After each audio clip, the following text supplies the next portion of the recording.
People time travel to become big bosses. If not big bosses, they possess a powerful cheat. There are also those who time travel with endless money to spend. How unlucky is our boy, Qin Jin Yang? He time traveled just to be a servant, spending all day peeling potatoes. But that was before he had a cheat. After the system appeared, a turning point in his life took him to the top. Let's follow along with Ad to enjoy this fascinating story. The story begins with Qin Jin Yang sitting by the side of his house, holding a bowl of soup in his hands. The stench rising from it made it hard to swallow. Qin Jin Yang's heart was filled with resentment. Again, just rice water? At this moment, Sao Nhi approached with a cheerful face and said, "Brother Qin, when I was cutting the chicken fat, I intentionally made a big piece. Nice and fatty, right?" Qin Jin Yang was speechless. How could someone say that? Although reluctant, he still had to eat. Qin Jin Yang ate and thought to himself, "It's been 3 years since I time traveled. For 3 years, I haven't lived like a human being." He recalled his previous life. Although work was busy, it was still better than this. Other people time travel and get cheats, but I time traveled only to peel potatoes, living as a servant, not having enough to eat or wear. It's been 3 years, is there even a cheat? Back to reality. Qin Jin Yang sighed and thought, I might as well die here. Maybe I'll time travel to a better place. At this time, he turned to the side and saw that Sao Nhi had already finished eating. "Since when did you eat so fast?" he exclaimed. At this moment, Sao Nhi was staring intently at the chicken head on his chopsticks. Qin Jin Yang said, "Brother Qin, I heard from the elders in my family that chicken heads are poisonous. My skin and flesh are thick. Do you want me to test the poison or?" Qin Jin Yang looked at the chicken head thoughtfully. Chicken heads are poisonous because of heavy metals. There's no heavy industry here, so how can it be poisonous? Thinking that, he decided to put the chicken head in his mouth and eat it. Suddenly, the system unexpectedly appeared with a notification. System suggestion. The young man's spirit of adventure is commendable. Announcement. Are you willing to give the chicken head and fulfill his dream of poison? No? Qin Jin Yang immediately seized the opportunity. "Old tiger, aren't you really afraid of the poison?" Sao Nhi, as if understanding his deep affection, quickly picked up the chicken head and said, "What's there to be afraid of? Hunger is what's scary." The notification popped up. Task completed. Sao Nhi, still cheerful, promised Qin Jin Yang, "When I get paid this month, I'll treat you to goat intestines at the town." On the screen, the system sent another notification. Your generosity has allowed the young man to experience poison within his body. Potential reward. 1 point. At that moment, the system displayed the transmigrator's information. Qin Jin Yang's attributes. Name, Qin Jin Yang. Identity, servant of He Gang Shan Manor. Root bone level, not within top 10 of Earth rank. Later stage, Tiger Wood stage. Qin Jin Yang almost jumped for joy. Finally, it's here. My years of effort have not been in vain. Thank you, gift from heaven. 3 years. 3 whole years. My cheat, you're finally here, and so are the rewards. He picked up the bowl that had fallen from his hand, his heart murmuring, I have hope now. Sao Nhi didn't understand what was going on. He saw Qin Jin Yang crying, and tried to console him. Brother, don't cry. I'll definitely treat you to those goat intestines. But Qin Jin Yang wasn't thinking about goat intestines anymore. His mind was racing. Someone, knock me some sense. Mom, I have a future now. Is this really happening? How could Sao Nhi understand that his brother was so happy he could fly? He thought to himself, he must be so overwhelmed with emotion from the past difficult days that he's crying like this. I can't bear to see him sad. Sympathizing with his brother, sharing the chicken head, Sao Nhi walked away with tears in his eyes. Brother, I'm going to work now. Wait for me. Qin Jin Yang still didn't understand what was happening. Finally, dusk arrived. Night fell, and Qin Jin Yang spoke to the system. System, add some more root bone points. The system, once again, displayed his attribute panel. Name, Qin Jin Yang. Identity, servant of He Gang Shan Manor. Root bone. Later stage Tiger Wood stage, adding some potential points to Rootbone, reaching Earth rank, ranked first out of 10. Instantly, Qin Jin Yang was enveloped in a surge of energy. He felt a sense of heaviness in his head, but the pain in his body eased, and his thoughts weren't as sluggish as before. He wore a look of enlightenment. It seems the most important thing in this world is Rootbone. With good Rootbone, one's instincts, talent, and comprehension will be high. He realized he had Sao Nhi to thank for this. Seeing 2 people approaching, he asked cheerfully, Brothers, do you know where Sao Nhi went? The other person retorted unhappily, Don't you know? Master Duong took a liking to Sao Nhi, and now he's gone to be Feng Duo Ying's attendant. Confused, Qin Jin Yang asked, What's an attendant disciple? The fat one next to the previous speaker explained, Don't you even know this? An attendant disciple. An attendant disciple is a disciple who serves a formal disciple. When you're an attendant disciple, you don't have to do tiring work like us anymore. You even get to interact with high-ranking figures. Qin Jin Yang understood. Oh, like a personal assistant. Suddenly, someone pushed a cart of food out and shouted, "Dinner time! Dinner time! Dinner time!" Immediately, 5 or 6 people rushed towards the food. Qin Jin Yang joined the scramble, hungry as a tiger. He managed to get ahead of the others. "I did it," he thought with joy. "My thinking and reactions are faster now. Even grabbing food is quicker." Qin Jin Yang was so happy that the world around him seemed rosy. "Increasing my root bone feels amazing." Still thinking about how to improve his root bone, he declared generously, "Hey everyone, I don't feel like eating chicken heads today. Share them with everyone." The other workers burst into laughter. Has Qin Jin Yang gone crazy? He's about to starve to death, yet he's giving food to others? Qin Jin Yang, are you an idiot? Sao Nhi who tricked you? There's no poison in those. Another old man chimed in, "Brother Qin, you're a good man. You even care for an old man like me." Qin Jin Yang smirked with disdain. "You guys understand nothing," he thought to himself. "These chicken heads will bring me so many points." The system notification appeared. Starving to the point of collapse, yet feeding others. Truly selfless. Potential reward. 1 point. That night, Qin Jin Yang sat in a corner, clutching his face and crying. His stomach growled with hunger. More than 20 chicken heads, and I only got 1 potential point. Suddenly, Sao Nhi Hu returned, holding a whole roasted chicken. "Brother Qin, I'm back." Everyone rushed to flatter him. "Congratulations, Brother Hu. You have a bright future ahead of you." Sao Nhi Hu asked Qin Jin Yang with concern. "Brother, why did you give all your chicken heads away? You really believed they were poisonous? Don't worry, you don't have to eat those anymore. Look at this." The others crowded around. "Let us see, Brother Hu. We want to see too." Sao Nhi Hu smirked, pushing them aside. "Bunch of hypocrites. You bullied me before, and now you're trying to suck up to me. Brother Qin, let's eat this roasted chicken. Here's a leg for you." Qin Jin Yang was touched. "Old tiger, you're the best. Being an attendant disciple must be so much easier than being a servant. If I were a formal disciple, I could enjoy life every day." Sao Nhi Hu, his mouth full of chicken, said, "Being a formal disciple is tough too. If you don't train hard, you'll get whipped by the master." They both looked towards a brightly lit room. Sao Nhi Hu sighed. Senior brother Feng Duo Ying has it even worse. His father is the master. So, master is also the master. He gets beaten twice as much. And then he has to copy scriptures as punishment. Look, it's already so late. And senior brother Feng Duo Ying still has a pile of books to copy. Copying books? Qin Jin Yang echoed, confused. A familiar scene flashed through his mind. My previous life. I had a job just like copying books in my previous life. I'd rather peel potatoes than do that again. In this life, I refuse to be caught dead copying books. At that moment, the system cruelly issued a new task. Announcement. Books are ships laden with wisdom. Do you wish to proactively copy books and deliver these ships to those in need? Qin Jin Yang's eyes lit up. He looked at Old Tiger as if he were a delicious meal. "Brother Hu, I need your help." Old Tiger blushed like a maiden. "It's not like I don't need you. I consider you a brother." Qin Jin Yang said with excitement. "What are you talking about? I want you to introduce me to senior brother Feng Duo Yang. I can help him copy books." The night was deep, and the sound of crows echoed through the darkness. Feng Duo Ying's room was still lit. Inside, Feng Duo Ying was frantically copying books. When someone called, "Young master." "It's me, Hu." He opened the door wearily. "Hu, why are you here so late? You should be resting. Don't stay up with me. I'll call you if I need anything." He noticed Qin Jin Yang and asked in surprise, "Huh? And who is this brother?" Old Tiger introduced him. "This is Qin Jin Yang, a good brother of mine from the servant quarters. He knows some writing and can help you copy books." Feng Duo Ying hesitated, about to refuse. "How can I let you copy books for me?" No. He's a servant. How could he possibly know how to copy books properly? Besides, if master discovers the handwriting is wrong, we're finished. Eagerly, Qin Jin Yang rubbed his hands together. "Brother Feng, let me try. I know how to write a few characters. What if our handwriting happens to be similar?" Old Tiger chimed in, trying to help Qin Jin Yang. "Young master, just give him a chance. Master is also the master. He gets beaten twice as much. And then he has to copy scriptures as punishment. Look, it's already so late. And senior brother Feng Duo Yang still has a pile of books to copy." Copying books? Qin Jin Yang echoed, confused. A familiar scene flashed through his mind. My previous life. I had a job just like copying books in my previous life.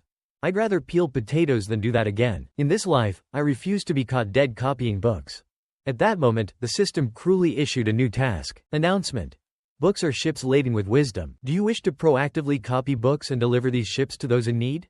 Qin Jin Yang's eyes lit up. He looked at Old Tiger as if he were a delicious meal. Brother Hu, I need your help. Old Tiger blushed like a maiden. It's not like I don't need you. I consider you a brother, Qin Jin Yang said with excitement. What are you talking about? I want you to introduce me to senior brother Feng Duo Yang. I can help him copy books. The night was deep, and the sound of crows echoed through the darkness. Feng Duo Ying's room was still lit. Inside, Feng Duo Ying was frantically copying books. When someone called, "Young master." "It's me, Hu." He opened the door wearily. "Hu, why are you here so late? You should be resting. Don't stay up with me. I'll call you if I need anything." He noticed Qin Jin Yang and asked in surprise, "Huh? And who is this brother?" Old Tiger introduced him. "This is Qin Jin Yang, a good brother of mine from the servant quarters. He knows some writing and can help you copy books." Feng Duo Ying hesitated, about to refuse. "How can I let you copy books for me?" No. He's a servant. How could he possibly know how to copy books properly? Besides, if master discovers the handwriting is wrong, we're finished. Eagerly, Qin Jin Yang rubbed his hands together. "Brother Feng, let me try. I know how to write a few characters. What if our handwriting happens to be similar?" Old Tiger chimed in, trying to help Qin Jin Yang. "Young master, just give him a chance." Feng Duo Ying remained skeptical, but he opened the door wider, allowing them to enter. "All right, I'll give you a chance." Old Tiger excitedly ushered Qin Jin Yang inside. He watched Qin Jin Yang casually settling in, thinking, "If you dare deceive me, you'll know what my fist feels like." Feng Duo Ying and Old Tiger patiently waited. As Qin Jin Yang began meticulously copying the scriptures, time flew by, and the moon dipped below the horizon as dawn approached. Feng Duo Ying picked up the pages Qin Jin Yang had copied. His expression unreadable. "Did you write this?" He abruptly turned, his gaze sharp and menacing, fixated on Qin Jin Yang. Qin Jin Yang flinched, fearing the worst. But in a sudden change of heart, Feng Duo Ying excitedly embraced Qin Jin Yang.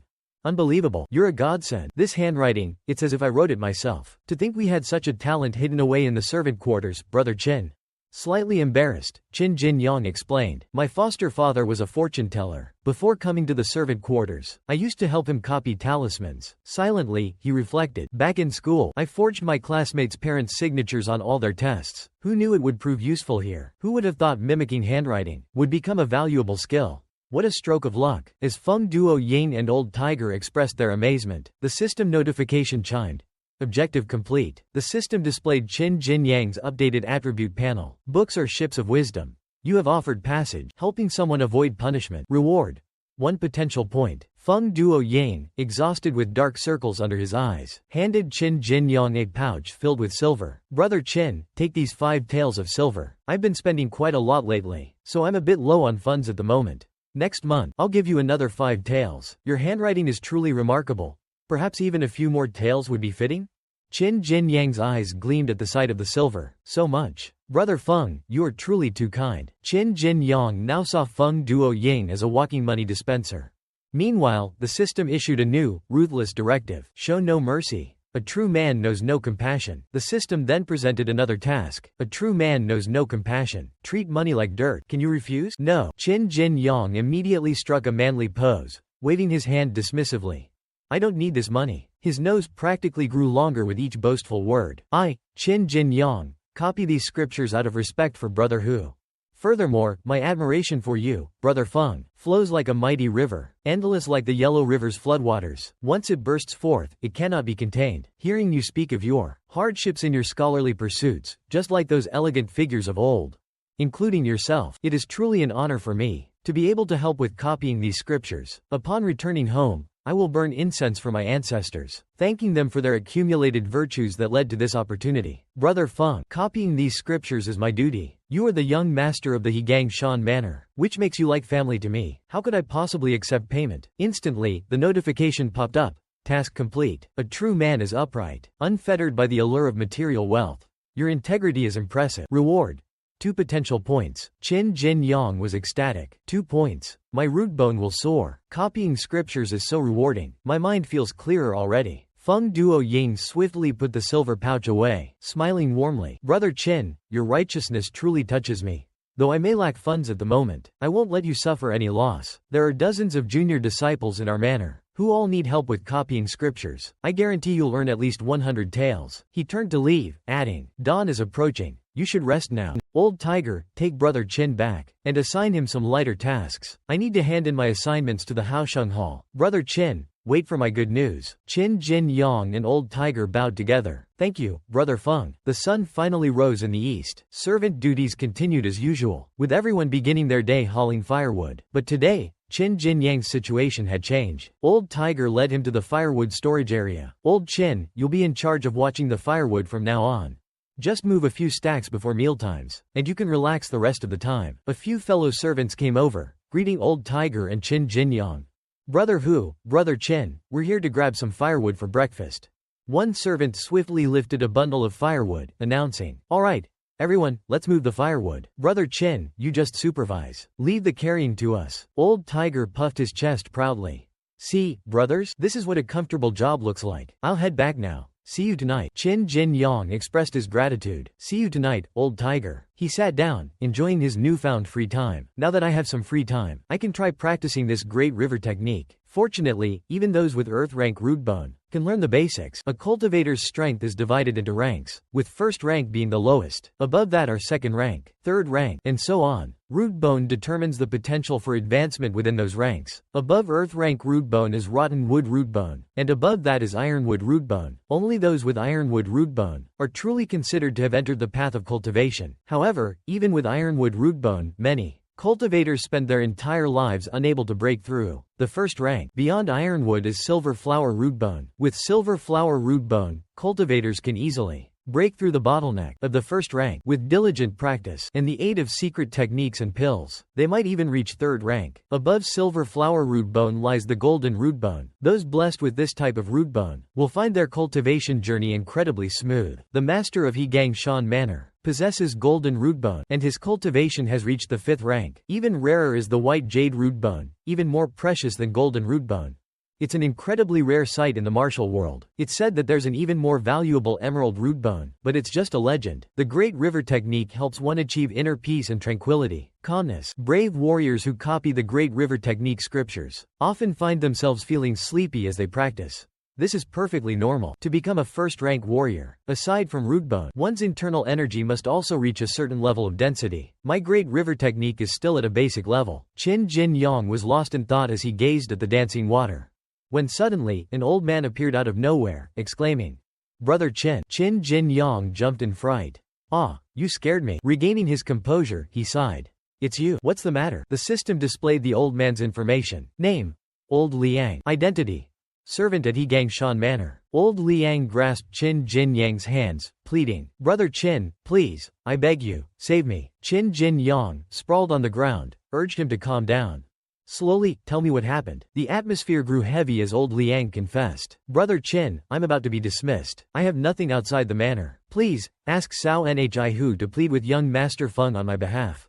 I can only survive if I remain in the manor. He looked around nervously, like a thief. He produced a small pouch, revealing 200 coins. This is all my savings. Brother Qin, please, you must help me. Qin Jin Yang pushed the money back. Keep your money. I'll talk to Cao Nhi Hu when he returns. Old Liang insisted. Please, Brother Qin, take it. He shoved the pouch into Qin Jin Yang's hands, and vanished before Qin Jin Yang could respond. As he disappeared into the distance, he shouted, Thank you, Brother Qin.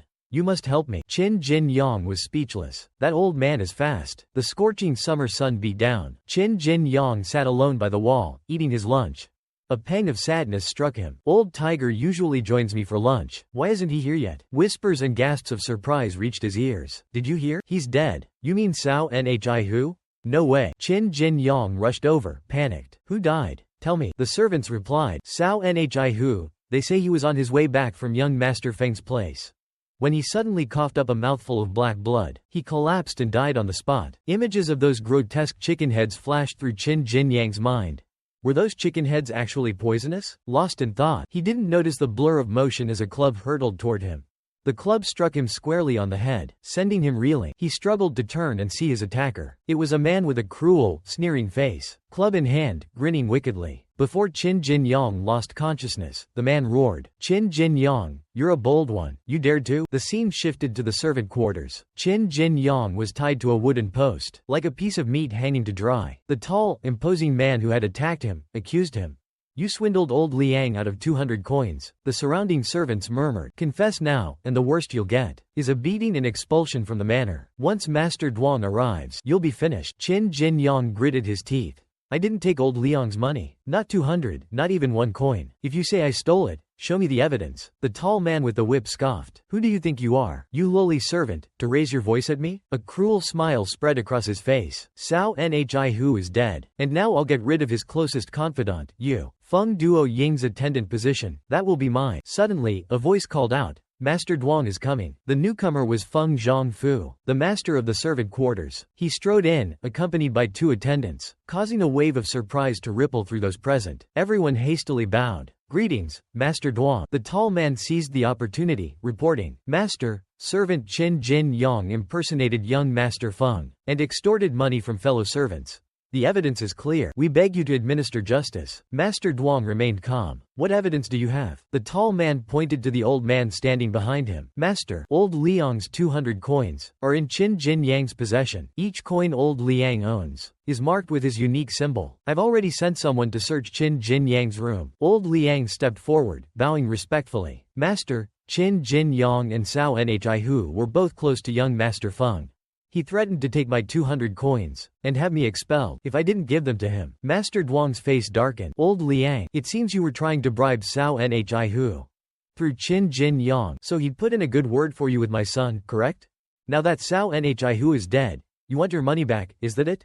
If that money is found in Qin Jin Yang's possession, he continued, it proves he was exploiting my son. I will see him dead for that. However, while you are guilty of attempted bribery, you have done me a service by exposing this plot. You may stay in the servant quarters, but understand this, if you falsely accuse another innocent soul, your life will be forfeit. Old Liang dropped to his knees, trembling. Master, I swear I speak the truth. Qin Jin Yang cried out. Old Liang, if you're framing me, won't your conscience torment you? Old Liang feigned a wounded expression. Brother Qin, didn't your conscience bother you when you threatened to extort money from a poor, helpless old man like me? Inwardly, old Liang thought, I'm sorry, Brother Qin. Cao Nhi Hu is gone. You can't help me anymore. I might as well sell you out and get my 200 coins back. Remembering how he refused the money earlier, Qin Jin Yang was speechless. But, at that moment, someone rushed in from the infirmary. Feng Duo Ying, still sporting dark circles under his eyes, said, Old tiger, I heard you coughed up blood. How are you feeling now? Cao Nhi Hu clenched his fist and replied, Young master, I feel great. In fact, I feel even stronger than before. Feng Duo Ying turned to the physician. Why did old tiger cough up so much blood? And why is he fine now? The physician stroked his beard. He had a buildup of toxins in his body. Then, he must have ingested some kind of poison. As it turns out, the poison countered the existing toxins, causing them to be expelled, along with the poisoned blood. Cao Nhi Hu scratched his head in confusion. I haven't come into contact with anything poisonous recently. Except, maybe, the chicken head that Brother Qin gave me? The physician's eyes widened in realization. Ah, I see. It must have been the chicken head. The poison in a chicken head is usually not potent, but it seems to have reacted with the toxins in your body. Cao Nhi Hu was overwhelmed with gratitude. So, Brother Qin is my savior. At the mention of his name, Qin Jin Yang sneezed. Cao Nhi Hu addressed Feng Duo Yang. Young master, there's something I need to tell you. There's an old servant who's about to be dismissed. Qin Jin Yang asked if you could arrange a job for him, to keep him in the manor. Feng Duo Ying readily agreed. Consider it done. I'll have him sweep my courtyard. Qin Jin Yang is a lucky charm for us. We should do him a favor. Old tiger beamed. Thank you, young master. I'll go tell Brother Qin the good news right away. Unaware of the situation unfolding elsewhere, Feng Duo Ying casually replied, There's no rush. It won't kill him to wait a bit. Back at the servant quarters, a servant approached, bowing to the tall man. The tall man smirked to himself. Qin Jin Yang, the evidence is here. Just wait for Master Duong's orders, and your life is mine. Master Duong asked, What's the situation? The servant reported hastily. Master, we've searched the entire room. Nothing. We didn't find any money. The tall man was flabbergasted. How can that be? He spun towards Qin Jin Yang, his voice booming. Where did you hide the money? Old Liang, observing the unfolding drama, began to tremble with fear.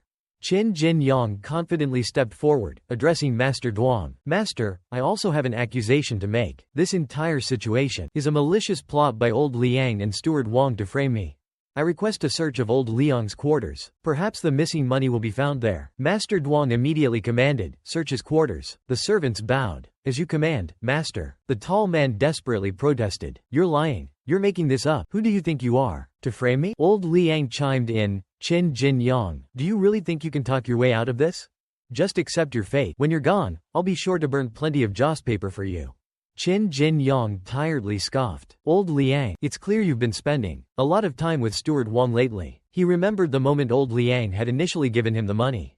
Earlier that day, as he examined the pouch of coins old Liang had thrust upon him, he thought, I can't expect old Tiger to do this favor for nothing, and besides, I need the money. The system chimed in. Can you really keep the old man's hard-earned savings? Be generous but remain anonymous. While the old man is out, quietly return the money. Qin Jin Yang looked at the money pouch. If the system says so. He quietly went to old Liang's room, braving the horrendous stench as he placed the pouch back where he found it. Old Liang must be working, he thought. I'll just leave the money here. He headed to old Liang's room, holding his breath against the overwhelming odor as he returned the money.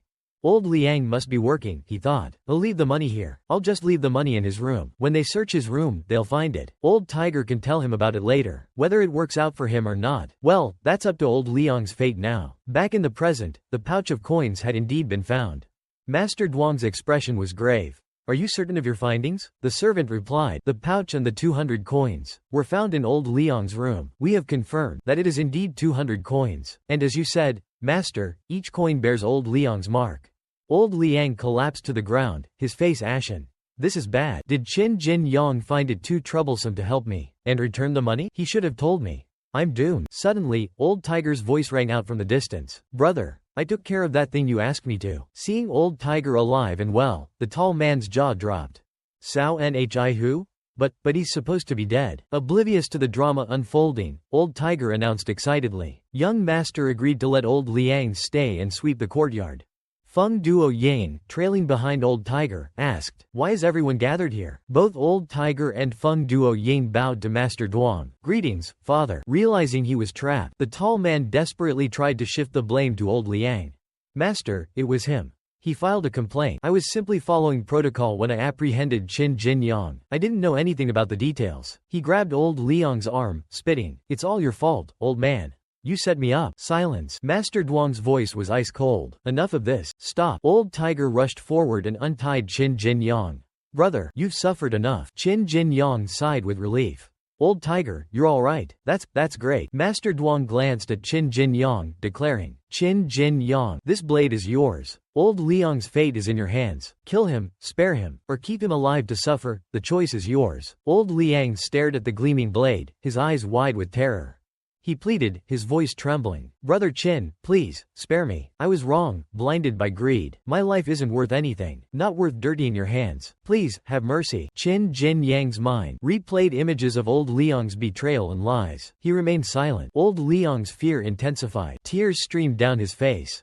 Qin, brother Qin? Old Liang saw Qin Jin Yang's reflection in his eyes. As Qin Jin Yang swiftly raised the blade, with one clean stroke, he decapitated old Liang. The system notification appeared. Task complete. You have sent someone on their way, freeing them from earthly suffering. Reward: 3 potential points. Master Duang nodded approvingly. You have some spirit in you. Qin Jin Yang, from this day forward, you are the guard of the servant quarters. Report to the patrol squad tomorrow. Qin Jin Yang bowed. Thank you, Master. Master Duang turned to his son. Duo Ying, come to my study. Feng Duo Ying bowed. Yes, father. Old Tiger grinned. Hey, it's just one less person.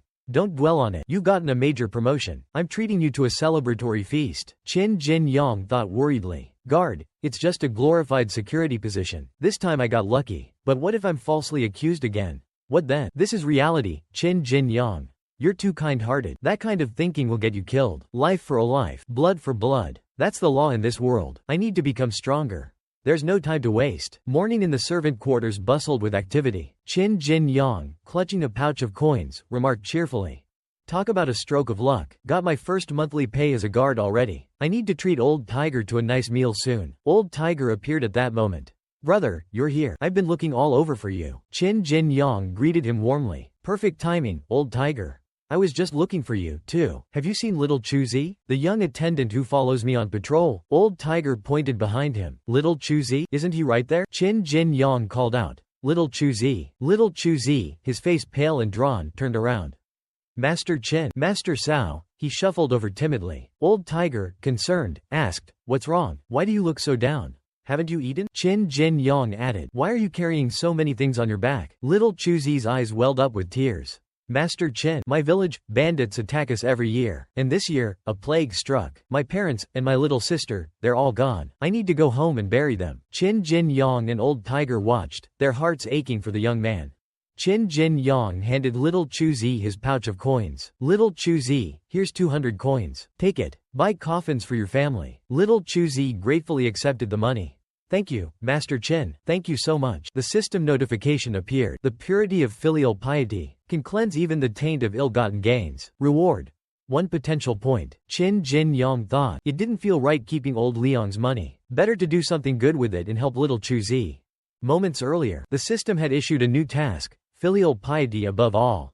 Are you willing to donate all your savings to ensure the deceased find peace? Qin Jin Yang placed a hand on little Chu Zi's shoulder. He gritted his teeth. Little Chu Zi, your filial piety has deeply moved me. I have a little over 2 taels of silver here. Take it. Give your family a proper burial. Don't refuse. He couldn't help but sigh. I haven't even warmed up the seat with this money, and I've already donated it all. He gently pushed little Chu Zi away, who still tried to protest. Master Qin, I can't accept this. This is too much. Qin Jin Yang cut him off. Enough. Go home now. The system notification popped up. Task complete. Filial piety above all. Your selfless generosity has enabled this young man to fulfill his filial duty. Reward: 3 potential points. Qin Jin Yang and Old Tiger watched little Chu Zi's retreating figure for a moment. Then, Qin Jin Yang turned to Old Tiger apologetically. I'm so sorry. I was going to treat you to a meal with my first paycheck. Old Tiger waved his hand dismissively. Don't worry about it. It's nothing. But, after what happened with old Liang, I thought you were disillusioned. I thought you wouldn't want to help anyone anymore. Qin Jin Yang replied, there will always be good and bad people in this world. We can't let the actions of a few bad apples ruin our faith in everyone.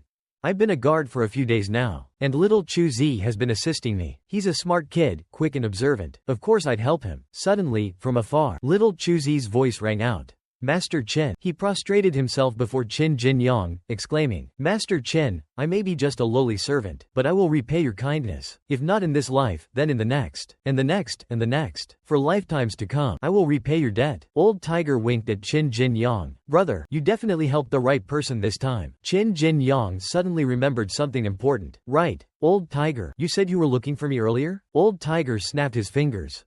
Oh, right, I have some good news. Come with me. As evening descended, the moon climbed high in the sky. Qin Jin Yang and Old Tiger entered the room where Feng Duo Ying awaited. Qin Jin Yang's jaw dropped. At the sight of a mountain of scriptures piled before him, Feng Duo Ying cheerfully explained, all the scriptures my fellow disciples need copied are here. Brother Qin, please finish them as quickly as possible. Qin Jin Yang's eyes gleamed. No problem. I won't disappoint you, Brother Feng. Feng Duo Ying nodded in satisfaction. Ha ha ha. I knew I could count on you, Brother Qin. Qin Jin Yang frowned, calculating. If I keep writing like this, it'll take forever. Maybe I can channel the Great River Technique's energy into my hand. Use the Great River's flow to write. Boost my efficiency. He resolved to try. No point overthinking it. Just give it a shot. He infused his brush with energy and began writing. Qin Jin Yang felt like a speeding train. Page after page filled with perfectly copied scriptures. The next day, Feng Duo Ying handed the completed copies to a servant, instructing, this one's for Brother Wang, this one for Brother Li. Deliver them quickly, and don't forget to collect their payments. The servant nodded. Yes, sir. Qin Jin Yang continued copying with renewed enthusiasm. It worked. Channeling my internal energy has made my copying speed even faster. Feng Duo Ying praised him. That's enough for today, Brother Qin. Copying for 5 people in one night is truly impressive. For the remaining scriptures, just come here every night and continue working. Understood, Brother Feng.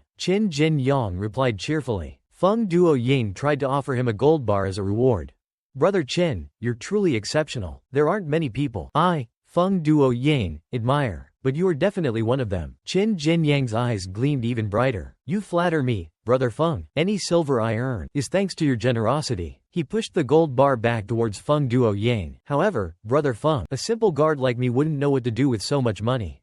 Wouldn't you agree? Feng Duo Ying eyed the gold bar, making no move to refuse it. Ha ha ha. If you ever find yourself in need, Brother Qin, your brother, I will be happy to help. Qin Jin Yang continued his daily routine of copying scriptures. A few days later, Qin Jin Yang sat cross-legged in his room, meditating. He opened his hand, checking his system stats. Name: Qin Jin Yang. Identity: Guard of Hegang Shan Manor, Rootbone, Rotten Wood Rank.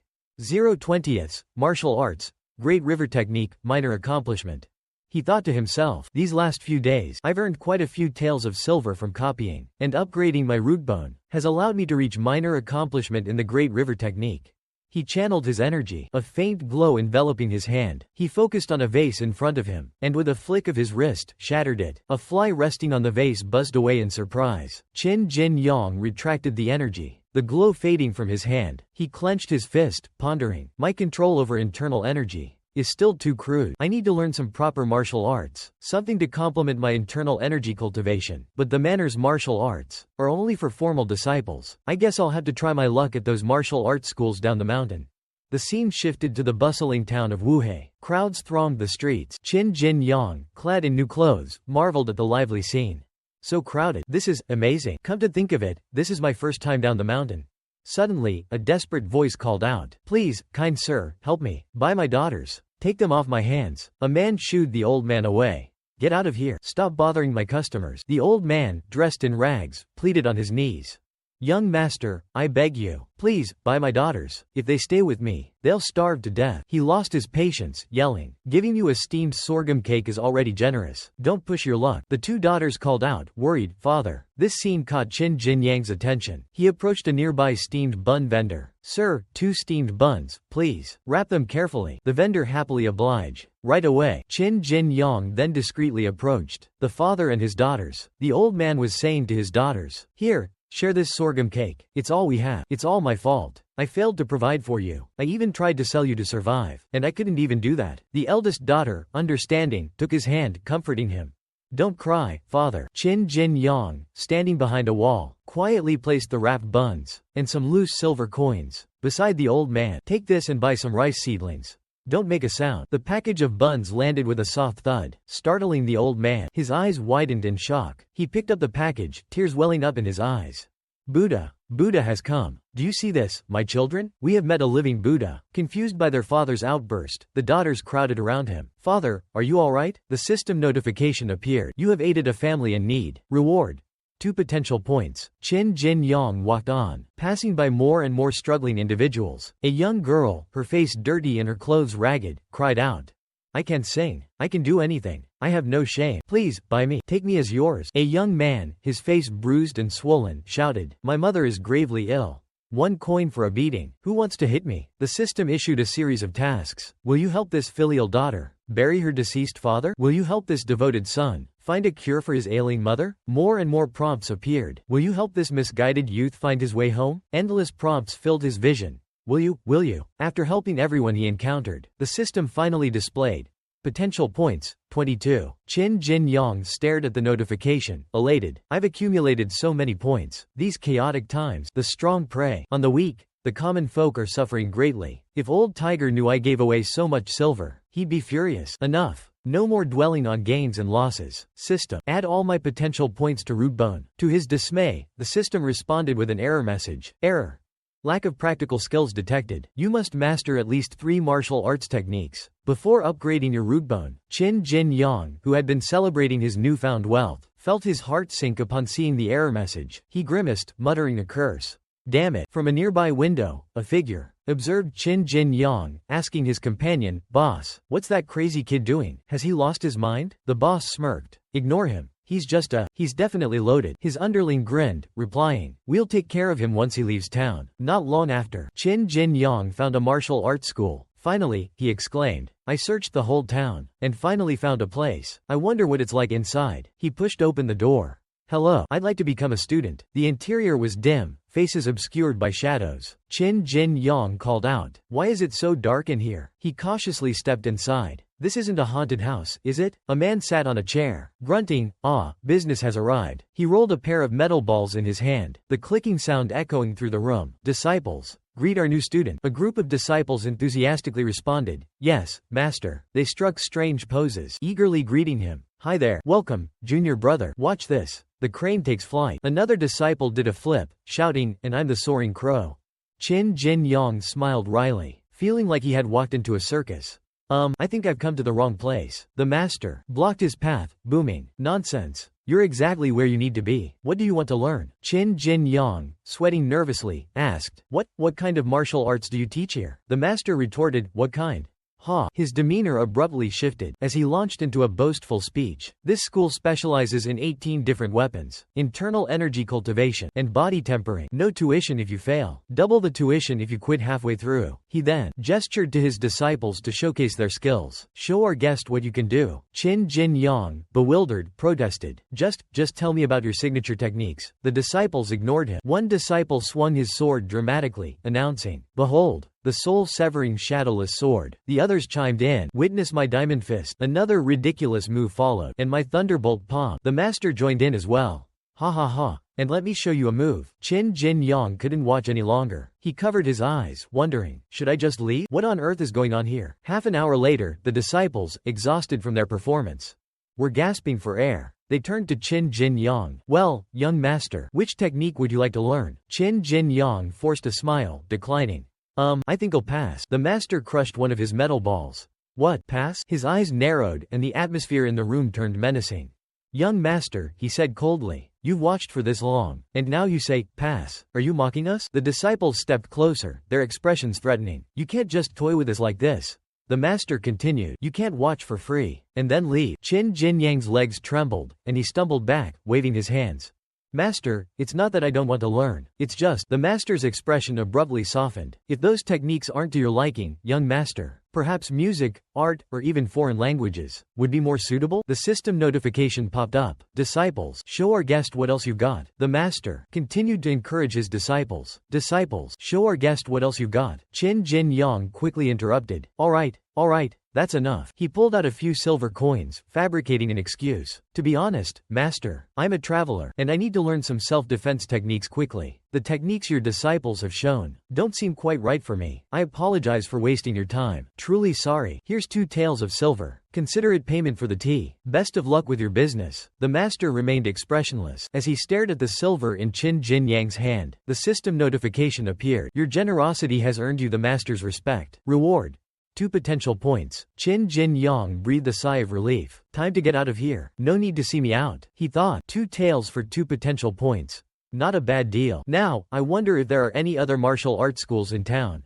But the master wasn't done with him yet. He stepped forward, blocking Qin Jin Yang's path. "Young master, please wait." He waved his hand, dismissing his disciples. "Leave us." "Yes, master," they chorused, filing out of the room. The master lowered his voice conspiratorially. "Young master, you have a keen eye. You saw through those showy techniques. They're just for appearances. This old master actually has a secret technique." Qin Jin Yang's eyes lit up. A secret technique. This was an unexpected development. He turned back, asking eagerly, "Oh? I wonder if master could demonstrate this technique for me?" The master crouched down, scooping up a handful of sand. "Very well. Observe." He clenched his fist around the sand, saying mysteriously, "Watch closely." He flung the sand, which sailed past Qin Jin Yang's face, leaving him dumbfounded. The sand struck a training dummy, but nothing happened. Qin Jin Yang blinked in confusion. "That's it? You're throwing sand? Did you run out of moves?" The master's expression turned serious. "Young man, have you heard of hidden weapons?" Qin Jin Yang replied, "Hidden weapons? Like darts and throwing knives? One-hit kills?" The master frowned. Such a shallow understanding. Hidden weapons are not merely simple projectiles. Those aren't worthy of being called hidden weapons. He pulled open his shirt, proudly displaying an array of hidden weapons.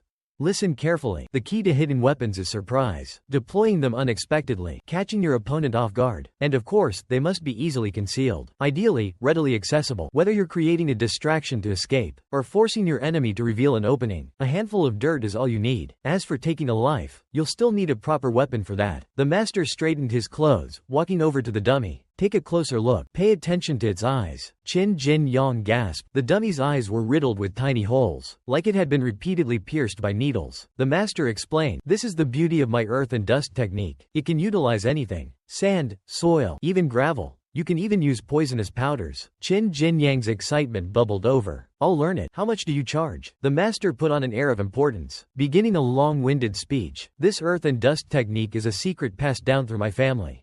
Taught to sons, but not to daughters. Taught to the eldest, never to the younger ones. And you, a naive outsider, seek to learn my family secrets?"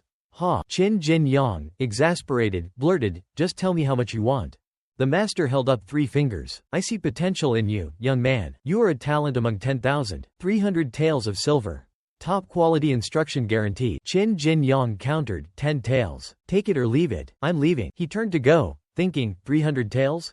Are you insane? Realizing he wouldn't get a better offer, the master relented. Fine, 10 taels it is. He added, however, I'll only teach you for 1 day, and there's no guarantee you'll learn it. Furthermore, I can't guarantee that. If you agree, follow me to the training grounds. He thought to himself, times might be tough, but my family's secret technique, who could master it in a day? Even my great-grandfather, with his white silver root bone, took 6 days to grasp the basics. He'll learn a little something and leave. Heh 10 taels for a day. These commoners are easy to fool. The two of them sat facing each other in the training grounds.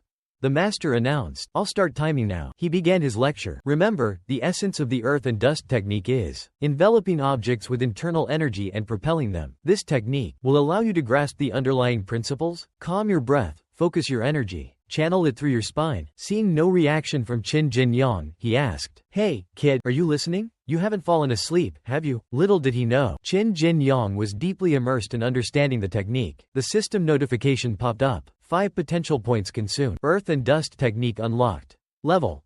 Basic. Instantly, Qin Jin Yang's mind filled with images of himself flawlessly executing each move of the earth and dust technique. His system stats updated. Name: Qin Jin Yang. Identity: Guard of Hegang Shan Manor, Rootbone, Rotten Wood Rank. 17/20, Martial Arts. Great River Technique. Minor Accomplishment, Earth and Dust Technique. Basic. Potential points, 17. The master pouted. So, is anything unclear? You still have 12 hours. Ask away. Qin Jin Yang exhaled slowly. He gave the master a thumbs up, grinning. Thank you for your concern, master, but I've already grasped this technique. It was very helpful. The master stared at him, incredulous. You've learned it? Don't lie. Don't be lazy. Even if you leave now, I won't refund your 10 taels. He couldn't believe it. He thinks he's mastered it? Who's he trying to fool? Just wait until he comes back for a refund. I'll teach him a lesson. Kids these days. Suddenly, the system notification popped up, startling Qin Jin Yang. Task. The master doubts your extraordinary talent. Will you show this ignorant fool the true meaning of knowledge? A new task appeared. Will you demonstrate the earth and dust technique and show this clueless man what a true genius looks like? The master, still convinced that Qin Jin Yang was bluffing, scoffed. Even with exceptional talent, no one masters a technique instantly. What makes you so special? Young man, stop pretending to be a martial arts prodigy. Suddenly, Qin Jin Yang lunged at the master, a surge of green energy erupting around him. The master, caught off guard, could only stare in shock. Qin Jin Yang's eyes flashed as he grabbed the master's leg, shouting, Earth and Dust Technique. With a powerful upward throw, he sent the master flying. The master crashed against the wall, his mind reeling. That was the earth and dust technique. He slumped to the ground. A patch of his hair ripped off, revealing a shiny bald spot. He was dazed and disheveled. The system notification appeared. Your talent and dedication have left a lasting impression. Reward: 2 potential points. Qin Jin Yang, exhilarated after his display, brushed the dust off his clothes. He left the martial arts school and headed towards a nearby forest. The wind rustled through the trees. Hidden among the trees were several shadowy figures. Qin Jin Yang, unaware of their presence, placed his hands behind his head, saying contentedly, this trip was fruitful. Learned a pretty good technique. Time to head back to the manor and get some rest. Suddenly, a burly figure wielding a saber blocked his path. Hey, kid, hand over your valuables. Several figures emerged from behind the trees, surrounding Qin Jin Yang. The leader snarled, don't move, or my blade won't show mercy. The system displayed the bandit's information. Bandit, first-rank warrior. Qin Jin Yang sized him up. A first-rank warrior. Suddenly, Qin Jin Yang dropped to his knees, offering his pouch of silver. Here, sir. Take it. This is all the money I have. The bandit stared at him, dumbfounded. Why is he surrendering so easily? The other bandits exchanged smirks. What a pathetic coward. He's terrified. One of the bandits piped up, Boss, you're a first-rank warrior. You don't need to handle this. Leave him to us. This kid is a weakling. Rich, but a coward. The leader nodded. Alright, Yuan's right. Leave him to us. They were too busy celebrating their easy loot to notice Qin Jin Yang gathering his energy, preparing to stand up and teach them a lesson. He grinned to himself. A first-rank warrior, perfect. Time to test out my new technique. In a flash, he kicked up a cloud of dirt and sand, blinding the bandits. Arg, my eyes. The leader howled in pain. My eyes. You're dead, kid. You've messed with the Ganglong bandits. We'll remember your face. Qin Jin Yang was unfazed. Oh, you remember me? Well, in that case, I can't let you go. The leader, his voice trembling, raised his saber blindly towards Qin Jin Yang. You won't. You can't kill me. Qin Jin Yang's expression turned menacing. Don't move. If you move, my blade won't hesitate. He swiftly cut down the remaining bandits. Hearing the screams of his comrades, the leader trembled with fear. I'll kill you. The system issued 3 consecutive notifications. Task complete. You have eliminated the bandits, ensuring the safety of others. Reward: 2 potential points. The next morning, Old Tiger stood outside Qin Jinyang's door, about to knock. Qin Jinyang, still asleep, was awakened by the insistent knocking. Who is it? It's too early. I'm off duty today. It's me, Old Tiger, came the reply. Qin Jinyang, still yawning, opened the door. What's up? It's so early. I'm taking you somewhere, Old Tiger said excitedly. Qin Jinyang immediately tried to shut the door. Not going. Old Tiger wouldn't give up.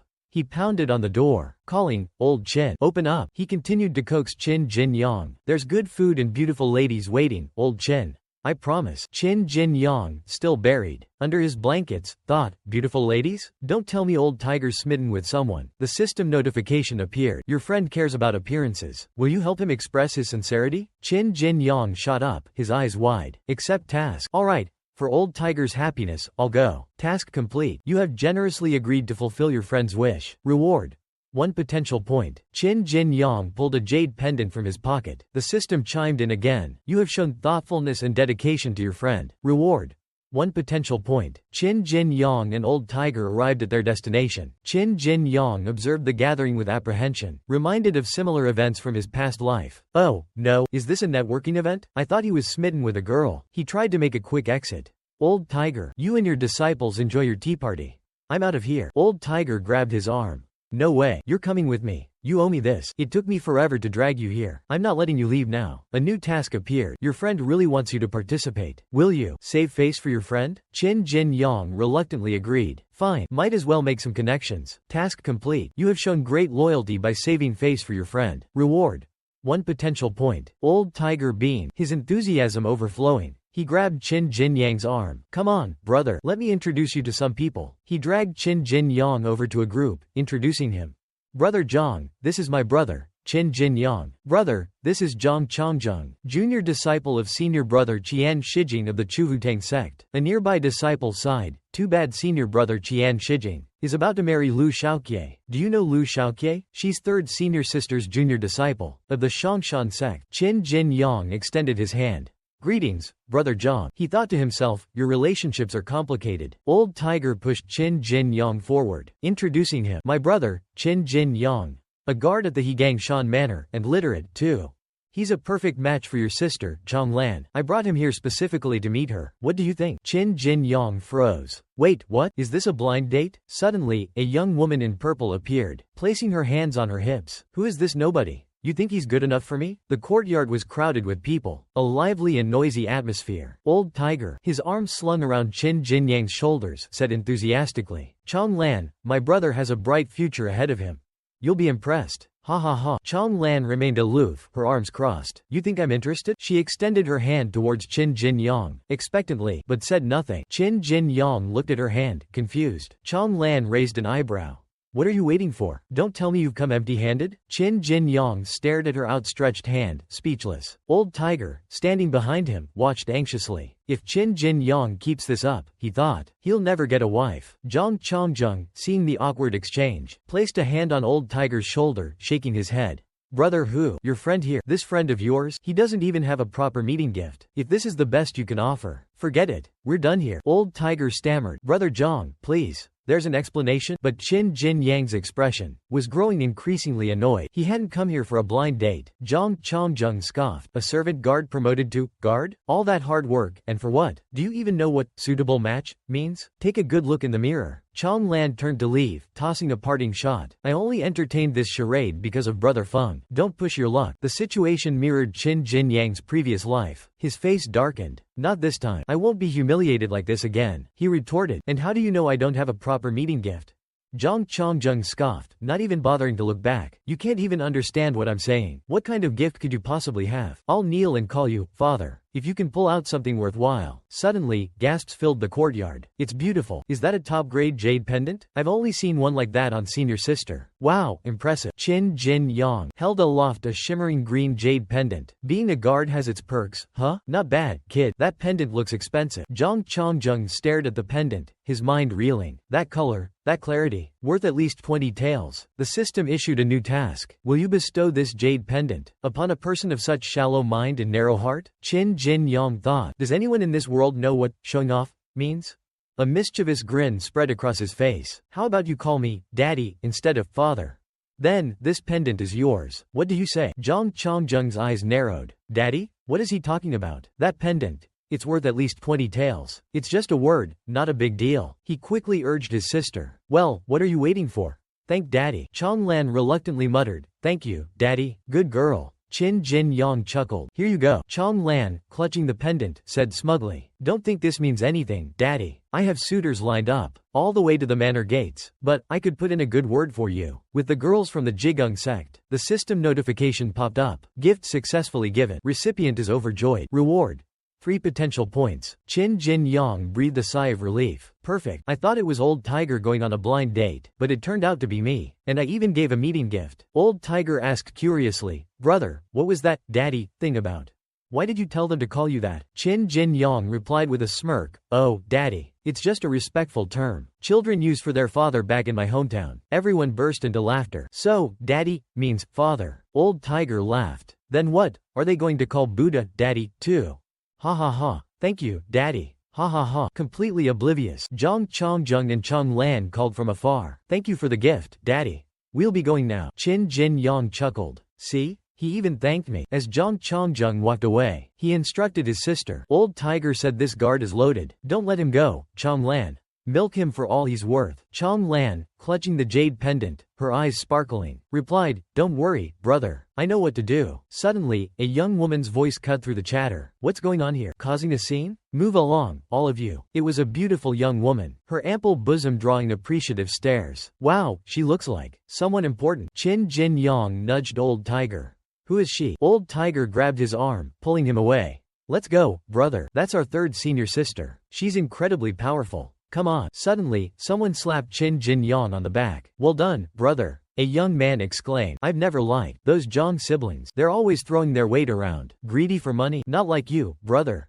You're smart and generous. He bowed. Zhou Xiaoxiao at your service. I admire you, brother Qin, so I came over to introduce myself. Old Tiger sighed. You sure showed them, brother, but what a waste of a gift. Qin Jin Yang waved his hand dismissively. A true man doesn't dwell on lost gold. It's gone. I'll just earn more. Money comes and goes, he said. There's always more to be made. Zhou Xiaoxiao agreed. Indeed, money lost can be earned back. Well said, brother Qin. In fact, given your bravery and agility, I have a proposition that could be quite profitable. I'm sure you'll be interested, brother Qin. What is it? Qin Jinyang asked, curious. Let's talk over drinks. Wine loosens the tongue, you know. They settled down in a pavilion to discuss the details. It's about escorting a condemned criminal, Zhou Xiaoxiao explained. We need to transport him from death row to the county magistrate. 2 taels of silver for the job. Qin Jinyang's eyebrows shot up. A condemned criminal? My first mission involves a life or death situation. Zhou Xiaoxiao continued. To be frank, it's less of a job offer and more of a favor, brother Qin. We desperately need a capable escort, and I could really use someone to share the burden. What crimes did this Tong Ji-mang commit? Qin Jinyang inquired. Zhou Xiaoxiao recalled the case. Tong Ji-mang was a notorious lone bandit. He committed countless atrocities before our manor finally apprehended him. He even killed a senior disciple of the Shangshan sect during the capture. His blade never even touched him. The senior disciple simply exploded, died instantly from Tong Ji-mang's technique. The manor used every interrogation method to force him to reveal his secrets, but he refused to divulge a single word. In the end, they gave up and handed him over to us for transport. It's just a matter of moving him between a few locations, Zhou Xiaoxiao reassured him. Qin Jinyang rubbed his chin thoughtfully. Escorting a ruthless killer just to earn a few taels? Was it worth risking his life? That sounds dangerous. Zhou Xiaoxiao nodded understandingly. It is, brother Qin. That's why even our deputy manor master doesn't handle these escorts personally. The mention of the deputy manor master made Qin Jinyang reconsider. Who is this deputy manor master? Zhou Xiaoxiao grinned. Well, brother Qin, since you're so concerned, it's none other than our esteemed third senior sister, Xie Bingbing. Qin Jinyang grabbed his wine cup, downing the remaining contents. I'll take the job. With third senior sister overseeing the escort, what could possibly go wrong? Easy money. Meanwhile, at a heavily fortified location, guards stood watch at a set of imposing doors. Inside, a large, menacing figure sat within an iron cage, his clothes stained with blood. 2 taels of silver to anyone willing to ride with the prisoner. Zhang Chongjung's eyes widened in disbelief when he saw Qin Jinyang.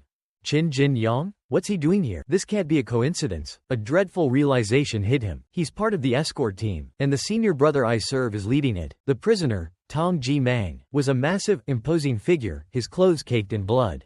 He emanated a palpable aura of danger. Qin Jin Yang gulped. He's terrifying. Behind him, the other disciples whispered amongst themselves. They say this Tong Ji Mang leaks killing intent. Anyone who guards him ends up crippled, at best, or dead, at worst. Qin Jin Yang was terrified, and his expression didn't escape Zhang Chongjung's notice. Zhang Chongjung, still holding a grudge against Qin Jin Yang, saw his chance for revenge. He hadn't forgotten the humiliation of being tricked into calling Qin Jin Yang daddy.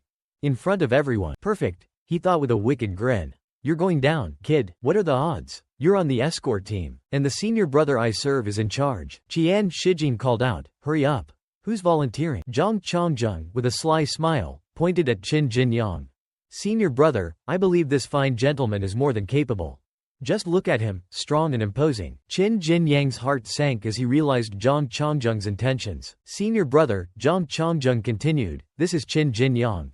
Just look at his confidence and bearing. He's the perfect man for the job. Qin Jin Yang knew he had to decline. He forced a smile, bowing slightly. I'm just a newcomer, senior brother. I wouldn't want to overstep my bounds. Please, excuse me. Qin Jin Yang was dumbfounded, caught completely off guard by the sudden attention.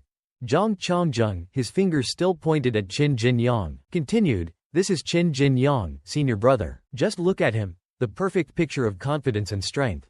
I'm sure he's more than capable of handling this. Qin Jin Yang knew that Zhang Chongjung had nothing but ill intentions. He forced a smile, bowing in refusal. I'm just a newcomer, senior brother. I'm not qualified for such a task. Please, forgive me. Zhang Chongjung pressed on. Well, looks like you're too cowardly.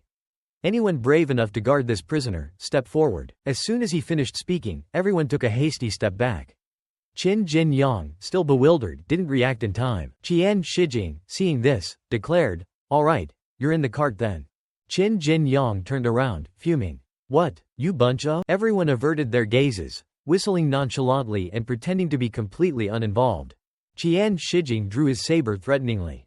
Get in the cart yourself, or I'll break your legs and throw you in there. The system issued a prompt. The condemned is lonely. Will you offer him company on his final journey? The doors to the cage swung open, and Qin Jin Yang peered inside, curious. He gasped, his eyes widening in fear at the sight before him. Inside sat a massive, muscular prisoner, his clothes stained with blood. Despite being bound by chains, he radiated a palpable aura of danger and potent killing intent.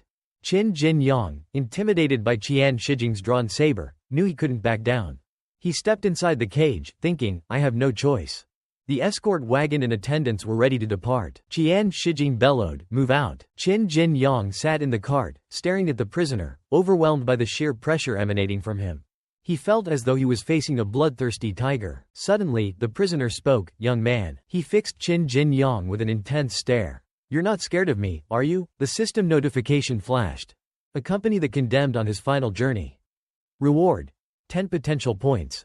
Qin Jin Yang suddenly understood. This damn system, the more dangerous the situation, the greater the potential reward. He watched the condemned man closely. Tong Ji Mang's aura is overwhelming.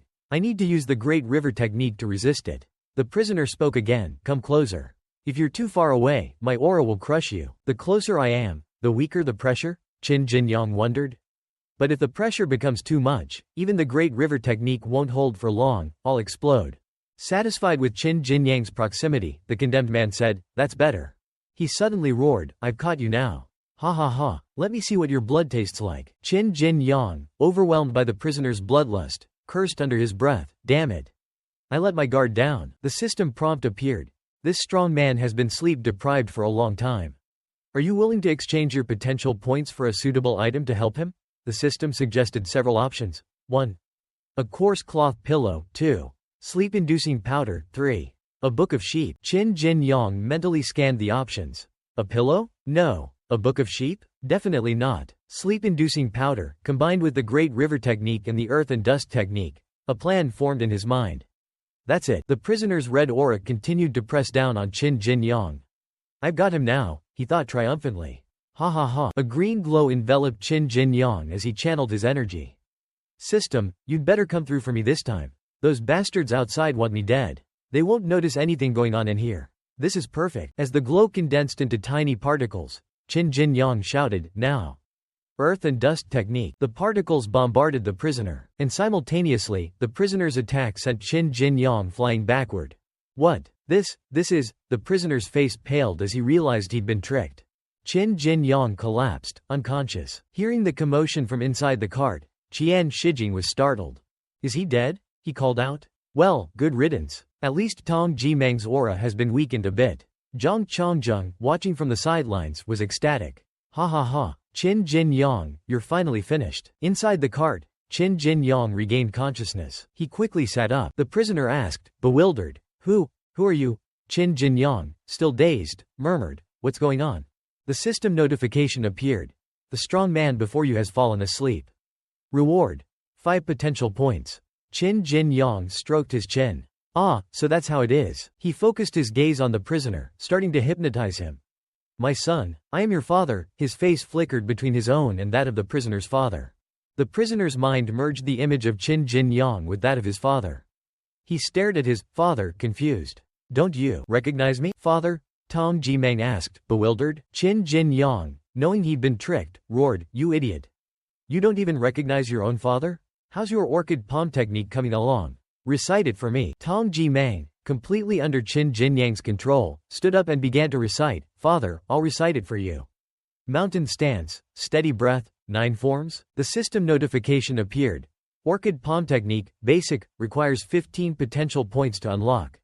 Add points? Add points. As the points were allocated, a surge of energy flowed through Qin Jinyang, enveloping him in a radiant glow. The system displayed his updated stats. Name, Qin Jinyang. Identity, guard of Hegangshan Manor, Rootbone. Rotten Wood rank, 19/20, martial arts. Great River technique, bottleneck, earth and dust technique, minor accomplishment. Orchid palm technique, basic, potential points. 1. As he unlocked the basic level of the orchid palm technique, images of Qin Jinyang executing the forms flawlessly flickered through his mind. The images faded, and he had successfully absorbed the orchid palm technique. A new task appeared. This man has suffered enough. Will you use more hypnotic powder and let him die peacefully in a happy dream?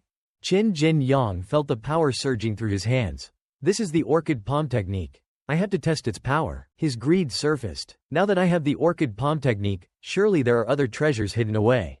He leaned towards Tong Jimang, asking, Son, after all these years roaming the lands, where have you stashed your loot? With the information in hand, Qin Jinyang flung open the cart doors. He bowed respectfully. Greetings, Manor Master and Gao. Greetings, Lord Lu. Qian Shijing stared at Qin Jinyang, stunned. Unharmed? How is that possible? He didn't die? Zhang Chongjung was equally shocked. What? How? A portly official, his eyes sparkling, clapped his hands enthusiastically. He rushed towards Qin Jinyang, grasping his hand. Ha ha ha, you are a brave and resourceful young man. You honor me, Lord Lu, Qin Jinyang replied. They exchanged compliments, oblivious to the bewildered onlookers. Lord Lu tried to tempt Qin Jinyang. My new guard squad is looking for talented individuals like you, young man. Join us, and a bright future awaits you. The deputy manor master, standing behind Qin Jinyang, scowled. The system prompt appeared. The deputy manor master cares about appearances. A true man doesn't switch allegiances so easily. Will you give him face? Qin Jinyang finally noticed the deputy manor master's fury radiating behind him. He hastily declared, I am eternally grateful for your kind offer, Lord Lu. But I was raised in the Hegangshan Manor, and my loyalty lies there.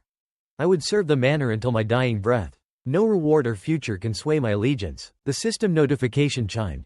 You have given face to the deputy manor master. Reward. 4 potential points. Lord Lu, unfazed by the rejection, gave Qin Jinyang a double thumbs up. Well said. Someone, reward this young man with 10 taels of silver. Not to be outdone, the deputy manor master declared, I shall reward him with 15 taels. Ha ha ha. Qin Jinyang beamed, holding 2 hefty silver bars. Zhang Chongjung and Qian Shijing, their scheme thwarted, could only grind their teeth in frustration. The sun climbed high in the sky. Qin Jinyang, consulting a map, walked through a dense forest. Tong Jimang's hidden stash should be somewhere around here. He recalled Tong Jimang clutching his leg, tears streaming down his face. He must have been telling the truth. He opened his system menu, oblivious to the large leopard lurking nearby. There's no abandoned temple here. He stepped on the leopard's tail. The leopard, startled and in pain, let out a furious growl. Qin Jinyang jumped, whirling around. He stared at the enormous leopard, his face pale with fear. Oh, no. He turned and ran, flinging objects over his shoulder. Hypnotic powder. But the leopard simply snorted, scattering the powder with a gust of air. Qin Jin Yang was speechless. He continued running, desperately searching for an escape. What do I do? He hurled his bag and books at the pursuing leopard, but it continued its relentless chase. Spotting a tree in the distance, he thought, I'll climb up and hide. He leapt, but it wasn't a tree. It was a steep cliff. No, he screamed as he tumbled down, his body bouncing off rocks. He landed with a thud, his backside screaming in pain. Ow! Orchid palm and earth and dust techniques aren't enough. I need to learn some movement skills. He spotted a structure in the distance. Isn't that the abandoned temple? He cautiously approached, peering inside. He searched the temple, looking for clues. Looks like others tried to take Tong Jimang's treasure, no luck.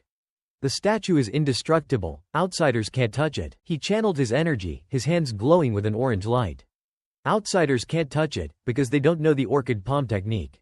Time to test its power. He unleashed a powerful orchid palm strike, creating a massive explosion.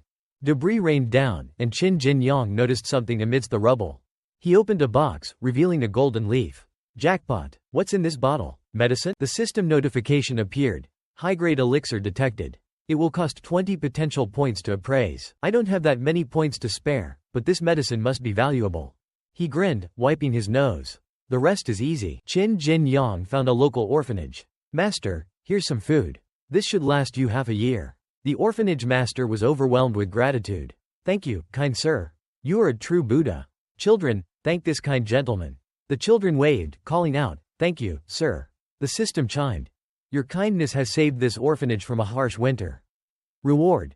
10 potential points. Qin Jin Yang continued his acts of kindness, helping those in need along the way and receiving their heartfelt gratitude.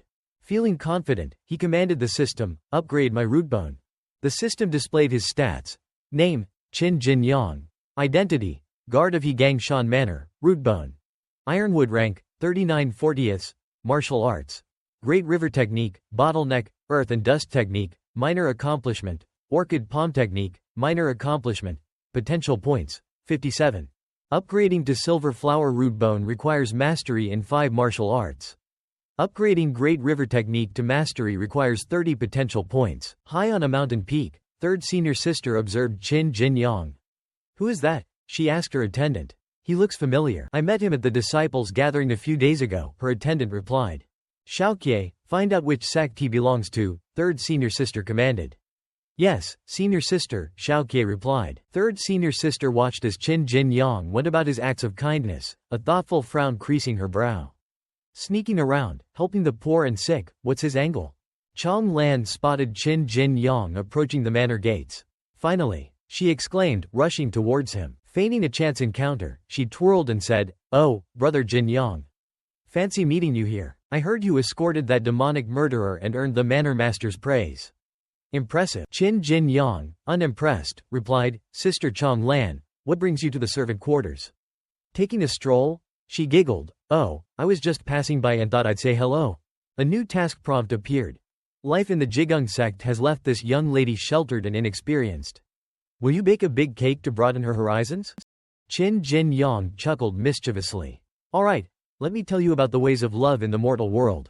He leaned closer, affecting an air of mystery. Sister Chong Lan, you yearn for me so. But there's something I must confess. Chong Lan's curiosity was piqued. What is it? Qin Jin Yang held a rose stem between his teeth, gazing at her with feigned passion. I only lack you. Reward for surprising her. 5 potential points, the system chimed. Seeing Chong Lan clutching her chest, eyes filled with hearts, Qin Jin Yang thought, this girl is clueless. I'll give her another one. My love burns like a raging inferno, and I'll never let you go. Reward for expressing love. 5 potential points, the system chimed again. Chong Lan was completely swept away by his cheesy declarations. Steward Wang arrived, bumping into Chong Lan, accidentally. Oh, isn't this Qin Jin Yang and Sister Chong Lan? What are you two chatting about? Qin Jin Yang greeted Steward Wang, but his eyes narrowed as he saw Wang's hand creeping towards Chong Lan. The system prompt appeared. Words alone aren't enough to charm her. Will you chase away the pervert and make her feel safe? Qin Jin Yang instantly grabbed Steward Wang's hand. Steward Wang, your hand is rather dirty, wouldn't you say? Steward Wang, flustered, yanked his hand away. Qin Jin Yang. He drew his saber, pointing it at Qin Jin Yang. Don't think you can act so arrogant just because you did the manor a favor. You've been an eyesore for a long time. But Qin Jin Yang, with a single punch, sent Steward Wang reeling in pain. Steward Wang's face contorted in rage. This brat, when did he get so strong? He actually dared to strike me? The system prompt displayed. Chase away the pervert and make her feel safe. Reward. 10 potential points. Chong Lan, her eyes filled with admiration, thought, he's so strong. He really is a dependable man. A servant hurried over. Steward Wang, the manor master needs you urgently. Steward Wang, feigning strength despite his pain, snarled, Qin Jin Yang, consider yourself lucky I have to go. This isn't over. Qin Jin Yang gritted his teeth. You'd better run, steward. Don't let me see your face again. Chong Lan, captivated by his display of dominance, thought, he's so cool. I like him even more now. At the Hegang Shan Manor's Grand Hall, disciples were gathering for the entrance examination. Several disciples were gossiping. Did you hear? The manor is opening a new training path this year. Yeah, they're only accepting 5 disciples with exceptional talent, like the Shangshan sect. Qin Jin Yang, looking at his system stats, thought, maybe I can get into the Haosheng Hall now. My great river technique should allow me to advance further. His stats were displayed. Name, Qin Jin Yang. Identity, Guard of Hegang Shan Manor, Root Bone. Ironwood rank, 39/40, Martial Arts. Great River Technique, Mastery, Earth and Dust Technique, Minor Accomplishment. Orchid Palm Technique, Minor Accomplishment, Potential Points. 1. He heard a voice from afar. What a beautiful lady. A wealthy-looking young man was leering at a female disciple. Forget martial arts, come with me. You can be my concubine. Seeing her draw her sword, his interest grew. Oh, feisty, are we? The girl, trembling, stammered, stay away from me. Qin Jin Yang, witnessing the scene, thought, with her skills, she won't survive long in the martial world. Better to face reality now. The strong prey on the weak. A system prompt appeared. This rich fool clearly doesn't understand the rules. Will you teach him that in martial arts, strength matters more than money? Qin Jin Yang walked up behind the young man, ordering, stop. The young man, annoyed at the interruption, spun around. Who dares interfere? Without a word, Qin Jin Yang landed a punch, sending the young man flying. The young man, sprawled on the ground, dazed and drooling, heard the system's notification. Task complete. You have taught him that true strength is the foundation of martial arts. Reward. 10 potential points. Qin Jin Yang offered the female disciple his hand. Greetings, miss. The system presented a new task. The martial world is dangerous, and hearts can be deceitful. Will you offer this frightened young lady some comfort and reassurance? He introduced himself. Qin Jin Yang, at your service. I'm also from the Hegang Shan Manor. Thank you for your help, she replied. I'm Wang Cat Tuong. If you need anything, don't hesitate to ask, Qin Jin Yang offered kindly. Even though I'm not a disciple yet, I have connections within the manor. Wang Cat Tuong hesitated. Thank you, but I'll be alright. It's just me. Qin Jin Yang reassured her, Miss Wang, you are as beautiful as a flower, and your talents are evident. You will definitely pass the entrance examination. Do you really think so? She asked, her face brightening. Thank you, the system chimed. You have given hope to a troubled young lady. Reward. 5 potential points. Qin Jin Yang gave her an encouraging thumbs up. We can do this. As a young woman approached, the other disciples gasped. Isn't that? Why is she here? They whispered amongst themselves. That's Lu Shaoqian. Why is Snow Ice's attendant disciple here? Lu Shaoqian walked up to Qin Jin Yang. You're Qin Jin Yang, right? Skip the line, you can go in first. Qin Jin Yang pointed to Wang Cat Tuong. Can she come with me? Lu Shaoqian frowned. Are you kidding? You want to bring her? The system displayed information about the entrance examination. Hegang Shan Manor entrance examination. Participants will meditate on spirit stones within a mountain cave. The cave will exert increasing pressure on the participants. Participants must release their internal energy to resist the pressure. The released energy will react with the spirit stones. Let's go over there and listen for more information, Qin Jin Yang suggested. Wang Cat Tuong nodded. Alright. As they walked away, the other disciples glared at them. Look at those two lowlifes. They scoffed. That girl's not bad looking, though. Those trash actually dream of becoming Hegang Shan Manor disciples. Pathetic. Suddenly, Wang Cat Tuong gasped, her eyes widening in alarm. The young man with the mole under his lip smirked. Once my brother enters the sect, you can be his attendant. Serving him day and night. Qin Jin Yang instantly stepped in front of Wang Cat Tuong, shielding her. Don't even think about it. He snapped. That arrogant brat? I already put him in his place. The two groups were about to clash when a voice intervened. Stop. It was senior brother Luo Shuiqing, the top disciple of the Yaoling sect. Entrance to the manor is based on talent, not background. We're all fellow disciples here, so let's act like it. He patted Qin Jinyang's shoulder. The Hegangshan Manor is our home. Let's all live together in harmony. He chuckled, but inwardly, he scoffed, assuming you even managed to enter this home. Hurry along, everyone. The main hall lecture on the entrance examination rules is about to begin. I wish you all the best. With a final flourish, he departed. Qin Jinyang clenched his fists, his expression grim. Root bone is determined by how you react to the spirit stone's pressure. Those who can't withstand it, their root bone will be deemed heavy. Those who persevere will see roots sprout from the mud, rotten wood root bone. Then, the roots harden, growing into dry branches, ironwood root bone.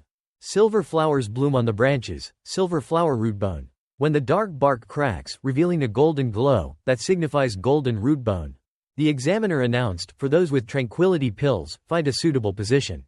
The manor will not be responsible for any accidents caused by forcing yourself to endure the pressure with the pill's aid.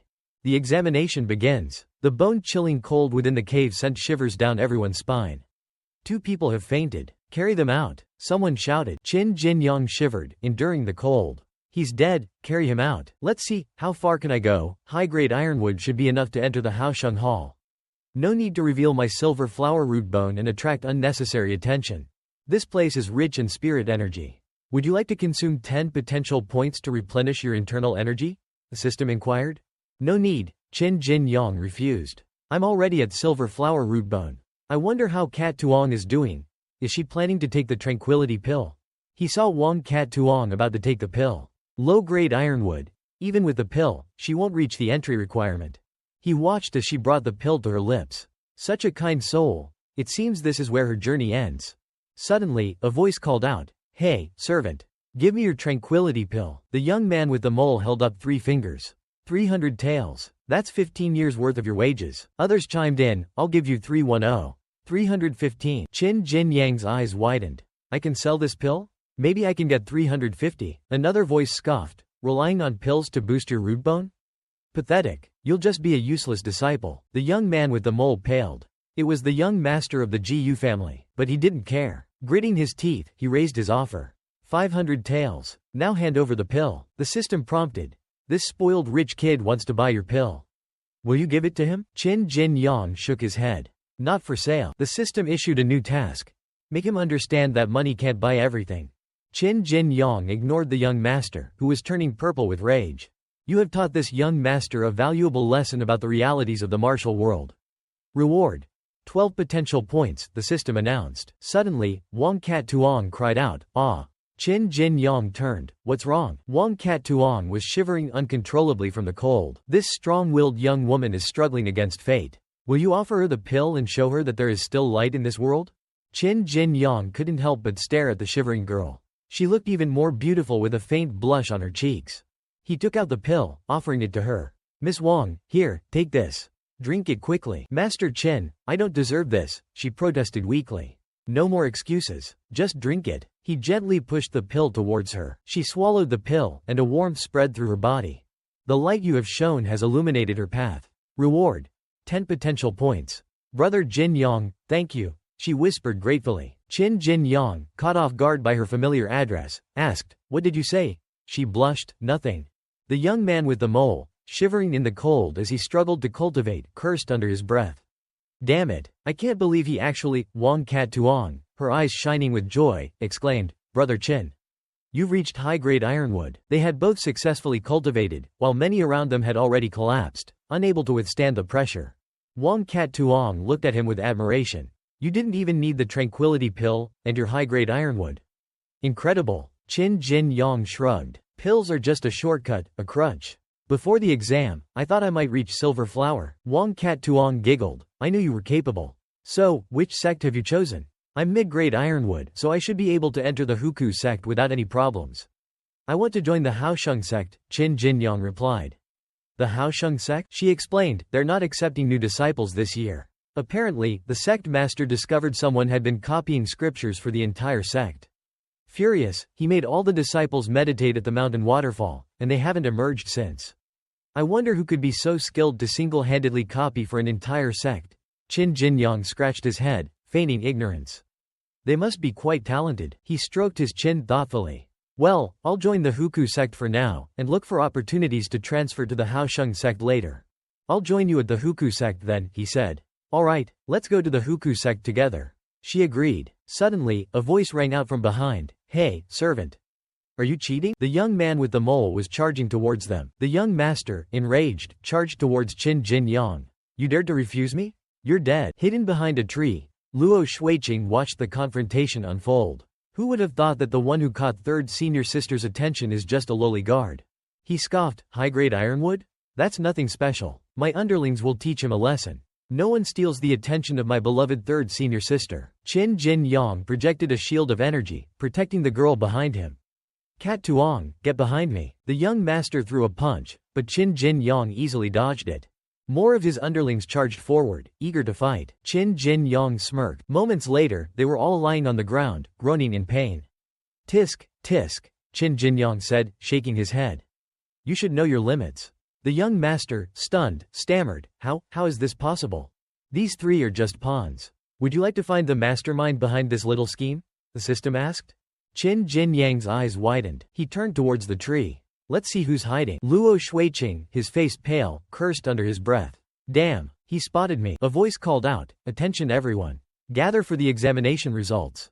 Qin Jin Yang paused. Brother Qin, let's go. Wang Cat Tuong tugged at his arm. We need to hear the results. Alright, he replied. Luo Shuiqing, still reeling from his near exposure, gritted his teeth. Unbelievable. He sensed me. That bastard. He caught third senior sister's attention. He's definitely not just high-grade ironwood. Standing on a raised platform, a man announced, Next, Elder Shu Longji of the Yaoling sect will announce the recruits for his sect.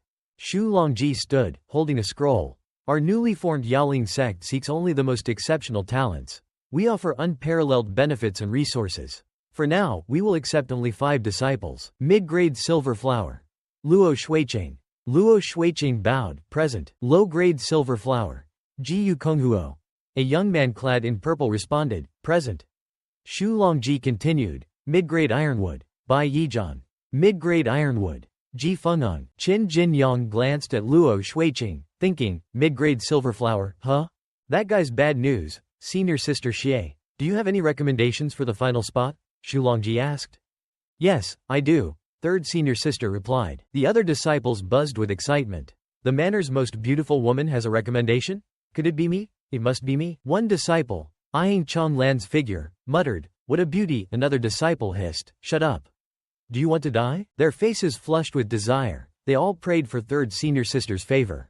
Third senior sister pointed towards Qin Jin Yang. Brother Qin, I think she's pointing at you, Wang Cat Tuong whispered. No way, Qin Jin Yang replied, I don't even know her. But third senior sister announced, high-grade ironwood, Qin Jin Yang. Everyone turned to stare at him, murmuring in disbelief. Who is he? She chose him. Seriously? The most powerful figure present, seemingly lost in thought, remained silent. Qin Jin Yang pondered the situation. That Luo Shuiqing, he's not to be trusted. Is this Yaoling sect a trap or an opportunity? Meanwhile, Wang Cat Tuong congratulated him excitedly. Congratulations, Brother Qin, you're in the Yaoling sect. This is your chance to soar. Your future is limitless. Your future is bright. A new task prompt appeared. This young woman's hopes and dreams are worth more than gold. Will you grant her a dream and the prestige of the Yaoling sect to aspire to? Yes. Qin Jin Yang immediately agreed. I'll take care of that Luo Shuiqing. Elder Xie handed out a few pills. These Ji Yuan pills are exclusive benefits for Yaoling sect disciples. No other sect has them. Go spread the good news. Report to the Yaoling sect tomorrow morning. Shu Longji gave a pill to each of the new disciples. From now on, you 5 are my Yaoling disciples. Thank you, Elder. They replied joyfully. The next day, the entrance to the servant quarters was adorned with red lanterns, the atmosphere lively and festive. Qin Jin Yang looked around, smiling. What's with all the celebration? Is old Tiger getting married? I need to tell him about the exam results. Double the joy. He noticed a servant struggling to carry 2 heavy buckets of water. Zhou Xiaoxiao. Seeing Zhou Xiaoxiao's bruised face, he asked, What happened? Who did this to you? Steward Wang. Zhou Xiaoxiao replied. Master Feng and old Tiger are away, and Steward Wang has been acting like a tyrant. Qin Jin Yang clenched his jaw. Steward Wang? How dare he? My senior brother and I, who used to serve Zhang Chongjung, were forced to fight a duel. We both ended up back in the servant quarters, demoted to servants. Zhang Chongjung, for a bit of status within the manor, offered his sister, Chong Lan, as a concubine to Steward Wang. Steward Wang then wanted to take my older sister as a concubine, too. When we refused, he beat me like this. Qin Jin Yang's face hardened. I always considered the servant quarters my home. Steward Wang has turned it into a living hell. In the courtyard, Steward Wang was celebrating his wedding to Zhang Chong Lan. Laughter filled the air. Steward Wang is a lucky man, they all said. Qin Jin Yang stormed in, saber drawn. Steward Wang pointed at Qin Jin Yang, a smug grin on his face. So you're back. I heard you helped the Haosheng disciples cheat on their scripture copying. Master Wu Shengxi was furious. The entire sect is being punished because of you. You've lost your backing. Zhang Chong Lan, seated on his lap, was crying, looking at Qin Jinyang pleadingly. Seize him, Steward Wang ordered. Seize him. Chong Lan cried out. Qin Jinyang. A mob of guards charged towards Qin Jinyang, their swords glinting. Kill him. Kill him. Qin Jinyang slashed his saber, sending one guard reeling, blood spraying from his mouth. He struck another guard in the stomach. He fought his way through the guards, approaching Steward Wang. Suddenly, a voice cried out, "The Manor Master is coming." Qin Jin Yang, the Manor Master is coming. Steward Wang yelled, panic creeping into his voice. The Manor Master is friends with Wu Shengxi. You're finished. The Manor Master entered. Qin Jin Yang. Qin Jin Yang bowed. Greetings, Manor Master. Steward Wang cackled. He's angry.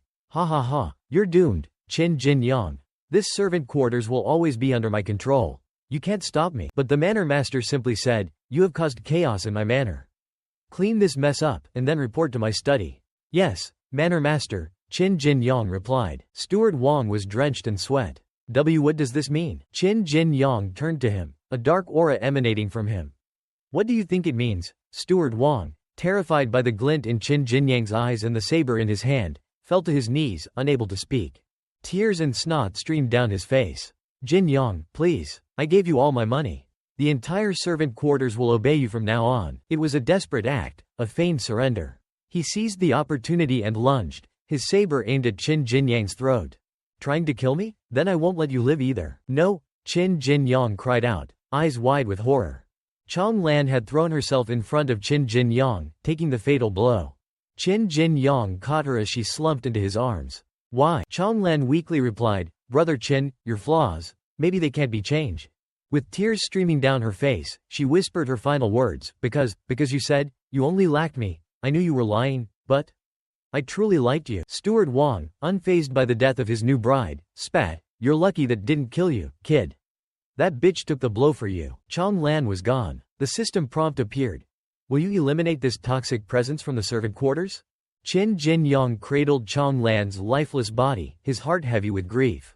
He thought back to their encounters. Despite her abrasive personality, Chong Lan had been kind and lovable in her own way. She might have been manipulative, but she didn't deserve to die, and she had sacrificed herself for him. A wave of rage washed over him, his body engulfed in a furious red aura. You will die for this, he growled. He landed a powerful punch on Steward Wang's face. You kill me? Steward Wang sputtered. The manor will never let you get away with this. Qin Jin Yang paused, and Steward Wang laughed triumphantly. Scared now? You can't touch me. But before he could finish his sentence, Qin Jin Yang struck again, his fist connecting with Steward Wang's eye with blinding speed. Blood splattered. Steward Wang crumpled to the ground. Task complete. You have eliminated the toxic influence. The servant quarters have a new beginning. Reward: 50 potential points. Suddenly, Feng Duo Ying burst through the doors, startling everyone nearby. Brother Qin. He looked at Qin Jin Yang, a wide smile on his face. Congratulations. You joined the Yaoling sect. He glanced around the carnage. Did you do all this? Yes, I did, Qin Jin Yang replied. A disciple rushed in. Senior brother, Steward Wang murdered his new wife. He then attacked Brother Qin and was killed in self-defense. It's karma. We all saw it. The other disciples stared at each other, their faces blank with shock. But when they saw Qin Jin Yang's murderous glare, they quickly regained their composure. Yes, that's exactly what happened. They all chimed in unison. Feng Duo Ying clapped Qin Jin Yang's shoulder, praising him. Ha ha ha. A true martial artist knows when to be decisive. Don't worry, I'll make sure this never reaches the authorities. Thank you, senior brother, Qin Jin Yang replied, his sadness still lingering. The 5 new disciples of the Yaoling sect gathered. I wonder if the Yaoling sect has any secret techniques like the Great River Technique, Qin Jin Yang mused. The system displayed his information. Name: Qin Jin Yang. Identity: disciple of Yaoling sect. Higangshan Manor. Rootbone. Silver Flower rank, 119 120ths. Upgrading to Golden rank requires mastery and 7 martial arts. Martial arts. Great River Technique, Mastery, Earth and Dust Technique, Mastery, Orchid Palm Technique, Mastery, Potential Points, 34. The sect master is here, someone announced. Shu Longji entered. Is everyone here? Everyone is present, Elder, a disciple responded. Distribute the manuals, Shu Longji ordered. Yes, Elder. The disciples carrying the manuals replied. Take your manuals and start practicing. I will test you in 3 days. Those who failed to comprehend their techniques will be expelled from the Yaoling sect. The disciples opened their manuals. It was the Thunder Vein Sword Technique. A basic sword technique, it shouldn't be too difficult to learn. Qin Jin Yang looked around, confused. Where's my manual? Shu Longji handed him a different manual. Your task is different. You will study this. Both Shu Longji and Luo Shuiqing wore the same smug expression. It was clear they intended to make things difficult for Qin Jin Yang. Qin Jin Yang looked at the title, his eyes widening. Ice Lotus Armor. Brother Qin's root bone is only high-grade ironwood. This is too much. Jiyu Konghuo protested. Qin Jin Yang, however, was unconcerned. It might be difficult to master, but it's just a matter of a few potential points. Shu Longji unleashed a blast of purple-green energy. Insolence. Questioning your sect master on your first day? Jiyu Konghuo was thrown back, coughing blood. Qin Jin Yang moved to help his fellow disciple, but Luo Shuiqing grabbed his arm. Don't you dare. You want to defy the sect master? Jiyu Konghuo, knowing better than to argue, bowed his head. I was wrong. Forgive me. Qin Jin Yang also bowed. Thank you, Elder. I accept the challenge of the Ice Lotus Armor. Luo Shuiqing smirked triumphantly. You fool. Just wait until you're expelled in 3 days. You are dismissed, Shu Longji said, turning to leave. See you in 3 days. The disciples bowed their heads. Farewell, Elder. They exited the hall. Brother Qin, I'm so sorry, Jiyu Konghuo said worriedly. That Ice Lotus Armor. I know a bit about it. If you have any questions, feel free to ask me anytime. Thank you for your concern, Brother Jiyu, Qin Jin Yang replied. Luo Shuiqing, standing behind them, scoffed. Jiyu Konghuo, this is the Yaoling sect of the Higangshan Manor, not your Jiyu family. The sect master has his own arrangements, so stop meddling. As night fell and the moon rose high in the sky, lanterns were lit. Qin Jin Yang sat in his room, the Ice Lotus Armor manual opened before him. Unlocking the basic level of the Ice Lotus Armor requires 30 potential points. Would you like to unlock it? Unlock? He confirmed without hesitation. Outside, a figure approached his room. Peering through the window, she whispered, let's see what he's up to. Her face flushed crimson as she quickly drew back, letting out a gasp.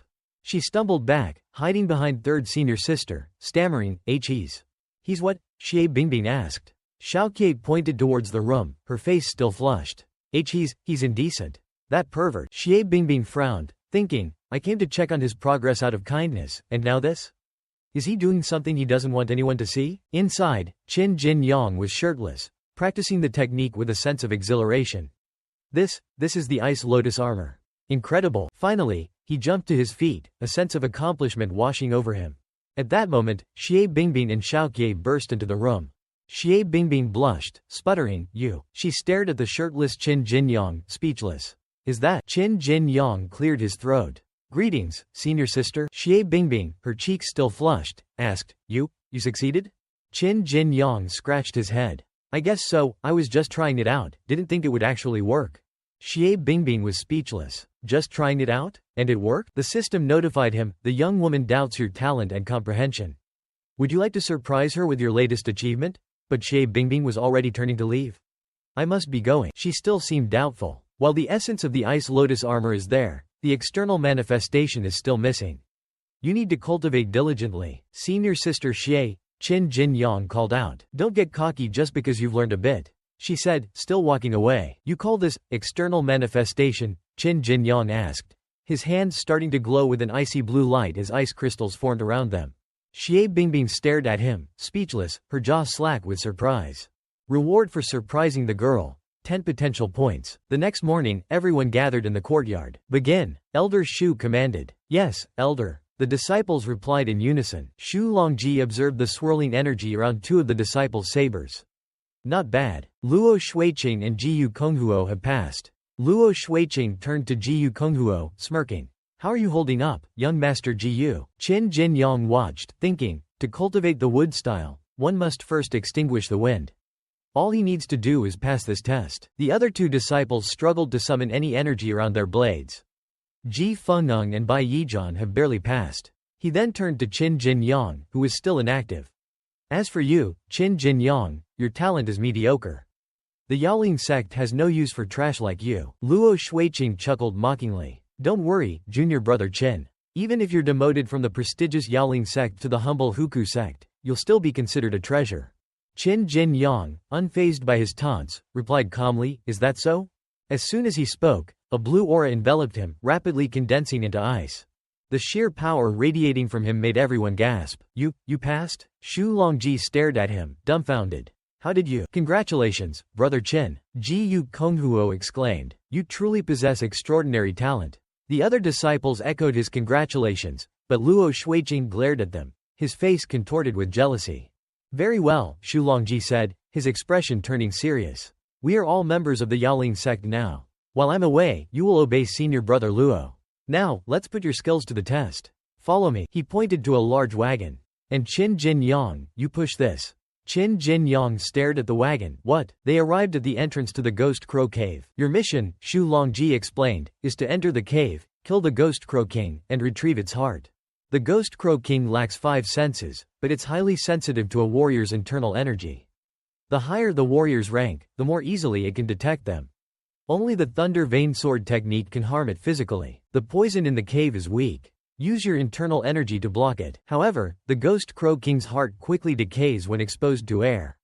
To preserve it, you must use the Ice Lotus armor to power the ice coffin crafted by the Manor Master. Now, begin. You all wait here. I, your senior brother, will lead the way, Luo Shuiqing said, his hands clasped behind his back. Ji Yu Konghuo turned to Qin Jinyang. Stay here, brother Qin. While your Ice Lotus armor is powerful, don't underestimate the Ghost Crow King.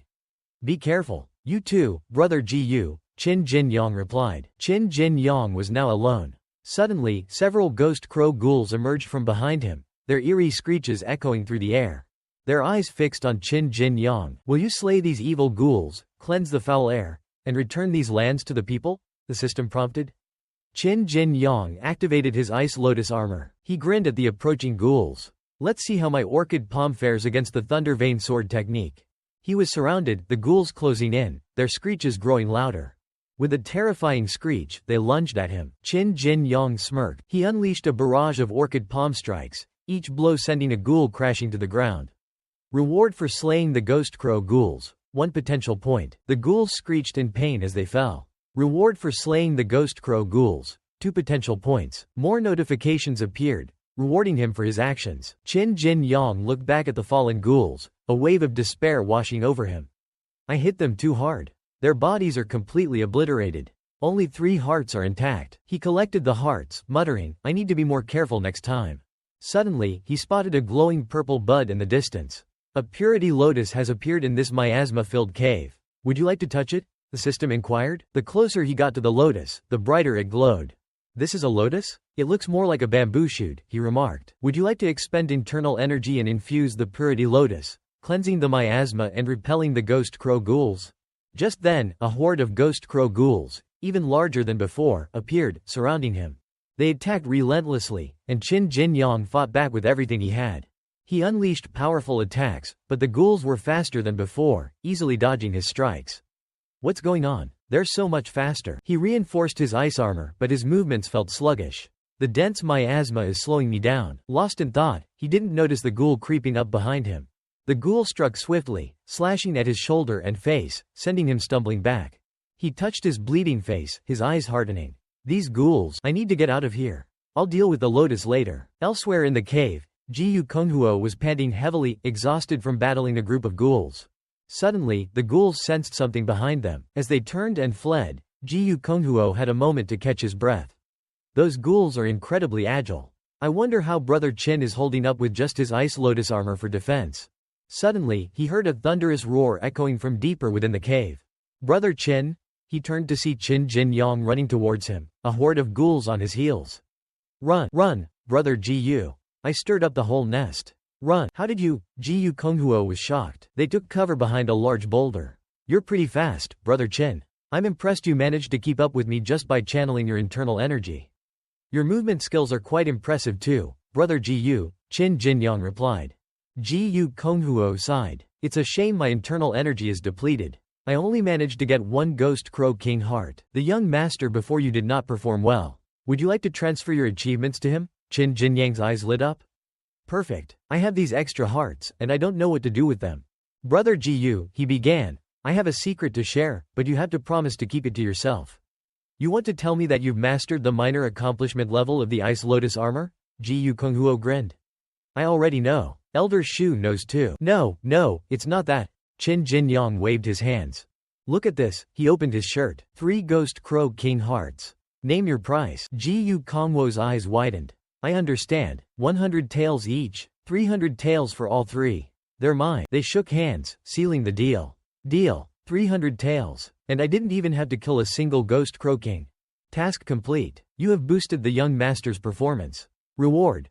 5 potential points. The 2 men laughed, their deal successfully concluded. Brother Qin, you've done me a great service.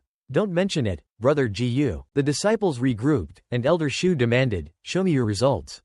How many Ghost Crow King hearts do you have? This was the Yaoling sect's first mission. Anyone with a heart will get to cultivate in the Manor Master's secret chamber for several hours. Whoever brings back the most hearts will receive a special reward from the Manor Master, a clarity pill. Luo Shuiqing thought triumphantly, the sect master already taught me the Thunder Vein Sword technique before I joined. That clarity pill is as good as mine. Forgive me, Elder, Ji Fengneng and Bai Yijian bowed shamefully. We have nothing. Luo Shuiqing stepped forward, boasting, Elder, Luo Shuiqing, 2 hearts. Shu Longji accepted the 2 hearts, placing them in the wagon.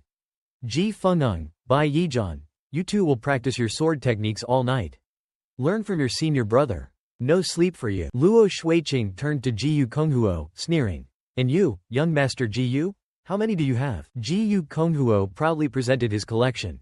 Elder, Ji-yu Konghuo, 4 hearts. Ji Fengneng and Bai Yijian gasped, while Luo Shuiqing stared, dumbfounded.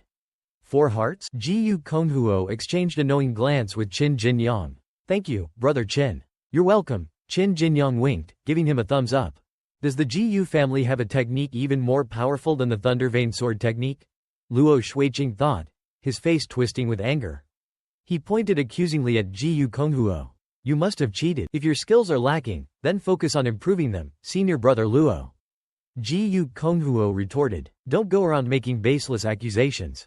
Luo Shuiqing was speechless. Enough, Shu Longji bellowed. We will settle this back at the manor. That night, in Qin Jinyang's room. Here you go, brother Qin.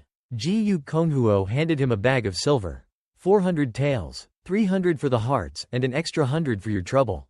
I can't take all the benefits of the clarity pill for myself.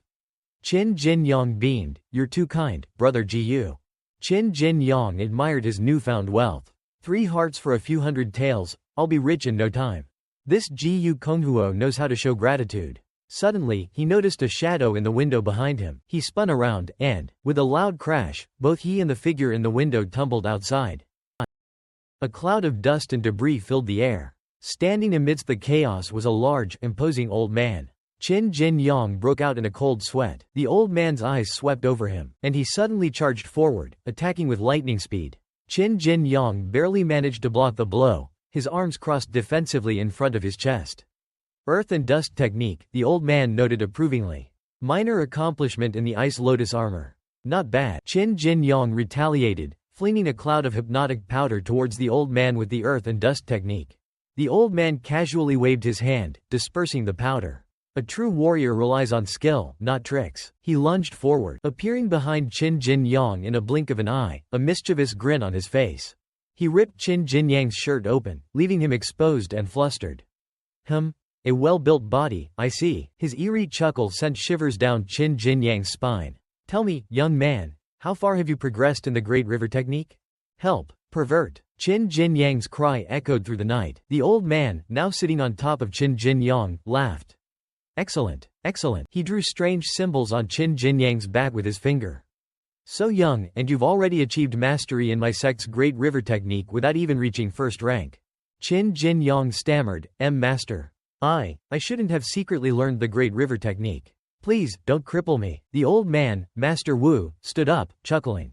Don't worry, my boy. My life's goal is to pass on the Great River Technique. Pass on the Great River Technique, Qin Jinyang repeated, his mind racing. Suddenly, it dawned on him. Master, he exclaimed. He bowed deeply, prostrating himself before Master Wu. Master, please accept this disciple's bow. Master Wu beamed, raising Qin Jinyang up with a gentle push. Ha ha ha, what a good disciple. No more pushing carts in the Yaling sect for you. You're coming to the Haosheng sect. A surge of energy coursed through Qin Jinyang. Master, he bowed, I still have some unfinished business. I cannot join the Haosheng sect just yet. Please forgive me. Once I've settled these matters, I will report to you without delay.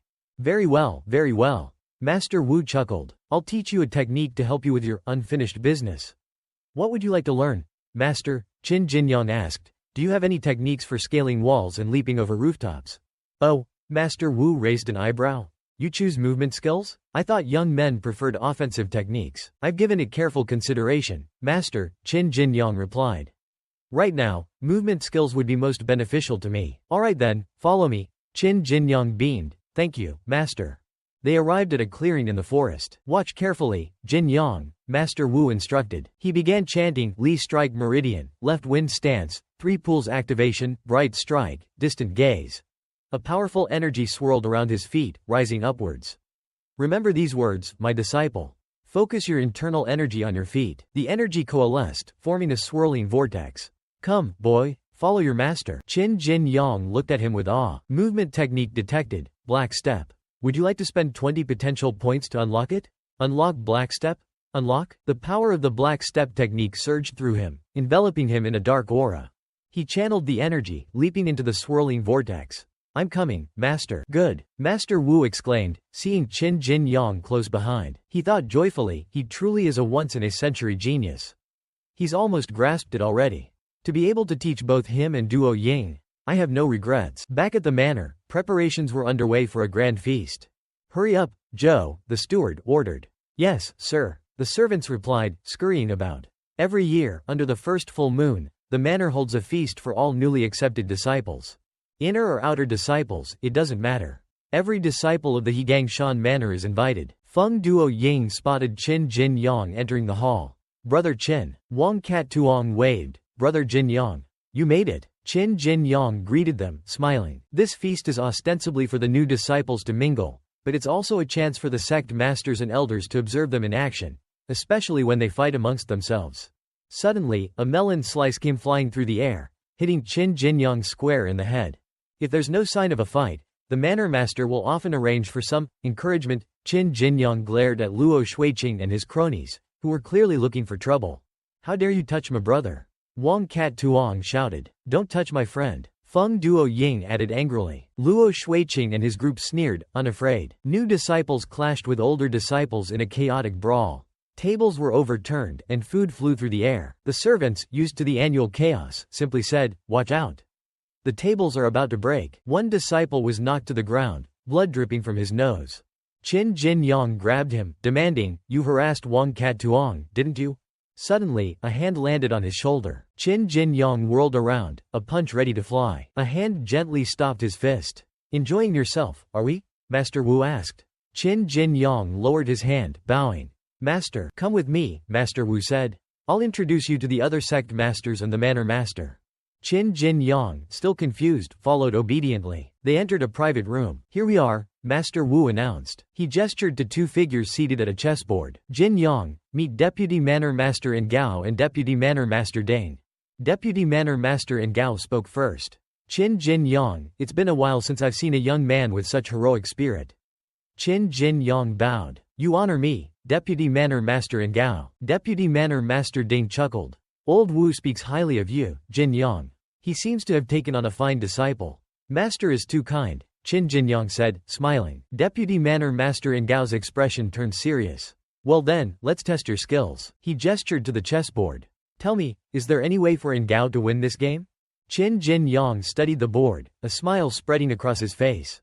Although Deputy Manor Master Ngao is in a difficult position, he began, it's not entirely hopeless. His words stunned both deputy manor masters. Their eyes widened in disbelief. Master Wu whispered frantically, Jinyang, are you sure? Old Dane is undefeated in the manor. No one has ever beaten him. Your master just lost to me 3 days ago, you little brat. Deputy Manor Master Ding scoffed. You think you can beat me? Qin Jin Yang thought to himself, undefeated? This endgame. Ding Quanchun's skills are barely elementary. His strategic thinking is non-existent. Are the martial artists in this world this bad at strategy games? Back in my old world, he recalled, I used to play Go with professional players, even competing against second and third Dan rank players. He folded his arms confidently. Master, I can definitely win this game for Deputy Manor Master Ingao. Very well, Deputy Manor Master Ingao agreed. If you win, I'll grant you any request you desire. The system notification appeared. Ingao's Go skills are not as good as he believes, but he's too proud to admit defeat. Do you wish to let him win? Master Wu placed a hand on Qin Jin Yang's shoulder, his voice laced with worry. Jin Yang, if you lose, my reputation is nothing. But you could offend both Deputy Manor Masters. Don't worry, Master, Qin Jin Yang reassured him. Your master is afraid of losing to old Ding. Will you reassure him? The system inquired. How arrogant. This young whippersnapper, Deputy Manor Master Ding thought to himself. Old Ding loves Go, but he's never met a true master. Would you like to broaden his horizons? The system asked. Qin Jin Yang chuckled. This is quite the challenge. I have to win. He picked up a black stone. Deputy Manor Masters, this disciple is inexperienced. Outside in the courtyard, the chaotic brawl had ended. The scene was a mess of overturned tables and groaning disciples. Wang Cat Tuong looked around frantically. Brother Jin Yang? Where's Brother Jin Yang? He's disappeared. Where's old Qin? Feng Duo Ying wondered. He vanished in the middle of the fight. Suddenly, a roar of disbelief echoed from the private room. How is this possible? Ding Quanchun stared at the board, his face red with fury.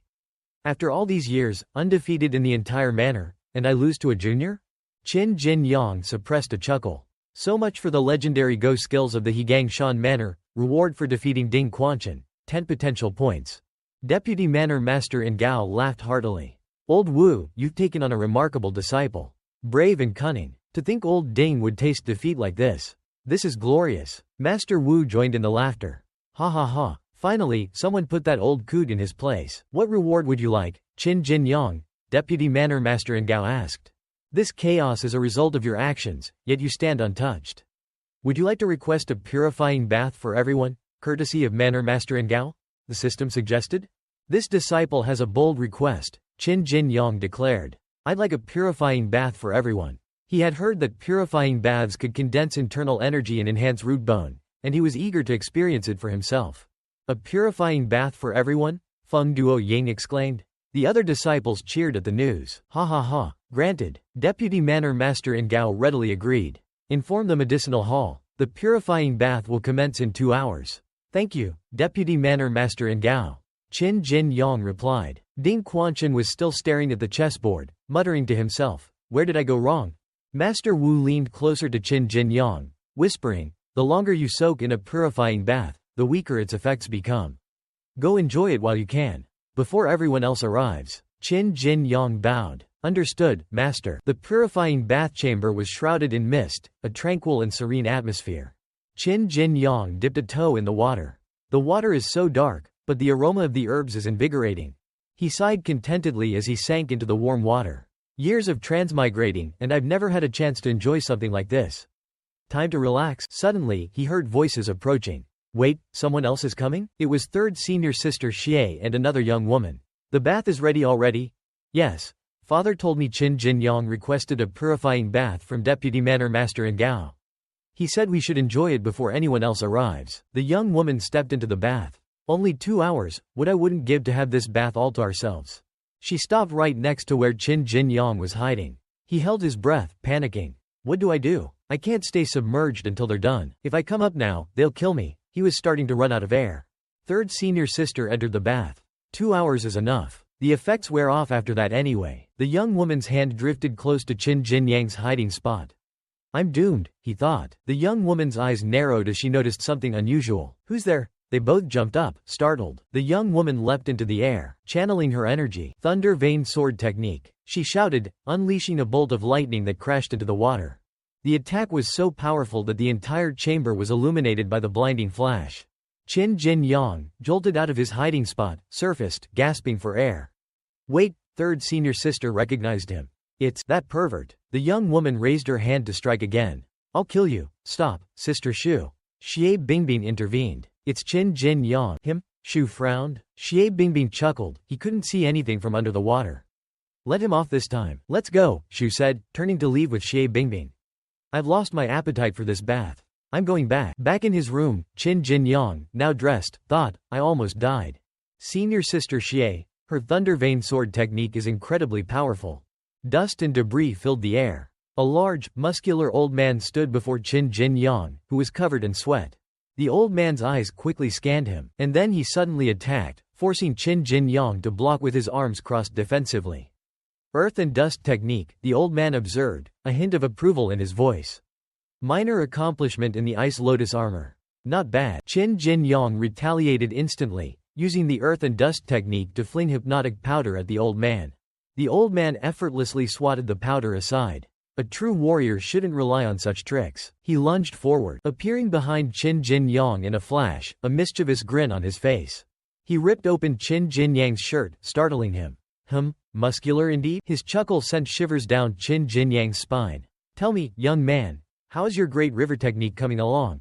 Help, pervert. Qin Jinyang's cry echoed through the night. The old man, who was sitting on top of Qin Jinyang, laughed heartily.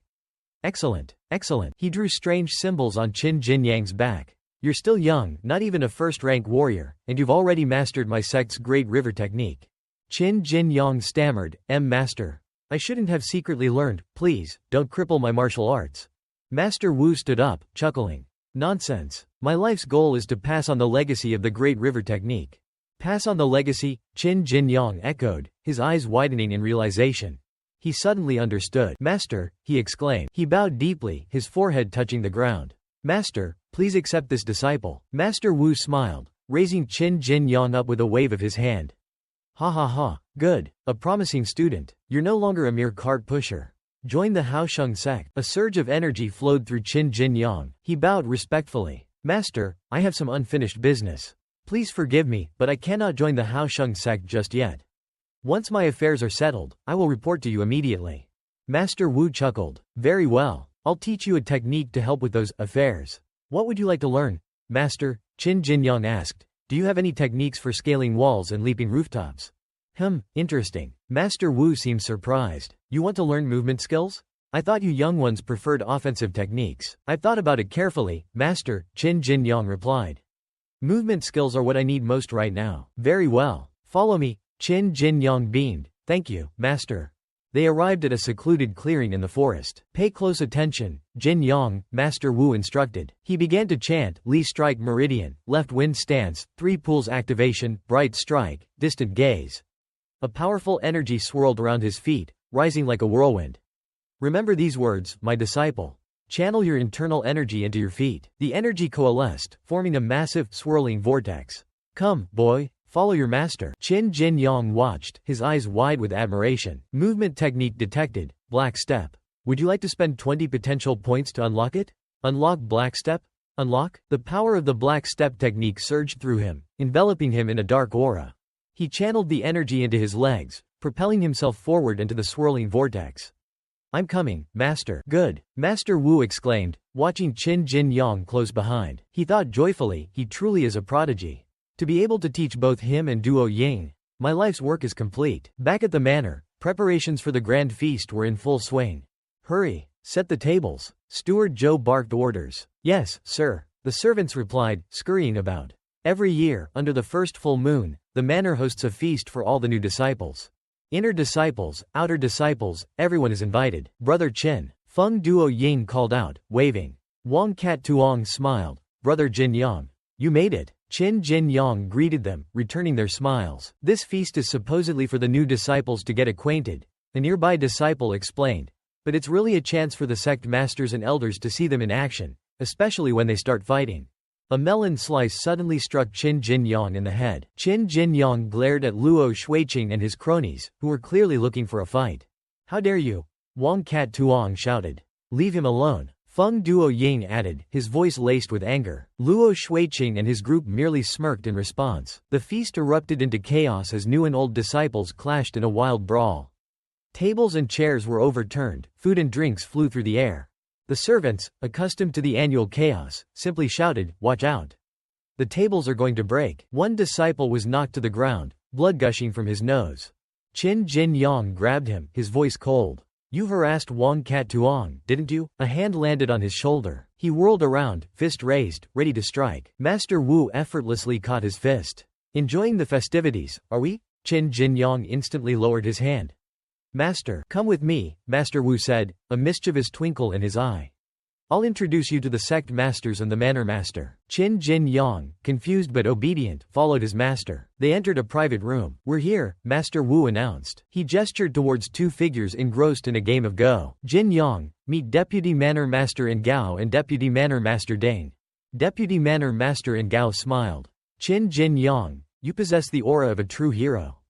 Qin Jin Yang bowed. You honor me, Deputy Manor Master in Gao. Old Wu has been singing your praises, Jin Yang, Deputy Manor Master Ding chuckled.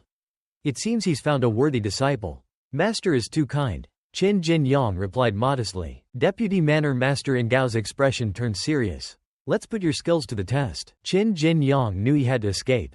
No more potential points, I'll have to deal with that lotus later. Survival comes first. He gathered his remaining energy and ran, but the ghouls kept coming, their numbers increasing. This is bad, he muttered, charging at the horde. He fought his way through the ghouls, desperately trying to clear a path. Reward for slaying the ghost crow ghouls. 1 potential point, the system announced. He was covered in wounds, blood dripping from numerous cuts. The relentless ghouls continued their pursuit. He was running out of breath, his legs trembling with exhaustion. I can't die here, he thought, his vision blurring. In the distance, Ji Konghuo spotted him. Brother Qin, he called out, but Qin Jin Yang could no longer see or hear clearly. Brother Ji, he collapsed, his strength finally failing him. Brother Qin, Ji Konghuo rushed towards him. You have successfully activated the lotus, bringing hope to the surrounding people. Reward. 500 potential points. The other disciples were waiting anxiously outside the cave. Where's Brother Ji? It's been so long. Xu Longji and Luo Shuiqing exchanged a glance. Did you handle it? Luo Shuiqing smirked. Consider it done. Ji Fengneng and Bai Yizhan, unaware of their scheme, exchanged worried glances. What if something happened? At that moment, Ji Konghuo emerged, supporting Qin Jin Yang. Brother Qin, the others exclaimed, rushing towards them. Stop, Xu Longji and Luo Shuiqing ordered. Elder, I found Brother Qin, Ji Konghuo reported. Qin Jin Yang knelt, bowing his head in apology. Elder, I was attacked by a horde of ghouls and sustained serious injuries. I apologize for my tardiness. Xu Longji glared at him, displeased. Luo Shuiqing smirked, arms crossed. Qin Jin Yang said nothing, accepting their silent reprimand. Brother Qin, Ji Konghuo said, concerned. I was late, Qin Jin Yang repeated, and I accept responsibility for my actions. Tension hung heavy in the air as Qin Jin Yang met Xu Longji's gaze. Qin Jin Yang, Luo Shuiqing barked. You dare hold your head high? If I were you, I'd be too ashamed to remain in the Yaoling sect. Luo Shuiqing, Ji Konghuo shouted indignantly. The sect master hasn't spoken. You have no right to judge. Brother Ji, let it go, Qin Jin Yang interrupted. Xu Longji's voice boomed. Qin Jin Yang, your tardiness jeopardized the mission. As punishment, you will receive 200 lashes. If this happens again, you will be expelled from the Yaoling sect.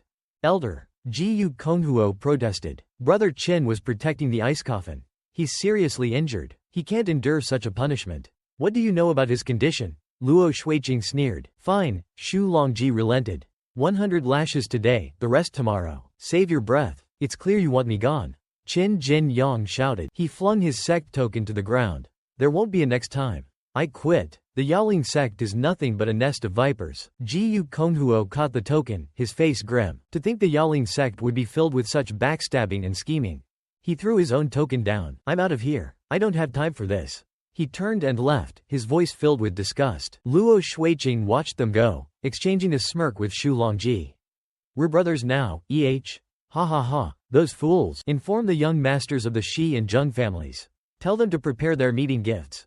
There are 2 vacancies in the Yaoling sect. Luo Shuiqing grinned. Yes, elder. Qin Jin Yang had returned to Master Wu and Feng Duo Yang. Brother Qin, how are your injuries? Feng Duo Yang asked with concern.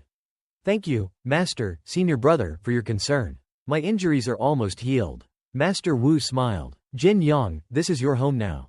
Tell your master, what are your plans? Master, I plan to break through to first rank tomorrow, Qin Jin Yang declared. Your internal energy is already at first rank level? Feng Duo Yang asked, surprised. It has been for a while, Qin Jin Yang explained. I didn't break through before because those ghouls are incredibly sensitive to a warrior's rank. Now that that's resolved, I have no reason to hold back. But, Feng Duo Ying hesitated. Your injuries, are you sure you're ready? There's nothing to worry about, Duo Ying, Master Wu reassured him. I know Jin Yang's body well. There's no risk. However, Jin Yang, Master Wu cautioned, breaking through to warrior rank is a major step. Don't be reckless. Don't worry, Master, I'll be careful, Jin Yang promised. With the earth and dust technique, the ice lotus armor, and the orchid palm technique, along with your guidance, my chances of success are high. Good, Master Wu nodded. I will personally guide your energy flow and set up a formation to aid you in your breakthrough. I'll be there to assist as well, Feng Duo Ying added. You need assistance for a breakthrough? Jin Yang asked, confused. Of course, I will set up a blood essence convergence formation. You'll be at the center, while the others will surround you, Master Wu explained. I will guide your internal energy to your dantian, and Duo Ying will use his blood essence to bolster your energy, helping it condense and increasing your chances of a successful breakthrough. I see, Jin Yang finally understood. Thank you, Master, Senior Brother. A chorus of voices shouted from outside, wait. Count us in. A fellow disciple needs help. How can we stand aside? We won't let you face this alone, brother. Thank you, Jin Yang said, touched by their support. Master Wu chuckled. You want to contribute? Your meager blood essence is barely enough to sustain yourselves. You'll faint before Jin Yang even makes a dent in his breakthrough. He revealed the secret. I see right through you. This brotherly love is just an excuse. You just want junior brother to do all your scripture copying. The guilty disciples, along with Feng Duo Ying, hung their heads, sweat dripping from their brows. Master Wu sighed, finally relenting. Fine. If you're so eager to contribute, you can join the formation tomorrow and help Jin Yang with his breakthrough. Yes, Master, they chorused, their faces brightening. Feng Duo Ying clapped a hand on one of the disciples' shoulders. Brother Bing, come here for a second. Lowering his voice, he said, Brother Qin is just recovering from serious injuries. I'm worried we don't have enough people for the formation. What if something goes wrong during his breakthrough? He could die. I need you to discreetly invite 2 more people to help. Don't let anyone else know. We don't need any unnecessary distractions or trouble. Brother Bing winked, flashing a thumbs up. Don't worry, Brother Feng, your secret's safe with me. Despite the reassurance, Feng Duo Ying couldn't shake a feeling of unease. I still feel like we're not fully prepared. I hope nothing goes wrong. The next day, news of Jin Yang's decision reached third senior sister Xie. What? She exclaimed. He's attempting a breakthrough while he's still injured? That's reckless. He could die. It's true, senior sister, Xiaoqie confirmed. The Haosheng disciples were talking about it yesterday. It's definitely happening. Third senior sister frowned, deep in thought. The only reason he would attempt such a risky breakthrough is the ice lotus armor. But even with that, it's extremely dangerous to force a breakthrough while injured. He was expelled from the Yaoling sect. Maybe anger is fueling this reckless decision, but to risk his life. I was the one who recommended him for that sect. I had to do something. She turned to Xiaoqie, come with me. We're going to the Haosheng sect. Yes, senior sister, Xiaoqie replied. They arrived at the Haosheng sect, surprised to find a large crowd gathered outside. What's going on here? Xie Bingbing exclaimed. Why are so many people here? Xiaoqie echoed, her eyes wide with surprise. Why are they all gathered at the Haosheng sect? A scarred man stepped forward. We're looking for Jin Yang. Feng Duo Ying eyed the crowd warily. I remember you, he said, arms crossed. You're the one Brother Qin defeated. You're here for revenge, aren't you? No, we have no intention of harming anyone. The scarred man said, shaking his head. We simply want to speak with Jin Yang. Looking for me? Jin Yang stepped out. It seems my morning has been interrupted by a rather large crowd. What's the occasion? Jin Yang. The scarred man's face darkened. You're all right? Jin Yang's eyes narrowed. Why? Disappointed? He smirked. Be careful what you wish for. A hand rose hesitantly from the crowd. Brother Jin Yang. It's a misunderstanding. Jin Yang squinted, recognizing the voice. Is that? His face brightened with a smile. Brother Ji Yu. Cat Tuan. Brother Jin Yang. They approached, their faces full of concern. We heard what happened during the mission. We wanted to see if you were okay. Ah, I see. Jin Yang smiled, touched by their concern. Feng Duo Ying gestured towards the scarred man, who was still scowling. If you're here to offer your support, why the sour face? It's just my face, the man grumbled. Ji Yu Konghuo stepped forward. Brother Qin, you're going to attempt a breakthrough to first rank, right? Let us join the formation and help. Really? Jin Yang was taken aback by their generosity. You'd all do that for me? The crowd nodded enthusiastically. Of course, Brother Qin. That purifying bath you gave us. My cultivation has improved so much. It's amazing. I'll help too. A female voice called out. The crowd gasped. It's Xie, the top disciple of the Shongshan sect. She's here to assist Qin Jin Yang? I wish senior sister Xie would help me with my breakthrough. Qin Jin Yang turned towards the voice. Senior sister Xie, why? I came to check on you. Xie Bingbing's cheeks flushed slightly as she spoke, but I heard about your breakthrough attempt, and, well, I thought I could help. Thank you, senior sister, but Qin Jin Yang began to refuse her offer. Let them join, Jin Yang, Master Wu's voice boomed from the rooftop. But master, the formation might take a little of their blood essence, but it won't do any lasting damage. Don't worry. He then transmitted a message to Qin Jin Yang telepathically. I know you're concerned, Jin Yang, but I'll be there to oversee everything. No one will interfere. I understand, master. Qin Jin Yang bowed, sending a silent message back to his master. Thank you, master. He turned to the assembled disciples. Thank you all for your generosity. I won't forget this. Think nothing of it, brother Qin. They replied. We're happy to help. We wouldn't miss this for the world. They all settled down, arranging themselves in the formation. You came too? Quickly, find a place. We're starting. Qin Jin Yang sat at the center of the 8 trigrams formation, surrounded by the disciples, their energy flowing towards him. Get ready, someone shouted. It's about to begin. Qin Jin Yang closed his eyes, taking a deep breath and calming his mind. Jin Yang, are you ready? Master Wu's voice boomed. I'm ready, master, Qin Jin Yang replied. Master Wu, his body radiating a powerful aura, commanded, begin your breakthrough. Xie Bingbing and Feng Duo Ying joined in, releasing their internal energy to support Qin Jin Yang. Waves of energy surged towards Qin Jin Yang, enveloping him in a swirling cocoon of light. The combined energy was so powerful that it created a strong wind, buffeting the room. Master Wu watched, his eyes narrowed in concentration. The combined energy of 100 disciples. It's truly formidable, even I had to exert some effort to control it. Third senior sister observed the weaker disciples, their faces growing pale with exertion. If this continues, those with lower cultivation will collapse. Master Wu continued to watch, a look of astonishment on his face. And this boy, he's already condensing this immense energy, creating a resonance. What other secrets are you hiding, Jin Yang? Qin Jin Yang, eyes still closed, focused on the swirling currents of energy. This one, it's from brother Ji Yu, Cat Tuong, and the others, this one, from senior sister Xie. Master's energy, and this, the Haosheng disciples. Breakthrough formation detected. Would you like to expend 60 potential points to reach first rank? He began to gather the swirling energy, forming a ball of light in his hands. The system has given me so many shortcuts on this path, it's even saved my life. But not this time. This time, I'll reach first rank with my own strength, and the strength of those who have shown me kindness. Master, Qin Jin Yang shouted. Jin Yang, accept the energy. Master Wu felt a surge of worry. He's trying to break through too early. Jin Yang, Master Wu cried out, his voice laced with anxiety. It's too soon. The formation, the swirling blue energy intensified, slowly changing into a deep crimson. He's going to absorb it all now. Master Wu stared, wide-eyed, as the energy continued to transform. Suddenly, the crimson energy coalesced, taking the form of a magnificent dragon, its scales shimmering with power. The dragon reared its head, jaws open, revealing a core of swirling golden energy. Qin Jin Yang poured every ounce of his will into the golden energy, pushing against the torrent. The formation exploded. Blinding light and energy filled the room. Dust and debris rained down as the energy dissipated. Master Wu shielded his eyes, peering through the settling dust cloud.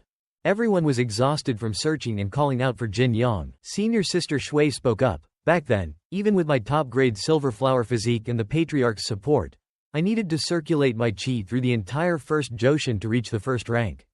This kid hasn't even finished half a Joshin. Suddenly, a hand shot up from the smoke. Qin Jin Yang emerged, completely unaffected by the explosion. The system also announced the successful breakthrough to the first rank. Everyone was stunned, unable to believe their eyes. He broke through in just the time it takes to burn an incense stick? It took me from dawn to dusk, circulating my qi dozens of times, to achieve that. Everyone rushed to Qin Jin Yang, congratulating him on his breakthrough. She looked up and said, Jin Yang, actually, I came here today for something else. She took out a piece of paper and said, Jin Yang. Qin Jin Yang, confused, asked, what's this? Excitedly waving the paper, she explained, don't you recognize this, Jin Yang? She introduced me to a disciple as a companion. Her older sister, Zhou Xiaohua, is getting married to the young master of the Yan Merchant Guild in 3 days.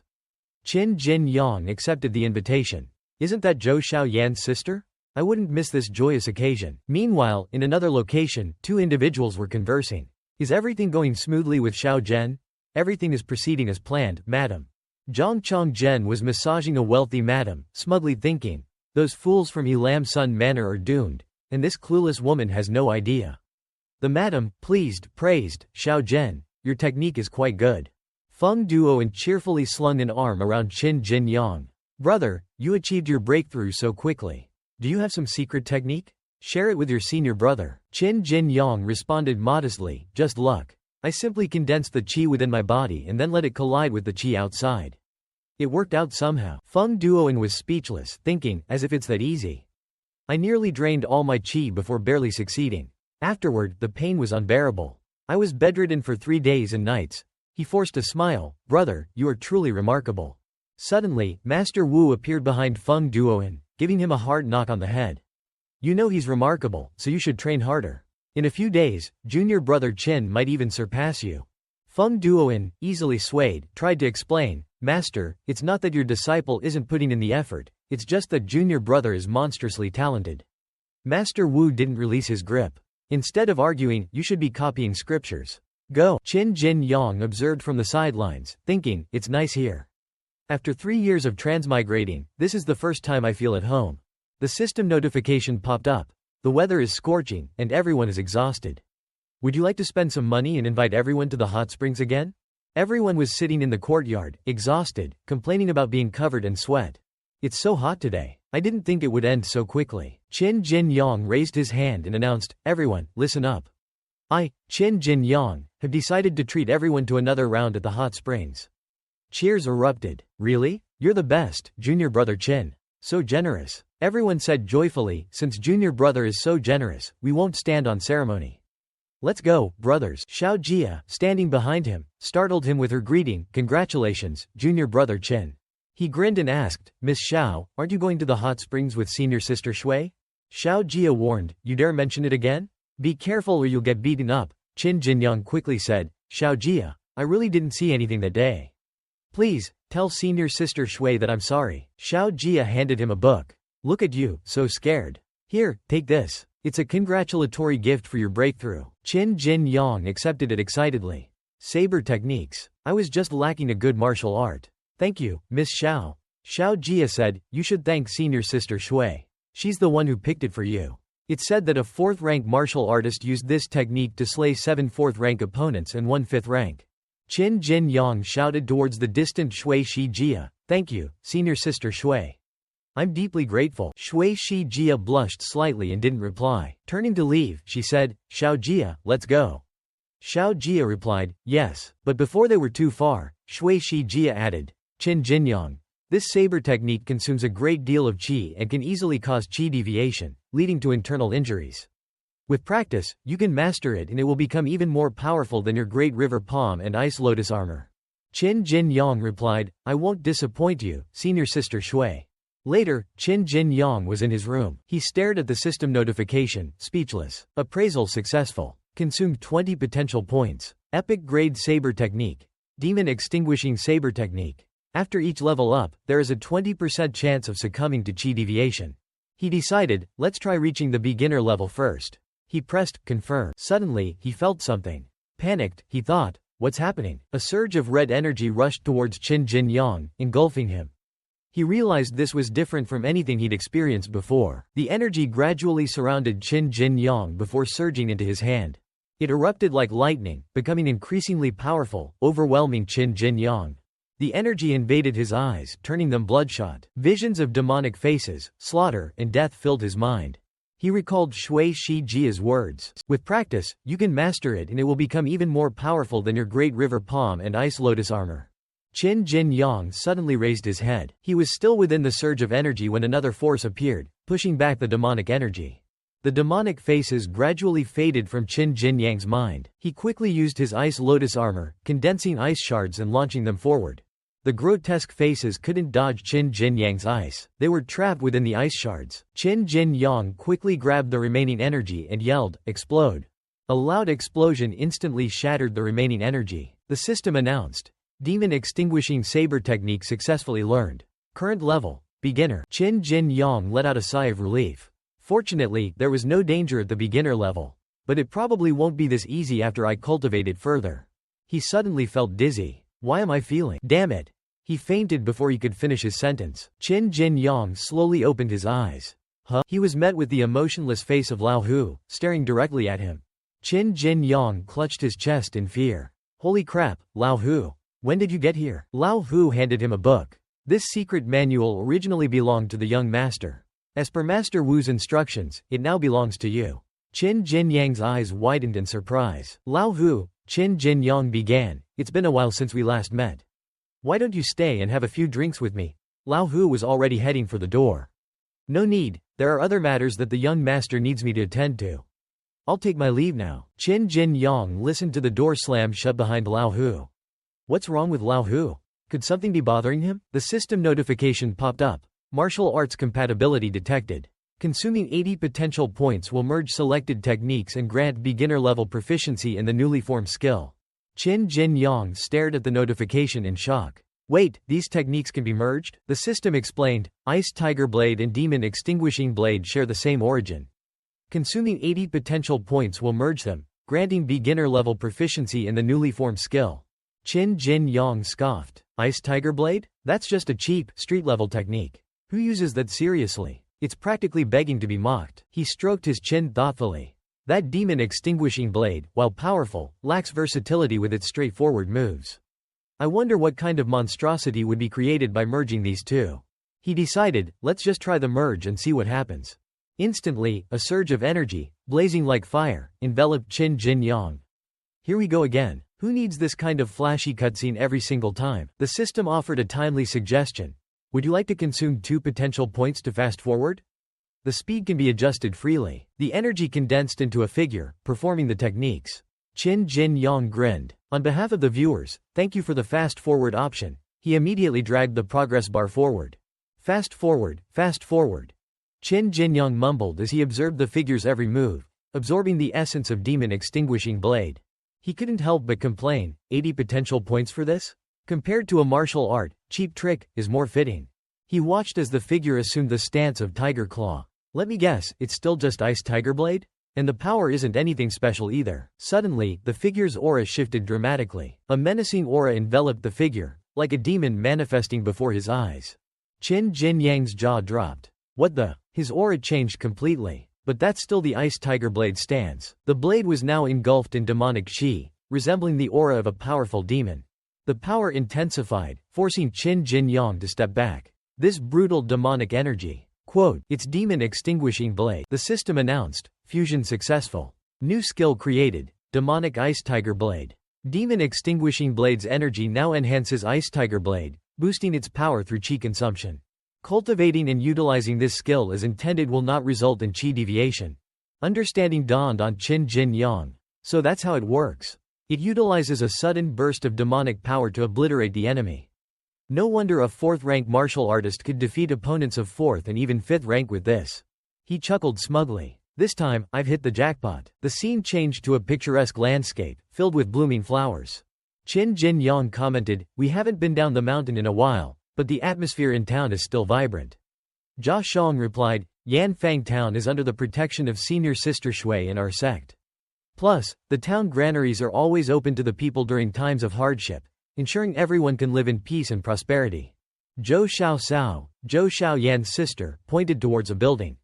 Listen, there are children reciting texts over there. It seems like a schoolhouse. Jia Shang responded, really? Let's go take a look. Qin Jin Yang interjected, what's so interesting about children? He imagined the chaos of curious children constantly asking questions, touching everything, and causing mischief. What's this? Let's burn it. I want to play with the computer. Let's take the computer apart, he chuckled awkwardly. On second thought, maybe I'll pass. Jia Shang tugged at his arm. Come on, brother Qin Yang. Let's go. Qin Jin Yang reluctantly agreed. Alright, but don't blame me if you get caught up in a stampede of children. We're just observing, absolutely no going inside. Sounds of astonishment emerged from within the schoolhouse. The elderly teacher exclaimed with emotion, Young Master Shin, you are truly gifted. Your knowledge of poetry and prose is remarkable. Your future achievements will surely be limitless. Qin Jin Yang embraced the old man. Teacher, You are the true role model. In these times when martial prowess is valued above all else, you remain dedicated to teaching literature. I am truly humble, he thought to himself with amusement. Who knew a few elementary school poems could fool this old scholar? Meanwhile, Jia Shang was patting a child's head. What a good boy. Brother Qin and the teacher seemed to be getting along very well. The system suggested, these children are so adorable. Would you like to donate some fruit to satisfy their hunger? Qin Jin Yang cringed internally. Zhou Xiao Yan's sister is right here. You can't just casually donate fruit as if there's some charity case. The old teacher glared at the boisterous children. Children, is this any way to behave? He pointed at Qin Jin Yang. Look at young Master Qin here. Not only is he a skilled martial artist, but he is also incredibly knowledgeable. You should all strive to be like him. Qin Jin Yang panicked. Don't drag me into this, old man. The children turned their attention to Qin Jin Yang, their stares sending chills down his spine. One boy jumped onto his back. Young hero, you're so strong. Can you teach me light foot technique? Others clung to his legs, pleading. I heard there's a move called Iron Mountain Shield. It's supposed to be amazing. Do you know it? Your saber is so cool. I'll trade you my wooden sword for it. The old teacher sighed, unable to watch any longer. The two young women beside him chuckled. Jin Yang is so popular with the children. Qin Jin Yang tried to reason with them. You all say you want to learn martial arts, but do you truly aspire to become heroes and uphold justice? Have you considered the weight of that responsibility? A chubby boy dressed in a tiger costume declared, once I master martial arts, I'll chop down the giant tree blocking the mountain path. The teacher keeps tripping over it. Others chimed in, no need for that. Once I master light foot technique, I'll carry the teacher on my back. I'll protect everyone with my martial arts. Then the teacher won't be sad every night anymore. The old teacher let out a heavy sigh. Qin Jin Yang asked, Teacher, what's wrong? Stroking a child's head, the old teacher explained, these children, they lost their parents at a young age. As for me, bandits attacked our village, and I lost my wife and children. He wiped a child's runny nose. I took them in and opened this schoolhouse in town. It's how we cope. Qin Jin Yang was speechless. He pulled out a bag of treats. Here, children, take these fruits and share them amongst yourselves. He turned to the old teacher. Teacher, may I have a word in private? The old man nodded.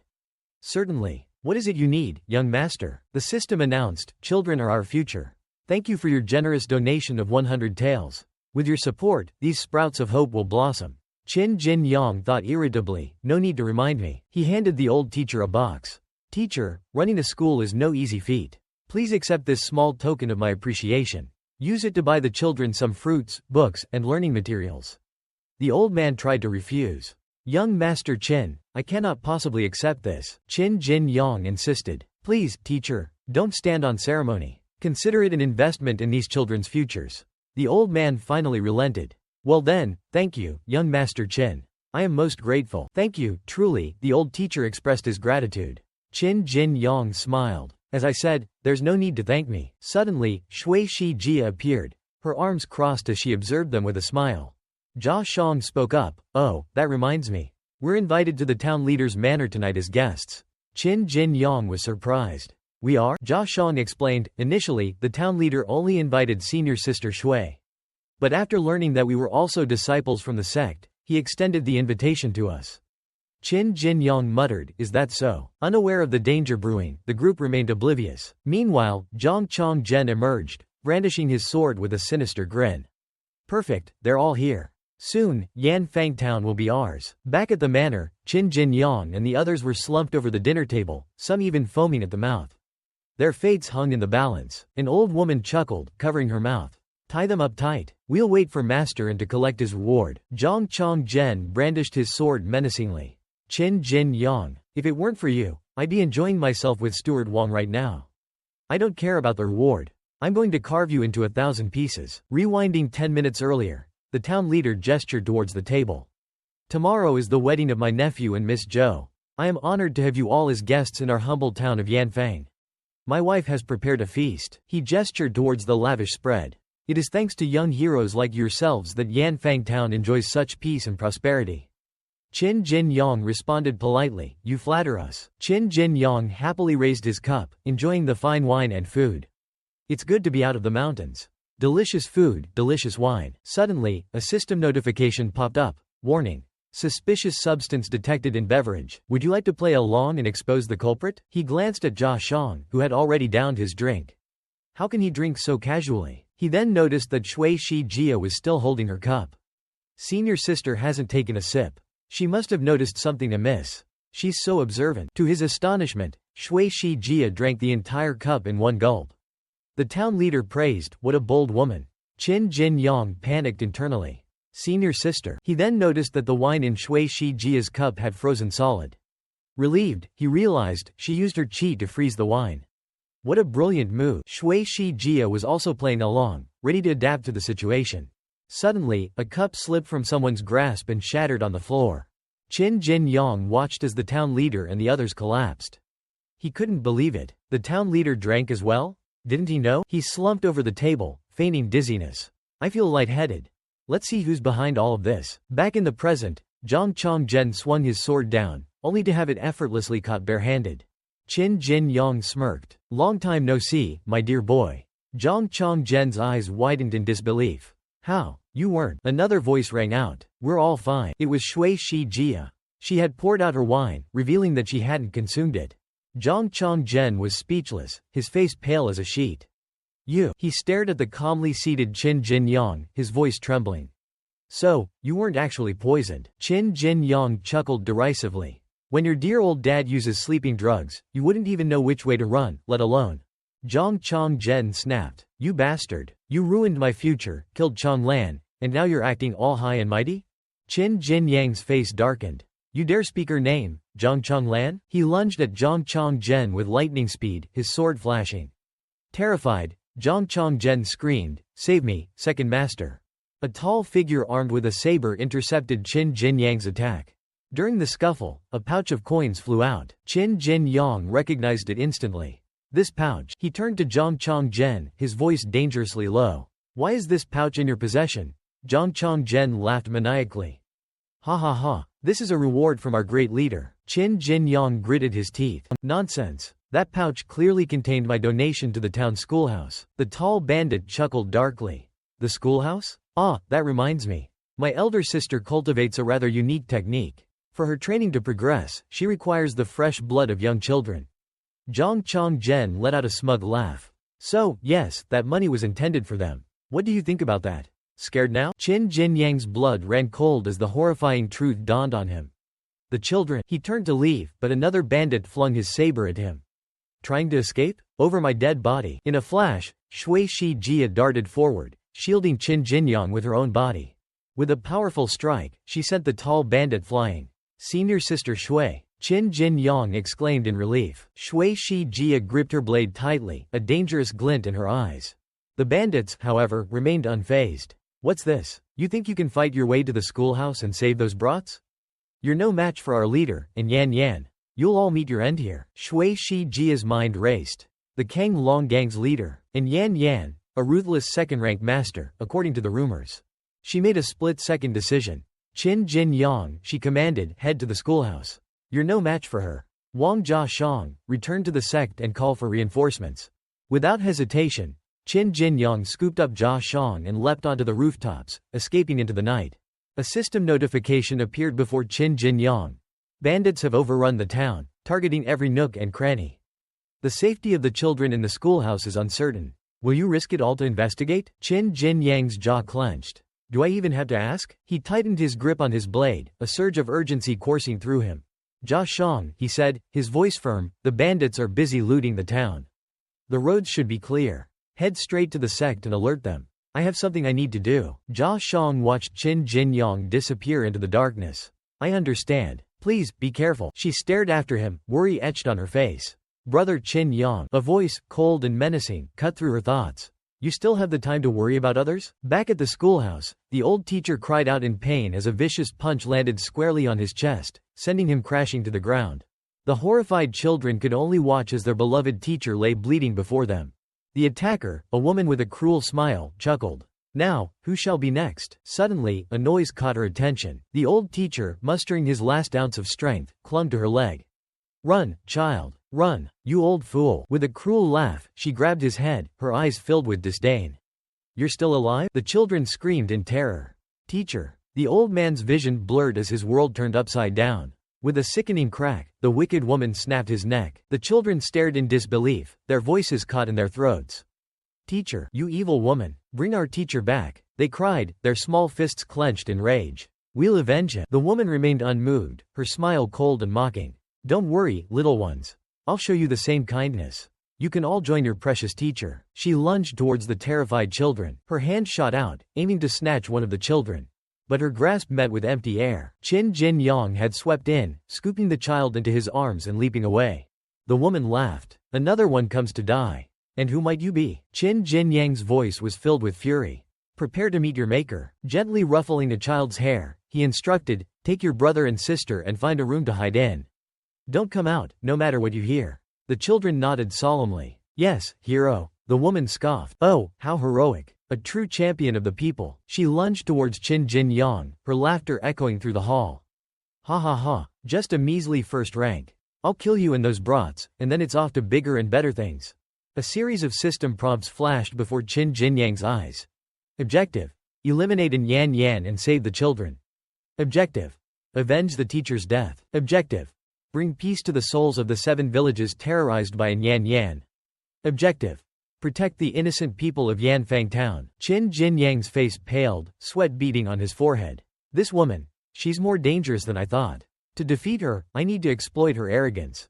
One fatal blow. That's my only chance. He charged forward, a surge of dark energy enveloping his legs. And Yan Yan watched, a flicker of surprise crossing her face. Qin Jin Yang swung his blade, aiming for a killing blow. And Yan Yan dodged effortlessly. My, she taunted. Such a powerful swing. Qin Jin Yang pressed his attack, unleashing a series of ice tiger blade strikes. She evaded them with ease, her laughter echoing through the hall. Pathetic. Ice tiger blade? Seriously? What will you try next, little hero? Show me what you've got. Qin Jin Yang abruptly changed tactics, unleashing a flurry of poisonous powder. And Yan Yan, caught off guard, coughed. Poison? Really? He intensified his attack, engulfing her in a cloud of toxic fumes. Got her. Qin Jin Yang thought triumphantly. He seized the opportunity, launching a powerful orchid fist attack. But An Yan Yan swiftly moved, leaping over Qin Jin Yang and landing behind him. Qin Jin Yang quickly jumped clear. Despicable, he snarled. She unleashed her water lotus armor technique, a wave of energy crashing towards him. Hero, she cackled, her voice laced with savage glee. She struck again, a torrent of demonic energy blasting into Qin Jin Yang before he could fully evade. Aagh, he cried out in pain. She pressed her advantage, forcing him back into a corner. Ice lotus armor. So many fancy techniques, but can you truly master them all? Or will you be crushed by your own ambition? Qin Jin Yang swung his blade, forcing her back. Less talking, more fighting. Still clinging to life? She taunted. Qin Jin Yang gritted his teeth, biding his time. As the tip of his blade neared her demonic aura, he steeled himself, preparing to unleash the power of the demon extinguishing blade. In a sudden surge, his blade hummed with a new, potent energy. Ice tiger blade, he roared, his voice raw with power. The attack caught An Yan Yan completely off guard. With lightning speed, Qin Jin Yang struck, severing her head from her body. Her body, riddled with wounds, crumpled to the ground.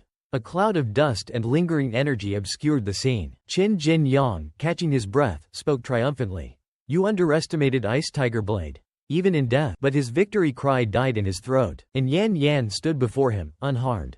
A single wound marred her otherwise perfect skin, blood oozing from the gash. She leapt into the air, demonic energy swirling around her with renewed intensity.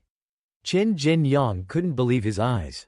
How? She survived my strongest attack? This power, it's overwhelming. Memories of An Yan Yan's past flashed before her eyes. She was young, but already a seasoned killer. Demonic energy radiated from her body, a palpable aura of death.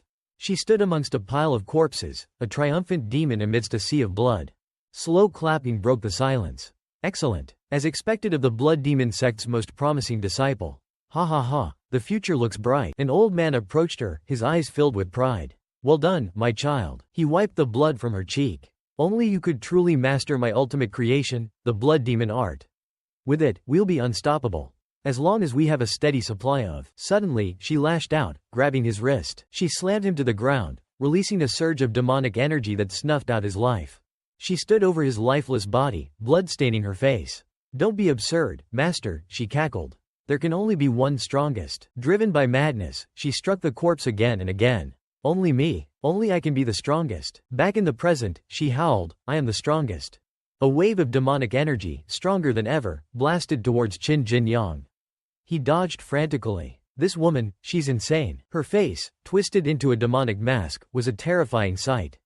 I'll tear you to shreds, she shrieked. Qin Jinyang realized with a jolt. It's some kind of demonic enhancement technique. He gritted his teeth, raising his sword to block the onslaught. At this rate, I'll be overwhelmed. Then a thought struck him. Wait, enhancement? Elsewhere, two blades clashed in a deadly dance. Zhang Chongzhen, you're no match for me, Jia Shang said, her voice strained with effort. Maybe not before, Zhang Chongzhen replied, a cruel smirk on his face. He pulled out a small vial. But now, things are different. This is an elixir, stolen from second master and third master. I was supposed to stay back and face Qin Jinyang. He swallowed the elixir in one gulp. But first, Wang Jiashang, I'll kill you. And then, Qin Jinyang. His body began to transform as smoke seeped from his pores. Ha ha ha, yes, my power surges. He laughed as Jia Shang raised her sword. Ha ha ha, you think you can defeat me now? Jia Shang thought back to all the times Qin Jinyang had saved her. You want to kill Brother Qin? You'll have to go through me first. Zhang Chongzhen, his eyes wild and unfocused, swung his blade wildly. Ha ha ha, taste my power. Jia Shang watched in horror as his attack whizzed past her face. He's so fast. How did he get so fast? Zhang Chongzhen pressed his attack, his laughter echoing in the air. Ha ha ha, do you think you, a mere inner disciple, can defeat me now? This elixir grants me 100-fold increase in power. 100-fold. He roared, his voice twisted by the elixir's power. He charged towards her like a wild beast, consumed by a bloodlust. Jia Shang trembled, her grip on her blade tightening. This is not Zhang Chongzhen. This terrifying power. I have no chance against his strength. I have to rely on speed. She danced out of his reach, her movements a blur. It's over. No matter how much stronger you become, your own power will betray you. Shut up, Zhang Chongzhen bellowed, his face contorted with rage.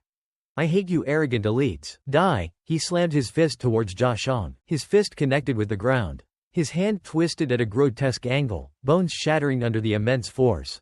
Jia Shang stared in disbelief. He doesn't feel pain? Something's wrong with that elixir. Driven by madness, he lunged at her again. This is bad. His eyes bulged, his voice a strained rasp. Kill you. Kill Qin Jinyang. Kill you. Kill Qin Jinyang. His body began to swell as his cries echoed in the air. Kill. Suddenly, with a deafening explosion, his body burst apart. Jia Shang, caught off guard, stumbled back. His body exploded? She stared at his mangled remains, her mind reeling. Another one of An Lao Er and An Lao San's experimental elixirs. She picked up the vial, examining it closely. A temporary boost in power, but with devastating side effects. If used incorrectly, it could easily lead to this. Even with my cultivation as an inner disciple, this is far too dangerous.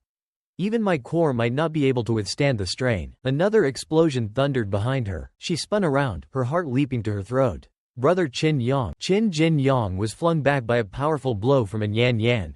She approached him, her eyes burning with murderous intent. So, you're still alive. Ahahaha, she cackled. Time to die. Qin Jinyang struggled to his feet, his body battered and bleeding. This madwoman, with her enhanced strength, she's on par with a peak second-rank cultivator. How am I supposed to defeat her? He continued to dodge, desperately searching for a way to counter her overwhelming power. Suddenly, a small voice called out. Hero. Hero. The boy in the tiger costume stood before him, his eyes wide with fear. And Yan slammed her blade into the ground, sending tremors through the air. Her eyes glowed with a sinister light. Such a noble hero. Sacrificing yourself for these worthless pests. I wonder how long you can keep this up. She raised her blade again, her laughter a chilling echo in the darkness. Ha ha ha, time to die. Demonic energy swirled around her. Her voice was like venom, dripping with malice.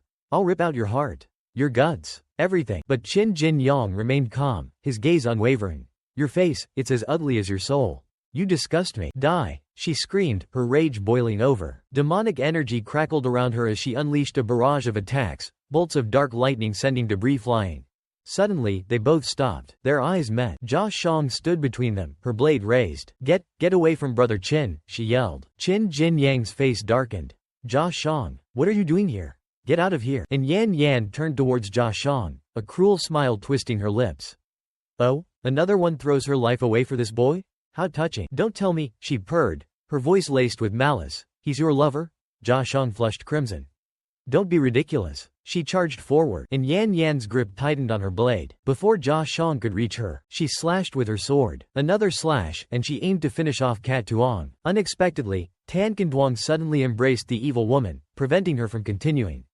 He yelled, "Cat Tuong, go! Quickly, take the children and run! Hold on!" Having narrowly escaped death, Cat Tuong heard his words and tears welled up in her eyes. She struggled for a while, trying to push Tan Kenduang away. "Get lost! Give me the brat and I'll chop you into minced meat." He held on tight and shouted, "Go now! Go quickly!" Finally, she managed to push Tan Kenduang away. "Get lost!" At that moment, she suddenly noticed a surge of burning energy. Behind Cat Tuong, a fiery aura surrounded her. She declared, "In this life, you've made the biggest mistake. You dared to hurt my Tan Dai Xie." Cat Tuong brandished her sword and charged, screaming, "You're not allowed to harm Kenduang Xie." The evil woman felt a surge of fear, but she still put up a brave front. "You've consumed my elixir." She swung her sword in retaliation and questioned, "Where did you get the elixir?" "It's merely first grade. Don't get cocky." Her demonic energy surged. "Too weak," she yelled. "Let me finish off this brat first, then I'll deal with you." She turned to look for Tan Kenduang.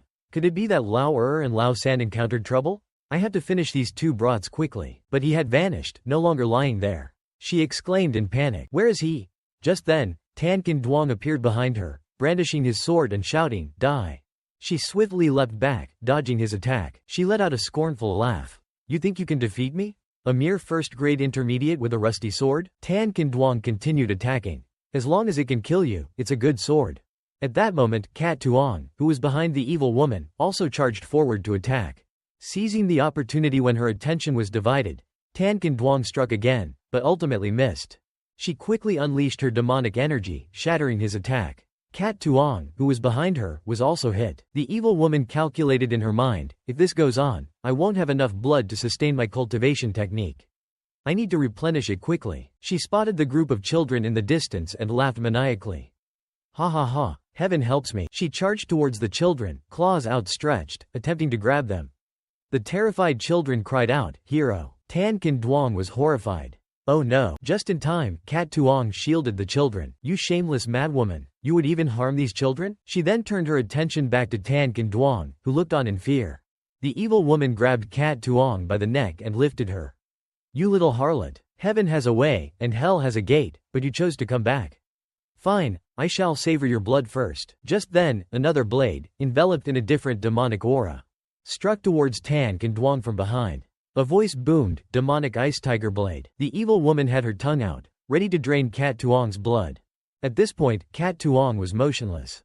Tan Kenduang shouted, "Let her go." He sounded like he was going mad. "You want blood, right? I'll generously let you drink mine. Just let her go." Tan Kenduang flung his fresh blood towards the evil woman. "Here, take it." She was about to turn and look, but her expression suddenly changed. She flung Cat Tuong aside, consuming the fresh blood. Her demonic energy surged, and she burst into laughter. "Ha ha ha." Having consumed Tan Kenduang's blood, her power transformed into a violet hue, and she was enveloped in a dense demonic aura. At that moment, the system announced, "Your generosity in gifting your precious blood has earned you a reward of 20 potential points. Potential points have reached 400. Hidden quest activated. Enhancement. All techniques power increased by 40% for 1 minute." Tan Kenduang gently laid Cat Tuong down and muttered, "This is really unexpected. Even the system." The evil woman laughed scornfully. "Oh, what a cool hero. You almost made me reluctant to kill you." Tan Kenduang, preparing to unleash his enhanced power, retorted, "Kill me? I should be the one sending you to the Yellow Springs." The evil woman remained dismissive. "You don't even have a sword. How are you going to kill me?" She charged at him, yelling, "You talk big, brat." Just then, Young Ho threw something towards Tan Kenduang. "Hero, catch." Seeing that it was a wooden sword, the evil woman burst into laughter. "Ha ha ha, a wooden sword?" Tan Kenduang's power surged. Black Thrust activated, +40. Great River Technique activated, +40. Tiger Fist activated, +40. Ice Lotus Armor activated, +40. Ice Tiger Blade activated, +40. Tan Kenduang charged forward. Demonic Ice Tiger Blade, Ultimate Mastery. Power increased by 40%. With that, he swung the wooden sword at the evil woman. The two formidable forces clashed, creating a blinding shower of sparks. However, the evil woman seemed unharmed. She chuckled and asked, "You didn't actually think that wooden sword could kill me, did you?" Covered in wounds, Tan Kenduang coughed and retorted, So you're saying a wooden sword can't kill you? Suddenly, her expression shifted. Her vision darkened, gradually fading to black. System announcement. You have successfully slain an DM and rescued the damsel in distress. Reward. 50 potential points. You have successfully slain an DM and protected the Confucian scholar. Reward. 20 potential points. You have successfully slain an DM and brought peace to the 541 souls of the 7 villages. Reward. 541 potential points. You have successfully slain an DM and rescued Yanfeng town from peril. Reward. 800 potential points. The system then displayed Tan Kenduang's information. Tan Kenduang. Identity. Disciple of the Hall of Electronic Arts, Lam Sun Villa. Rootbone. Silver grade. Comprehension. 119 120ths. Wave Fist. Mastered. Black Thrust. Mastered. Demonic Ice Tiger Blade. Mastered. Martial Arts. Great River Technique. Mastered. Tran Duong Technique. Mastered. Potential. 3 points. And DM, on the verge of death, uttered her last words. How could I encounter someone like you? If I had known. The children gathered around, cheering. Amazing, hero, you're truly incredible. She could only manage to say, True Kai Ki, before dying. Tan Kenduang pondered the name, committing it to memory. Cure Kai Ki? Kat Tuong regained consciousness and exclaimed, that's great. Kenduang Xie, we won. The elixir, it seems to be, transforming my Dantian. Her abdominal area was petrifying. Tan Kenduang cried out in alarm, Kat Tuong, don't sleep. Kat Tuong weakly replied, Kenduang Xie, I don't think I'll make it. Even if I survive, I'll be a cripple. Tan Kenduang noticed the cracks on the stone and realized something. Wait, I can see through the cracks, so Kat Tuong hasn't completely turned to stone? Kat Tuong, tears streaming down her face, confessed, Kenduang Xie, there's something I've always wanted to tell you. I'm scared, if I don't say it now, I'll never get the chance. Kenduang Xie, the truth is, Tan Kenduang was still preoccupied with the stone, thinking, petrification, could it be that the effects of the elixir and the blood were absorbed by an DM? Suddenly, there was a cracking sound. The stone shattered. Tan Kenduang exclaimed in delight, Kat Tuong. You're alright? Your Dantian? It's fine. Kat Tuong, blushing in disbelief, covered herself with her hands. Kenduang Xie, don't look. He quickly averted his gaze. Sorry. He handed her his clothes. Here, you can wear these for now. Tan Kenduang stood up and turned away. Right, we should hurry and assist senior sister Tiet. Kat Tuong, flustered, put on his clothes. Okay. Meanwhile, senior sister Tiet had subdued 2 men and tied them up. She placed her sword on the shoulder of one of the men. You have the time it takes to burn an incense stick to tell me everything you know. The defiant man retorted, I won't utter a single word. And don't even think about using us as hostages. Senior sister Tiet threatened, 1 hostage is enough.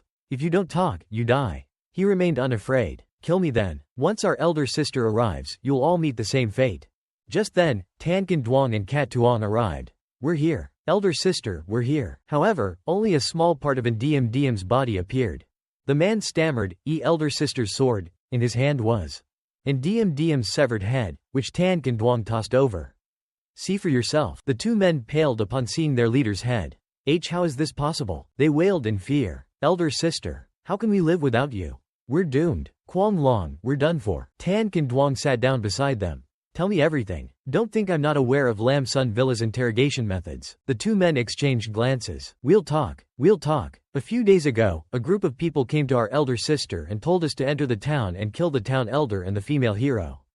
They said that afterwards they would take control of Yanfeng town under the pretext of suppressing bandits. We would get the money and they would get the land. Yes, everything Lao San said is true. Tan Kenduang didn't fully believe him. Is that so? He casually added. Well, you're of no use to me now. The man desperately pleaded, wait. I'll tell you where Quang Long's treasures are hidden. Tan Kenduang grinned and patted the man's shaved head. Not bad. Tell me more. A new voice interrupted them, causing everyone to turn. I've heard your name for a long time but never had the pleasure of meeting you. It was True Kai Ki, a disciple of Hoang Van sect. To think that our first encounter would be like this. I swear I'll avenge my elder sister and the town elder. I'll cut an DM into 1,000 pieces. He stopped mid-sentence, realizing that senior sister Tiet was standing right in front of him, unharmed. Everyone, including Tan Kenduang, was staring at him. Tan Kenduang nonchalantly kicked an DM's head away. This is all that's left of her. Whether you can cut her into 1,000 pieces depends on your skills. I'm just a humble potato peeler. True Kai-Ki was speechless. He gritted his teeth, fuming. And Diem, dead? He then did something that shocked everyone, including the two hostages and Cat Tuong. They watched in horror, as True Kai-Ki declared, "This wicked woman deserves more than just death." Tan Kan-duong applauded. "Well said, brother. You hate evil as much as I do. I, Tan Kan-duong from Lam Sun Villa, commend you. May I have your name?" True Kai-Ki thought to himself, Tan Kan-duong, why haven't I heard of him? And he possesses Quam Long's sword. Could he be the one who killed in Diem?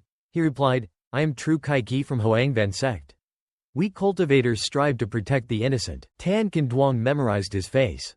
"True Kai-Ki, the one in Diem mentioned. Our little battle earlier put me at a disadvantage. I need to find a way to lure him away." True Kai-Ki noticed their reactions. From their behavior, it seems they haven't figured out my plan yet.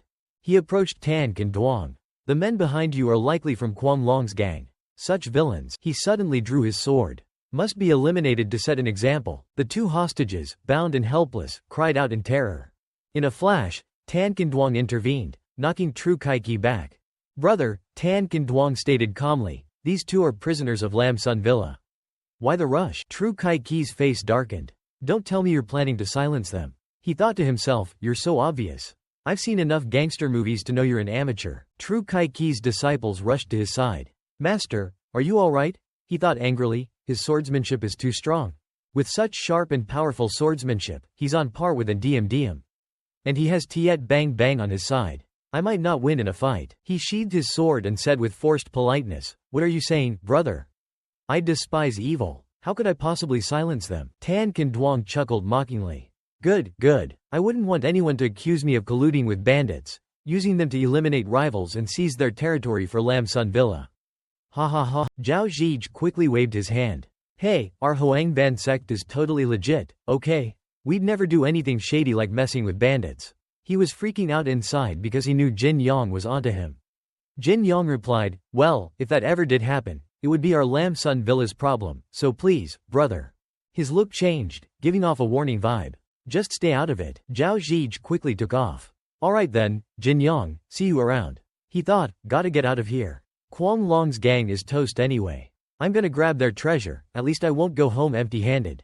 Jin Yong was shaking and sweating buckets. Man, he's finally gone. I can't keep this act up any longer. He could barely stand. Suddenly, Jin Yong collapsed. Everyone freaked out and rushed to his side. Meanwhile, at a rocky mountain, Zhao Zhij and his gang arrived at the entrance of a cave. A secret passage inside was opened. Zhao Zhij led the way in, but it was completely empty. Confused, he said, "What the?" He was angry and confused. "It's empty? How?" He didn't know that Jin Yong had tricked him. Jin Yong was smirking, feeling pretty smug. The system gave Jin Yong a bunch of messages. "You totally forgot to give Quam Long's dirty money to those in need. You get 1 potential point. You totally forgot to give Quam Long's dirty money to those in need. You get 2 potential points." System announcement. Level up. People are touched by your generosity. Reward. 5 potential points. People in town were gossiping. Last night, some dude wearing a mask went around giving out money. Who is that awesome hero? The system kept sending notifications. The townspeople are loving your generous heart. Reward. 5 potential points. Jin Yong saw all the messages and laughed. Hee, yeah, keep the compliments coming. He saw an old man running after something. "My shoe," yelled the old man, seeing his shoe about to fall into the river. He looked down at the water. "Oh no, what am I gonna do?" The old man dropped to his knees on the bridge. My shoe. Jin Yong rolled up his sleeves, thinking, man, that shoe must be really important to him. I'm feeling good today. I'll give him a hand. He fished the shoe out of the water. This thing stinks. Jin Yong held his nose, the polluted river water reeking. He'll never wear this again. He handed it back to the old man. Here you go, I got your shoe. You better put it away before. The old man did the craziest thing. He dropped the shoe back in the river. Oh no, he cried. My shoe. It's gone again. Jin Yong was speechless. Annoyed, he sighed. Hold on, I'll get it. Jin Yong thought, this old guy thinks he's pulling a Zhang Liang on me, huh? Let's see what he's trying to do. He went back into the river. The old man kept talking. Let me get it. Or, Jin Yong gritted his teeth. No need. Seriously, he was thinking, come on, old man, just come get it yourself. He climbed out, his legs covered in muck. Here's your shoe. Don't, he said, handing the nasty shoe back. The old man started dancing, happy as can be. You're such a good kid. So kind. But as he danced, he flung the shoe back into the river again. Jin Yong couldn't believe it. Huh? The shoe was gone, swallowed by the dirty water. This is ridiculous. Jin Yong was getting angry. This old man, is he trying to test my patience? What is he up to? He finally lost it. Old man, are you kidding me? Just then, someone announced, the steward from the Tang Prince's manor has arrived. The steward bowed respectfully. Greetings, divine doctor. We have a carriage waiting. Please come with us to the manor to treat the princess. The old man looked confused. Me? Divine doctor? Did you get the wrong person? The steward shoved Jin Yong out of the way. Who's this little punk? You're messing with the princess's treatment. The prince will have your hide for this. He spoke to the old man urgently. Divine doctor, please, we need your help. This is really important. Jin Yong couldn't believe it. Him? The divine doctor? But he was just. The old man, out of nowhere, said, my buddy fell in the river. Can someone help me get him out? The steward quickly ordered, do what the divine doctor says. Get it out of the river. His men replied, right away, sir, and ran to do it. But the old man wasn't satisfied. Hold on, I want you to get it. The steward looked at the disgusting, smelly river and was speechless. He gritted his teeth, bent down, and fished something out. As you wish, divine doctor. He held out what he'd found. Here it is, divine doctor. The old man shook his head.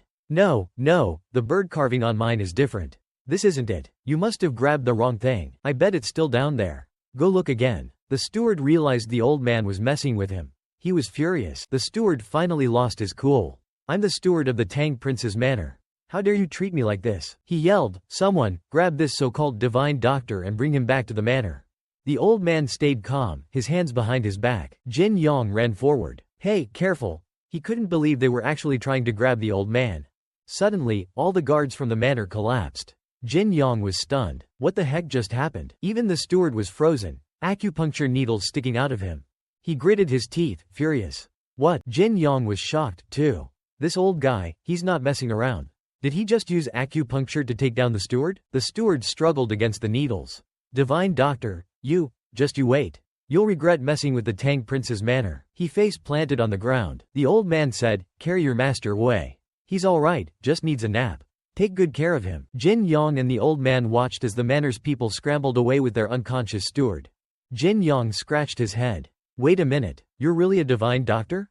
Do you need me to go back in the river for that thing? The old man laughed. Ha ha ha, you're a funny guy. I wasn't serious about the river thing. I just wanted to see what you'd do. He continued, I was just passing through when I saw you giving away money and helping people. I was really impressed, but I noticed you're still hurt pretty badly. Let me take a look. Jin Yong acted humble, but inside he was going crazy with excitement. This is it, the big reward. Is he gonna teach me some super secret kung fu?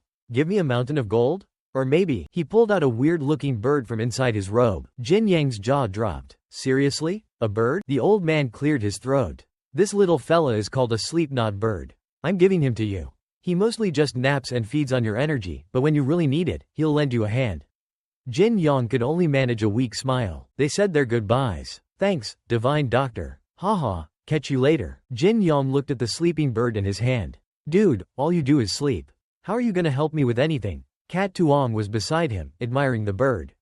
Ah, he's so cute. And chubby. Brother, she said, you need to rest. You've been pushing yourself since you got hurt. You're always fussing over this chubby bird. Maybe we should find you some healing herbs first. Suddenly, the bird opened its eyes. Back at the Tang Prince's manor, the prince was furious. You bunch of useless idiots. You couldn't even bring one old man back here? The steward, still on his knees, pleaded, Your Highness, have mercy. That divine doctor is insanely strong. I never stood a chance. He added, gritting his teeth, but that divine doctor had some young warrior with him. They were pretty chummy, and he even defended the old man. Seems like they're on the same side. I think he was wearing a Hop Land Mountain Manor uniform. The prince stared at a picture of Jin Yong. Hop Land Mountain Manor? Get him. Find him and bring him here, dead or alive. Torture him if you have to, get the divine doctor's location, or use him as a hostage. Just get him here. Meanwhile, the bird the divine doctor gave Jin Yong was flying through the forest. Jin Yong was chasing after it, yelling, slow down. He kept calling out as he ran, slow down. Slow down. Where are you going, little buddy? The bird flew toward a mountain covered in a strange purple mist. Jin Yong realized where he was. Oh, crap, this is Demon Howler territory. Why here? He entered the cave cautiously. The air was getting thinner. Didn't the Monkey King round up all the little monkeys? Why? Suddenly, he heard a voice. Monkey hearts, fresh and ready. It was Lok Tui Tan and his crew. Where's the cash? He said. Right here. Check the goods. Jin Yong hid behind a rock. Lok Tui Tan? The Hoang Van sect guy? Wait, isn't Zhao Zhij from the Hoang Van sect, too? These monkeys have been super slow and easy to kill lately. Weird. The buyers said, 50 hearts, all here. Go ahead and count them. Lok Tui Tan took a bag of gold, chuckling. Heh, here you go, fellas. This place is safe. Nobody's gonna find us here. Good doing business with you, Lok. Jin Yong thought, selling demon howler hearts? If their boss found out about this, they'd be in deep trouble. The system asked, are you ready to bust these smugglers and bring them to justice? Set an example and show everyone that crime doesn't pay. The bird chirped and flew toward Jin Yong. He looked closer and saw it was carrying something in its claws. What you got there, little buddy? The other men spotted the bird, too. Lok Tui Tan, grab it. That lotus seed in its mouth. That has to be super valuable. Lok Tui Tan tried to catch the bird, but it dodged him over and over again. The bird was getting closer to Jin Yang's hiding spot. He panicked. No, don't come this way. But the bird flew right at him. He couldn't dodge in time. Dude. The bird shoved the lotus seed straight into Jin Yang's open mouth, choking him. He swallowed hard. The men reached the boulder and looked around, curious. Behind it, Jin Yong had finally swallowed the lotus seed. That was horrible. I almost died. The leader glared at Lok Tui Tan. You said nobody else was here. Lok Tui Tan stepped forward. Jin Yong was checking himself out. Hey, my injuries are all healed. Lok Tui Tan put his hands on his hips and said, well, if it isn't Jin Yong. Jin Yong pretended he didn't know anything. Brother Lok, long time no see. Hope business is good. Lok Tui Tan gave a fake smile. Brother Tan, nice to see you, too. He drew his sword. Since you wished me luck in business, he suddenly attacked. You can die right here. Jin Yong quickly used his ice lotus armor, surrounding himself with a shield of ice. He chuckled. Brother Lok, I haven't even told anyone about your illegal monkey heart operation, and you're already trying to kill me? He punched Lok Tui Tan in the gut. You really thought I was still that weak, easy target, huh? Jin Yong glared down at Lok Tui Tan, who was sprawled on the ground. Illegal monkey heart trade, colluding with outsiders. He held his sword to Lok Tui Tan's throat. You're coming with me to the disciplinary hall. Time to confess your crimes. Suddenly, a bunch of swords and blades came flying at him. He quickly dodged and rolled out of the way. Jin Yong said, wow, you four are actually pretty good. Lok Tui Tan pointed. Take him out. The four men rushed at Jin Yong. Let's get him. He won't survive this. Kill him. No mercy. The system said, 4 criminals engaged in illegal trade. Illegal monkey hearts and they're greedy for lotus seeds? You want to teach them a lesson? The 4 guys focused their energy, sending their weapons flying straight at Jin Yong.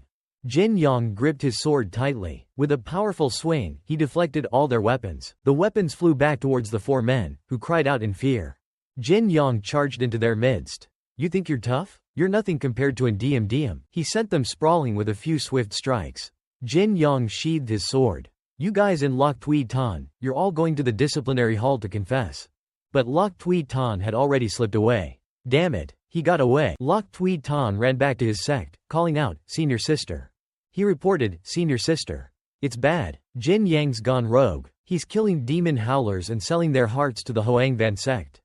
Do you have any proof? She asked. Yes, I saw him with Hoang Van sect gold. He's even trying to silence those 4 swordsmen to cover his tracks.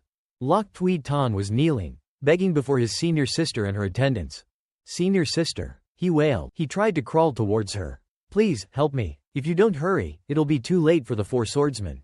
But his senior sister kicked him back, shouting, insolent. She demanded, why would Jin Yong try to silence them? Lok Tui Tan quickly made up a story. It's like this, senior sister. The 4 swordsmen and I went to the demon howler cave to hunt for their hearts. We heard people talking inside. We hid behind a boulder and listened, he continued. His senior sister crossed her arms, prompting him to continue. And we discovered that Jin Yong was selling monkey hearts to someone from the Hoang Van sect. Jin Yong found us, Lok Tui Tan went on. But luckily, the 4 swordsmen held him off, and I was able to escape and report back to you. His senior sister gasped. Oh, no. Is that true? Lok Tui Tan begged. Please, save the 4 swordsmen. Please. His senior sister asked, are you telling me the truth? Tiet Bingbing appeared. He's lying. The 4 swordsmen, tied up, were behind her. Just switch his place with Jin Yong, and that's the real story, she said. Lok Tui Tan was speechless, his lie exposed. Seize him and take him to the disciplinary hall, his senior sister ordered. Yes, ma'am, her attendants replied. She bit her nails, thinking, if I hadn't sent someone to investigate, I would have fallen for his lies. But this Jin Yang, the system announced, 4 criminals consumed by greed. Make them suffer for their crimes. Reward: 10 potential points. Jin Yang urged the 4 swordsmen, hurry up. Don't drag your feet. Jin Yang, sword in hand, ordered, all right, empty your pockets. Give me everything. Maybe I'll go easy on you at the disciplinary hall. The system displayed Jin Yang's stats.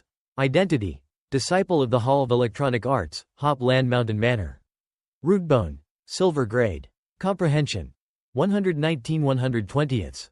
Martial arts: Great River Technique, mastered. Tran Duong Technique, mastered. Wave Fist, mastered. Black Thrust, mastered. Demonic Ice Tiger Blade, mastered. Ice Lotus Armor, mastered. Potential: 675 points. The 4, beaten and bruised, spat back over our dead bodies. The system suggested, these 4 swordsmen love money. Teach them a lesson that love is more important than wealth. Jin Yang smiled. Listen up, you'll get a better deal if you cooperate with me. I can make things easier on you, but if you go to the disciplinary hall, you'll wish you were dead. One of them was scared. What are you gonna do? Another said, you can kill me, but I'm not saying anything. Jin Yang gave a sinister smile. Oh, really? Well, let's play a little game then. The swordsmen were tied to a tree. I'm going to ask you some questions, Jin Yang said. You can answer, or not. I'll ask one of you, and if the other 3 agree that your answer is true, you're off the hook. But if I catch you lying, there will be consequences. Fun, right? The long-haired swordsman yelled, just give up. Kill us already. Jin Yang asked, boss, how much did you guys make on this little trip? Why do you want to know? The boss replied. Jin Yang grinned, holding up a frog. Haha, you dare question me? He placed the frog on the boss. Whoever answers first gets the best reward. The boss's face paled. You. Jin Yang chuckled menacingly. You seem uncomfortable. Maybe I should let this snake in here to play with the frog. Don't worry, the boss screamed as he saw the snake slithering down his pants. Ah, the others were horrified, too. This kid's a psycho. He finally cracked. Alright, I'll talk. Lok Tui Tan. He gave us 2 gold leaves and 500 silver for each of us. Jin Yang said, but I got 5 gold leaves when I robbed him. No way, man, the boss protested. The big guy only had 2. Jin Yang looked at the other 2. Is he telling the truth? Yeah, he's right, they quickly agreed. Jin Yang turned back to the boss. So you pocketed the other 3 gold leaves? Huh? Don't you dare accuse me? The boss shouted. Lok Tui Tan only gave me 2. Another swordsman spoke up. What about that other time? Remember after we split the money from selling the hearts, you went straight to that widow's place? We barely had enough for a decent drink. The boss's face flushed. We're sworn brothers. We've been through thick and thin together. Can't a guy visit a lady friend once in a while? You and number 2 are all lovey-dovey, don't think I haven't noticed. And you're the one who stole from me before, remember? They started arguing among themselves. I didn't steal anything, I saw you take it. And I gave you 100 silver to keep quiet about it. Jin Yang stepped in. Hey, everybody calm down. You know, we could all get in on this. Why don't we cut out the middleman and go straight to the Hoangvan sect? We'll get a much better price. We'll each get a gold leaf after the sale. Don't worry about bringing them, the boss said, gesturing to his companions. We know how to contact the Hoangvan sect. I'll handle the talking, you take care of the monkeys. One of the others said, don't trust him. Only Shu Longkiat knows how to contact the Hoangvan sect. Jin Yang smiled. Shu Longkiat, huh? Meanwhile, in the dungeon, Lok Tui Tan was beaten and bloodied. He heard footsteps approaching and looked up. A look of relief spread across his face. Hall Master. You came to save me, Shu Longkiat whispered. Keep it down. Even though I'm the Hall Master of the auspicious Star Hall, I can't just release you. He added, but the head of the disciplinary hall is my master. I'll ask him to get you out. Lok Tui Tan was touched. Hall Master. Thank you. You haven't confessed anything, have you? Shu Longkiat asked. Lok Tui Tan, sweating and guilty, shook his head. Not a word. That's Shu Wenkin, he's brutal. Just hold out a little longer, it'll be over soon. Shu Longkiat patted him on the shoulder. You've done well. Lok Tui Tan forced a smile. Hall Master, you're too kind. I was just doing my duty. But suddenly, Shu Longkiat's expression changed. A cruel smile spread across his face. But you know, dead men tell no tales. Jin Yang stroked his chin. Knew Shu Longkiat was involved somehow. Number 2 piped up. What? Scared of Shu Longkiat? Let him go if you're such a chicken. Jin Yang grinned. Let them go? With Shu Longkiat out of the picture, I could just kill you all and nobody would ever know. You'd just rot here. The swordsman tried to act tough. If we die here, you're not getting off this mountain either. You think it's just us from the auspicious Star Hall involved? Jin Yang was intrigued. Oh, You have more friends? Of course. You think those Hoang Van sect guys could just waltz past the manor guards and get to the demon howler cave? We're talking serious bribes here. Shut up. Why'd you tell him that? The boss shouted. Jin Yong spoke to number 2. So you're the brains of the operation, huh? Smart, strong. Why are you letting that idiot be the boss? Remember how he threw you under the bus earlier? He doesn't want you talking because he wants all the glory for himself. Jin Yang's eyes narrowed. One more question. You have a guide, right? The chubby swordsman said. 10 miles north of here, there's a bandit camp. Their leader's a mid-second grade. He's been working with Shu Longkiat for years, even before we joined the manor. Jin Yong crossed his arms, thinking, Shu Longkiat, a bandit camp, guiding the Hoang Van sect. They must be making a fortune. Maybe I can get a cut of that action. The system announced, bandits. Like flies, buzzing around. Want to wipe out their camp, take their loot, and share it with those in need? The boss, rubbing his ropes against the tree trunk, thought, he's turned his back. Gotta get these ropes off. Jin Yong walked up to the swordsman. You guys, you're making all this money, but what are you gonna spend it on anyway? I'll help you put it to good use. The boss yelled, what? You're going to attack their camp alone? Are you insane? Their leader's second grade. Jin Yong ignored him. You just wait and see. See ya. He clicked, yes, on the system prompt. He thought, got all the info I need. And I might even get a nice bonus. These guys won't be a problem anymore. But the swordsmen had managed to free themselves while Jin Yong was distracted. They were already making their escape. Jin Yong calculated. Those guys won't risk exposing this whole operation. I gotta hit that camp and grab the cash before Shu Longkiat finds out. Quick in, quick out. The 4 swordsmen were running through the forest. Suddenly, someone blocked their path. Hall Master Shu, they stammered. It was Shu Longkiat. They quickly dropped to their knees. Hall Master Shu. Hall Master, that Jin Yong, he's lost it. He stuck a poisonous snake and a frog down my pants. The boss said. The chubby one added, Hall Master. You came to save us. Jin Yong tortured you? Shu Longkiat asked, thinking, that Jin Yong, he's everywhere. The swordsmen exchanged nervous glances. We can't let Shu Longkiat know we spilled the beans. The boss said quickly, yeah, he did, but we didn't say anything. Not a word. Shu Longkiat asked, where's Jin Yong now? The boss stammered, making something up. He went back to the manor. Suddenly, Shu Longkiat grabbed the boss by the throat. I rushed here as soon as I got the message, he said. That Jin Yong, he's not at the manor.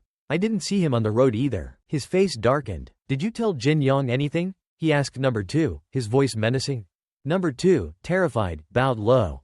No, we would never betray you, Hall Master. Shu Longkiat punched him in the stomach. The other 2 swordsmen were pale with fear. They broke down and confessed. We told him everything. About the Hoang Van sect, the bandit camp, Jin Yong knows everything.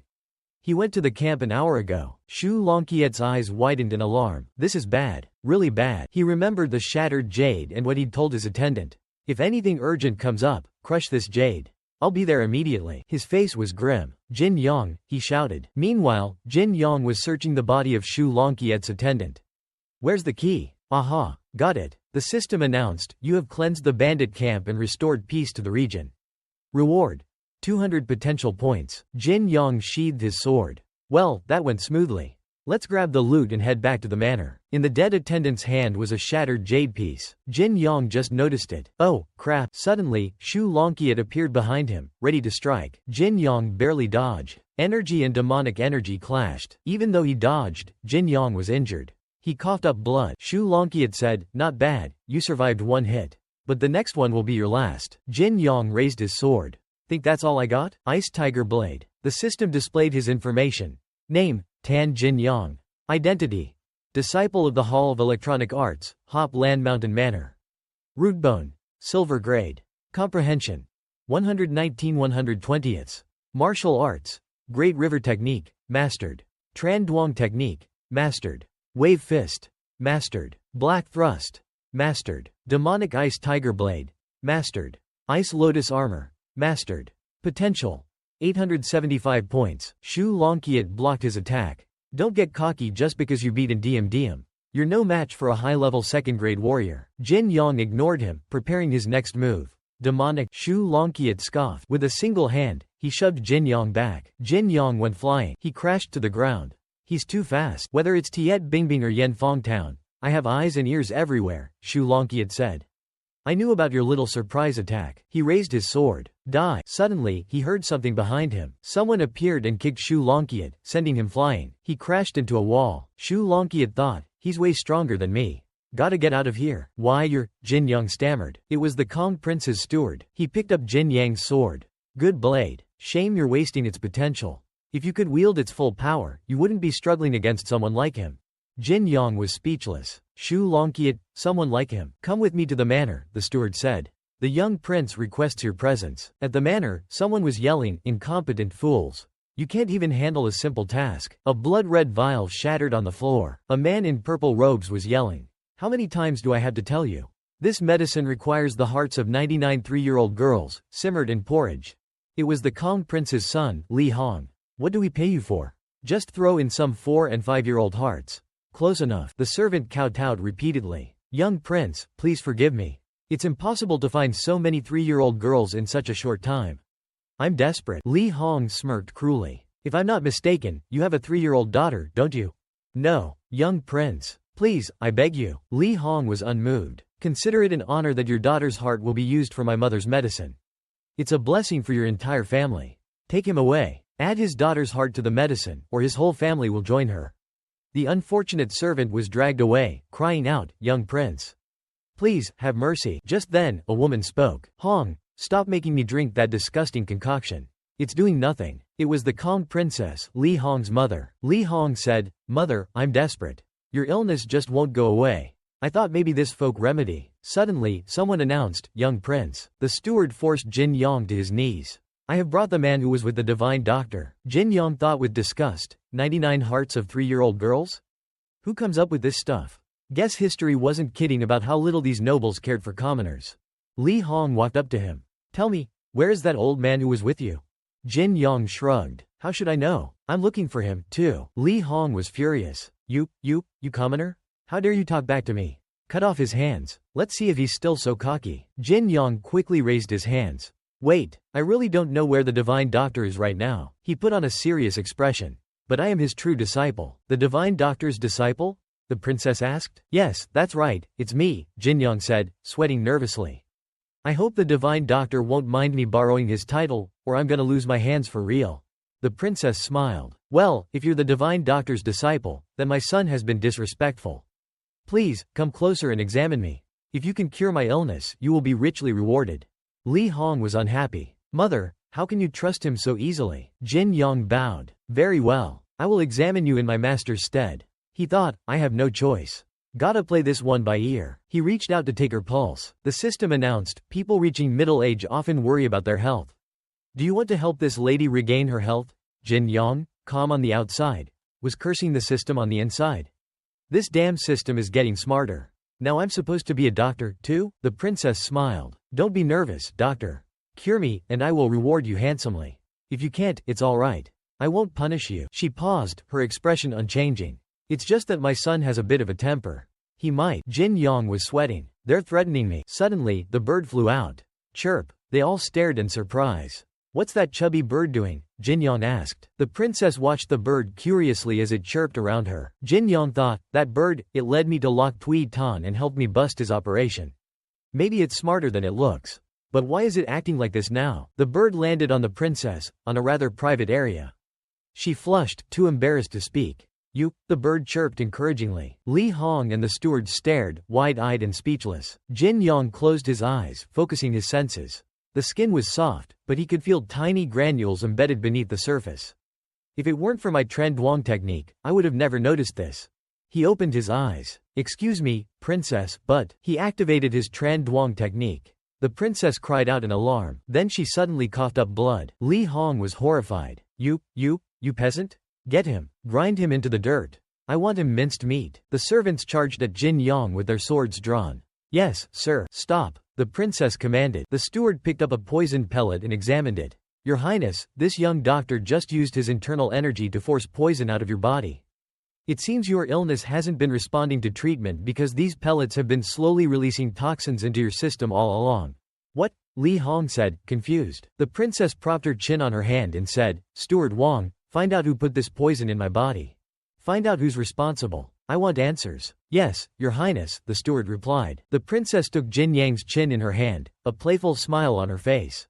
Young man, I don't know how to thank you. I thought you were just trying to save your skin. I never expected you were truly a skilled disciple of the divine doctor. Jin Yang pulled away from her grasp. You're welcome, princess. My master taught me that we should never stand by and watch someone die, no matter who they are. The system announced, points increased. You used your impressive medical skills to help the princess regain her health. Reward: 50 potential points. The princess pondered. You have saved my life. How should I repay such a debt? I know. Suddenly, her expression turned cruel. Cut off his arms and legs. Turn him into a human pig. That way, I can keep his brilliant medical mind here to serve me forever. There is no greater reward. A voice agreed, yes. The human pig. What a brilliant reward. Li Hong chimed in. The human pig my mother creates will be a true work of art. What an honor for this peasant. He should be eternally grateful. Jin Yang was horrified. Are there any sane people in this whole manor? He made a run for it. Gotta get out of here. Stop him. The princess shouted. Tie him up, like the others. I'll deal with him myself. Yes, Your Highness, the servants replied. Jin Yang kept running. Suddenly, one of the servants lunged at him with a sword.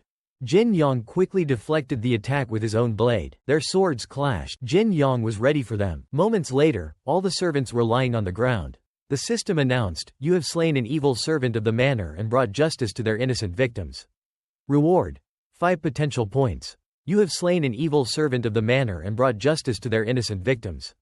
Reward: 5 potential points. How? The servants groaned. Li Hong was furious. Old man, you told me this peasant was only first grade. How could he kill my second grade guards? The steward held up a hand. Young prince, stay back. Don't get hurt. Jin Yang made a dash for the door, but the steward blocked his way. No choice. Jin Yang thought. He charged at the steward with his sword, then stopped abruptly. He switched tactics in a flash, unleashing a powerful wave fist that sent the steward reeling. The steward was stunned. What kind of technique is that? He jumped back, creating some distance. He clutched his stomach, thinking, that amount of energy, he's definitely not just first grade. I had to give this everything I got. He charged at Jin Yang. Jin Yang saw him coming and panicked. The steward grabbed his head. He slammed Jin Yang's head into the ground, cracking the stone. Jin Yang thought, this technique, it's not just powerful, it's suppressing my energy. It's preventing me from using my full strength. The steward said angrily, you're a talented young man. You could have had a bright future. It's a shame it has to end here. Li Hong clapped. Good work, old man. That peasant killed 2 of my men. Make him suffer. Cripple him. Break his legs. Now. The steward raised a hand. Don't blame me, kid. A voice boomed. What's going on here? It was the calm prince, Li Khan. Steward Wang, he said, I just heard that the divine doctor's disciple cured my beloved wife. I wanted to meet him, but why did I see him being bullied? The steward quickly knelt. Your Highness, the princess spoke up. He's not being bullied. The divine doctor's disciple insisted on displaying his skills for us. Steward Wang is just sparring with him. Mother, weren't we going to turn him into a human pig? Li Hong asked. The princess glared at him, silently telling him to shut up. Li Khan chuckled. Sparring? Excellent. We must encourage martial arts. It's our proud tradition. Jin Yang looked at him, thinking, so that's the Kong prince. Seems like a reasonable guy. Wait, something's not right here. Prince Kong and his wife both have monolids, which are common in this world. But their son, the crown prince, has double eyelids. That's rare. As a former biology student, I remember double eyelids are a dominant trait. At least one parent needs double eyelids for their kid to have them. 2 people with monolids can't have a child with double eyelids, so who's the crown prince's real father? Those double eyelids are rare. And the fact that the manor steward also has them? That's a little too convenient. Li Khan suddenly got closer. Hey, kid, are you listening to me? Jin Yang jumped back in surprise. I was just asking what kind of reward you want. Jin Yang cleared his throat. Well, honestly, rewards aren't that important. I'm just here to follow my master's teachings, to heal the sick and help everyone. The system suggested, this middle-aged guy seems to have some issues. Want to share what you've figured out and help him solve this mystery that's been bothering him? Jin Yang said, Prince, I've cured the princess's illness, but I've discovered something even bigger going on here. If I don't address it, I'd be going against my master's teachings. Li Khan smiled. Oh, that's very thoughtful of you. What's the matter? Jin Yang replied, it's about the crown prince's real parents. I can't just stand by and let him live without knowing his true origins. The room went silent. Li Khan pointed to himself. Wait, are you saying Hong's father isn't me? Yes, that's what I'm saying, Jin Yang replied. Li Hong exploded. Peasant, how dare you? I'll kill you. Divine Doctor's disciple, Li Khan said, you're making things difficult for me. Even if you are his only student, you can't just make wild accusations about my family. You're going to be punished for this. Jin Yong stood firm. I wouldn't say it if I didn't have proof. The princess suddenly burst out laughing. Mother? Li Hong said, confused. The princess's expression turned dark. Very well. I'll give you a chance to show your proof. But let me make one thing clear. If you're making this up, you'll be punished for slander and deceit. There will be no escape. A bowl of water was brought out. Is this your proof? Someone asked skeptically. Yes, Jin Yong replied. We'll do a blood test. I'm sure you've all heard of it. Two people drop their blood into water. If it mixes, they're related. If it doesn't, they're not. The princess smirked to herself. Just as I suspected. He thinks he can fool me with this old trick? I've done this blood test so many times since Hong was born. Their blood always mixes. Li Khan still had doubts. Divine Doctor's disciple, I'm warning you one last time. Turn back now. I'll ask the princess to forgive you for curing her, and we can forget this ever happened. But once the blood drops, don't worry, Your Highness, Jin Yong replied. If I'm wrong, I'll accept any punishment. They both dropped their blood into the bowl. Silence fell over the room. Li Khan stared at the bowl. What the? The blood didn't mix. The two drops seemed to repel each other. Jin Yong explained, modern science has proven that blood tests are unreliable. In most cases, human blood will mix, but it's very easy to make it separate. Before the test, you just have to chill the bowl in the water. Then, when you drop the blood in, it'll clump together and won't mix. You can use a stone slab to cool the bowl beforehand. Once you've prepared the bowl, don't touch it. He held up the bowl. Here's the proof. The blood didn't mix. The crown prince isn't your son, Prince Kong. Li Hong lunged forward. Peasant, I'll find out what tricks you used to try and break apart my family. Jin Yong quickly dodged. Crown Prince, watch your words. You can't just say things like that. He looked at the steward. There are people here with much higher cultivation than me. They can tell if I used any tricks. The steward confirmed, I didn't sense any fluctuations in energy. The Divine Doctor's disciple didn't use any special techniques. The princess bit her lip, thinking, how is this possible? Every other time I tested their blood, it mixed. Could his blood test be different? Can it really tell if someone's the real father? Li Hong, tears streaming down his face, cried, Father. This peasant is trying to trick you. Kill him, please. But Li Khan said sternly, go on. Jin Yong continued, it's simple. Every man in the manor should drop their blood into this bowl. Whoever's blood mixes with the crown prince's is his real father. Insolent. The princess shouted. You're accusing me. Suddenly, the steward spoke up. I'll go first. If everyone in the manor needs to be tested, then as the steward, I should naturally be the first. The princess was speechless with rage. Steward Wang, you. The steward rolled up his sleeve. If, after testing everyone in the manor, we still can't find the crown prince's father, then it's safe to say this is all a trick. The Divine Doctor's disciple must have done something to prevent any blood from mixing. You already know the answer, don't you? Jin Yong replied. The steward reached for the bowl. Suddenly, a hand tried to stop him, but another hand grabbed it. Jin Yong held the steward back. Nice try, Steward Wang. Trying to poison me, huh? I would have died without knowing why if I hadn't taken precautions. He grinned, exposing the steward's scheme. This way, everyone would be suspicious, but nobody could prove your little affair all those years ago. Isn't that right, steward? The steward lunged at him in a rage. I'll kill you. The bowl shattered. Wow. From attempted poisoning to straight-up murder. You're not a steward, you're a bandit. Jin Yong exclaimed. The steward prepared to strike. Shut up. You're lucky I. Jin Yong stared at the oncoming fist. I'm not gonna be able to block this. Suddenly, something came flying. What the? Things were about to get bloody. Jin Yong watched in shock as an old woman punched the steward. You, was all the steward could manage. The old woman's face was emotionless. Attacking someone in front of the prince? That's a death sentence. Jin Yong thought, wow, this old lady working for the prince is a total badass. I couldn't even see her moves. She's gotta be at least 5th grade or higher. The steward was down for the count. The princess dropped to her knees. I'm sorry. I'm so sorry. Heaven is my witness. That wretched servant forced himself on me. I had no choice. I wanted to tell my husband, but that dog threatened me. She pointed at Li Hong. I wanted to kill that bastard child. If it weren't for that servant stopping me, I would have gotten rid of him a long time ago. Li Hong's face turned pale. Mother? Li Khan turned away. Even tigers don't eat their own cubs. No matter what, Li Hong is still my son. He looked at the princess. You were willing to abandon him? Just to save face? After all these years, you've shown me your true colors, my dear. He gave an order. Take them both to the dungeon. We'll use my favorite method to deal with them. Yes, Your Highness, someone replied. The princess trembled. No, I'm innocent. As she was dragged away, she continued to scream, Your Highness.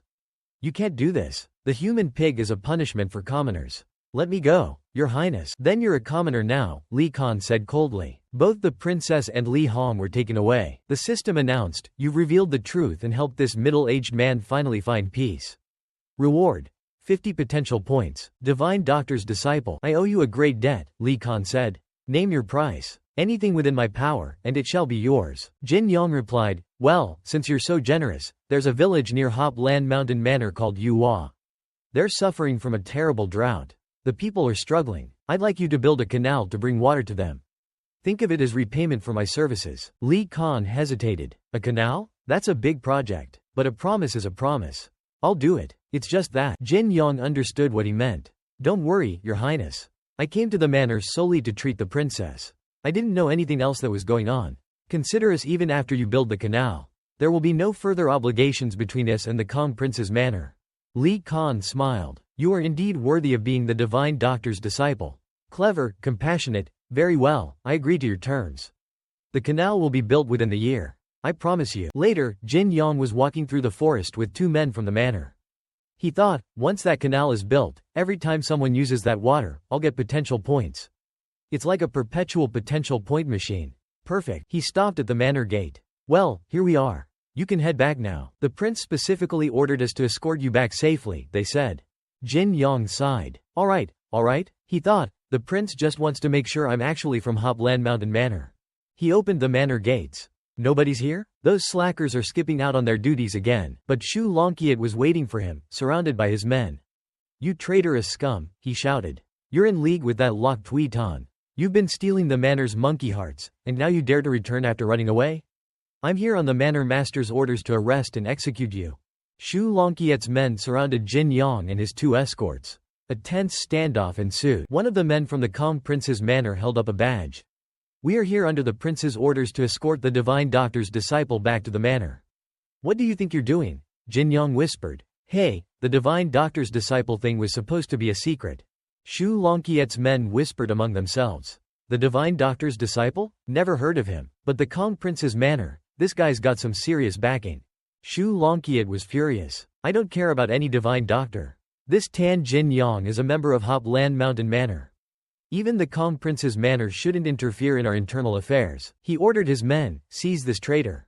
The manor master will reward you handsomely. The 2 men from the manor shielded Jin Yong. Let's see who dares. The tension was palpable. Suddenly, a voice said, What's going on here? Everyone parted to form 2 lines. Manor Master. Shu Longqiat panicked. I was going to use the Manor Master's name to get rid of this guy. But now the Kong Prince's manor is involved. The Manor Master can't know about this. I'm in trouble. The Manor Master asked, Shu Longqiat, I did order you to investigate those 351 monkey hearts, but I also told you to report back to me. Why are you using my name to cause trouble with the Kong Prince's manor? Shu Longqiat knelt and said, Manor Master, please understand. I was just eager to help the manor. I didn't want to disturb your rest, so I took the liberty of using your name to apprehend this traitor. I have found the culprit who illegally traded those monkey hearts. It's Tan Jin Yong, and he's actually a disciple. When Qin Siyang was staying at the Radiance Manor, he went to the Demon Monkey Cave. Unexpectedly, this guy had been harboring evil intentions since then. Because Qin Siyang is not skilled in martial arts, he colluded with the swordsman Lu Shuxing. 4 swordsmen were in charge of entering the cave to take the demon monkey's heart, while Lu Shuxing and Qin Siyang were responsible for colluding to sell the heart to the Wangwen sect. The villain Lu Shuxing was afraid of being punished and committed suicide. Before he died, he left a confession, in which he clearly described the process of how he and Qin Siyang plotted against us, which is undeniable. Qin Siyang said with disdain, You are already dead. You can say whatever you want. Shu Longjia was speechless. The Kang King raised his hand to stop him. The 2 distinguished guests from the Kang King's residence must have heard clearly. The demon monkey's heart is the most important treasure of our Radiance Manor. We have the right to detain Qin Siyang for investigation. Rest assured, I guarantee you that if he is truly innocent, we will return his innocence. But if it's true, then I hope the Kang King will understand. Shu Longjia thought smugly, yes, just take him to the torture chamber. The 2 people from the Kang King's residence hesitated and discussed the matter. Suddenly, Qin Siyang burst into laughter. Ha ha ha ha ha ha. Shu Longjia asked in confusion, What are you laughing at? Qin Siyang wiped away his tears of laughter and said, Shu Longjia, I'm laughing at you. Although you made up such a detailed story, you made the most crucial mistake. If I really wanted to smuggle the demon monkey's heart, why would I need to cooperate with those 4 swordsmen? He suddenly said loudly, because I alone am enough to kill all the monkeys in the demon monkey cave. Shu Longjia said angrily, Qin Siyang, are you out of your mind? Do you really think the demon monkey cave is such an easy place to enter and exit? Qin Siyang smiled and said, then let's try it now. At this time, everyone was gathered in front of the demon monkey cave. The Kang King spoke up, Qin Siyang, you don't need to kill all the monkeys in the cave. As long as you can escape safely after killing 5 or more demon monkeys, you can prove your innocence. However, if Qin Siyang interrupted, don't worry, I'll wipe out the entire demon monkey cave. I do what I say. If I can't do it, then you can do whatever you want with me. Shu Longjia listened smugly and thought, you're quite brave, but you're too arrogant to think that you can deal with all the demon monkeys alone. That's good too. Whether you escape or die inside, it's only beneficial to me.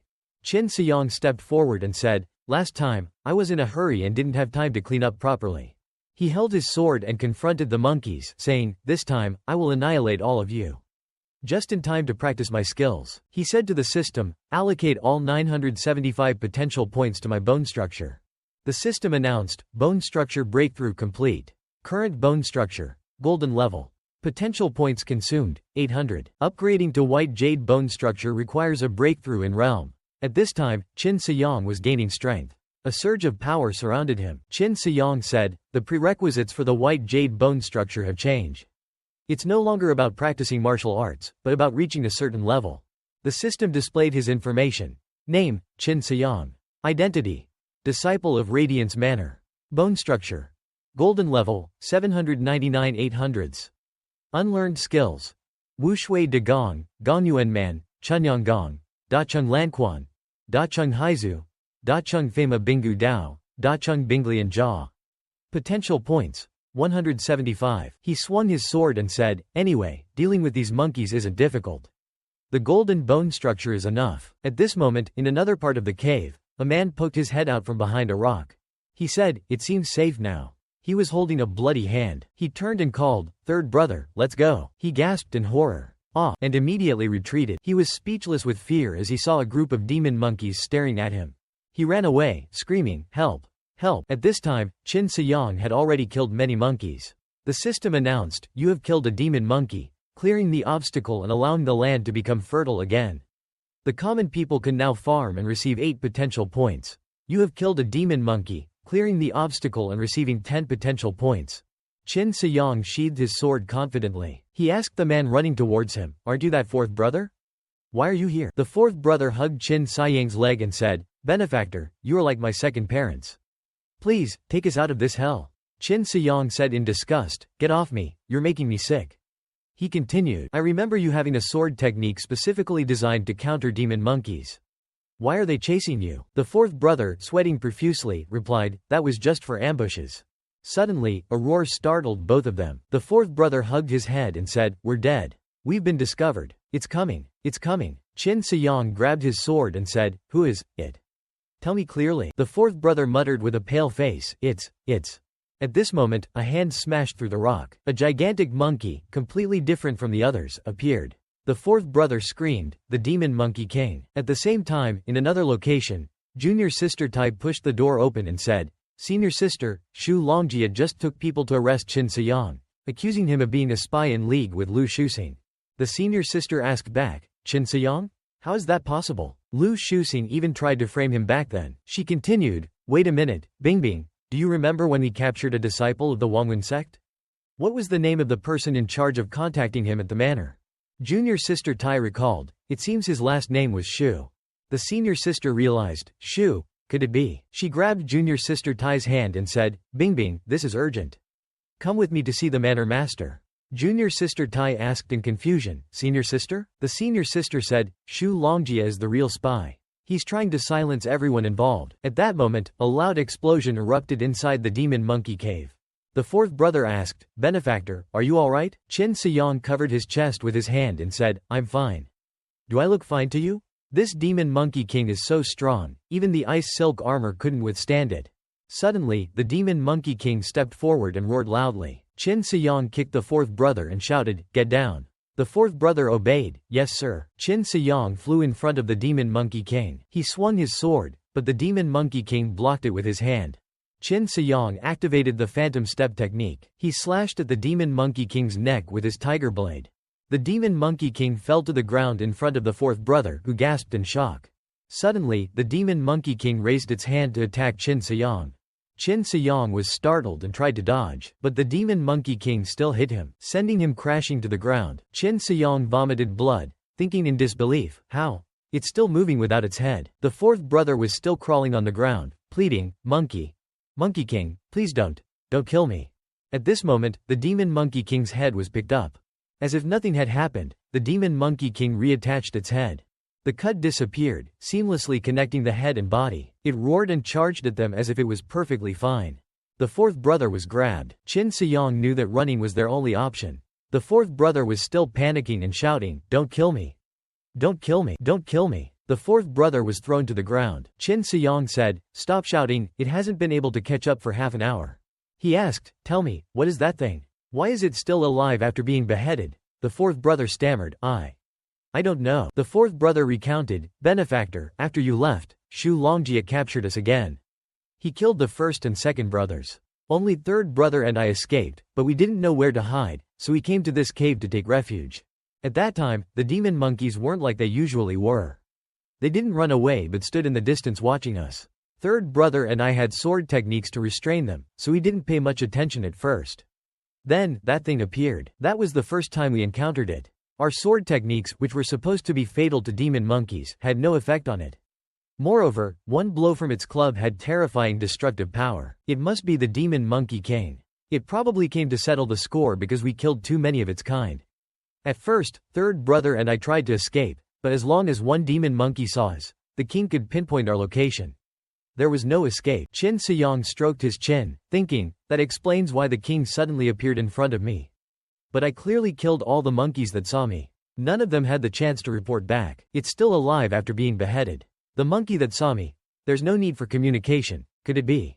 At this moment, the bird appeared again. Qin Siyang called out happily, Chubby. He said, it seems we're meant to go together. Seeing the bird fly away, Qin Siyang chased after it. It's leading us to the third brother.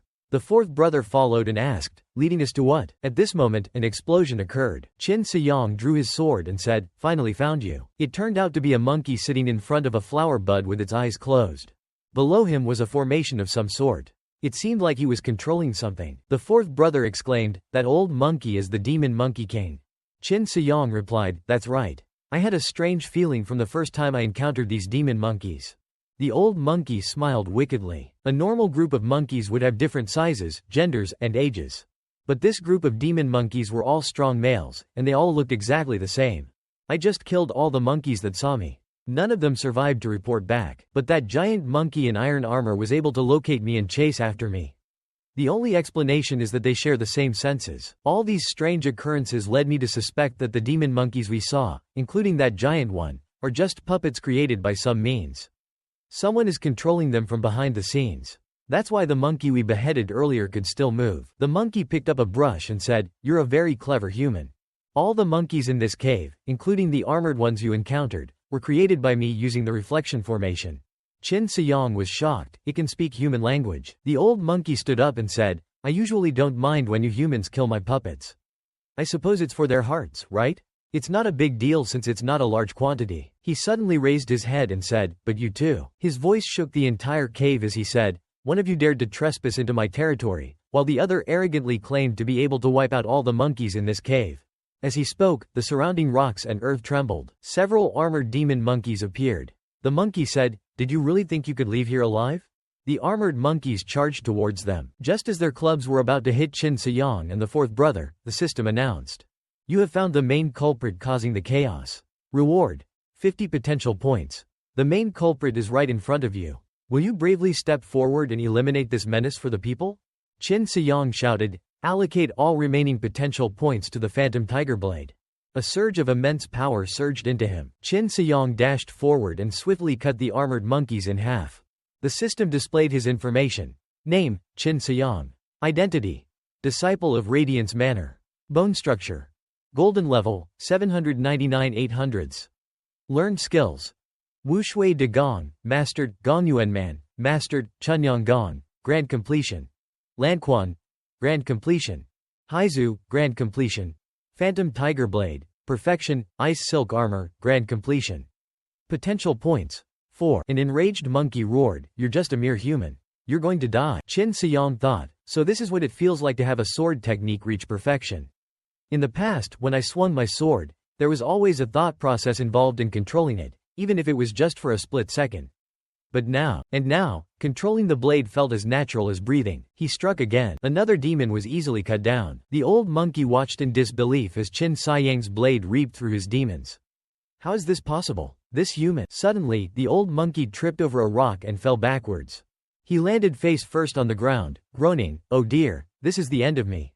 Qin Siyang pinned him down. The old monkey pleaded, "Spare me, kind sir. Spare my life." He kowtowed repeatedly. "I know a secret treasure hidden in this cave. If you spare my life, I'll take you to it right away."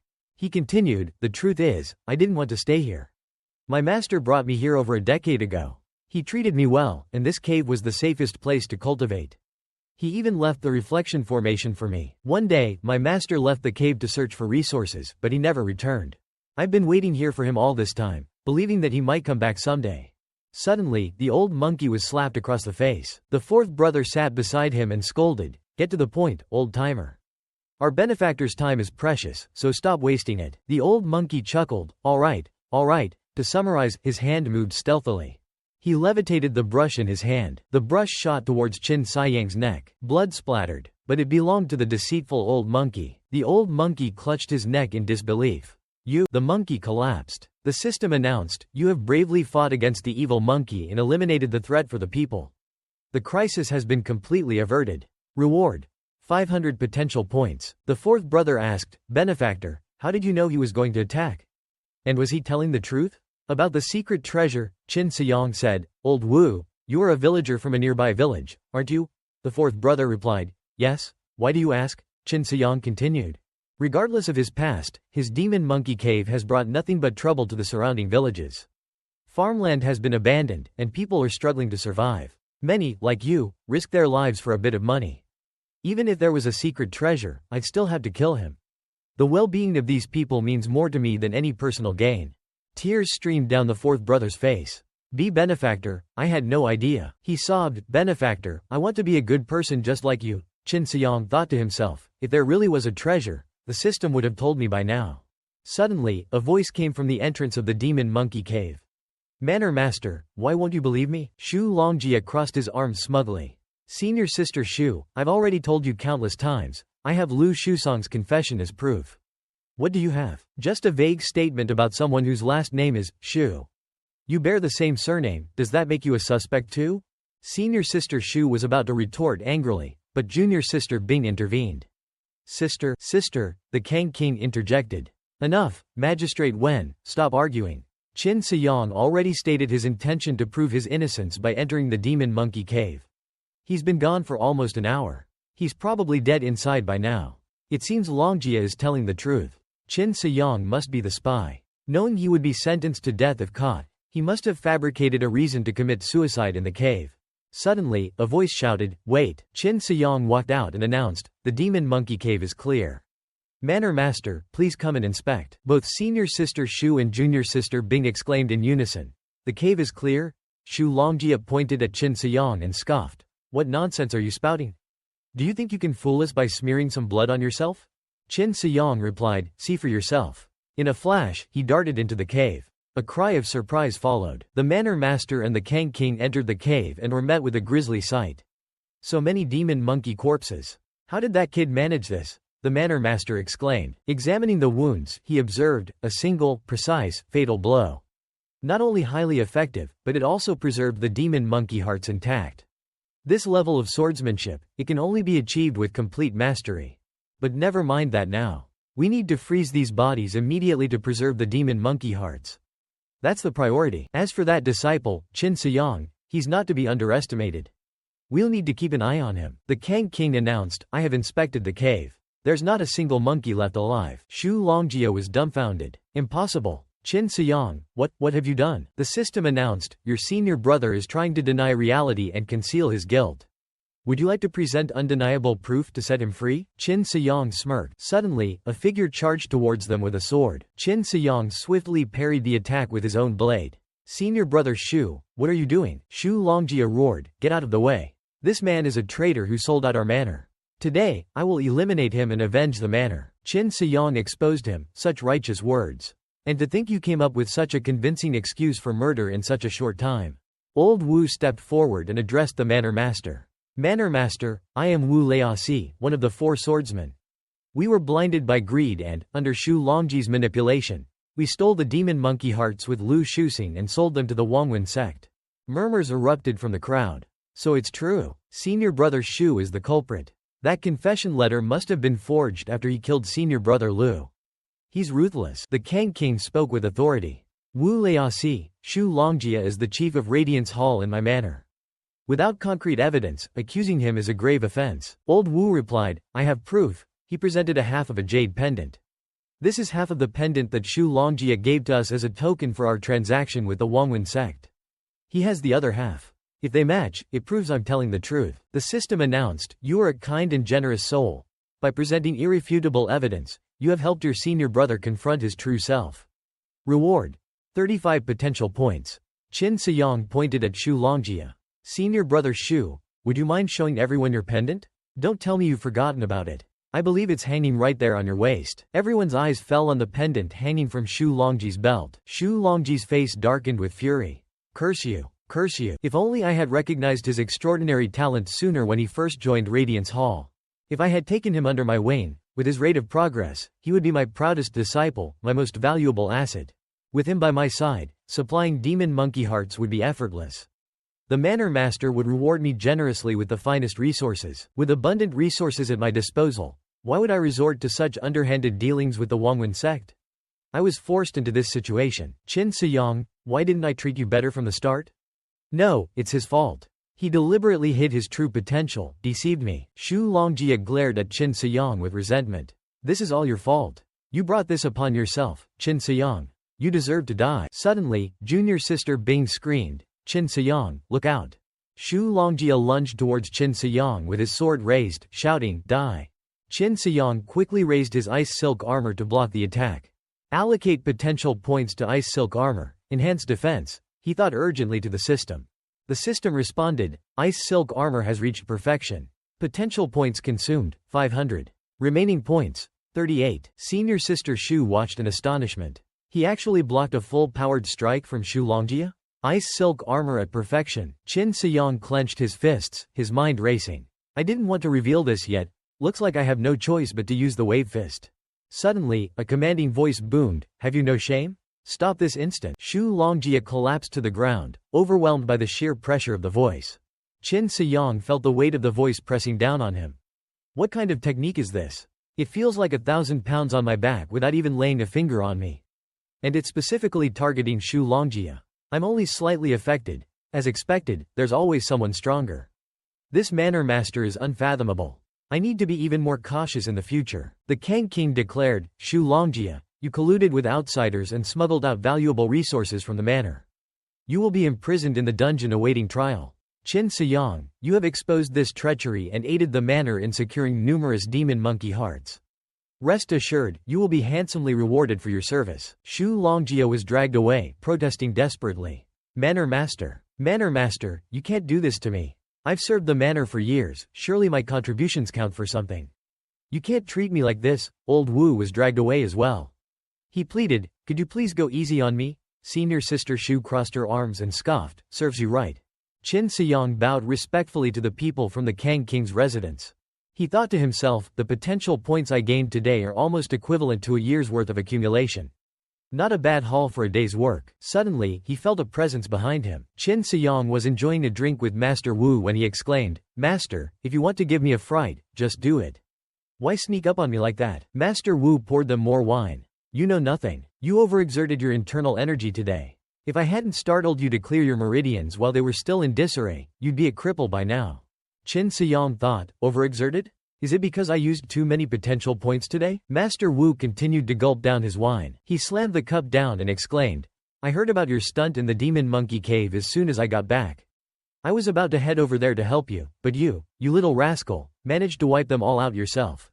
He praised Qin Siyang with a wide grin. Well done. You've made your master proud. You even have my old flair. Of course, you still have a long way to go in the looks department. But then again, I was renowned throughout the land for my handsome features. Master Wu continued to boast. You wouldn't believe the things I did in my youth. Sword in hand, handsome and formidable. You know that bandit hideout, Ghost Whisper Valley? I single-handedly stormed their lair, cut through their ranks from east to west, west to east, without batting an eyelid. Qin Siyang sighed inwardly, thinking, here we go again with the same old stories. He stood up and said, I'm going to catch up on some sleep, master.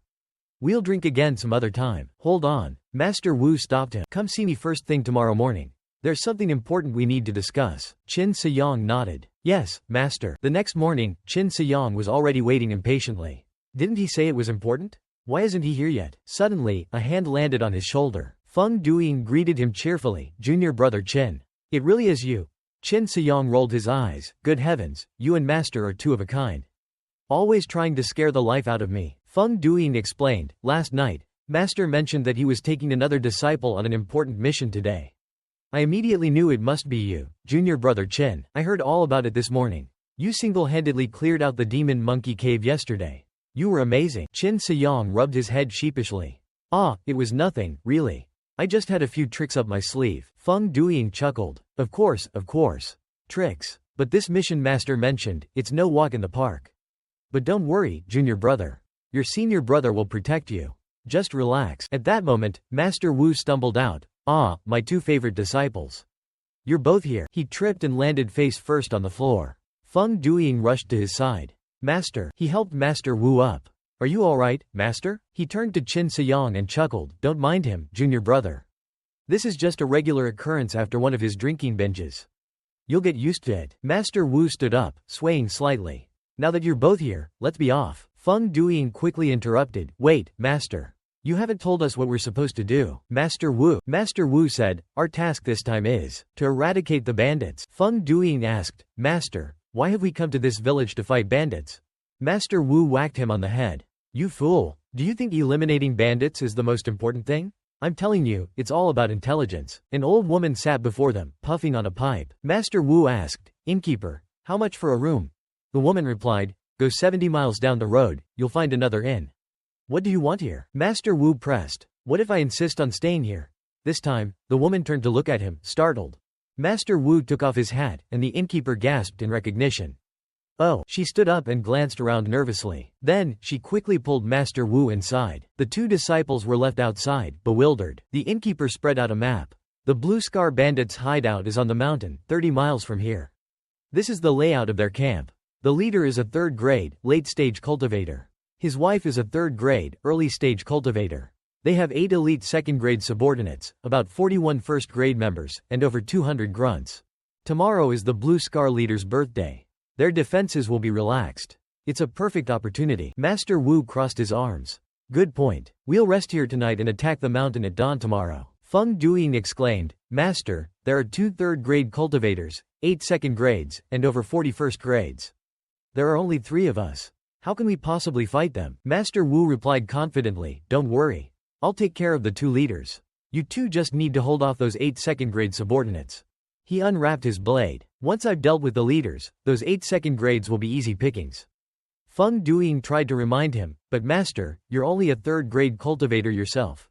Master Wu continued, as for those first grades, you each take on 1. What's the problem? If you die, I'll give you a grand funeral. Feng Duying interjected, Wait, junior brother Qin is only at the first grade, right? Qin Siyang admired the blade. Nice sword. He thought to himself, this is a true weapon of power. Simple, unadorned, with a raw, menacing aura. It's intimidating just to look at. Master Wu proudly gestured to the blade. This is the Tyrant's Edge. The weapon that made me famous. It's tasted the blood of countless third-grade cultivators. Even the Manor Master acknowledged its fearsome power. The innkeeper wrapped her arms around Master Wu's arm. You two youngsters have never seen your master in his prime. He was a renowned martial artist, handsome and imposing. A ferocious warrior, but even more ferocious and, Master Wu quickly interrupted, Zhao Hong.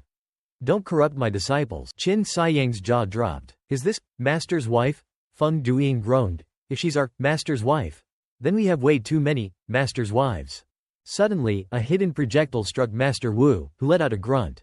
Qin Siyang jumped forward. In ambush, Feng Duiying moved to protect his master. Master Wu clutched his chest. I'm fine. This little dart won't hurt me. It must be a bandit. Don't let him escape. Yes, master, Qin Siyang replied. The assailant was already running away. Qin Siyang leapt into the air. He quickly apprehended the attacker. Qin Siyang raised his fist. Who sent you? He suddenly realized, you're. Qin Siyang pinned the attacker to the ground. He swiftly removed the assailant's face covering. He stared at the young woman's face.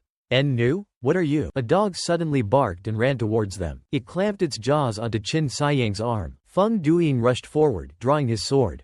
Junior brother. Qin Siyang quickly stopped him. Wait, it's okay. The dog is just protecting its owner. He looked at the girl, who was holding the fierce dog tightly.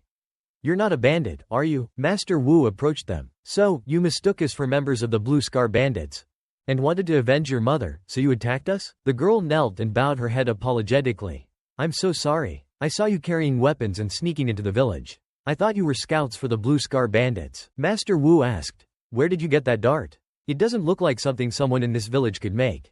Qin Siyang, still nursing his dog bite, grumbled, ow. Is this dog even healthy? Maybe it needs a rabies shot. Feng Duiying misheard him. Mad dog? What are you talking about, junior brother?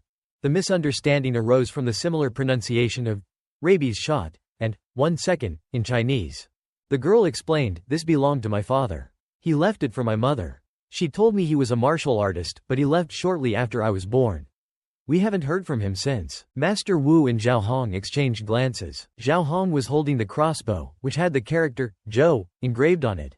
Qin Siyang asked, Master, why are you so interested in that crossbow? Master Wu replied, I feel like I've seen it somewhere before, but I'm getting old and my memory is fading. I just can't place it. Oh well, never mind. Siyang, take this young lady home. Yes, master. Qin Siyang walked with the girl towards her house. She apologized, I'm so sorry Ah Huang bit you. We're almost home. I'll apply some medicine to your wound.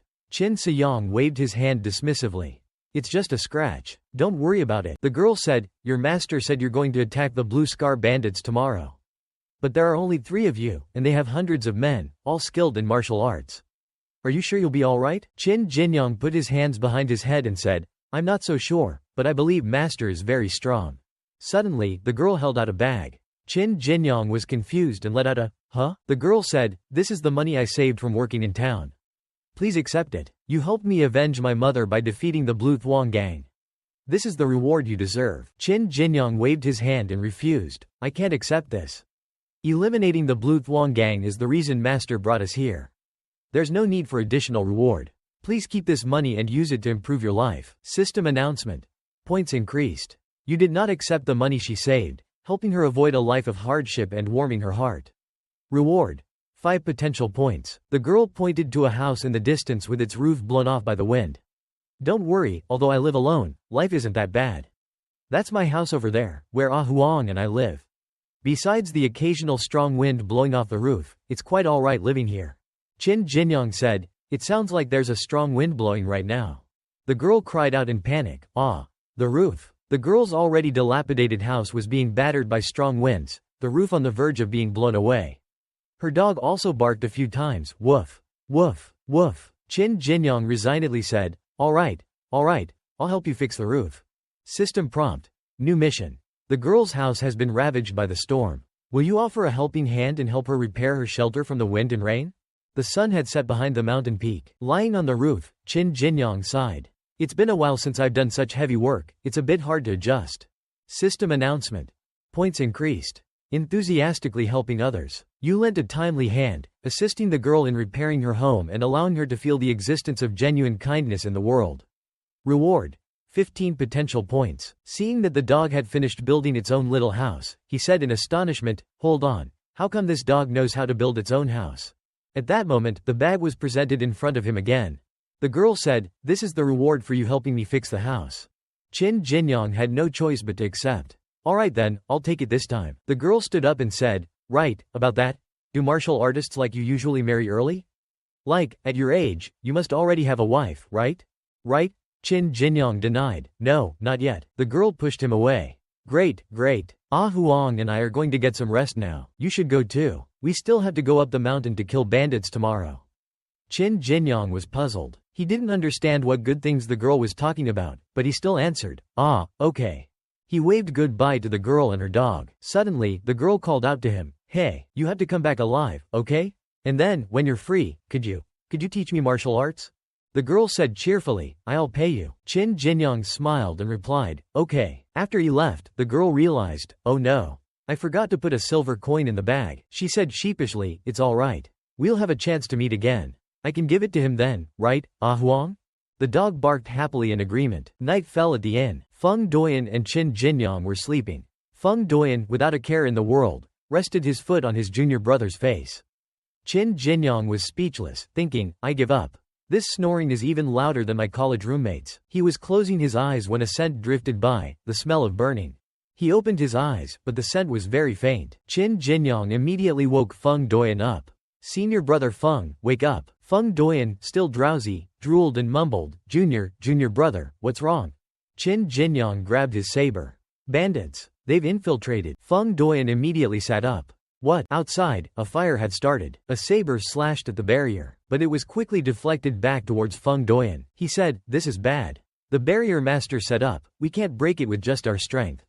"Junior brother, are you sure bandits are here?" Qin Jinyang replied, "I'm certain. Just now, I smelled something burning, but it wasn't the smell of a house fire." His expression changed. It was the smell of a person being burned. No houses caught fire, yet someone was set alight. "That means there must be bandits." Senior brother Feng Doyan asked in confusion, "Junior brother, how do you know what burning people smells like?" Qin Jinyang explained, "Senior brother, you've never worked in the penal department. They have a punishment there, burning people alive." He asked, "That's right, but why would master set up a barrier like this? We can't even hear any sounds from outside." Feng Doyan explained, "Master may seem casual and carefree, but he's actually quite reliable. Every time he takes his disciples down the mountain, he sets up a barrier at our lodgings to ensure everyone's safety.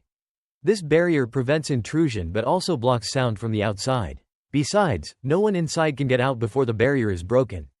Who knew bandits would attack tonight? Xiao Hong suddenly appeared and said, "Young master, in order to be in top condition for tomorrow, he's been meditating since evening.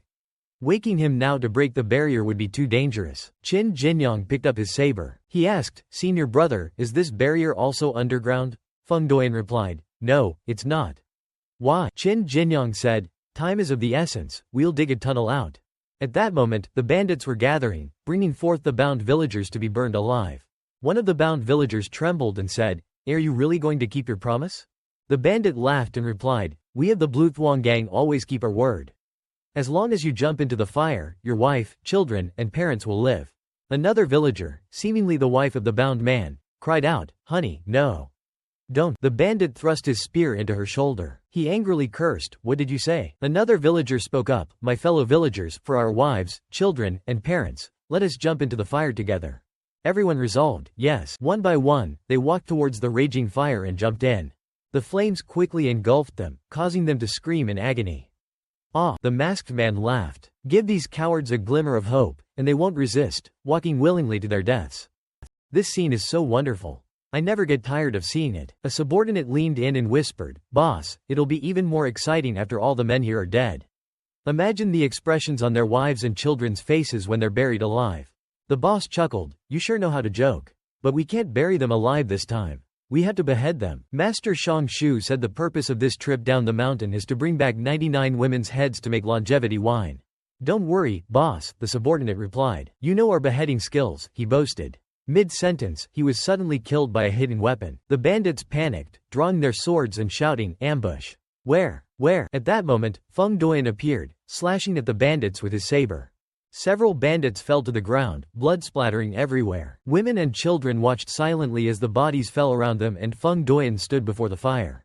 The boss, his hand severed, screamed in pain. "Ah, you dare? Do you know who our boss is?" Qin Jinyang stepped on the man's chest. "Oh really? Do tell, who is he?" "He's one of the 8th-grade swordsmen of the Blue Thuong gang, a 2nd-grade martial artist.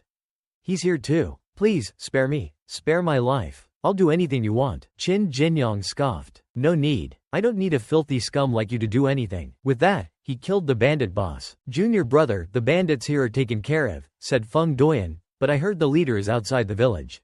Qin Jinyang's eyes widened. Outside the village? That's bad. He took off running. Junior brother, wait, called Feng Doyan. It's too dangerous to go alone. Senior brother, Xiao Hong, untie the villagers first, Qin Jinyang called over his shoulder. Meanwhile, at the girl's house, the girl was holding a crossbow, trying to defend herself. Beside her, her dog barked fiercely. The bandit leader chuckled menacingly.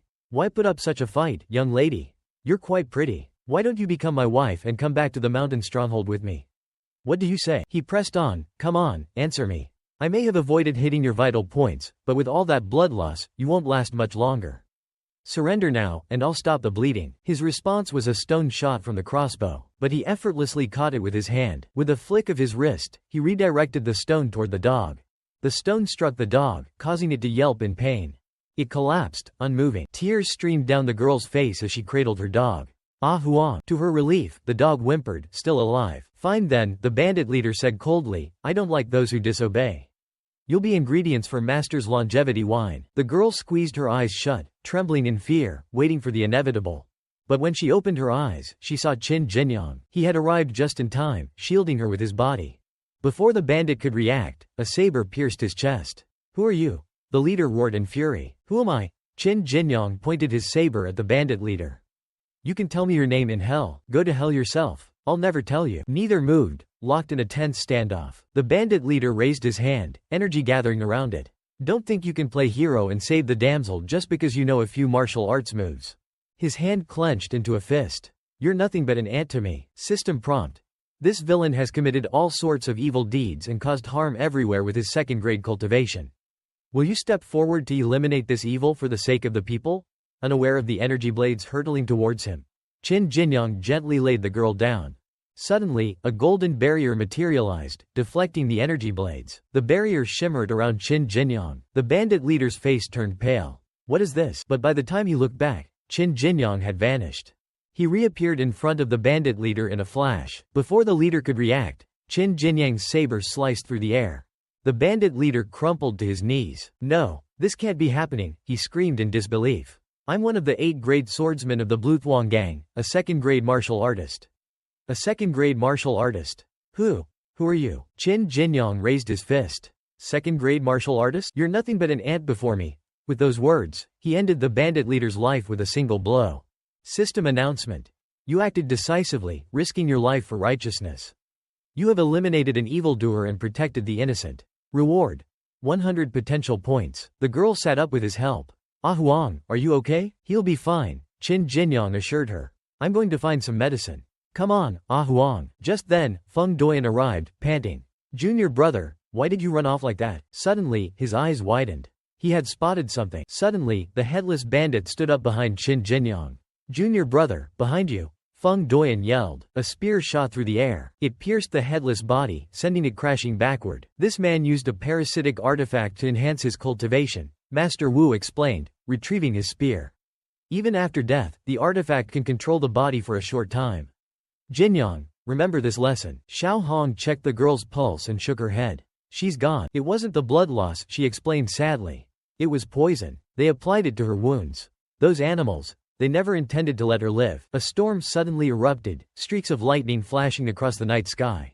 A raindrop fell on the girl's face. Silence fell, heavy and suffocating. It's raining, Feng Doyan murmured, looking up at the sky. Master Wu placed a hand on Qin Jinyang's shoulder. I'm sorry, I was too late. This is not your fault, my boy. It's mine. I was careless. Guilt gnawed at Qin Jinyang. I never expected the Bluthwang gang to attack tonight. I didn't have a plan. The dog appeared, a copper coin clutched in its mouth. It whined weakly. Ah Huang, Qin Jinyang whispered, recognizing the dog. He gently pried the coin from the dog's mouth. Ah Huang was gone. Junior brother, Feng Doyan said softly, the dog. It held on until you arrived. It's with its master now. System prompt. The puppy used its last breath to deliver this copper coin to you. It wished for you to help its master by eliminating the Bluthwang gang.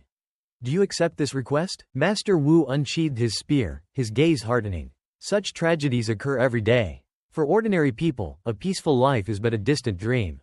I went to the Helam Mountain Manor all those years ago because I wanted to master martial arts, to eliminate all bandits and tyrants under heaven.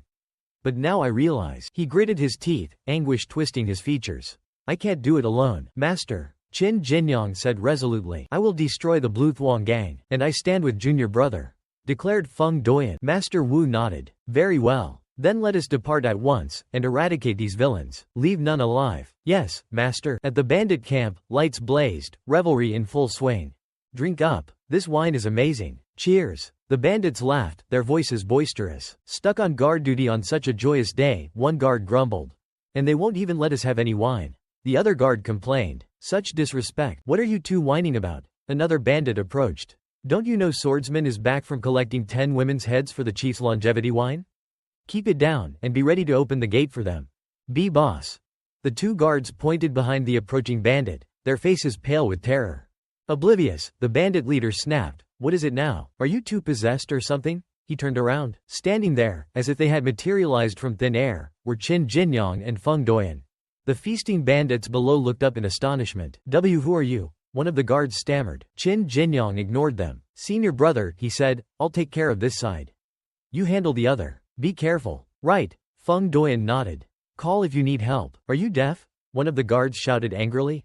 Didn't you hear our boss ask who you are? Their heads rolled on the ground before they could blink. Qin Jinyang and Feng Doyan's expressions remained unchanged. Brothers, to arms! A drunken bandit yelled. We've got company. Feng Doyan made short work of the bandits at the gate. Qin Jinyang leapt down from the wall, surveying the scene. A sea of bandit faces stared back at him. Then, they panicked. They're not human. They're monsters. Run! The bandits scattered, fleeing in terror. Qin Jinyang cut through their ranks, his movements a blur of deadly grace.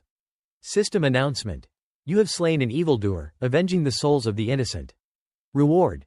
10 potential points. System announcement. You have slain an evildoer. Reward. 12 potential points. Ya! A bandit charged blindly, his axe raised high. Feng Doyan's sabers flashed, cleaving the bandit in two. Junior brother, are you alright? He asked, turning back. Qin Jinyang simply stared at the carnage around him, speechless. Elsewhere, we have a distinguished guest today, boomed Lam Gomu, the third-grade martial artist leader of the Blue Thuong gang. Beside him sat his wife, Lam Hungmiu, also a third-grade martial artist. Where's old Nine? He's gone down south to prepare a special gift for you. He'll be back soon, another bandit replied. I'm sure he has quite the surprise in store for us, the bandit chuckled. He always has something up his sleeve, Lam Hungmiu agreed with a smile. Let's see what he's come up with. Suddenly, a bandit burst into the room. See, Chief. It's bad. He fell to his knees, his voice trembling.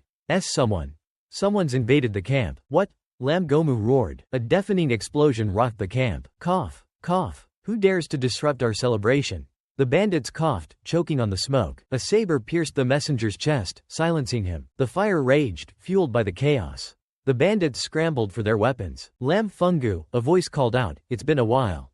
Lam Gomu spun around. Wu Shengxi, I thought you were at the Helam Mountain Manor, he snarled. What brings you to my humble abode? Master Wu smiled coldly. My disciple just reached the 2nd grade. I figured your men would make for good practice. Don't mind us, you old fool. You've gone too far. Lam Gomu roared. 100 taels to whoever kills him. The bandits exchanged greedy glances, and then they charged. Master Wu's spear danced, a whirlwind of steel. Lam Fungu, he said disdainfully, watching the bandits fall. You should know better than to send these second-rate fighters against me. Consider this a warm-up. Now, are you going to fight, or are you going to run? Lam Gomu trembled with rage. Wu Shengxi, he thrust his spear forward. Die. Their weapons clashed. Lam Gomu went flying. Before Master Wu could react, Lam Hungmiu attacked from behind. Master Wu spun, his saber a blur of silver. Lam Hungmiu was thrown back. The bandit chief and his wife lay sprawled on the ground, defeated. Hungmiu, Lam Gomu groaned, wiping the blood from his mouth, be careful. That old man is strong. Don't worry, Lam Hungmiu said, wiping her own blood-stained lips. He may be powerful, but he's still only a 3rd grade. We're both 3rd-grade martial artists. We can take him. Master Wu beckoned with a mocking smile. Let's see you try. Suddenly, a figure dropped down behind them. Wait for me, Master, Qin Jinyang thought, charging towards the newcomer. Monster! Screamed a terrified bandit, fleeing in terror. The battle between Master Wu and the bandit leaders raged on, a whirlwind of dust and fury. He's really a 3rd grade, Lam Gomu gasped, struggling to stay on his feet. How can we not defeat him, even together? Lam Hungmiu cried, her body battered and bruised. Master Wu, seemingly unscathed, chuckled. What was that about defeating me? Don't lose your spirit now. Come on. A sharp pain ripped through his back. He had been stabbed. Master Wu turned, eyes wide with disbelief. Enjoy the surprise, old man? Lam Gomou sneered. The attacker rushed to the bandit leader's side. You! Master Wu choked out, his face ashen. It was Chu Ninan, a third-grade martial artist and a former disciple of the Shangdan branch of the Helam Mountain Manor. I apologize, master, he murmured, his face unreadable. Surprised? Lam Hongmiu crowed. The Blue Thuong gang wouldn't have survived this long without young Master Chu's help. He single-handedly eliminated our competition, and we reward him handsomely, of course. All the cultivation resources we plunder belong to him. It's Gomou's birthday today, so naturally, we invited our esteemed benefactor. Quiet. Chu Ninan's voice was cold. Why yes, young master. Lam Hongmiu cowered. Master Wu pointed a trembling finger at his former disciple. Ninan, do you even realize what you're doing? You've allied yourself with bandits. I had no choice, master. Chu Ninan's gaze dropped to the ground. Not a single day passed at the Haosheng branch, then the Shangdan branch, that I didn't regret leaving your side. His voice rose, laced with bitterness. The manor master preaches morality and justice, but it's all a facade. All he cares about is senior sister Shu. She gets everything. The rest of us, the disciples of the Shangdan branch, we pour our hearts and souls into our duties, and what do we get?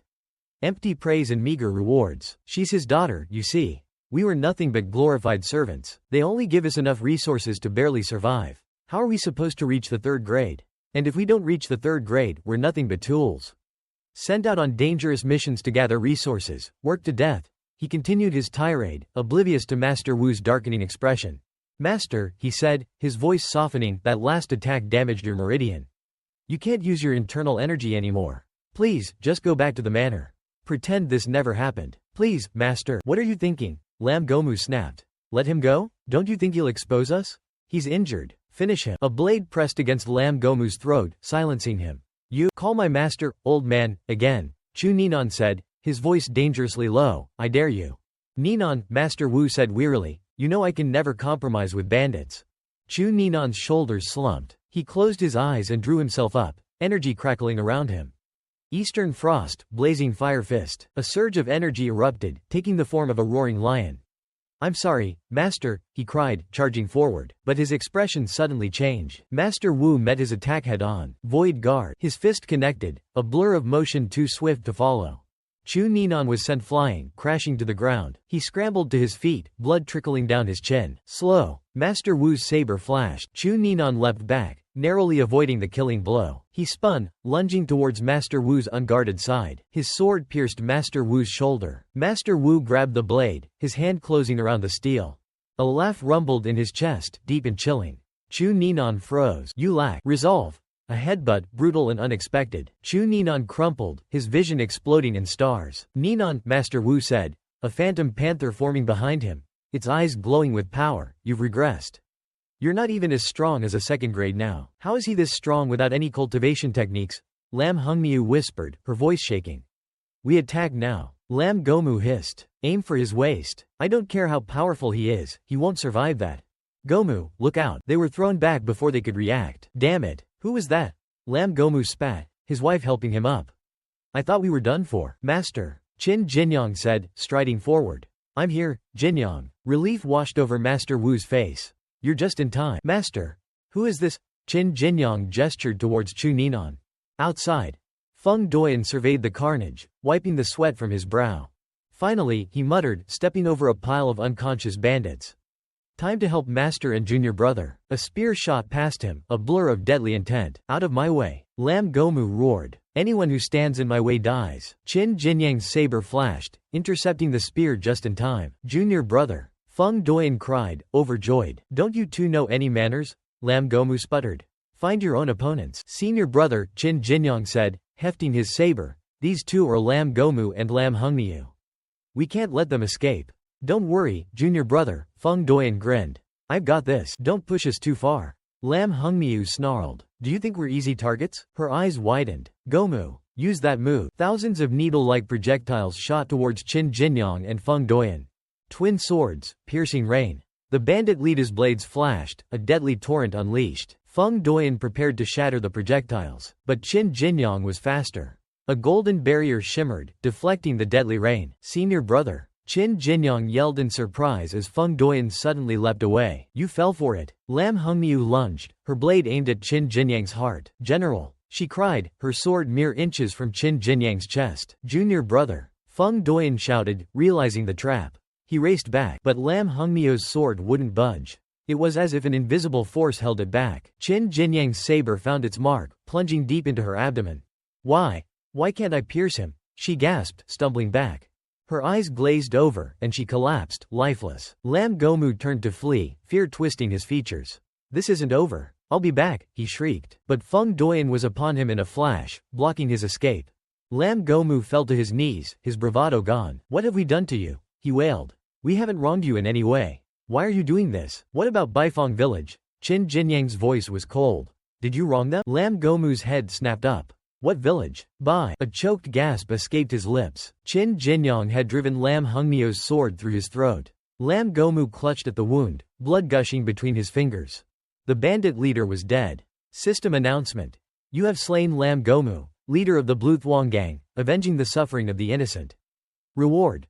400 potential points. System announcement. You, with unparalleled courage and wisdom, have slain Lam Hengmiu, leader of the Blue Thuong gang, eradicating evil and restoring justice. Reward. 400 potential points. Junior brother, Feng Duoyan asked, finally catching his breath. How did you stop that attack? Do you have some kind of ancestral armor? Some secret treasure? Qin Jinyang reached into his pocket and pulled out a cracked copper coin. Understanding dawned on Feng Duoyan's face. He was speechless. It's almost dawn, junior brother, he said, watching the sun rise over the mountains. It's been a long night, Qin Jinyang agreed. Inside, Master Wu and Chu Ninan remained locked in battle. Master Wu chuckled. I really am getting old. My memory's fading. I just realized something. What is it, Master? It's probably better if you don't know, Ninan. He raised his spear. I'm afraid I'm at my limit. Let's have one last fight, Master and disciple. Let's settle this. I'm coming, Master. Chu Ninan charged. A memory flickered, of a young Chu Ninan being shoved to the ground. Get lost, beggar. If you want to beg, go somewhere else. How dare you come here? Another boy laughed cruelly. Do you even know where you are? Master Wu strode past them. Branch Master Haitang. The bullies stammered, their faces paling. You're back. What's your name, little one? Master Wu asked kindly. Chu Ninan looked up. Chu Ninan. Warmth filled the training grounds. Look, it's the country bumpkin, trying to train. Give it up. You're just a stray dog, Master Wu took pity on. Don't think you're a real disciple. With your weak constitution, you'll never reach the first grade, no matter how hard you try. Chu Ninan ignored them, focusing on his training. Listen, Ninan, Master Wu said, his voice gentle but firm. Talent is important, but it's not everything. Effort and fighting spirit matter just as much. Fighting spirit? Master Wu smiled. You'll understand one day. For now, just focus on your training.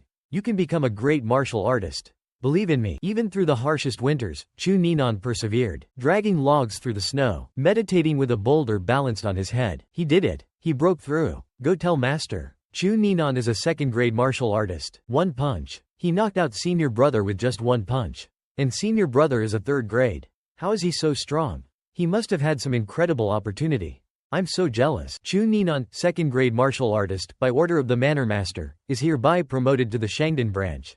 Standing at the gates of the Shangdan branch, Chu Ninan beamed, his eyes shining with pride. Master, I won't disappoint you. I'll be the strongest. He was so happy. Ninan, Master Wu asked softly, the memory fading. Why?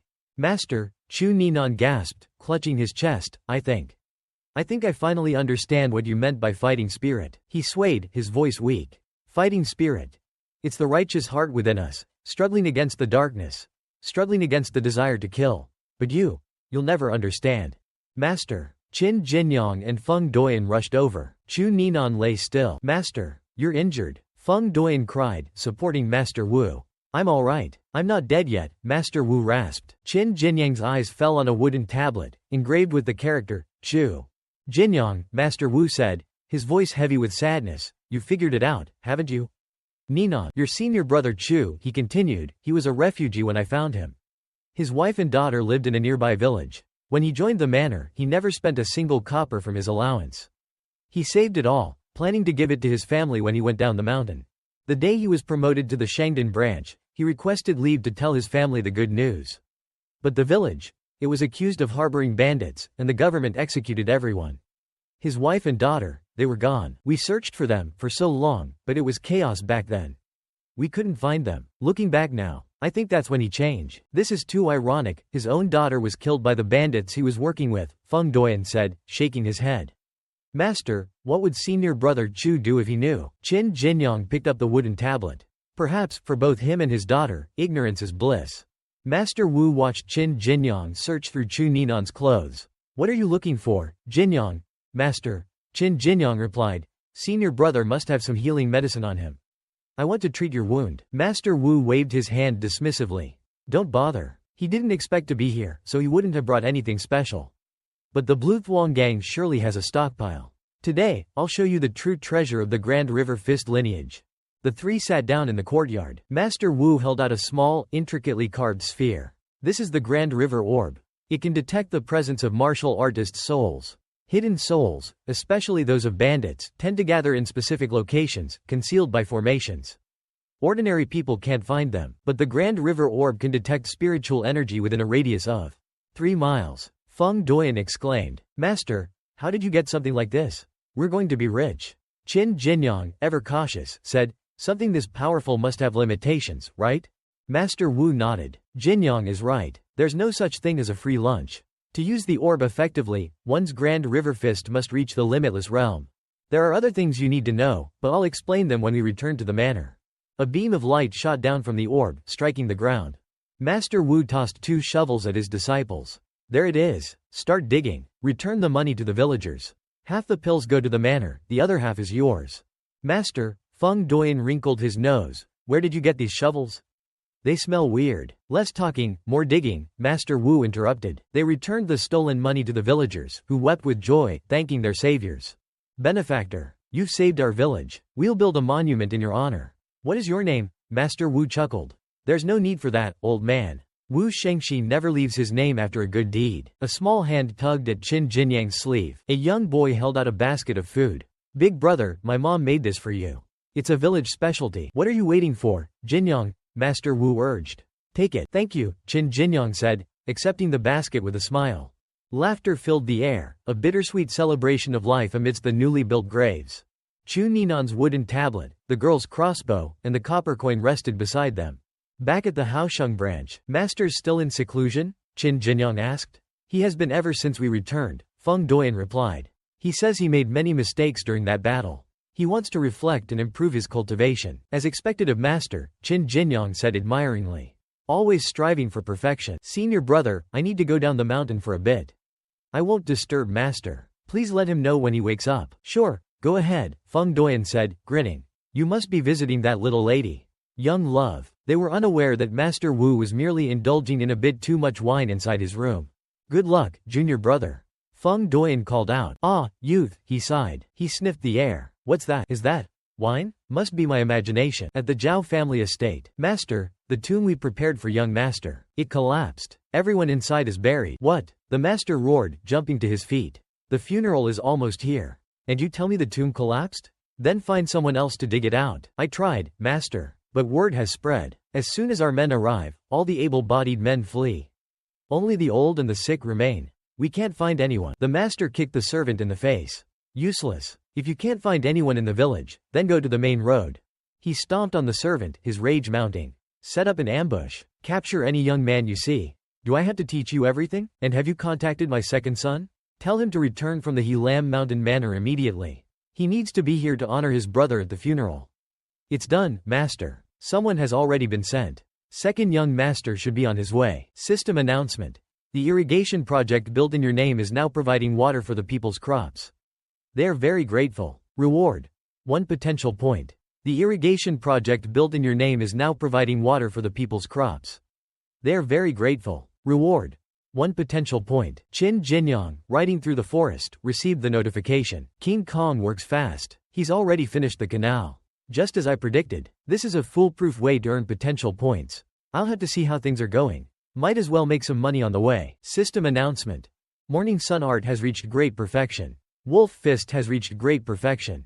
Black Tiger Claw has reached great perfection. Ice Lotus Armor has reached great perfection. He checked his status. Junior Brother Qin. Junior Brother Qin. Qin Jinyang turned. Are you from the manor? You are Junior Brother Qin, right?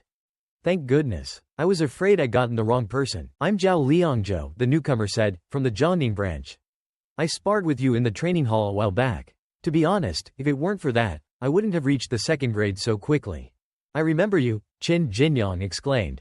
But, weren't you on Xu Bingnan's side during the lunar moon banquet? Zhao Liangzhou chuckled sheepishly. Well, I didn't know what kind of person you were back then, so I chose the wrong side. My bad. I've since learned my lesson, thanks to a good soak in the cold abyss pool. Still, I'm grateful you didn't hold a grudge. It's all right, senior brother Zhao, Qin Jinyang said, clapping him on the shoulder. It was just friendly competition. There's no need to hold grudges. Haha. Junior brother Qin is truly magnanimous. Where are you headed, senior brother? Changshi town, just ahead. Something happened at home, and I need to get back. Suddenly, a thin wire stretched across the road, forcing them to halt. Who's there? Qin Jinyang growled. Several figures emerged from behind the trees, startling Qin Jinyang and Zhao Liangzhou. Sorry to frighten you, gentlemen. We're repairing the road ahead, and we're here to make sure no one accidentally wanders in. 4 men stepped forward. We've been waiting to make sure no one wanders in. May we ask which officials you are, and what business brings you to Changshi town? Zhao Liangzhou frowned. I'm here on personal business, not official duty. Why do you need to know? One of the men grinned menacingly. Personal business, huh? Then don't blame us for being rude. The Zhao family of Changshi town needs laborers. Get off your horses and come with us. It'll save you a lot of pain. Zhao Liangzhou dismounted. The Zhao family? Do you not recognize me? The man laughed scornfully. Recognize you? Please, take a good look in the mirror. With your ugly mug and your shifty eyes, why would I know you? Qin Jinyang's hand twitched towards his saber. Brother Qin, wait, Zhao Liangzhou said quickly. Brother Qin, it's been a while since I've been home. If you're not in a hurry, why don't you come with me? I'm curious to see just how influential this Zhao family is. The men roared with laughter. Now you're talking. Looks like you two understand your place. Did you really think that riding a horse and carrying a saber made you heroes? Put away your weapons.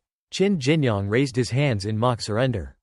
Fine, I'll go with you. Let's see what this is all about. System prompt. New mission. The Zhao family of Changshi town has set an ambush. There are rumors of unrest within the family. Will you enter this dangerous situation and investigate? In a dark cellar, Qin Jinyang, bound and gagged, glared at Zhao Liangzhou. Brother Zhao, you're not exactly a respected figure in your own family, are you? To be honest, Zhao Liangzhou sighed. I haven't been home in a very long time. I left to train in martial arts when I was young. Father wouldn't allow me to return until I had mastered my skills. My stepmother and older brother handled everything here. It wasn't until my brother fell ill and died that father summoned me back. What about your mother? Qin Jinyang asked. She passed away shortly after I was born. I'm sorry, Qin Jinyang said awkwardly. It's all right, Zhao Liangzhou said. My stepmother has been good to me. My mother was just a maid. I guess she was pretty, which is how she became father's concubine. My older brother was the legitimate son. Stepmother had 3 sons of her own. I wasn't even included in the family registry. But stepmother took pity on me and adopted me, making me the second son. The cellar door creaked open. A man entered, whip in hand. Get up, time to work. Meanwhile, at the Zhao estate, mourners filled the halls, their voices hushed. Master Zhao paced anxiously. They're only here out of respect for my second son, he muttered. They're all waiting for him to arrive before the feast begins. Where is he? His wife dabbed at her eyes with a handkerchief. Master, I went to the Helam Mountain Manor myself. They assured me they would pass the message on. And that servant, the one with the swollen face, he swore he told them. That ungrateful wretch, she wailed. Ever since he got a taste of power at the Helam Mountain Manor, he's forgotten his family. His own brother dies, and he can't even be bothered to show his face. I misjudged him. I raised him wrong. Master Zhao kicked the cowering servant. You incompetent fool. You can't even handle such a simple task. If my second son isn't here in half an hour, I'll have you digging graves for the rest of your life. Back in the cellar, Qin Jinyang swung his hammer, his voice laced with sarcasm. At least at the penal department, they gave us scraps to eat. How are we supposed to work without any food? What was that, you ungrateful dog? A whip cracked through the air. It struck flesh with a sickening thud. Zhao Liangzhou had taken the blow for Qin Jinyang.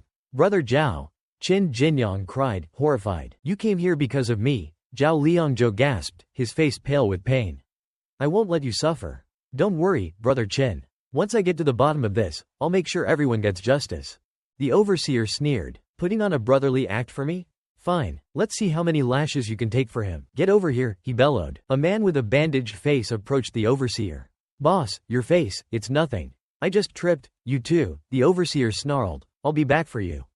Just you wait. Everyone, out to the main road. The bandaged man announced. Head towards the Helam Mountain Manor. Find second young master. The master said if he's not here in half an hour, we're all digging graves. But second young master hasn't been home in years. How are we supposed to recognize him? The bandaged man smacked the speaker on the head. Idiot. He's a disciple of the Helam Mountain Manor. He'll have an air of superiority about him, unlike ordinary people. How hard can it be to spot him? With that, they rushed out. They told us to leave? What about the work here? Besides, finding second young master is more important. Those laborers can't run away with shackles on their legs. An elderly laborer sighed with relief. Thank goodness for second young master. Finally, we can breathe again. Another elder asked Qin Jinyang and Zhao Liangzhou, you two don't look like you're from around here. Where are you from? My brother and I were traveling to Changxi town on business, Zhao Liangzhou replied, when those thugs ambushed us.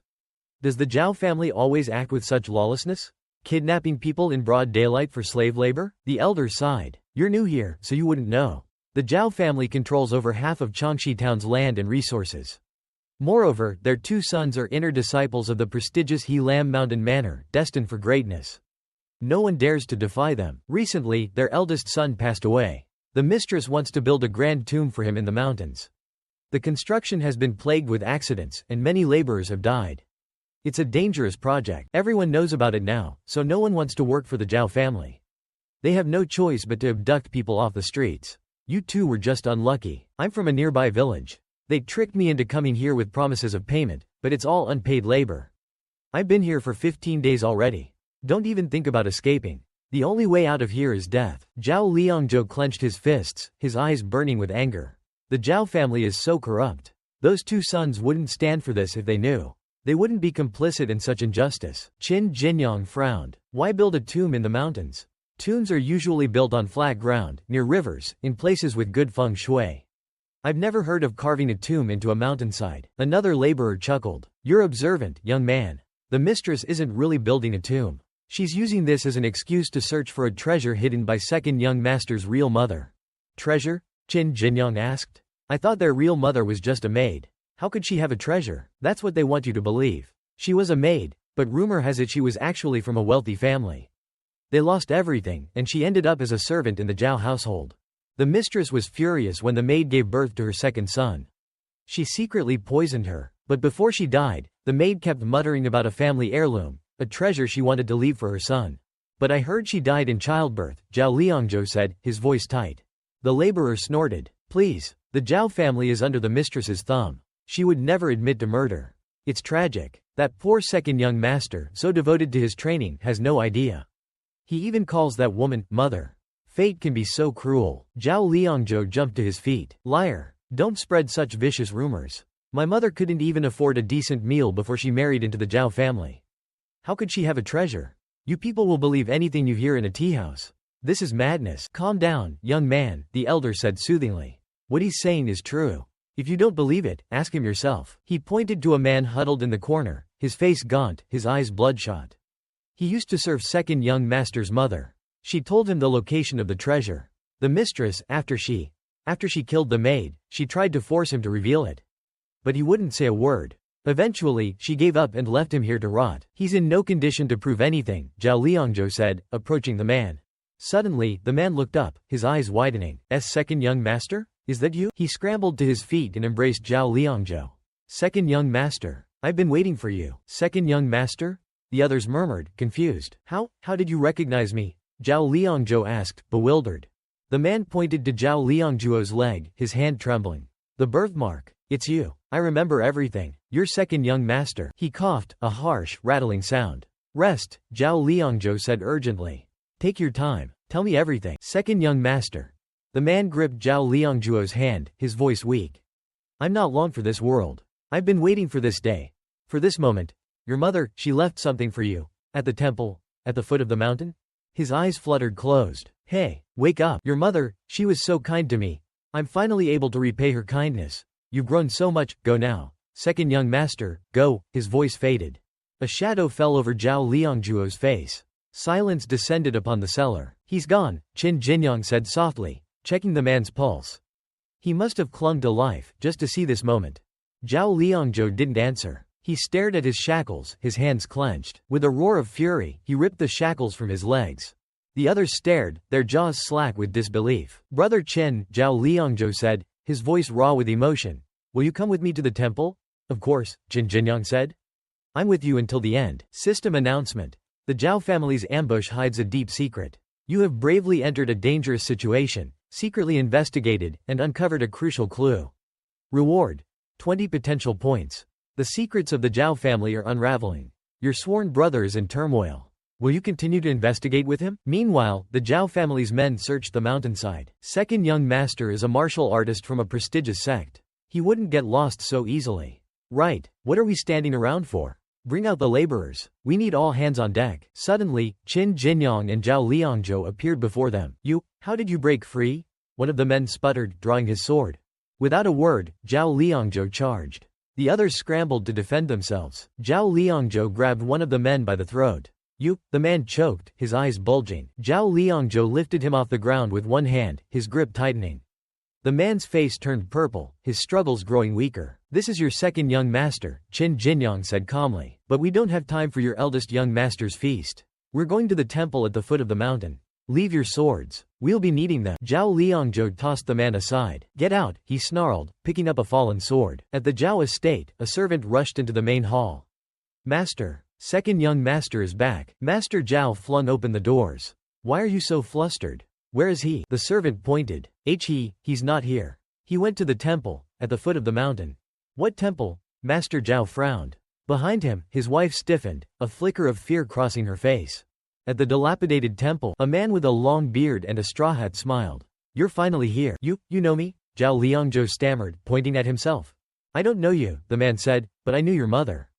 I knew her son. And I know why you're here. He paused. Your mother, she came from a family of martial artists. But when she was young, tragedy struck, and she ended up wandering the streets.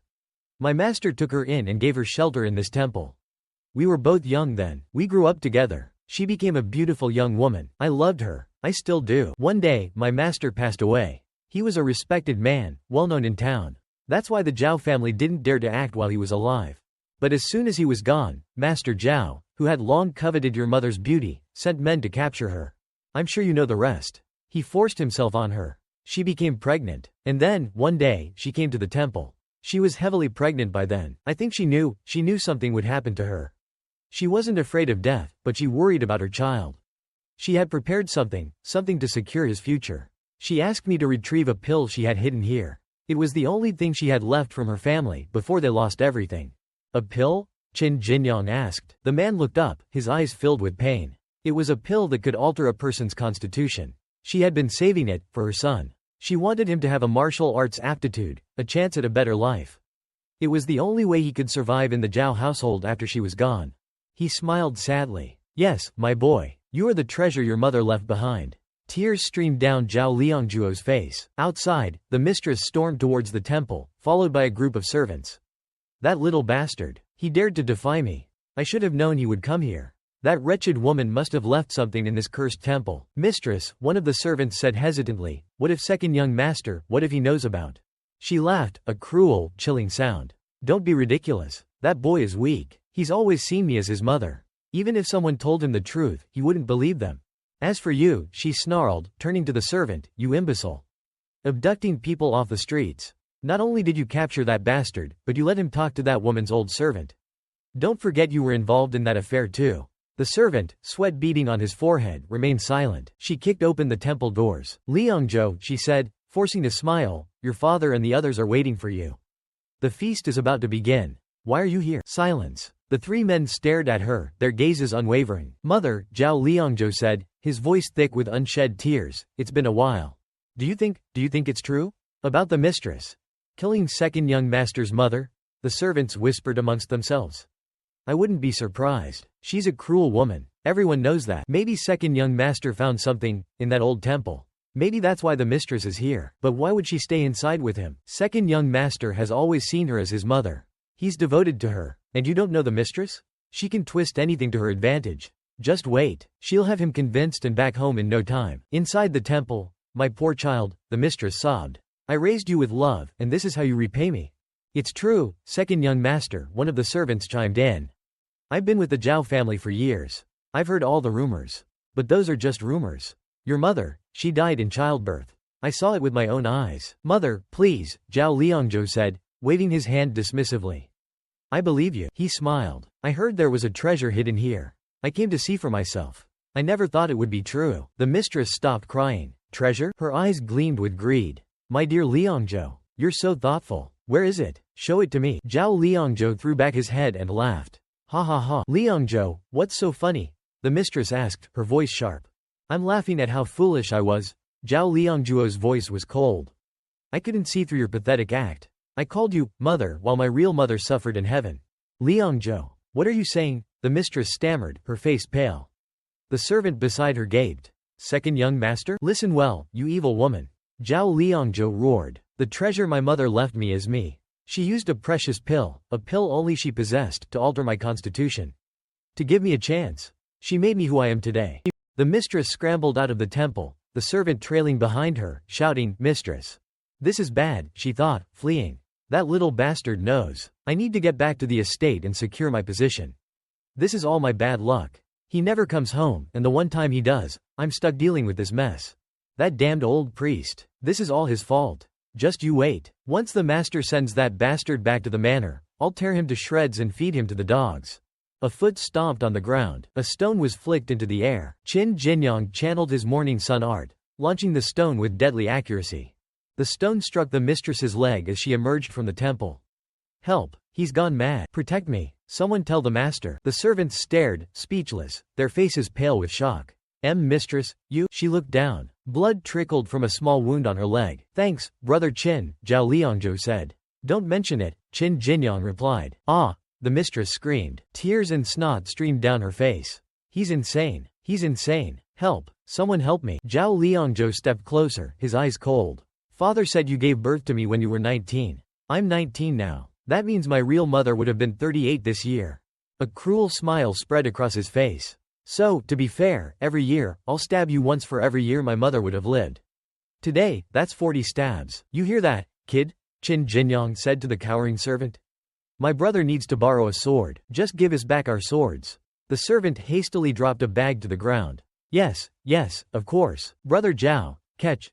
Qin Jinyang tossed a sword towards Zhao Liangzhou. Someone, kill this bastard. I'll give you 100 taels. 1,000, 10,000. The mistress shrieked, scrambling backwards. Don't worry, Zhao Liangzhou said, his voice soft, stroking his blade.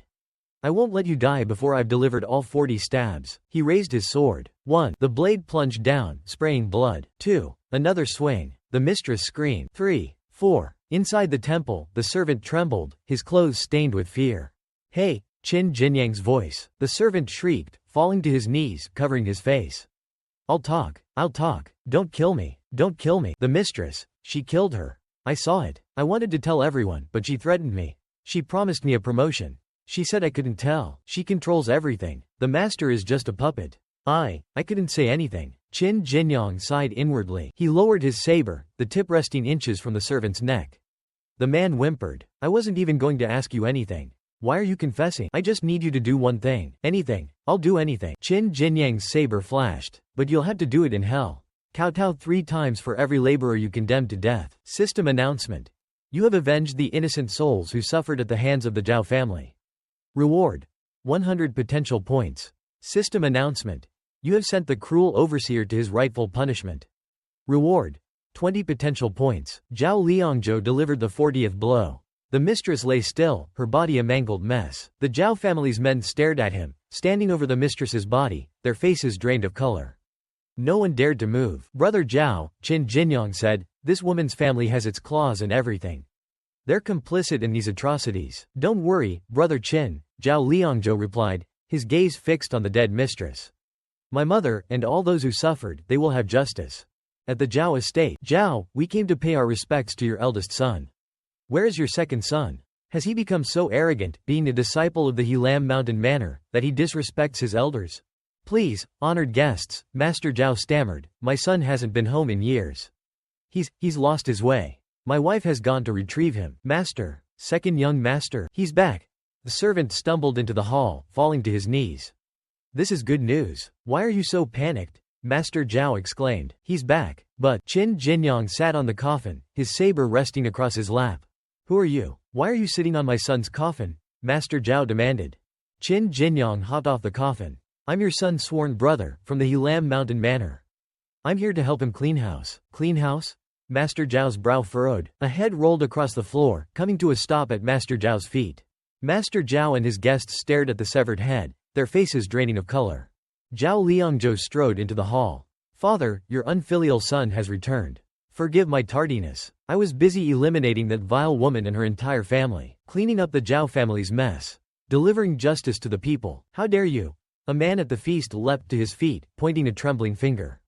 You insolent, father, calm yourself. You'll hurt yourself. It was Cheng Shilao, the mistress's father. You dare touch my daughter? You ungrateful, disloyal dog.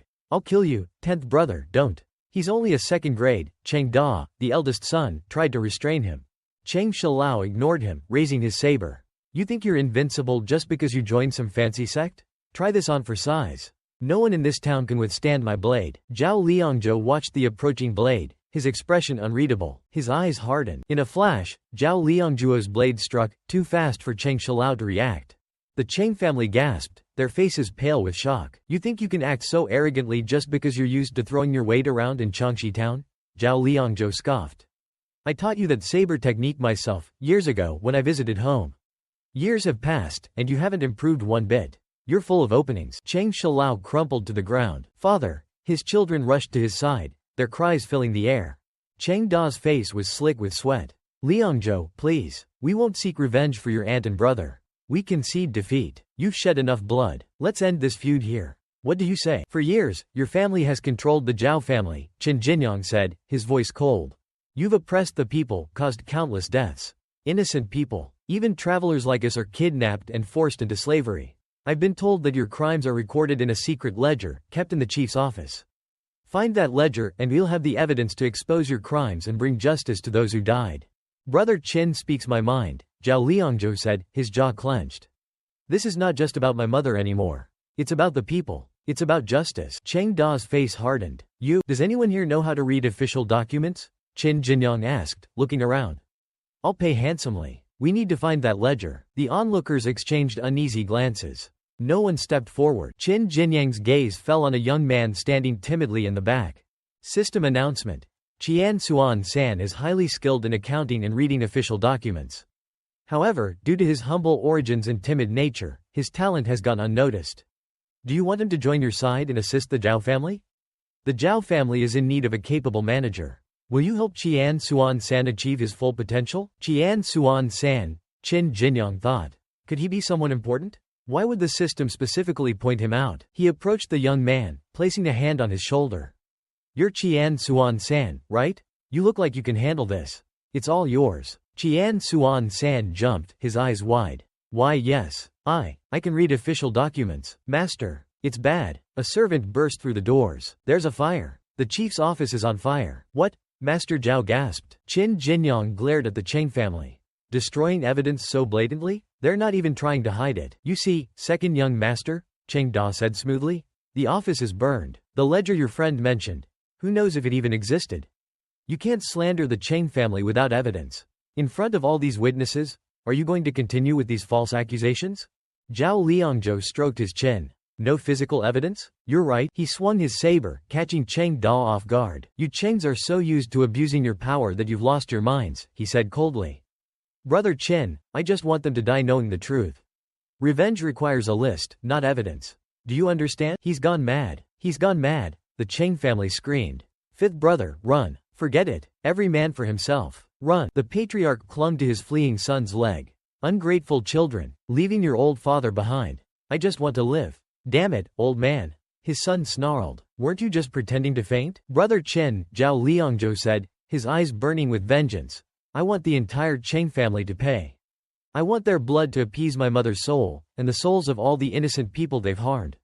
Help me. Block the exits. Don't let them escape. I was thinking the same thing. A fleeing Cheng reached the gates, only to find a figure standing in his path. Pain exploded across his face as a fist connected with his jaw. Qin Jinyang's kick sent him sprawling. He struggled to his feet, unaware of the figure behind him. He turned, his eyes widening as he saw Zhao Liangzhou, his face emotionless, his sword raised. It was too late. Zhao, aren't you going to stop your son? Master Zhao trembled. Master Cheng, I. Zhao Liangzhuo's blade silenced him, his victim's screams echoing in the courtyard.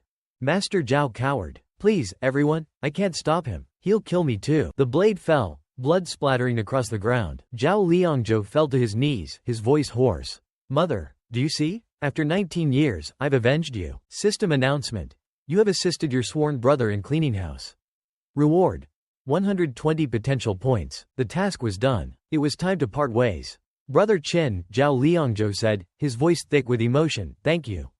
Thank you for everything. If you ever need anything at all, please do not hesitate to ask.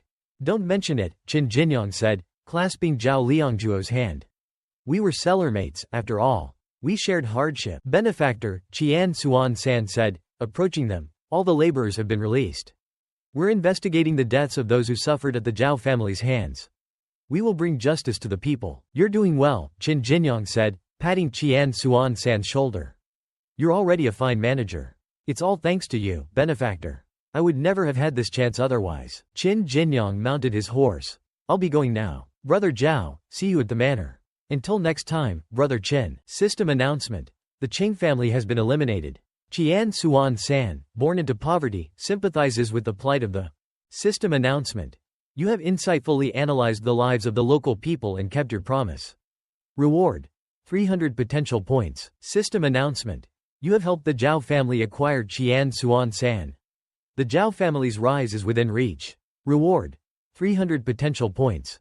Qin Jinyang rode away from the Zhao estate, lost in thought. The Zhao family's rise, he shook his head. I wonder what kind of person Qian Suan-san will become. Maybe he'll be a major figure in the future. Well, it's none of my business for now. I wanted to check out the canal, but it's getting late. I'll stop by the nearest town, spend some money, assess my progress, and head back to the manor. Meanwhile, at the Hulam Mountain Manor, Manor Master. Urgent report. A servant rushed in. The Skyhawk clan has launched a surprise attack on the Wu Yu sect. Master Huang Yun, a 5th-grade elder of the Wu Yu sect, was killed by the Skyhawk clan leader, Huang Yan. From this day forward, Shu Longjia declared, his face grim, the manor is on high alert. Recall all disciples currently outside the manor. No one is to leave without my permission. Yes, Manor Master. It's begun, Shu Longjia thought. Shandong will never be peaceful again. Elsewhere, a figure stared at a coin on the table. Feng Doyan sat cross-legged, his brow furrowed. Masters in seclusion. Junior brothers gone. Cultivating martial arts is like sailing against the current. It's rare to have a chance to relax. I should be training diligently. The Haosheng branch is in danger. The manor is in danger. But Master always said to maintain a balance between training and rest. A bowstring stretched too tight will eventually snap. Proper rest is essential. He picked up the coin. All right then. He blushed, his thoughts racing. Heads, I go to the Yichun house. Tails, I go to the Yichun house. He flipped the coin. Clang. If the coin breaks into pieces when it lands, I'll train hard.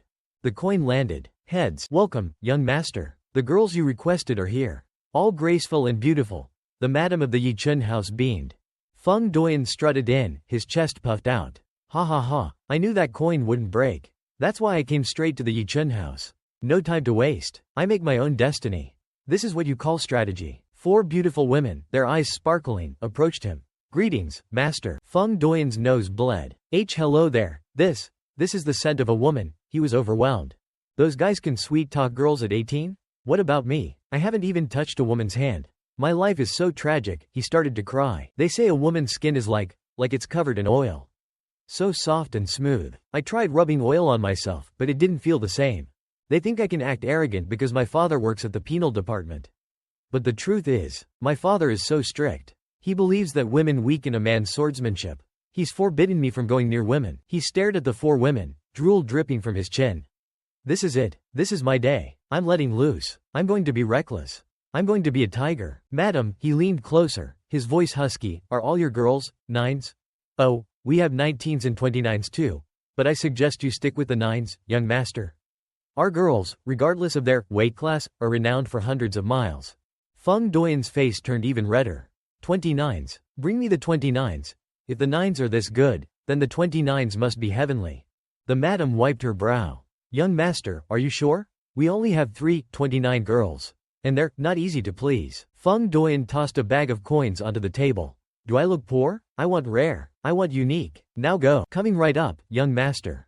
The 29 girls are on their way. She hurried off. He looks handsome, but what a strange taste. Feng Doyen lay on the bed, eagerly awaiting the arrival of the beauties. Ha ha ha. Tonight, I'll conquer them all. 1 arrow, 3 birds. Boom. He sat up, startled. An earthquake? 3 women, each easily twice his size, entered the room. Master, we're here. The madam, sandwiched between them, wiped the sweat from her brow. Young master, these are the 29s.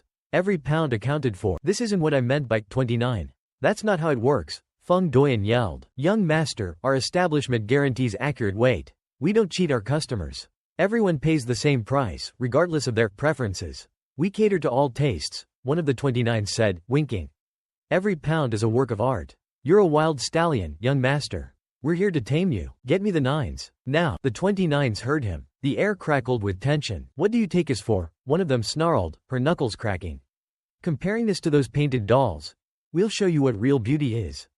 Another growled. No refunds tonight, young master. Feng Doyen trembled. Stay back. Don't come any closer. Relax, young master. Don't be shy. No.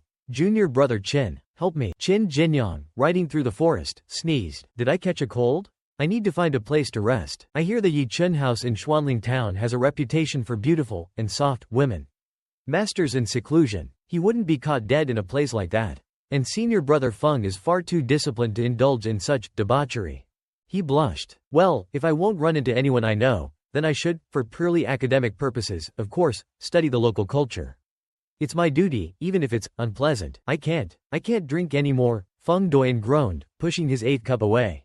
Just a little more, master, one of the 29s purred. The night is young. Feng Doyen was clearly drunk, his face flushed. One of the women, accidentally, fell against him. Master, if you can't drink anymore, then, how about we fan the flames together? Feng Doyen sputtered, spraying wine everywhere. I can still drink. I can drink. He grabbed his cup and chugged it down. The 3 women swayed, their eyes glazing over. They collapsed, unconscious. What the? Feng Doyen stared at them, confused. A monk appeared, his hands clasped together. Amitabha. I merely wished for the ladies to rest. Please excuse the intrusion, benefactor. Feng Doyen asked confusingly, you're an I? He replied, well, it's a long story. 35 years ago, your father saved my master's life. So now, my master has specifically ordered me to come repay this debt. I heard you were in town. I apologize for disturbing your fun, young master, please forgive me. Feng Doyen waved his hand dismissively. No need to apologize. You already helped me greatly by repaying the debt. The monk presented a piece of paper and said, even though you say so, young master, I dare not disobey my master's order. I sincerely hope that you can come back to the temple with me. Feng Doyen took the paper, scratched his head awkwardly, and said, even if you say so, suddenly asking me to follow you back to the temple. He looked at the paper and saw the words written on it. Wuxin, listen carefully to what he says and do as he instructs. Father, he couldn't believe his eyes, his voice trembling. This is truly my father's handwriting. The monk took his hand. He said, then young master, please be prepared.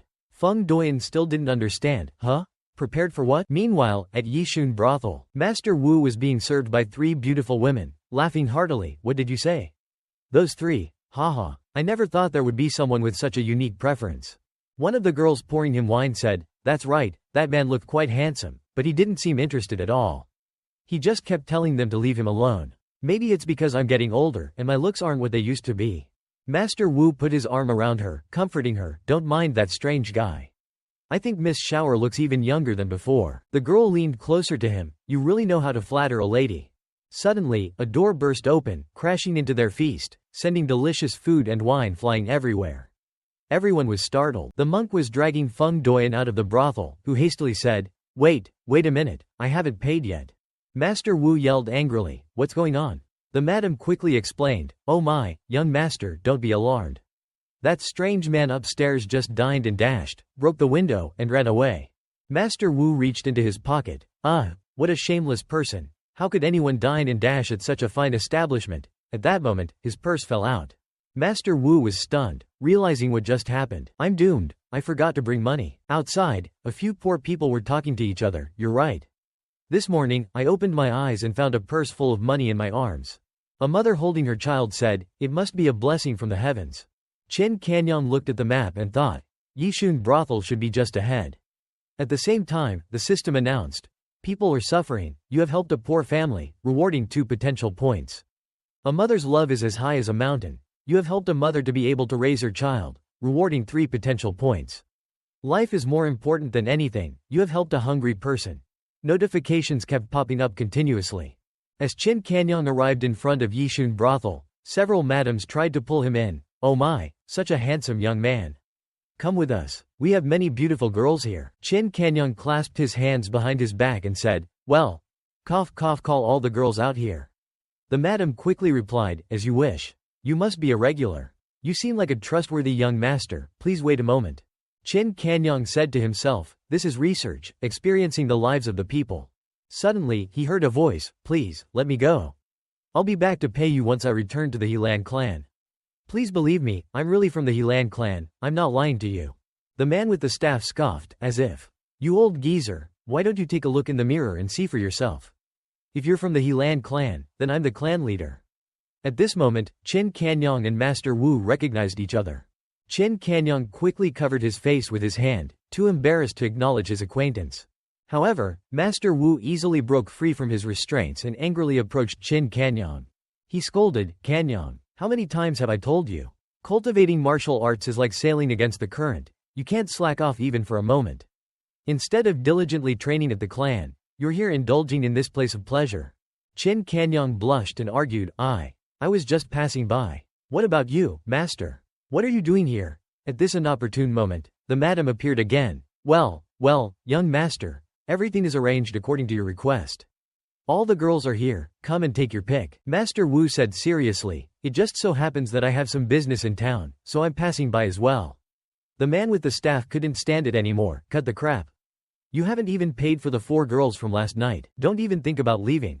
If you run, our boss is a second-grade warrior. Upon hearing this, both Master Wu and Chin Kanyong looked at each other awkwardly.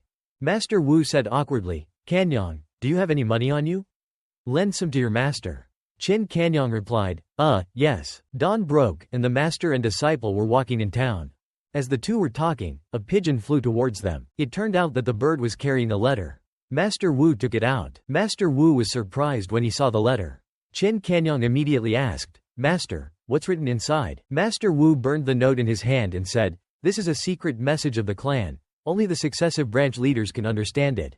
His face darkened as he said, the Wangwen sect attacked the Wu Yu Manor last night, wiping them out completely. The 5th grade Grand Master of the Wu Yu Manor was beheaded by Zhang Zhao, the leader of the Wangwen sect. The clan leader has summoned us to return to the clan immediately. Chin Kanyong was startled and said, Wu Yu Manor was wiped out overnight? I heard that they were on par with our clan. Master Wu explained, the Wangwen sect has been rising in power recently, but I didn't expect them to be able to destroy a major sect like the Wu Yu Manor overnight. Now, the balance of power among the sects in the Yundong province has been broken. The Wangwen sect's next target could very well be our clan. No wonder the clan leader is urgently calling everyone back. Suddenly, someone in front of them said, Hey, have you heard the news? Another person chimed in. I heard that something interesting happened at Yishun brothel last night. Strangely, a notice was being broadcasted in the distance. Someone was saying loudly, attention everyone, listen up. It turned out to be the madam of Yishun brothel. She pointed to a portrait and said, it's this man in the portrait. If anyone sees him, please report it to Yishun brothel immediately. How dare he dine and dash so brazenly? Free service, my foot. Beside her, several girls were crying and echoing her words. One of the girls said with tears streaming down her face, the 3 of us were tormented all night. All night long, we were almost tortured to death. After he was done with us, he jumped out the window and escaped. Some of the men in town couldn't believe it, tormented all night? How is that even possible? Master Wu crossed his arms with indignation and said, this despicable man not only dined and dashed last night, but also ruined my good mood. If I catch him, I'll teach him a lesson. Chin Kanyong suddenly realized something and exclaimed, Master, that's strange. The person in the portrait. Master Wu responded with a surprised, huh? The portrait depicted Feng Doyan. Chin Kanyong exclaimed in horror, isn't that senior brother Feng? As everyone continued to gossip, he looks quite handsome in the portrait. Why would he have such a strange preference? Didn't you hear the madam say that after he got drunk, he even boasted about being from the Helan clan? Who knows what he was thinking, pretending to be someone he's not. Master Wu and Chin Kanyong stood behind. their faces darkening as they listened. Qin Kanyang watched as his master turned away. He asked, "Master?" Master Wu said, "Let's go back to the clan. Today, I will uphold justice and expel this disgrace from our sect." Qin Kanyang broke out in a cold sweat and replied, "Yes, master." At the clan, someone announced, "The branch leader of the Haosheng branch has returned, open the gates." Qin Kanyang looked at the barrier surrounding the clan and asked, "Master, what is this?" Master Wu explained, "This is the mountain protection formation. It can block even a third-grade warrior from directly breaking through. It's normal that you wouldn't know, the last time it was activated was more than a decade ago." He said worriedly, "This formation costs more than 1,000 taels of silver per day to maintain.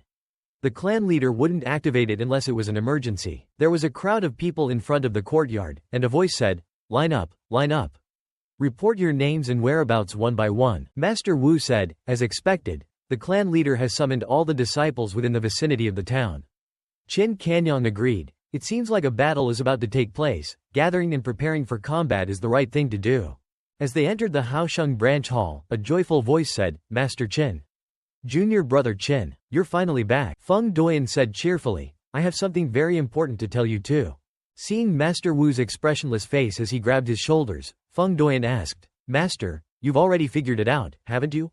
Without saying a word, Master Wu pushed his head to the ground and scolded, "You scoundrel. You dare show your face here? You've completely ruined the reputation of the Haosheng branch." Feng Duan was confused and let out a surprised, "Ah?" Master Wu raised his hand again, wanting to hit him. "You call yourself a martial artist, yet you go to a brothel for pleasure? And not only that, you didn't even pay. If I hadn't seen it with my own eyes, I wouldn't have believed that I, Wu, would have such a disgraceful disciple. Kanyang, bring me my saber. Today, I will end this scoundrel's life and cleanse the sect of his shame." Feng Duan, pinned to the ground, cried out in terror, "Wait, master. Please, listen to my explanation. I accidentally entered Yishun brothel, I really didn't do anything. And I didn't mean to leave without paying. A monk said he wanted to repay my father's kindness and took me back to the temple to enhance my root bone. Only then did Master Wu release his grip and asked, 'Enhance your root bone?' Feng Duan said, 'Yes, master. He helped me raise my root bone to Silver Flower Peak. The monk said he would return again, and next time, he could help me reach Gold Core. I was just about to tell you too about this." He scratched his head in confusion. "Wait a minute, master. Something's not right. You said you saw me dine and dash at Yishun brothel with your own eyes, and junior brother Qin was supposed to be visiting a friend down the mountain. Why is he back here with you now? Could it be?" Master Wu quickly changed the subject. "Duan, since your root bone has been enhanced, I will forgive you for this transgression.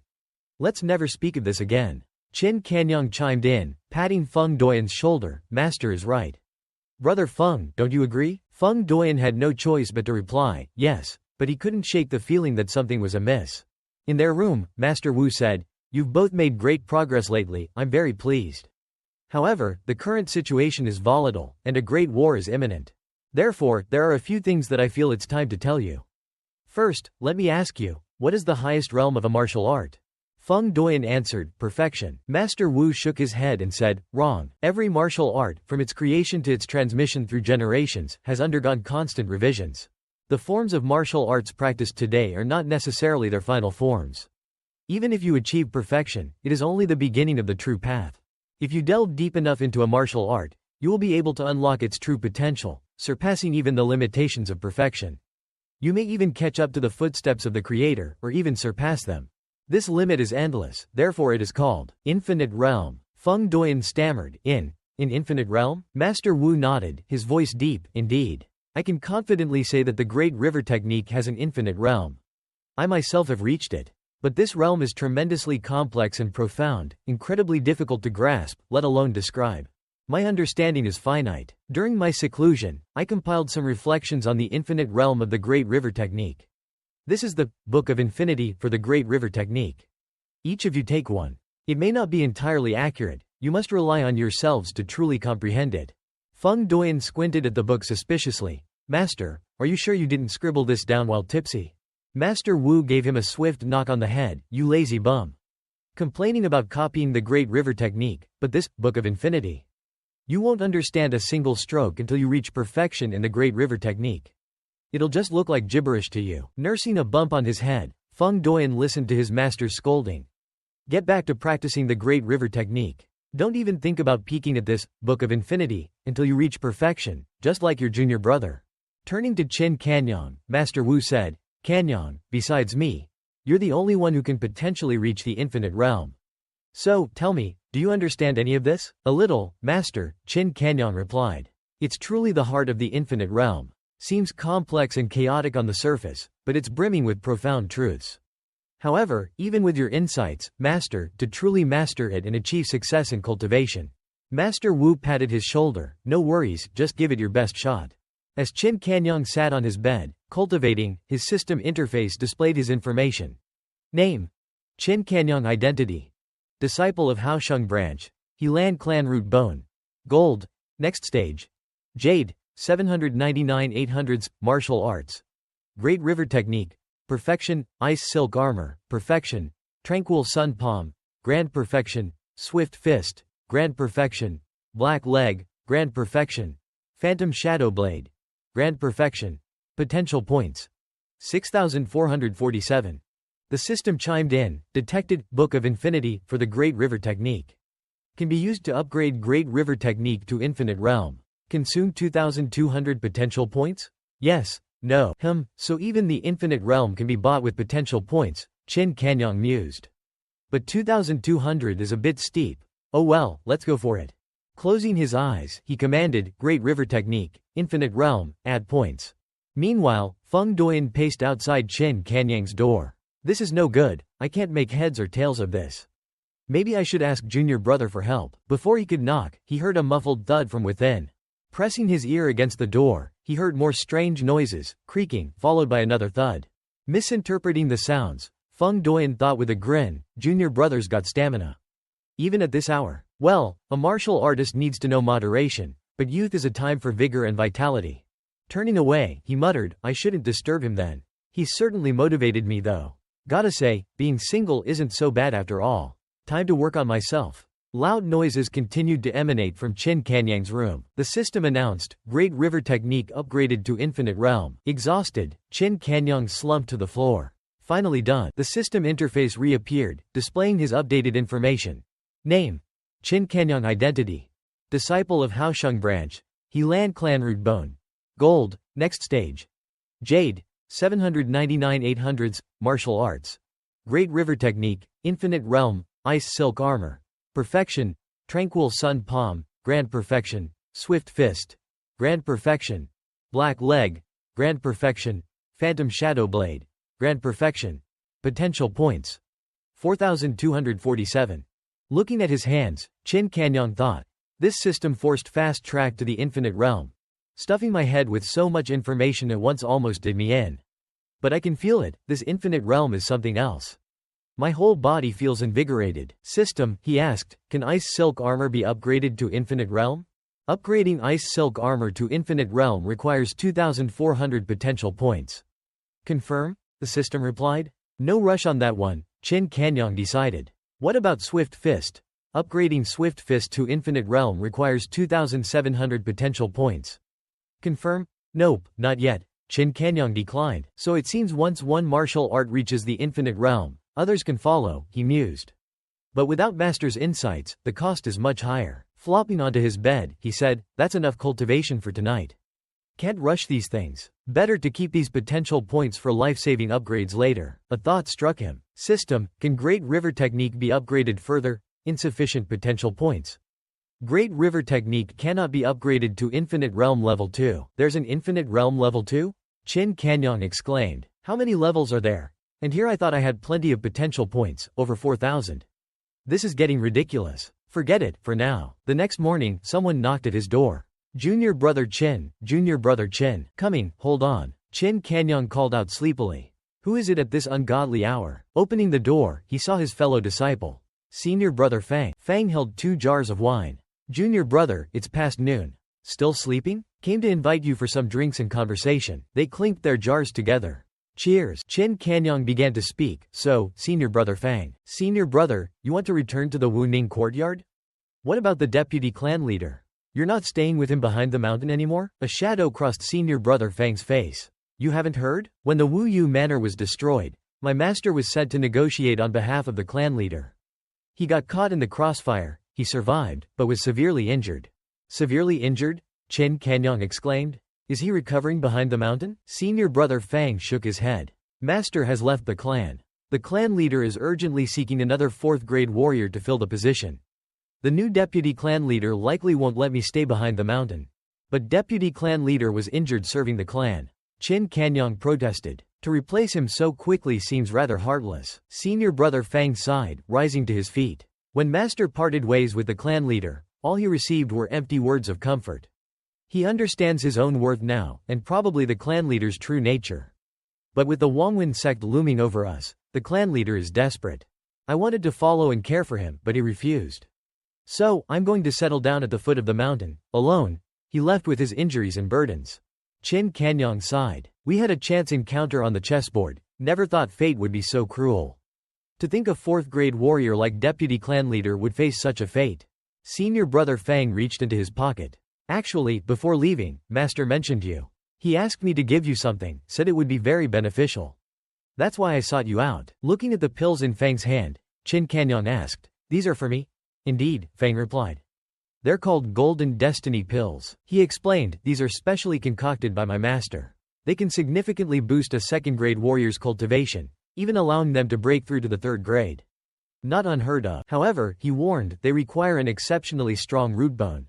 Those without a gold root bone or higher will experience severe side effects, like meridian disruption. 2 pills, and your dantian will be crippled. I once took half a pill and was in agony all night. Almost shattered my dantian. Thankfully, Master saved me. Qin Kanyang examined a pill. Golden Destiny pill. Golden root bone, destiny, rather fitting. Suddenly, Fang's voice sounded from behind. Junior brother Qin. He hesitated. If I recall correctly, your root bone during the entrance examination was ironwood, right? All right. Qin Kanyang stammered, his heart pounding. System, show my information. Name. Qin Kanyang identity. Disciple of Haosheng branch. Helan clan root bone. Gold, next stage. Jade. 799 800s, martial arts. Great river technique, infinite realm, ice silk armor, perfection, tranquil sun palm. Grand perfection, swift fist. Grand perfection, phantom shadow blade. Grand perfection. Potential points. 4,247. I don't understand why Master would say this golden destiny pill would be beneficial for you, Fang said, concern furrowing his brow. But these were his dying wishes, I can't disobey. So, I entrust them to you. But junior brother Qin, remember my words, remember them well. Think carefully before taking this pill. Otherwise, I'll never forgive myself. I will. Qin Kanyang nodded solemnly. Later, Qin Kanyang stood with Feng Doyan in the clan cemetery. Did deputy clan leader realize my root bone improved?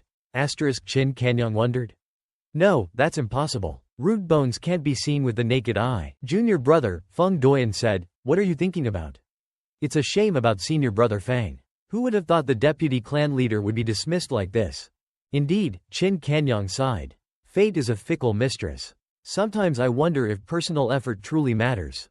Faced with destiny, it feels meaningless. Feng Doyan blinked, as if struck by profound wisdom. Junior brother, your words are so deep. You weren't kidding about last night. What are you two dawdling about? A voice boomed. Hurry up. Master Wu emptied a flask beside a grave. Rest in peace, Nian. Spend your afterlife wisely. One day, I'll avenge you, and you'll finally find peace. Senior brother Zhou's grave?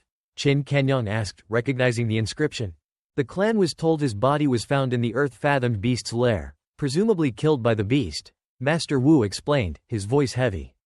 But the situation was chaotic, we couldn't retrieve his body. This is a symbolic grave, containing only his clothes and belongings. He stroked the tombstone. At least this way he has a proper resting place. As for his body, it rests within the earth-fathomed beast, together with its offspring. Looking around, Feng Doyan noted, Master, most of these graves bear the inscription, Shangdan branch. Why so many deaths from their branch? Master Wu chuckled, Doyan, you're finally using your brain. That's right. This is the feeding ground of the strong. Feeding ground of the strong? Qin Kanyang echoed. Master Wu nodded. It's the natural order. Big fish eat small fish eat shrimp. A world of constant struggle. Once you reach the 3rd grade, your dantian becomes a bottomless pit. You'll need to consume various elixirs and pills constantly. Finally, after countless years, perhaps even decades, some might reach the peak of the 3rd grade and have a shot at breaking through to the 4th. But even then, only 1 in 100 succeeds. The rest can only start over if they survive the attempt. That's why pills are a third-grade warrior's lifeline. And to get those pills, they'll kill and steal without hesitation. The reason you two are safe is because nobody bothers with weaklings like yourselves. They know you possess nothing of value. But the Shangdan branch? They're all third-grade warriors. Everyone knows they carry valuable treasures. That's the feeding ground of the strong. That night, Qin Kanyang lay awake. Master is right, it's a dog-eat-dog world. And there's always someone stronger. Without strength, even reaching the third grade would just make me someone else's prey. The system chimed in. Pill detected, imbued with a master alchemist's dedication. Consume it to honor his efforts? Nope. Qin Kanyang tossed the pill into his mouth. Pill consumed, rewarding 80 potential points. Suddenly, his expression changed. A burning sensation welled up within him. Clutching his stomach, Qin Kanyang groaned. Crap, here we go again. It felt like a raging inferno within him. My dantian, it's burning alive. He gripped the bedpost, gritting his teeth against the agony. Just hold on. He opened his eyes to see Master Wu and Feng Doyan staring at him in shock. Kanyang. Master Wu was speechless, staring at the smoldering ruins of the room. What have you done? Feng Doyan exclaimed, completely misunderstanding the situation. Junior brother, I know you're young, but this is going too far. He reached the middle stage of the second grade overnight. Master Wu said, his voice laced with disbelief. Such rapid advancement, it caused his dantian to overheat. The heat from his body must have ignited the room. He pressed his fingers against Qin Kanyang's wrist. But your meridians are in disarray, your dantian severely damaged. Kanyang, whatever cultivation method you're using, be careful. Such haste will lead to chi deviation. I understand, Master, Qin Kanyang said weakly. Master Wu stood. Your senior brother and I will handle this. The clan leader has summoned you to the main hall. Summoned me? Qin Kanyang echoed. Is it about the reward? Kanyang, Master Wu said, his voice low. I know this might sound strange, but the clan leader, he might be more complicated than you think. His words puzzled Qin Kanyang. Just, be careful, the master warned. Elsewhere, the clan leader stood on a high platform, gazing towards the Haosheng branch. Clan leader, an elder reported, Kanyang has been informed and is on his way. Summon Wenqing as well, the clan leader instructed. Clan leader, the elder stammered, surely you don't mean. The clan leader's expression was grave. These are extraordinary times. We must take extraordinary measures. In the main hall of the Helan clan, Qin Kanyang entered, his sword strapped to his back. Trailing his hand along a massive pillar, he thought, this is my first time in the main hall, such grandeur. A marvel of architecture. He sat down, legs crossed. Summoned me, but nobody's here. Something feels off. Guess I'll just wait and see. Atop the mountain, the clan leader stood with Wenqing before a grave. Daughter, what do you think of this young man? Qin Kanyang, Wenqing replied. Senior sister Shu seems quite fond of him. I haven't interacted with him much. Why do you ask? The clan leader said, at such a young age, he's mastered several martial arts to perfection. Especially the Great River technique, notoriously difficult. Yet he grasped it with such ease. His talent is astonishing. And that incident with the demon apes in the ghost hull cave? He single-handedly wiped them out. I saw it myself. Every single ape felled with one decisive strike. Excellent composure, remarkable talent. He frowned, but his root bone is utterly abysmal. A waste of such potential. Without a miracle, he'll never amount to much. Father, Wenqing said, her voice flat, if you're looking for someone to keep tabs on me, like you did with mother, you don't need to be so roundabout. The clan leader turned, his expression pained. Daughter, it's not about monitoring you. The winter sun heartfire technique, it's too potent, too difficult to control. The slightest misstep, and your meridians will be crippled. Having someone by your side, someone who can intervene should your meridians go haywire, is the only way. Unfortunately, with the Wangwen sect breathing down our necks, I don't have the luxury of being your constant safeguard. He gestured downwards. This Qin Kanyang, his root bone is too weak to steal the winter sun heartfire technique. But his comprehension is exceptional. A few pointers, and he could monitor your condition. Wenqing scoffed. Daughter, the clan leader pleaded. Qin Kanyang's appearance is clearly heaven sent. This is your chance. Wenqing turned to leave. Have you forgotten how mother died? The clan leader choked back a response. Daughter, wait, how about a wager? He bargained. You win, and I'll never bring this up again. You lose, and you'll accept my arrangement. Deal? Wenqing turned. What kind of wager? Back in the hall, Qin Kanyang had fallen asleep, snoring softly. What's taking so long? He mumbled. Suddenly, a blade shot towards him. Reacting instantly, he deflected it with his ice silk armor. It was Wenqing. Senior sister Shu? What are you doing? Qin Kanyang exclaimed in confusion. Wenqing gritted her teeth. He blocked it. My apologies, junior brother Chin. Realization dawned on Chin Kanyang. She was serious. Wah! He began, but Wenqing seized the opening, leaping behind him. The ground where he stood exploded. He barely dodged her black leg technique. No idea what's going on, Chin Kanyang thought, but she's not holding back. I can't just stand here. Wenqing stalked towards him, her blade drawn. Crimson energy crackled around her, taking the shape of a dragon. So I was wrong, she thought fiercely. He's not just lucky. Father's right, he does have some skill. Time to unleash the Winter Sun Heartfire technique. She thought resolutely. I will win this. Suddenly, Chin Kanyang unleashed the tranquil sun palm. Blinded by the radiant light, Wenqing quickly covered her eyes, nose, and mouth. Not fair. Using poison? Seizing his chance, Chin Kanyang charged. Senior sister, you forced me to do this. He channeled his energy into the phantom shadow, Ice Tiger Blade. But before it could land, someone effortlessly intercepted the attack with 2 fingers. Enough. Wenqing wins, the clan leader declared. Accept it. But father, Wenqing protested, he cheated. He used poison. In a life-or-death battle, the clan leader countered, all tactics are fair game. There's no such thing as cheating. There's only victory and defeat. A short while ago, the clan leader had proposed the wager. You and Chin Kanyang, a duel to determine who's stronger. You win, and I'll never interfere with your cultivation again. You lose, and he becomes your protector. Wenqing scoffed. That second-grade Chin Kanyang? Father, you underestimate me. Fine, have it your way. Don't regret this. Chin Kanyang was bewildered. Clan leader, you summoned me to the main hall, but then disappeared. And then your daughter attacks me out of nowhere? What's going on? The clan leader chuckled. Don't fret, Kanyang. Don't blame Wenqing. I asked her to test you. Test me? Chin Kanyang scratched his head. For what? The clan leader's expression turned serious. To see if you're worthy of joining the Shangdan branch. Chin Kanyang gaped at him. Me? Why? Remember when you cleared out the Demon Ape Cave single-handedly? I promised you a reward. I'm making an exception and promoting you to an inner disciple of the Shangdan branch. Thank you, clan leader. Chin Kanyang bowed. Handing him a scroll, the clan leader said, but before you begin, there's a small test. Chin Kanyang unfurled the scroll and recognized the heart refinement technique. If you can comprehend this within 1 day, you'll officially join the Shangdan branch. Why do I need to understand this scroll?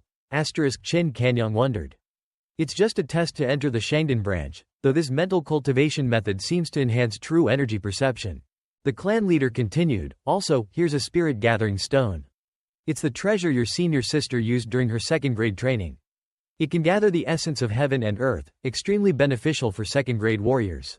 Though not much remains, its effects are still 100 times stronger than ordinary elixirs. Chin Kanyang was stunned. There's still true energy left after senior sister's breakthrough? What a treasure. But something's off. Why is Xu Yuansheng being so generous? Don't get too excited, Wenqing interjected. While the spirit-gathering stone is valuable, there are limitations to its use. Firstly, you can't drain its energy too quickly. Be patient, and it's best used alongside elixirs. Otherwise, you could damage the spirit jade inside, rendering it useless. Secondly, the spirit-gathering stone absorbs energy from heaven and earth very slowly. Finding a suitable place to charge it is difficult. This one was buried in a tomb for hundreds of years, gathering enough energy for me to reach the 3rd stage of cultivation. A smile crept onto Chin Kanyang's face.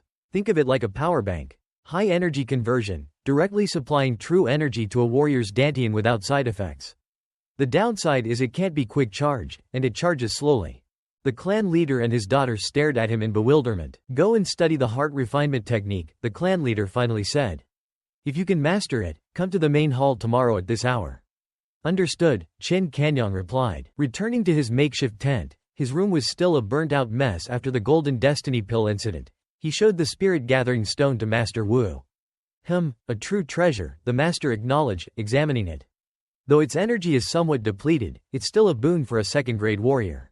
Master, Chin Kanyang asked, why do you think the clan leader made an exception and invited me to the Shangdan branch, even gifting me such a valuable item?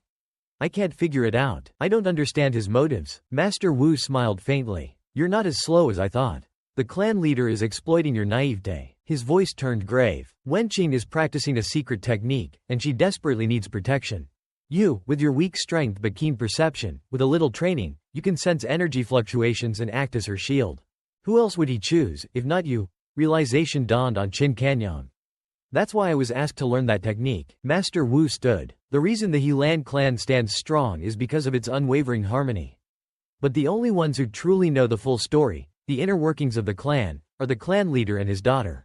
What if, and I mean if, your standing were higher than hers? That's why you need to seize this opportunity. Do you understand? I understand, Qin Kanyang replied. Later that night, Qin Kanyang sat in his tent, practicing. As he channeled his energy, his hand glowed with blue light. Master's words? Could he have seen through my true root bone? The system chimed in. Detected time essence treasure. Potential points can be used to replenish it. Replenish? Let's try 10 potential points. It worked. Qin Kanyang thought gleefully. I can replenish the energy with potential points. This solves the slow charging problem. Time essence replenished successfully. 10 potential points consumed. He stared at the glowing stone in his hand. It really works. He poured more points into it. System, 1000 potential points, but this time it failed. Potential point replenishment failed. The time essence treasure has a limited storage capacity. Currently, only 944 potential points can be used to boost the time essence. Fast forwarding time, 944 potential points consumed. There's a limit? Qin Kanyang sputtered. As he felt the energy flowing into his body, he smiled. Truly a treasure. I can feel the spiritual energy surging into my dantian. Closing his eyes, he said, time to cultivate. Elsewhere, Jia Bingbing bowed deeply. Greetings, Master. You've been working hard in seclusion at the hidden abode, the clan leader said to Jia Bingbing. How did it go? Did you succeed? Not quite, Master, Jia Bingbing reported. I'm just one step away. A few more days, and I should be able to break through to the 3rd grade. That's good, the clan leader said. Your root bone is merely at White Thousand Peak. Reaching the 3rd grade is already a significant achievement. As it happens, I have an important task for you. The Shangdan branch entrance examination is approaching. You understand its importance to the clan. I want you to be in charge of this year's examination. Jia Bingbing was taken aback. But Master, she asked, wasn't senior brother Zhou in charge of the examination? Could it be? She trailed off. The clan leader's voice was somber. He's dead. A few days ago, the Haosheng branch went to eliminate some bandits. They found his body. The situation inside and outside the clan is tense. The burden on those who remain will only grow heavier. However, I've made an exception and recruited a new disciple. He can assist you with the upcoming Shangdan branch examination. Master, you've never made an exception for anyone, Jia Bingbing said, surprised. You know him, the clan leader replied. Qin Kanyang. A day later, Qin Kanyang was still stuck in his makeshift tent. He opened his eyes. Stretching, he said with satisfaction, spiritual energy filling my entire dantian, worthy of being a time essence treasure. A day's effort equivalent to a year and a half of arduous training. He looked at the spirit-gathering stone. The great river boat absorbed the essence of heaven and earth from elixirs. Maybe this spirit jade can do the same? He placed some elixirs beside the stone. System, help me speed this up. Silence. He looked around, puzzled. System? Finally, the system responded. Insufficient conditions for time essence treasure replenishment. Unable to fast forward. He examined the stone, frowning. So each time essence treasure has its own quirks. This spirit jade can't absorb elixirs like the great riverboat. Guess I'm stuck with absorbing raw spiritual energy from the environment, like Wenqing said. Exiting the tent, he sighed. Finding a place with concentrated raw spiritual energy won't be easy. He glanced up at the full moon. Crap. He slapped his forehead. I forgot about Xu Yuansheng. He raced towards the main hall. You're 2 hours late, the clan leader said sternly. Panting, Qin Kanyang apologized. I am sorry, clan leader. I was so engrossed in studying the technique you gave me, I lost track of time. Tell me, the clan leader said, rising from his seat, how's your comprehension coming along? The heart refinement technique, while not high level, is incredibly complex, he thought. It took me 7 days to master it. As expected, Qin Kanyang scratched his head sheepishly. I'm still struggling. Forgive my incompetence, clan leader. No way he grasped it in a single day, the clan leader thought. Perfect opportunity to put him in his place. Make him more manageable later. He feigned anger. You call yourself a Shangdan branch disciple? A simple technique like this, and you can't even grasp the basics? How will you ever? He stopped mid-sentence, eyes widening. Qin Kanyang's hand was glowing with a faint green light. Qin Kanyang had entered the initial stage of the heart refinement technique. System interface. Name. Qin Kanyang identity. Disciple of Haosheng branch. Helan clan root bone. Gold. Next stage. Jade, 799 800s, martial arts. Great river technique, infinite realm, ice silk armor, perfection, tranquil sun palm, grand perfection, swift fist, grand perfection, black leg, grand perfection, phantom shadow blade, grand perfection, heart refinement technique, initial stage, potential points. 2993. The clan leader was speechless, utterly stunned. Clan leader, Chin Kanyong said, his voice strained, "Is this acceptable? I rushed it. Only managed to use the system to reach the initial stage. Will Xu Yuanqing accept this?" He looked at the frozen clan leader. Clan leader? Snapping out of his shock, the clan leader managed a weak, yes, passable. Barely acceptable. This kid's a prodigy, he thought, astounded. The next day, Jia Bingbing spotted Chin Kanyong in the main hall. "What are you doing here?" she asked, surprised. "The clan leader instructed me to assist you from now on," he explained. "This is my first task as a Shangdan branch member." "You mastered the heart refinement technique?" she asked incredulously. Effortlessly, Chin Kanyong activated the technique. Jia Bingbing was speechless. 2 days. How? Such comprehension. Though his root bone is barely better than ironwood, well, he's father's disciple now. Nothing I can do. She turned to leave. "Too bad you're stuck with me." "Too bad?" Chin Kanyong echoed, confused. Deep within the Helan clan's rear mountains, hidden amidst a dense bamboo forest, stood a solitary tower, shrouded in an eerie aura. A single lamp flickered within, casting long, dancing shadows. Chin Kanyong and Jia Bingbing stood before the tower's entrance. She extended her hand, palm facing the tower. A shimmering barrier materialized, encasing the entire structure. Jia Bingbing closed her eyes and chanted softly. Chin Kanyong watched in awe. Cracks spread across the barrier, then shattered, revealing the 7 secrets of heaven's core. No wonder so many covet the 7 secrets of heaven's core. Yet no one knows its location, Chin Kanyong thought. What a brilliant hiding place. Still standing there gawking? Jia Bingbing said, raising an eyebrow. "Come on, let's go in." They entered the tower. Before them, a painting depicted the winter sun heartfire technique, a majestic lion amidst a blazing inferno. Junior brother Chin Wenqing said, her voice low, "You're only the 3rd person in the clan to enter the 7 secrets of heaven's core. What you see and hear here must remain secret. Otherwise," she warned. "I understand," Chin Kanyong replied solemnly. "Don't worry, senior sister Xu. I know what I can and can't say." He couldn't help but tease, "But senior sister, what if, after I've learned all these secrets, your father, the clan leader, decides to get rid of me?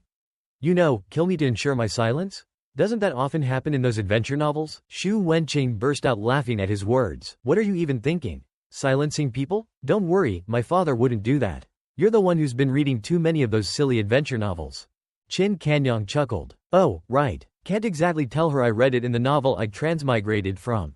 They sat down before the painting. "All right, let's get down to business," Xu Wenqing said. "I'm starting my cultivation. Don't get distracted. You need to constantly observe my state." "Yes, senior sister," Chin Kanyong replied. Xu Wenqing raised her hand towards the painting. "Open," she commanded. Both closed their eyes, beginning their cultivation. Xu Wenqing extended her arms, and a surge of true energy enveloped her. Chin Kanyang's eyes flew open in surprise. He looked around, alert. Xu Wenqing, still with closed eyes, controlled her power. "Don't panic, this is the spiritual vortex. This chamber is built on the most potent spiritual vein of Mount Helan. Every time I cultivate, I activate a grand formation to gather spiritual energy." Chin Kanyong marveled at the swirling energy. Incredible, a true paradise for cultivation? No wonder she reached the late stage of the 3rd grade at such a young age, he thought. With such luxurious resources, even someone with mediocre talent could achieve greatness.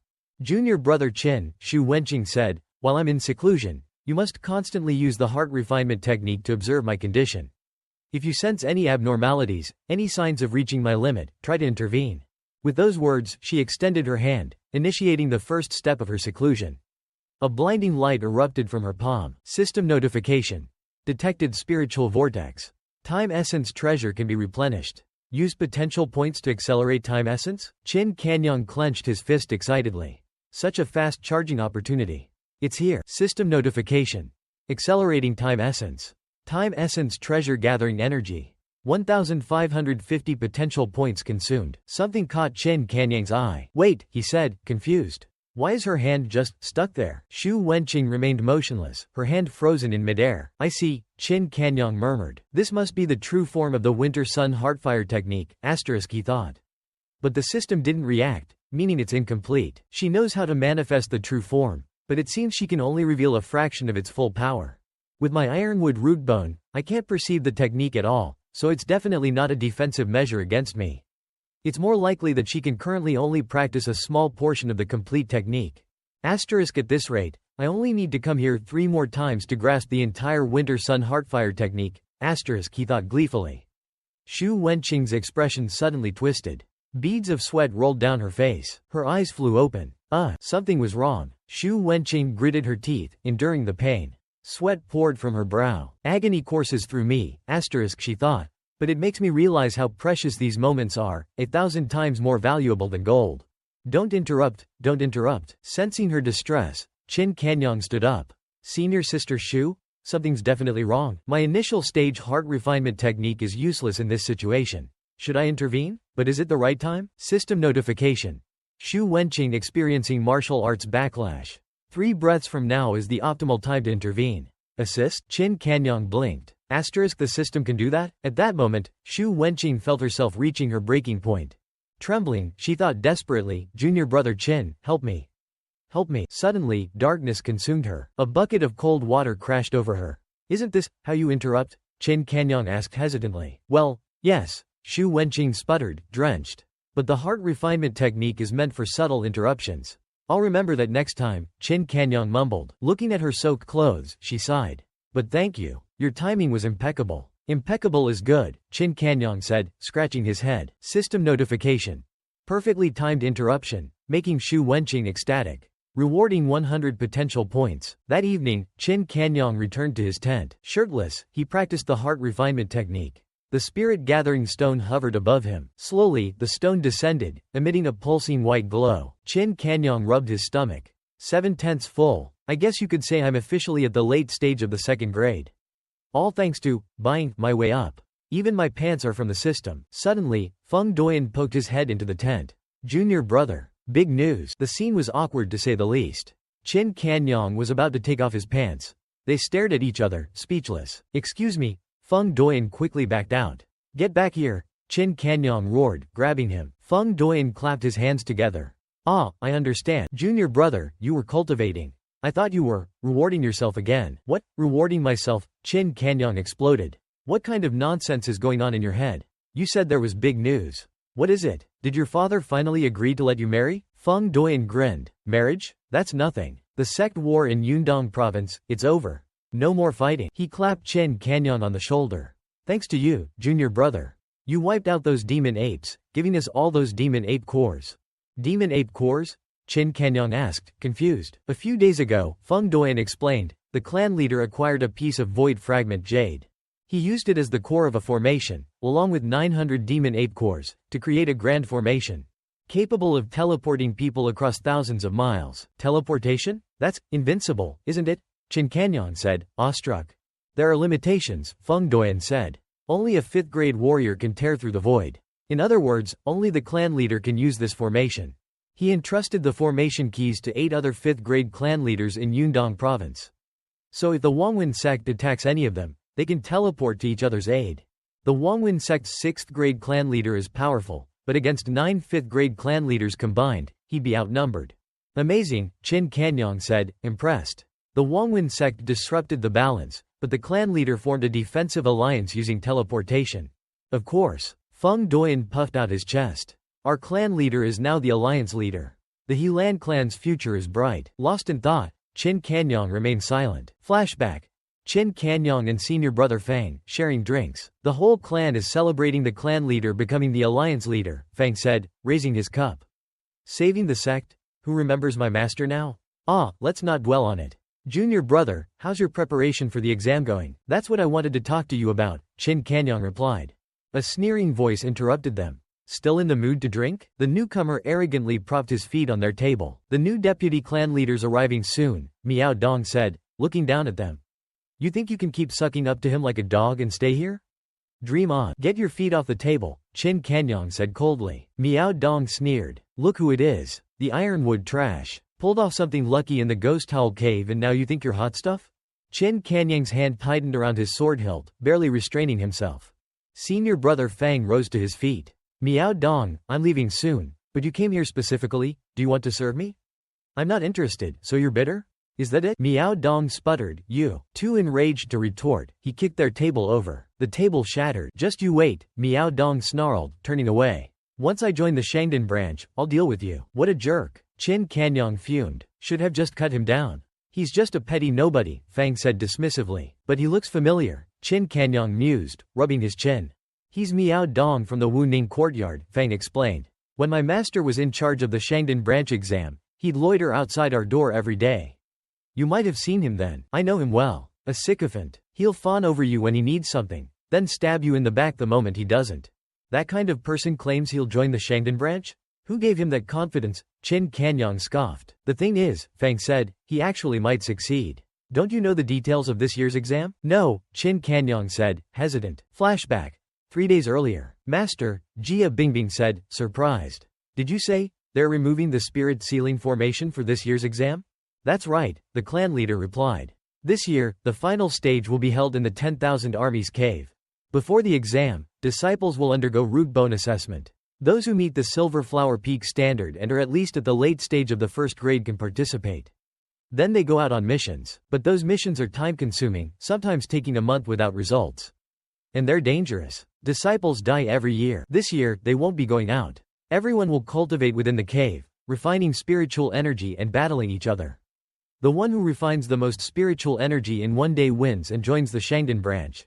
But Master, Jia Bingbing said, transporting everyone to the 10,000 Armies cave requires a massive amount of spirit liquid.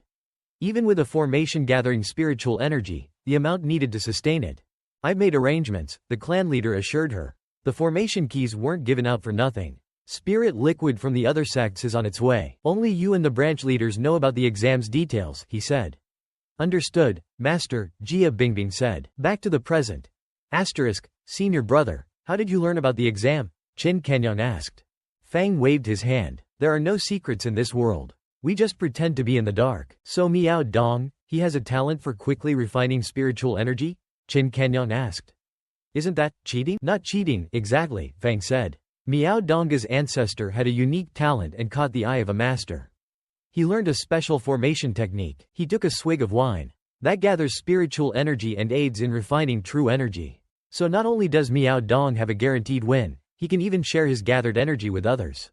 No wonder he's so arrogant, Qin Kanyang muttered. Everyone's sucking up to him now. There you are. Kaitong suddenly appeared behind them. I was wondering where you went. Senior brother Fang, she said, senior sister Jia is looking for you. Cut to the main hall. Senior sister Jia? You wanted to see me? A voice asked from behind her. Yes, she said, turning. She stopped short, staring at Qin Kanyang, who was carrying a large sack over his shoulder.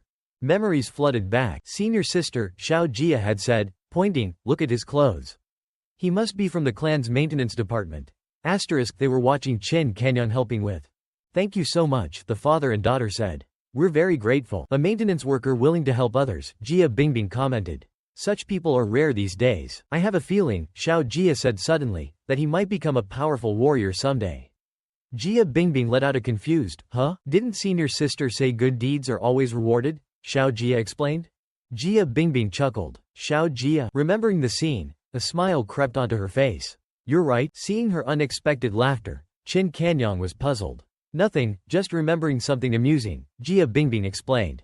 Congratulations on joining the Shangdan branch, junior brother Qin. Qin Kanyang scratched his head. To be honest, I'm still surprised myself. Every disciple in the clan dreams of joining the Shangdan branch, Jia Bingbing said, shaking her head. And you're oblivious to your own good fortune. Every Shangdan branch disciple governs branch halls within a 100-mile radius. The Helan clan might seem small, but our selection process is incredibly rigorous.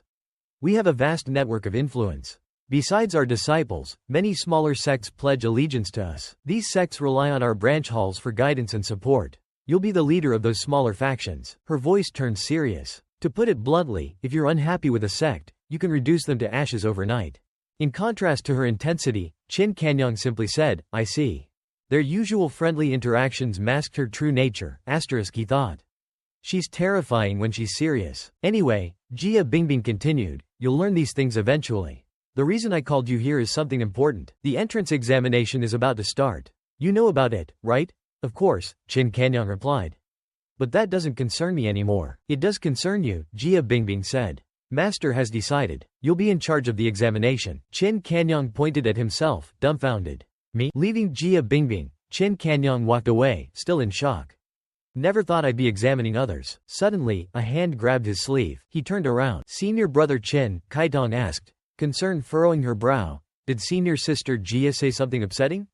You seem down. Chin Kanyang scratched his head. Well, it's good news, I guess. Oh my, a voice drawled. Miao Dong, isn't this the ape slayer?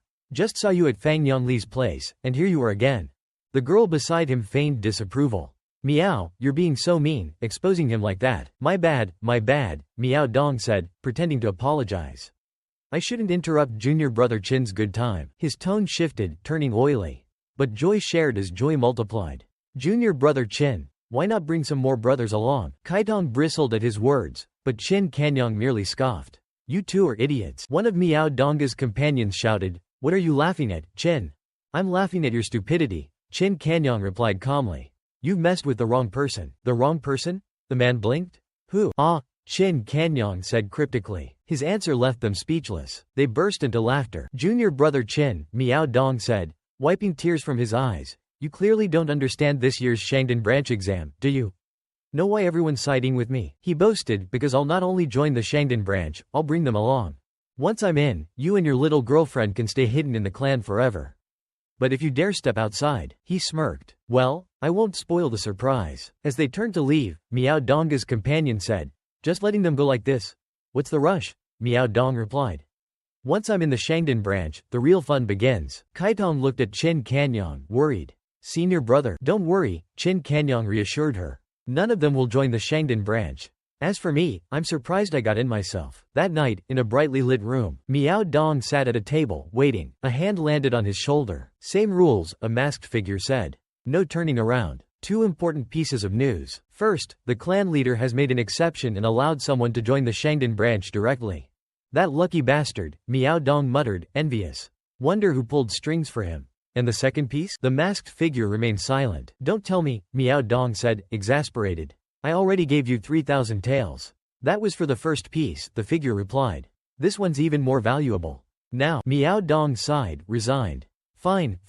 Same place tomorrow morning. The second piece of news, the figure said, is that Jia Bingbing and that new disciple will be in charge of the exam.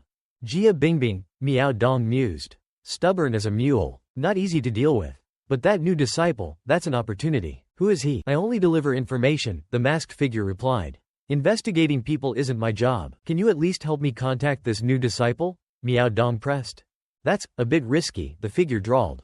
I'll pay, Miao Dong said quickly, understanding the implication. The next morning, at Miao Dong's lodgings. What? Someone exclaimed. 5,000 taels? Senior brother Miao, another person said. We already gave 3,000 last time. Now 5,000 more? We can't afford it. I know, another said, frowning. Cultivating at the second grade already costs a fortune. This is. The girl next to Miao Dong leaned closer. Senior brother Miao, she purred, for my sake, maybe you could ask for a discount? Miao Dong grabbed her hair, ignoring her plea. He slammed her head against the table. After spending a few nights with me, you think you can act all high and mighty? He snarled. Let me tell you, a night out with you barely costs a dime. The others watched in fear as he continued, this money isn't for me. It's for bribing that inner disciple. Only by getting him to arrange us together can you benefit from my spirit-gathering formation. Can't pay? Then get lost. Plenty of others are eager to take your place. He lifted the girl's bruised face. Did you understand? Why yes, she whimpered. Meanwhile, Chin Kanyang stretched, satisfied. Nice. Another part of the technique revealed. 6 more sessions and I'll have the complete Winter Sun Heartfire technique. Suddenly, he felt a blade against his back. Don't turn around, a voice hissed. I have a proposition, the masked figure said. You'd be wise to accept it. Beneficial for both of us. What kind of proposition requires a blade? Chin Kanyang asked, unafraid. You're a clan disciple, aren't you? You know the clan leader forbids infighting. Just listen, the figure snapped. Someone wants to meet you tonight at the 6th Mountain Bamboo Forest. Go, and you'll be rewarded. If you don't, before he could finish, Chin Kanyang was gone. He reappeared behind the figure, blade flashing. The figure ducked, narrowly avoiding the blow. Anticipating this, Chin Kanyang struck with his swift fist, sending the figure reeling. That's at least 3rd grade strength, asterisk the figure thought, stunned. And they call him a special recruit? He crashed to the ground. Struggling to rise, he thought, I'm outmatched. Time to run. Why are you running? Chin Kanyang shouted from afar. Aren't we discussing a deal? The figure fled, using all his perfected agility. He's fast. He's not catching me. This guy's tougher than I thought. Need a different approach. He froze, staring ahead in disbelief. Chin Kanyang stood before him, blocking his path. How? The figure stammered, falling to his knees. Qin Kanyang ignored him. He used his black leg technique. A black vortex pulsed beside him. I hate being threatened, Qin Kanyang said, his voice cold. If you want to deal, use sincerity. No more tricks. Now tell me about this proposition. Maybe I'll accept it. No need for violence. The figure scrambled backwards, terrified. Stay away from me. Screams echoed through the forest, sending birds scattering into the night. You said someone wanted to meet me through you, Qin Kanyang said, his voice calm. But why the threats? His mask removed, the figure revealed a shaved head. It wasn't me, I swear. He told me to do it. Miao Dong said, he whimpered, make him understand. A little scare won't hurt. Didn't you say he wanted my help? Qin Kanyang asked, confused. Why would he do that? Miao Dong is cunning, the figure explained. He knows how to manipulate people. Showing them benefits isn't enough. You have to make them understand you can hurt them at any time. That's how you get their loyalty. Interesting, Qin Kanyang said. Too bad it doesn't work on me. I respond to kindness, not threats. He leaned closer. How did you know about my special entry into the Shangdan branch? The figure, still terrified, blurted out, I am a guard at the main hall. Sometimes the clan leader works there. I eavesdropped. Who wanted to meet me? Qin Kanyang asked, cutting to the chase. Miao Dong, from the Wuning courtyard, the figure confessed. Not surprised, Qin Kanyang said, Miao Dong, again. What a small world. That night, Miao Dong waited in the bamboo forest. Suddenly, a masked figure appeared behind him. You're quite patient to wait this long, the figure said. Miao Dong jumped back, startled. He was right beside me, and I didn't notice. This is no ordinary disciple. You're an hour late, he said, trying to regain his composure. Perhaps you should consider what your messenger did wrong, Qin Kanyang replied, removing his mask. Miao Dong, still unable to recognize him, remained silent, guilt flickering in his eyes. I don't like being threatened, Qin Kanyang said, folding his arms. If you want a deal, be sincere. No more childish games. Miao Dong bowed his head. I apologize for my disrespect. Please forgive me. What do you need my help with? Qin Kanyang asked. System prompt. A wealthy individual with more money than sense is begging for your help.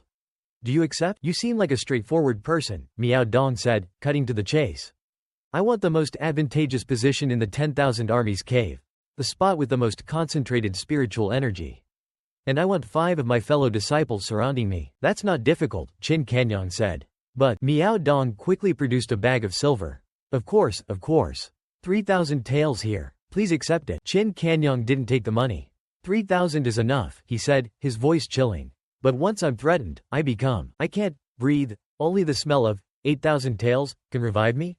Hold on, Miao Dong said, a bit irritated. 8,000? Isn't that a bit much? Then there's nothing to discuss, Qin Kanyang said, turning away. Wait, Miao Dong called out, grimacing as he clutched his money pouch. He said, fine, 8,000 it is. That's more like it, Qin Kanyang said, satisfied. System notification. You have assisted someone with too much money and too little sense, gaining 800 potential points. The next morning dawned bright and clear. At the Helan clan, disciples gathered in the courtyard. Seen junior brother Qin anywhere? Feng Doyan asked Fang. Nope, Fang replied. Maybe he's still asleep? Impossible. Feng Doyan scratched his head. He was up even earlier than me this morning. Where could he be? A group approached. Their senior brother Miao from the Wuning courtyard, Feng Doyan said, recognizing the leader. Heard he has a technique for gathering spiritual energy. This exam is practically tailor-made for him. Lucky guy. Lucky for his lackeys too, someone else said. They're guaranteed entry into the Shangdan branch. But the disciples flanking Miao Dong didn't look happy. Senior brother Miao, the girl beside him whispered. We had to sell our family heirlooms for this, and we're still in debt. Don't trust me? Then leave. Miao Dong snapped, impatient. I won't refund you anyway. Once I'm in the Shangdan branch, 8,000 taels is nothing.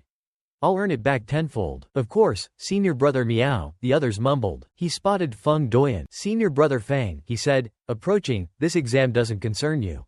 Why come here to embarrass yourself? You should learn from that Qin guy and just stay in bed. Fang gritted his teeth. Insolent wretch. A voice boomed across the courtyard. Is everyone here? The exam's about to start. Quote, after entering the 10,000 Armies cave, we'll conduct the root bone assessment. Those with mid-grade flower buds or higher can stay. The rest, leave. Once the assessment is complete, senior sister Jia will unlock the spirit stone. You'll then refine spiritual energy for 1 hour. These are spirit leaves. You've each received one. The more spiritual energy you refine, the more withered the leaf becomes. We're only accepting 6 disciples, Miao Dong said, his leaf already half withered. The 6 who wither their leaves the most will join the Shangdan branch. What if, he asked, looking at a senior disciple. All 7 of us wither our leaves completely. Don't overthink it, the disciple replied. Even a 3rd-grade warrior couldn't completely wither a spirit leaf in 1 hour, let alone a group of 2nd-grade disciples with varying levels. Miao Dong smirked, confident. Good, looks like the 6 of us have this in the bag. Feng Doyan stared at his pristine leaf, frowning. Junior brother Qin, so unreliable. Skipping such an important exam. Time's up. Enter the 10,000 Armies cave, the senior disciple announced. Senior sister Jia, please announce the seating arrangement. Junior brother Qin, you do it, Jia Bingbing said. Yes, senior sister, Qin Kanyang replied. He walked to the front of the hall. Feng Doyan and Fang stared at him, stunned. Miao Donga's group gaped, bewildered. Attention, Qin Kanyang announced. I am Qin Kanyang, assistant examiner for this year's Shangdan branch entrance examination. He finally noticed the crowd's reaction. Feng Doyan had slapped himself hard. The others stared at him in disbelief. Senior brother Feng? Fang said, dumbfounded. Feng Doyan winced, then his eyes widened. I'm not dreaming. Qin Kanyang shook his head, speechless. You have that little faith in your junior brother? Miao Dong clenched his fists, furious. Damn it, that's the newly promoted disciple? I've been tricked. Senior brother Miao, the girl whispered frantically, isn't that Qin Kanyang?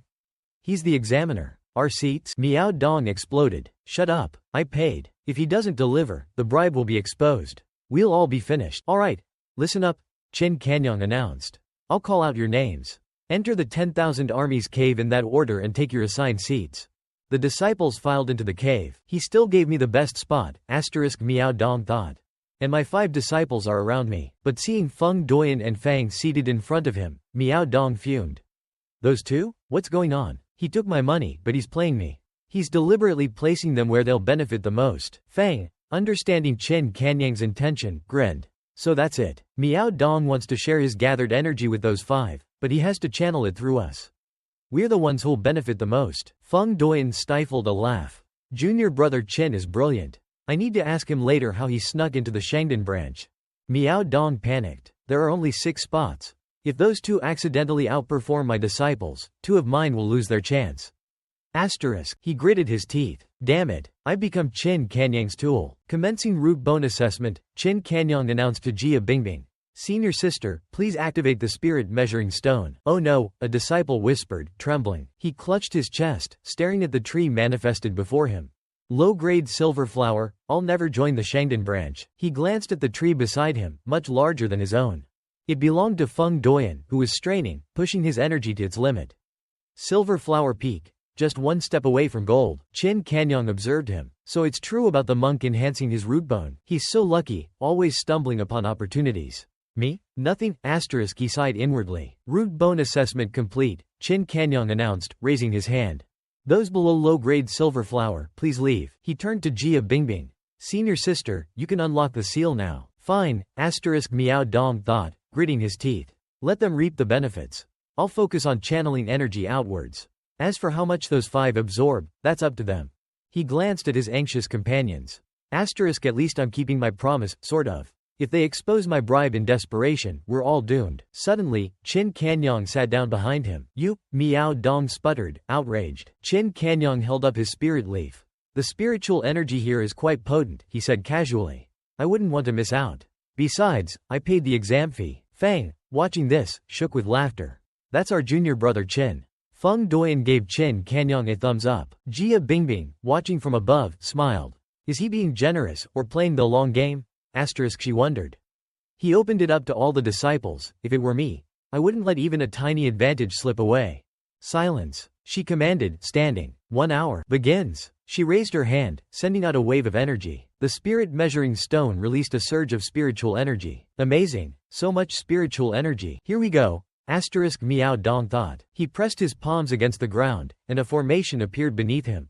Spirit gathering formation, activate. Energy pulsed outwards. The formation drew in even more spiritual energy, benefiting the 7 disciples surrounding him. Miao Dong glanced at Qin Kanyang, who sat unmoving. He's not absorbing any of the energy from my formation? What's he up to? A faint glow emanated from Qin Kanyang's chest. I was right. Qin Kanyang thought, looking at the spirit gathering stone. Miao Donga's formation is essentially a spiritual vortex. The spirit jade can absorb it. System notification. Detected spiritual vortex. Time essence treasure can absorb energy. Use potential points to accelerate time essence absorption? Asterisk not yet. Asterisk Qin Kanyang thought. Let senior brother Feng and Fang absorb more. My turn will come. The disciples around Miao Dong continued absorbing spiritual energy. Qin Kanyang stretched. Half an hour passed, time to check their progress. He approached Miao Dong. His formation is working wonders. He's refining energy the fastest. He looked at Feng Doyan. Senior brother Feng's gold root bone, amplified by the formation, puts him in second place, right behind Miao Dong. His gaze fell on Fang. What surprises me is senior brother Fang. He's in third place. Well, he was the 4th grade deputy clan leader's disciple, asterisk Qin Kanyang thought, smiling. Asterisk of course he has some tricks up his sleeve. 3 of Miao Dong's lackeys have a good shot at joining the Shangdan branch. The other 2 are definitely out. Feng Doyan suddenly opened his eyes, frowning. He looked at Miao Dong. What are you looking at? Miao Dong sneered. Stealing my energy and acting like you deserve it? Think again. I'm cutting you off. Asterisk that Chen guy messed up my plan. Asterisk he thought angrily. Now 2 of them are going to fail. He withdrew his formation's energy from the 2 disciples behind him. Those 2, I've definitely offended them. No point sharing anymore. Even if the other 3 get in, they won't cause trouble. Sharing is pointless now. Miao Dong, you bastard. The girl shrieked. Give us back our money. Silence. Qin Kanyang boomed. Anyone else disrupts this exam, and I'll throw them out. Asterisk the money's mine now. Asterisk Miao Dong thought smugly. What are they going to do? Sue me. Wait, something's wrong? I withdrew the shared energy. Why is my own energy depleting so quickly? He felt a cold dread creep over him. He watched in horror as the spiritual energy surrounding him dwindled. What's happening? I can't even deactivate my formation. Sweat poured down his face. Where's my energy going? Behind him, Qin Kanyang, using the spirit gathering stone, absorbed the energy. It's working. The system can absorb it. System notification. Accelerating time essence treasure absorption. No rush, asterisk Qin Kanyang thought. Let them enjoy it a little longer. Then it's my turn. Asterisk Miao Dong's face contorted in fear. Am I experiencing chi deviation? Damn it, and my formation won't deactivate. Unaware of the true culprit, he desperately searched for an explanation. What's going on? Time's up, Jia Bingbing called out. The exam is over. Someone coughed up blood. Miao Dong trembled, racked with pain. What the hell? It's draining my dantian, and I can't stop it. Qin Kanyang, his absorption complete, strolled away. Asterisk the spirit jade's full. Miao Dong's formation, what a convenient tool. The disciples gathered back in the hall. I'll now announce the 6 who met the Shangdan branch entry requirements, Qin Kanyang said. Asterisk that Qin Kanyang, asterisk the disciples whispered. He was a maintenance worker. Now he's an assistant examiner. What a turn of events. Kaitong, too short to see, jumped up and down, trying to get a better view. First, Qin Kanyang read from the list. Feng Doyan of the Haosheng branch. Second, Fang Yongli of the Wu Ning courtyard. Miao Dong gritted his teeth in frustration. If it weren't for that damn spirit gathering formation malfunctioning, I would have been first. I can't believe my eyes. Kaitong stared at Qin Kanyang. It's senior brother Qin. He not only joined the Shangdan branch, but he's an assistant examiner. Qin Kanyang continued announcing the names. Third, Fang Yongli, disciple of the former deputy clan leader. Fourth. Sixth, Wang Qizhong of the Wu Ning courtyard. Wang Qizhong, overcome with joy, cried out, Father. Are you watching? Your son made it. I'm in the Shangdan branch. Suddenly, the girl who'd accompanied Miao Dong raised her hand. Hold on, I have something to report. There's been cheating, she shouted. This exam is rigged. The biggest scandal in Helan clan history. She pointed at Qin Kanyang.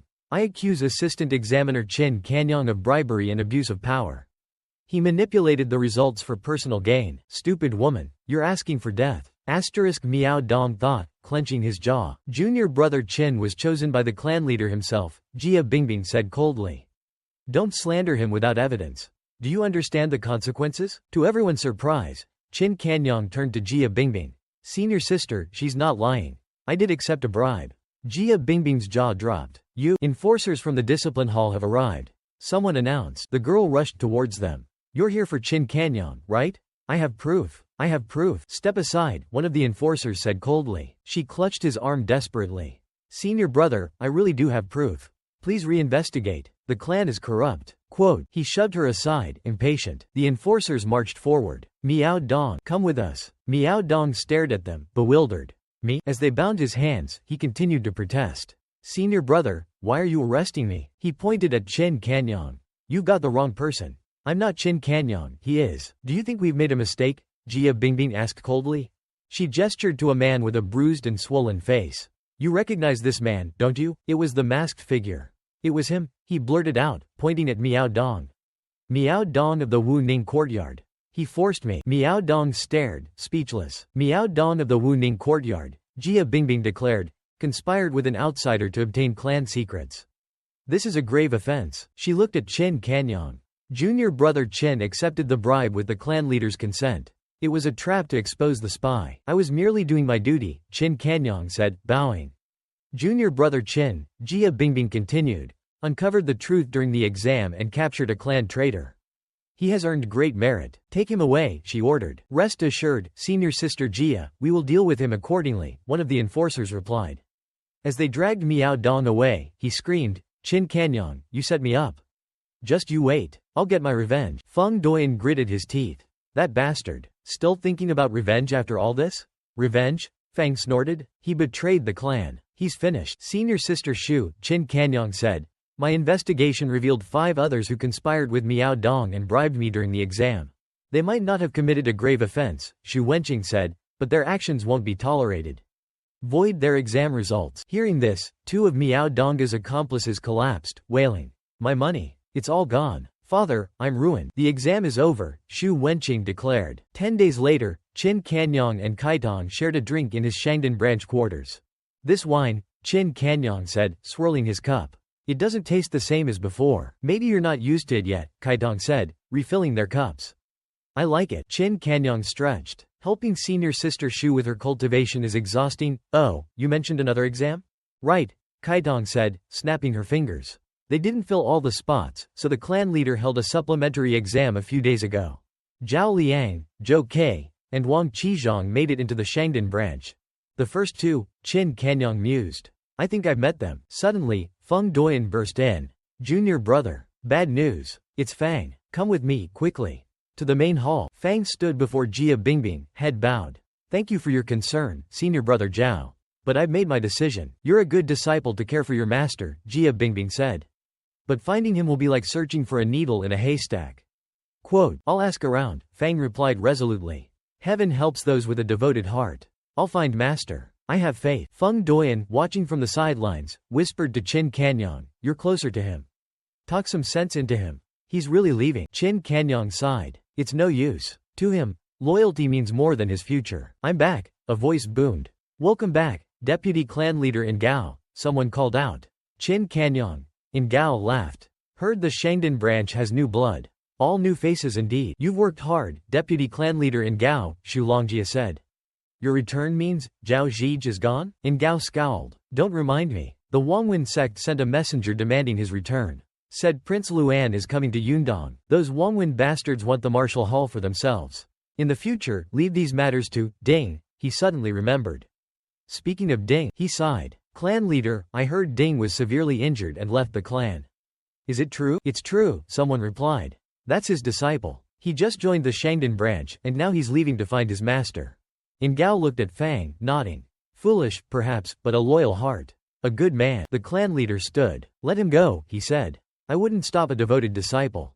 Everyone's dismissed. He looked at Fang. Find your master. But remember to return. There's a place for you in the Shangdan branch. Fang kowtowed. Thank you, clan leader. In Gao, the clan leader said, join me in my study. We need to talk. Feng Doyan and Qin Kanyang walked out of the main hall together. Who knows when we'll see senior brother Fang again? Feng Doyan sighed.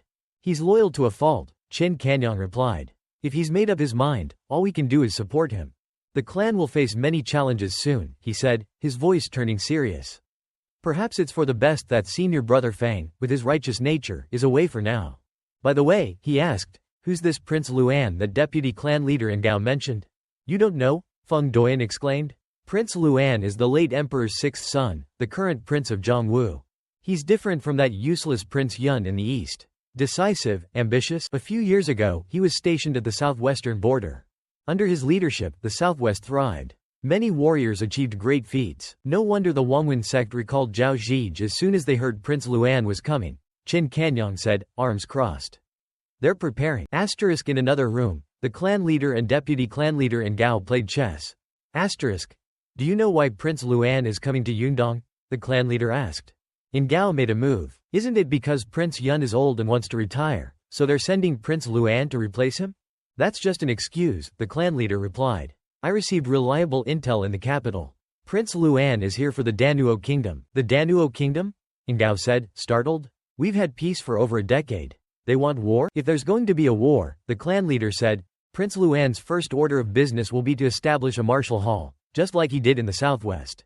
And in all of Yundong province, he continued, who else besides the Wangwin sect and the Helan clan could earn Prince Luan's favor? He slammed a chess piece onto the board. That's why we must secure the martial hall position.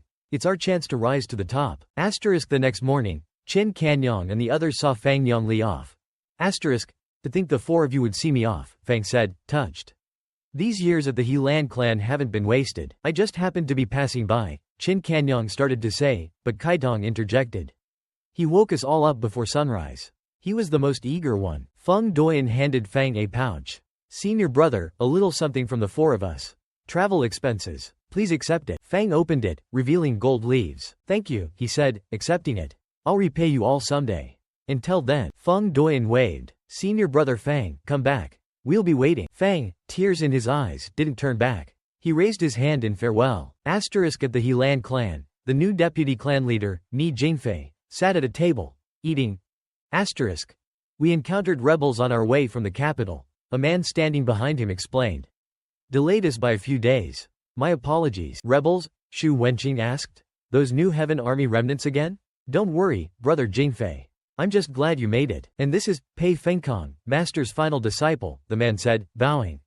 Greetings, clan leader. A worthy disciple indeed, Shu Wenqing said, observing him. So well-mannered. Deputy clan leader, Pei Fengkong said, your quarters are ready. Please rest. You must be tired from your journey. Pei Fengkong walked with Ni Jingfei. Is the Winter Sun Heartfire technique really here? He asked. I'm sure it is, Ni Jingfei replied. But Shu Yuansheng is paranoid and guarded. He won't reveal its location easily. He saw Shu Wenqing and Qin Kanyang approaching. Perhaps, there's another way? Shu Wenqing grinned, giving Qin Kanyang a thumbs up. Junior brother Qin, you're amazing. Always interrupting me at the perfect time. It's a shame about your root bone. With your comprehension, you could be one of the clan's top disciples.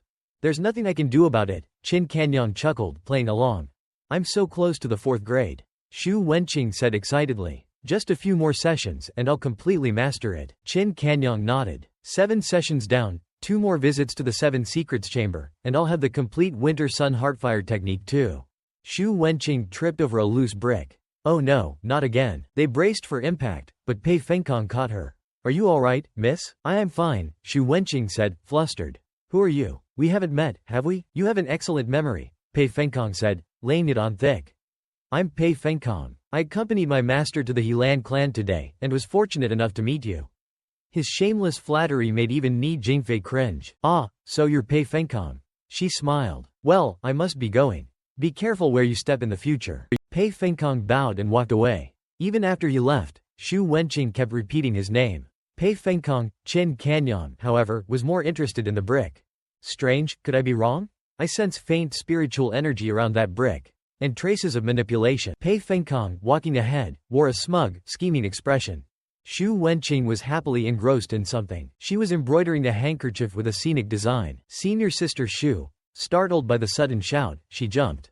Qin Kanyang walked in. Finally found you. You haven't been to the 7 Secrets Chamber in days. Are we cultivating today? Shu Wenqing quickly hid the embroidery. Not today. I have something urgent. Tomorrow, maybe. We'll see. Qin Kanyang stared at her, incredulous. This isn't the Shu Wenqing who drags me to cultivate every morning. He remembered her pulling him along as he grumbled, Senior sister, do we really have to go this early? His expression changed. He stared at her, realization dawning. Embroidered on the handkerchief were 4 characters, to junior brother Pei. Qin Kanyang smiled, understanding. Senior sister Shu, anything I can help with? Shu Wenqing blushed, hurriedly hiding the handkerchief. And no need. It's just a little romance, Qin Kanyang said, folding his arms. No need to be so secretive. Elsewhere, deputy clan leader Ingao spoke to the clan leader. I hear Ni Jingfei's disciple is causing trouble. He's been secretly harassing the young mistress. The clan leader's face darkened. The chess piece in his hand snapped. Ingao stammered, unsure what to do. The clan leader's face was thunderous, but he forced a smile. Sneaking around, targeting my daughter, how dishonorable. Ni Jingfei even had the audacity to propose on his disciple's behalf. I rejected him outright. In Gao frowned. This Ni Jingfei, could he have ulterior motives? In Gao, he hasn't said it outright, but his target is obviously the Winter Sun Heartfire technique. But there's something I'm not worried about. The only way to steal the Winter Sun Heartfire technique from Wenqing is to deduce her meridian pathways. But I've embedded a secret technique within her, the sealed meridian technique. Even Wenqing herself doesn't know about it. With the sealed meridian technique, even a celestial being couldn't discern her complete meridian cycle. They can't steal the complete technique. Clan leader, Qin Kanyang said, entering, you called for me this late? Is something important happening? Kanyang, the clan leader said, with your comprehension, I'm sure you've noticed the change in your senior sister. Qin Kanyang scratched his face, feigning ignorance. Change? What change? What are you talking about, clan leader? This old man, why does he control his daughter so tightly? I don't want to get involved in this mess. System prompt. As a father, the clan leader is worried about his daughter's romantic affairs. Assist? The clan leader remained silent, seemingly struggling to find the right words. Clan leader, Qin Kanyang said, I understand.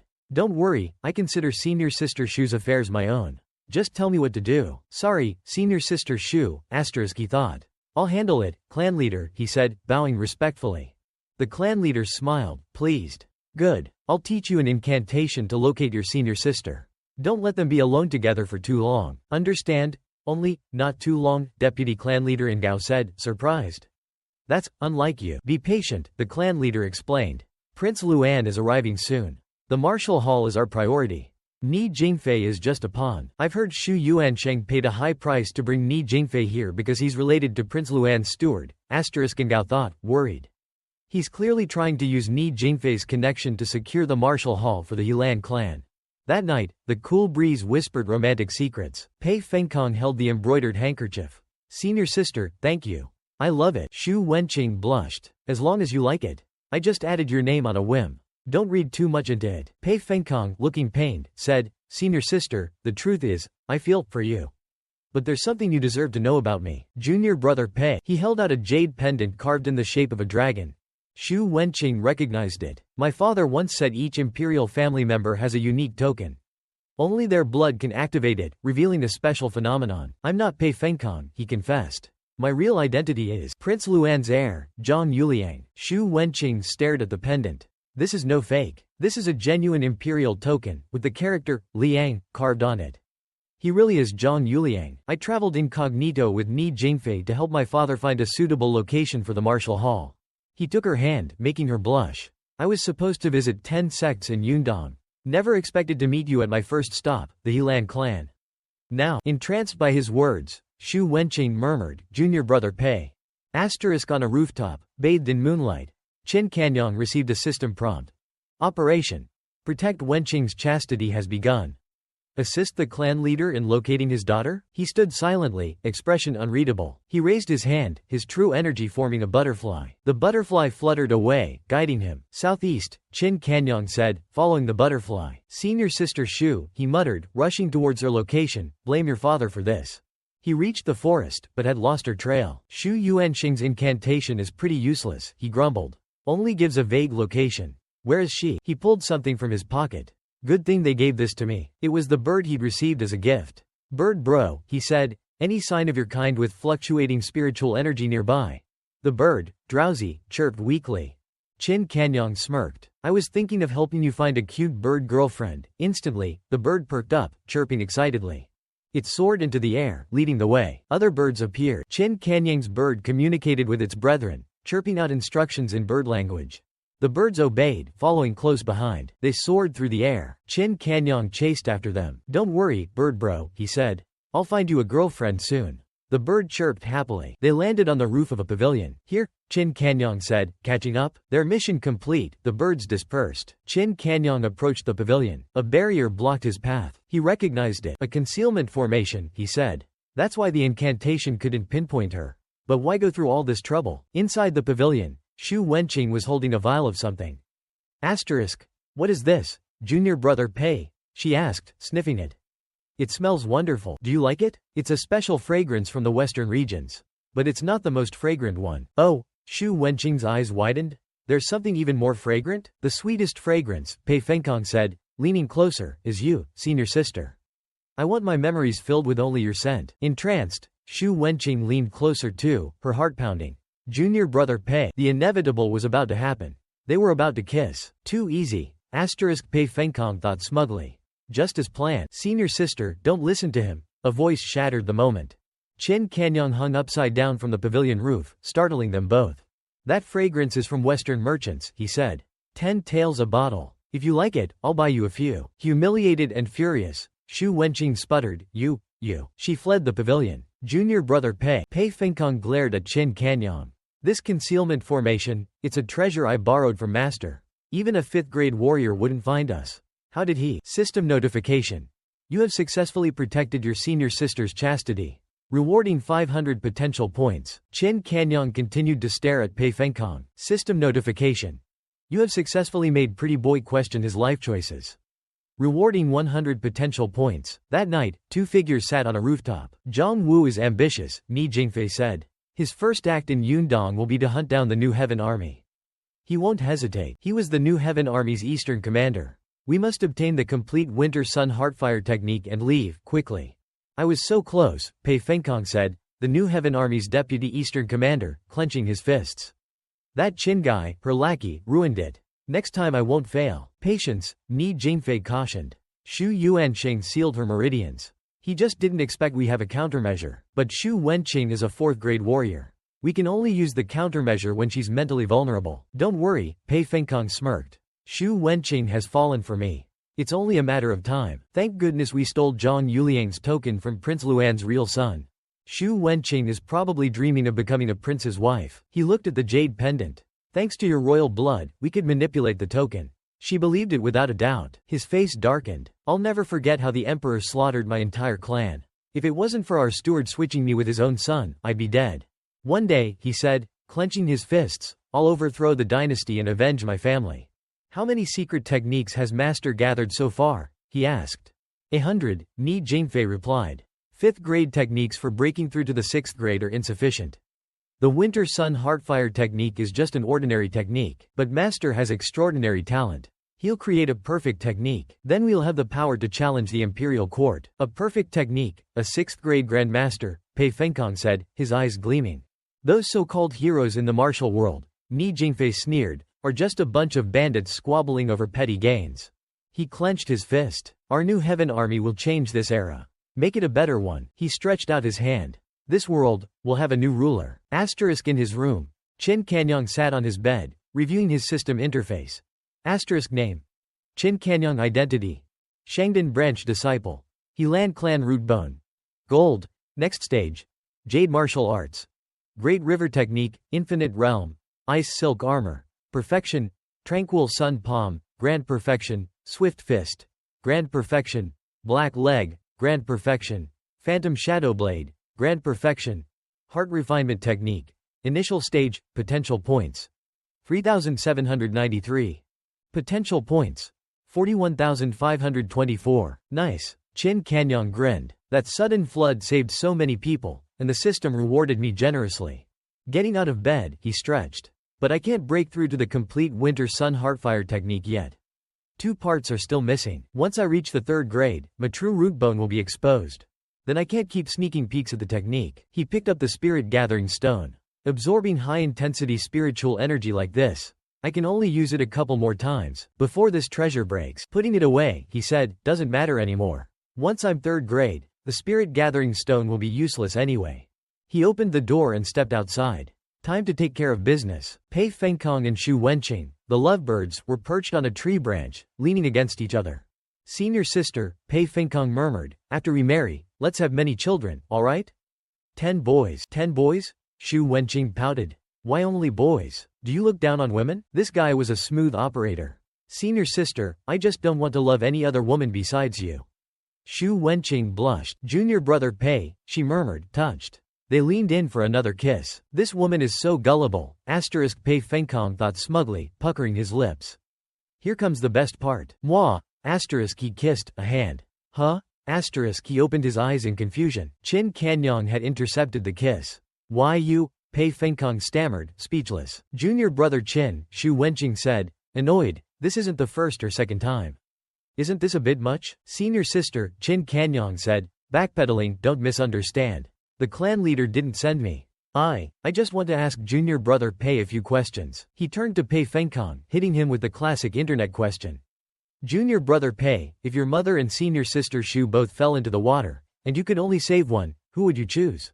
Huh? Pei Fenkong blinked, bewildered, sweat beaded on his forehead. Well, Xu Wenqing stared at him, waiting for his answer. Asterisk the ultimate no-win question of the 21st century, asterisk Qin Kanyang thought with a smirk.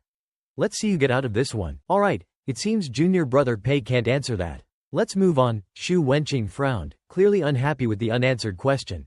Qin Kanyang struck again. Junior brother Pei, let's say senior sister has a difficult childbirth. Only one, the mother or the child, can survive. Who do you choose? This time, Pei Fenkong answered instantly. Senior sister Xu. I definitely choose senior sister Xu. But what if your mother jumped into the water, threatening to drown herself if you didn't save the child? Qin Kanyang pressed.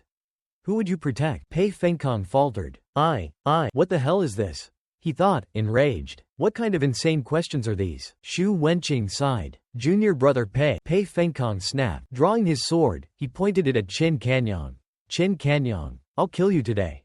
If killing me helps you escape these questions, Qin Kanyang said calmly, then go ahead.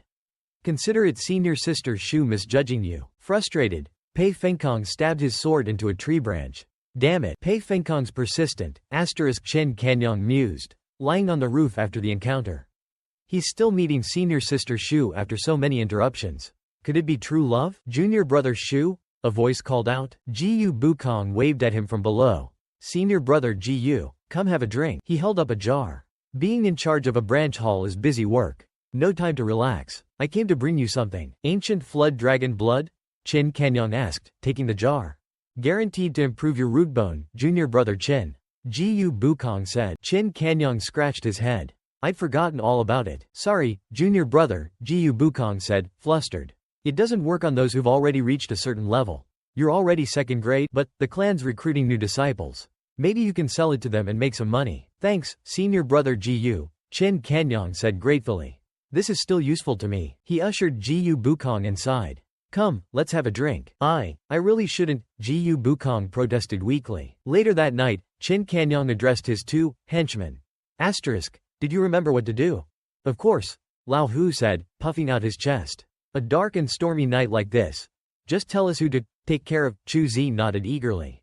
Qin Kanyang smacked Lao Hu on the head. Take care of. Does anyone take you seriously? Ow, Lao Hu rubbed his head. Outside the Helan clan, carriages arrived, bringing hopefuls for the new disciple recruitment. Asterisk, time flies, someone said. Tomorrow's the Helan clan's new disciple recruitment. Heard they're not joining the lower three branches anymore. They've established a new branch, the Tishan branch, so that makes it the fourth lower branch now, someone else said. Asterisk the clan leader, playing chess, addressed Qin Kanyang. Asterisk, you've done well, Kanyang. Helping your senior sister break through saved her at least 3 years. It was my duty, clan leader, Qin Kanyang replied respectfully. Your senior sister needs 2 more months, the clan leader said, smiling. Focus on your tasks here. Once she's done, the wealthiest branch hall will be yours. Thank you, clan leader. Qin Kanyang beamed. The clan leader suddenly spoke. Oh, right, he said, introducing the man beside him. This is Tai Jiyang, head of the newly established Tishan branch. You two have met, haven't you? Qin Kanyang recognized him. You're the enforcer who arrested you? Tai Jiyang stammered, flustered. I've gathered you both because there's an important task I want you to handle tomorrow, the clan leader interrupted. Kanyang, he said, Jiyang, you two will be the lead examiners for tomorrow's recruitment. Asterisk the next day, at the recruitment, Tai Jiyang addressed the hopefuls. Asterisk, the new disciple recruitment has begun. Proceed to the 10,000 armies cave in an orderly fashion. My plan was to snatch some good seedlings for master. Asterisk Qin Kanyang thought, watching the disciples enter the cave. But they're all heading to that new branch, nothing to do with the Haosheng branch. Junior brother Qin, Tai Jiyang said, shall we go in and observe? Yes, branch leader Tai, Qin Kanyang replied. Inside the cave, the disciples sat nervously. Asterisk Tai Jiyang and Qin Kanyang surveyed the crowd. Some couldn't handle the pressure. I can't, one vomited. Another fainted. Tai Jiyong and Qin Kanyang's gazes fell on the unconscious disciple. Those who can't handle it, leave the 10,000 army's cave immediately. Tai Jiyong boomed. Yes, branch leader. Attendants help the weaklings out, almost half the group. This year's batch isn't good, Qin Kanyang remarked. Half of them collapsed already. Indeed, Tai Jiyong agreed. Junior brother Qin, he asked, what was your root bone during your entrance exam? Qin Kanyang evaded the question. Well, I guess, high-grade ironwood? Tai Jiyong stared at him. Ironwood? He patted Qin Kanyang's shoulder awkwardly. Ah, good, decent talent. Junior brother Qin, haha. Ironwood can enter the Shangdan branch? He thought, confused. Something clicked. Wait a minute, the clan leader's instructions echoed in his mind. Jiyong, Kanyang still needs to assist your senior sister with her cultivation. Don't waste his time. Don't worry, clan leader, he'd replied. I'm such an idiot. Tai Jiyong thought, suddenly understanding. Of course. That's why he joined the Shangdan branch so quickly. He watched Qin Kanyang yawn. He's close to the young mistress, must not offend him. He patted Qin Kanyang's shoulder. Qin Kanyang turned, raising an eyebrow. Junior brother Qin, he said ingratiatingly, if there are any disciples you want to pay special attention to, just let me know. No need to be polite. Why is he suddenly sucking up to me? Qin Kanyang wondered. Look, they already manifested a silver flower root bone. Beneath the two disciples, saplings sprouted. Who are they? Never heard of them. Indeed, Qin Kanyang said, arms crossed. There are two I'm watching closely. But they've already passed. Tai Jiyong followed his gaze. Those two, junior brother? Junior brother Qin, the clan leader needs you urgently. A messenger rushed in. The messenger whispered something in his ear. Senior sister Shu again? Qin Kanyang sighed. Alright, I understand. He turned to Tai Jiyong. Branch leader Tai, the clan leader needs me. I'll leave this to you. Of course, junior brother, go ahead. I've got this, Tai Jiyong said quickly. Oh, one more thing, Qin Kanyang said, rummaging in his pocket. He handed over 2 pills. 2 third-grade elixirs. Consider it a thank you for helping me. Tai Jiyong's eyes welled up, overwhelmed. He has the young mistress backing him, and he's still so generous. Such a small favor, repaid with such a valuable gift. System notification. You are a kind and charitable person, gifting unused elixirs to those in need. Rewarding 100 potential points. You're a saint. Tai Jiyong exclaimed. The lovebirds were enjoying a romantic boat ride on the river. They leaned in, ready to finish their interrupted kiss. That little brat's busy with the exam. Pei Fenkong thought, puckering his lips. This time I won't fail. Wait, something's wrong. These lips, they're cold, and? Fishy? He opened his eyes in horror. He was kissing a fish. What the? He recoiled. Qin Kanyang, holding the fish, grinned. Junior brother Pei, the clan leader summoned senior sister Shu, so she left. She asked me to keep you company. I caught this fish, and saw you biting it. Are you hungry? Pei Fenkong snapped. You're going too far, Qin Kanyang. I won't let you get away with this. On the rooftop that night. You failed again? Ni Jingfei asked Pei Fenkong, incredulous. Yes. Pei Fenkong gritted his teeth. I even used the concealment formation, but he always finds a way to interfere. So many times, Ni Jingfei said, frowning. Are you sure it's just coincidence? Does he have a way to bypass the formation? I asked him, Pei Fenkong said, exasperated. He's just a second-grade ironwood. He can't do that. Unless, he was a stray dog in his past life, with a nose for sniffing things out. He made a throat-slitting gesture. I say, no, Ni Jingfei interrupted sharply. Killing him is too risky. It could expose our new Heaven Army identity. He stood, his gaze cold. Everyone has a price. Meanwhile, Qin Kanyang was punching a wall, sweat dripping from his brow. He punched again and again. He smiled. Finally, yes, the tranquil sun palm has reached the infinite realm. System notification. Name. Qin Kanyang identity. Shangdan branch disciple. Helan clan root bone. Gold. Next stage. Jade martial arts. Great river technique, infinite realm. Ice silk armor. Perfection. Tranquil sun palm, infinite realm. Swift fist. Grand perfection. Black leg, grand perfection. Phantom shadow blade, grand perfection. Potential points. 29,700. Over 10,000 potential points spent, he mused, but having a hidden weapon technique at the infinite realm is a good life-saving trump card. System notification. Tranquil sun palm, infinite realm. Item retrieval activated. Explanation. Hidden weapon techniques are your specialty. If you can throw it, you can retrieve it. The world is your storage. Steal everything. System notification. Warning. When using item retrieval, a portion of your true energy will be permanently depleted, depending on the retrieved item's value. So becoming rich through stealing isn't the righteous path after all, Qin Kanyang sighed. The price is too high. Suddenly, someone knocked at the door. Junior brother Qin, are you there? It was Pei Fengkong. It's me, Pei Fengkong. I need to talk to you. What's he up to this time? Qin Kanyang wondered. Pei Fengkong entered. Junior brother, do you believe in love? I'm not in the mood for your cheesy romance talk, Qin Kanyang said dismissively. Pei Fengkong chuckled. Haha, junior brother, you're old. Old? Qin Kanyang echoed, confused. I'm the youngest in the Shangdan branch. Being old has nothing to do with age, Pei Fengkong said, his tone serious. When someone stops believing in love, their heart loses its capacity for dreaming. Someone without dreams, what are they, if not old? Qin Kanyang stared at him, speechless. You came here to talk about life? He asked incredulously. So, Pei Fengkong said quickly, when senior sister Shu and I meet, could you not show up? To his surprise, Qin Kanyang said, no. Pei Fengkong slammed his hand on the table. Why didn't you say so earlier? I wasted all these words for nothing. Why is he so infuriating? Pei Fengkong thought, clutching his chest. He pulled out an elixir. Junior brother, this meridian cleansing pill treats meridian disruptions. Worth at least 1,000 taels. Interested? Trying to bribe senior sister Shu's protector? Qin Kanyang scoffed. He produced another item. A golden bell shield. High-grade artifact. Activated with spiritual energy, it creates a protective barrier. Keeps you safe. Seeing Qin Kanyang's eyes widen, he thought, he's tempted. Just as I planned. You're only at the early stage of the second grade. It's dangerous out there. With this shield, you don't have to fear any second-grade attacks. And, he continued, after each use, just place it in an area with dense spiritual energy, and it'll recharge itself. He droned on, oblivious to Qin Kanyang discreetly activating his new technique. This country bumpkin's never seen anything like this, Pei Fengkong thought smugly.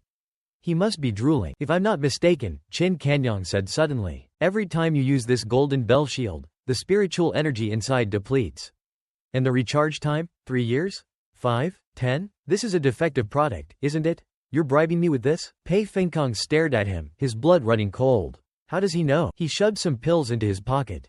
Junior brother Qin, what do you want? Qin Kanyang, seeing this, knew his chance had come. He put his hand on Pei Fengkong's shoulder. Junior brother Pei, love without parental blessing won't last. The clan leader will never accept you. Junior brother Qin, Pei Fengkong said, loyalty is worthless. Money in your pocket brings true stability. He didn't notice the space around him distort as Qin Kanyang's hand moved. There are plenty of opportunities to prove your loyalty. Qin Kanyang swiftly reached into Pei Fengkong's pocket. But opportunities to earn money are rare. Qin Kanyang retrieved a small box from the pocket. No need to convince me anymore, junior brother Pei, Qin Kanyang said, waving him off. He smirked. I'm breaking you two up. Even the heavens can't stop me. Item retrieval worked perfectly. Qin Kanyang thought triumphantly. System notification. Acquired formation seal. Hold it to activate its properties. Asterisk. Huh? Qin Kanyang said, confused. I thought it was a golden bell shield? What's a formation seal? Pei Fengkong suddenly placed his hand on Qin Kanyang's shoulder. Junior brother Qin, could it be? He knows. Qin Kanyang thought, panicking. That you, also like senior sister Shu? Qin Kanyang stared at him, dumbfounded.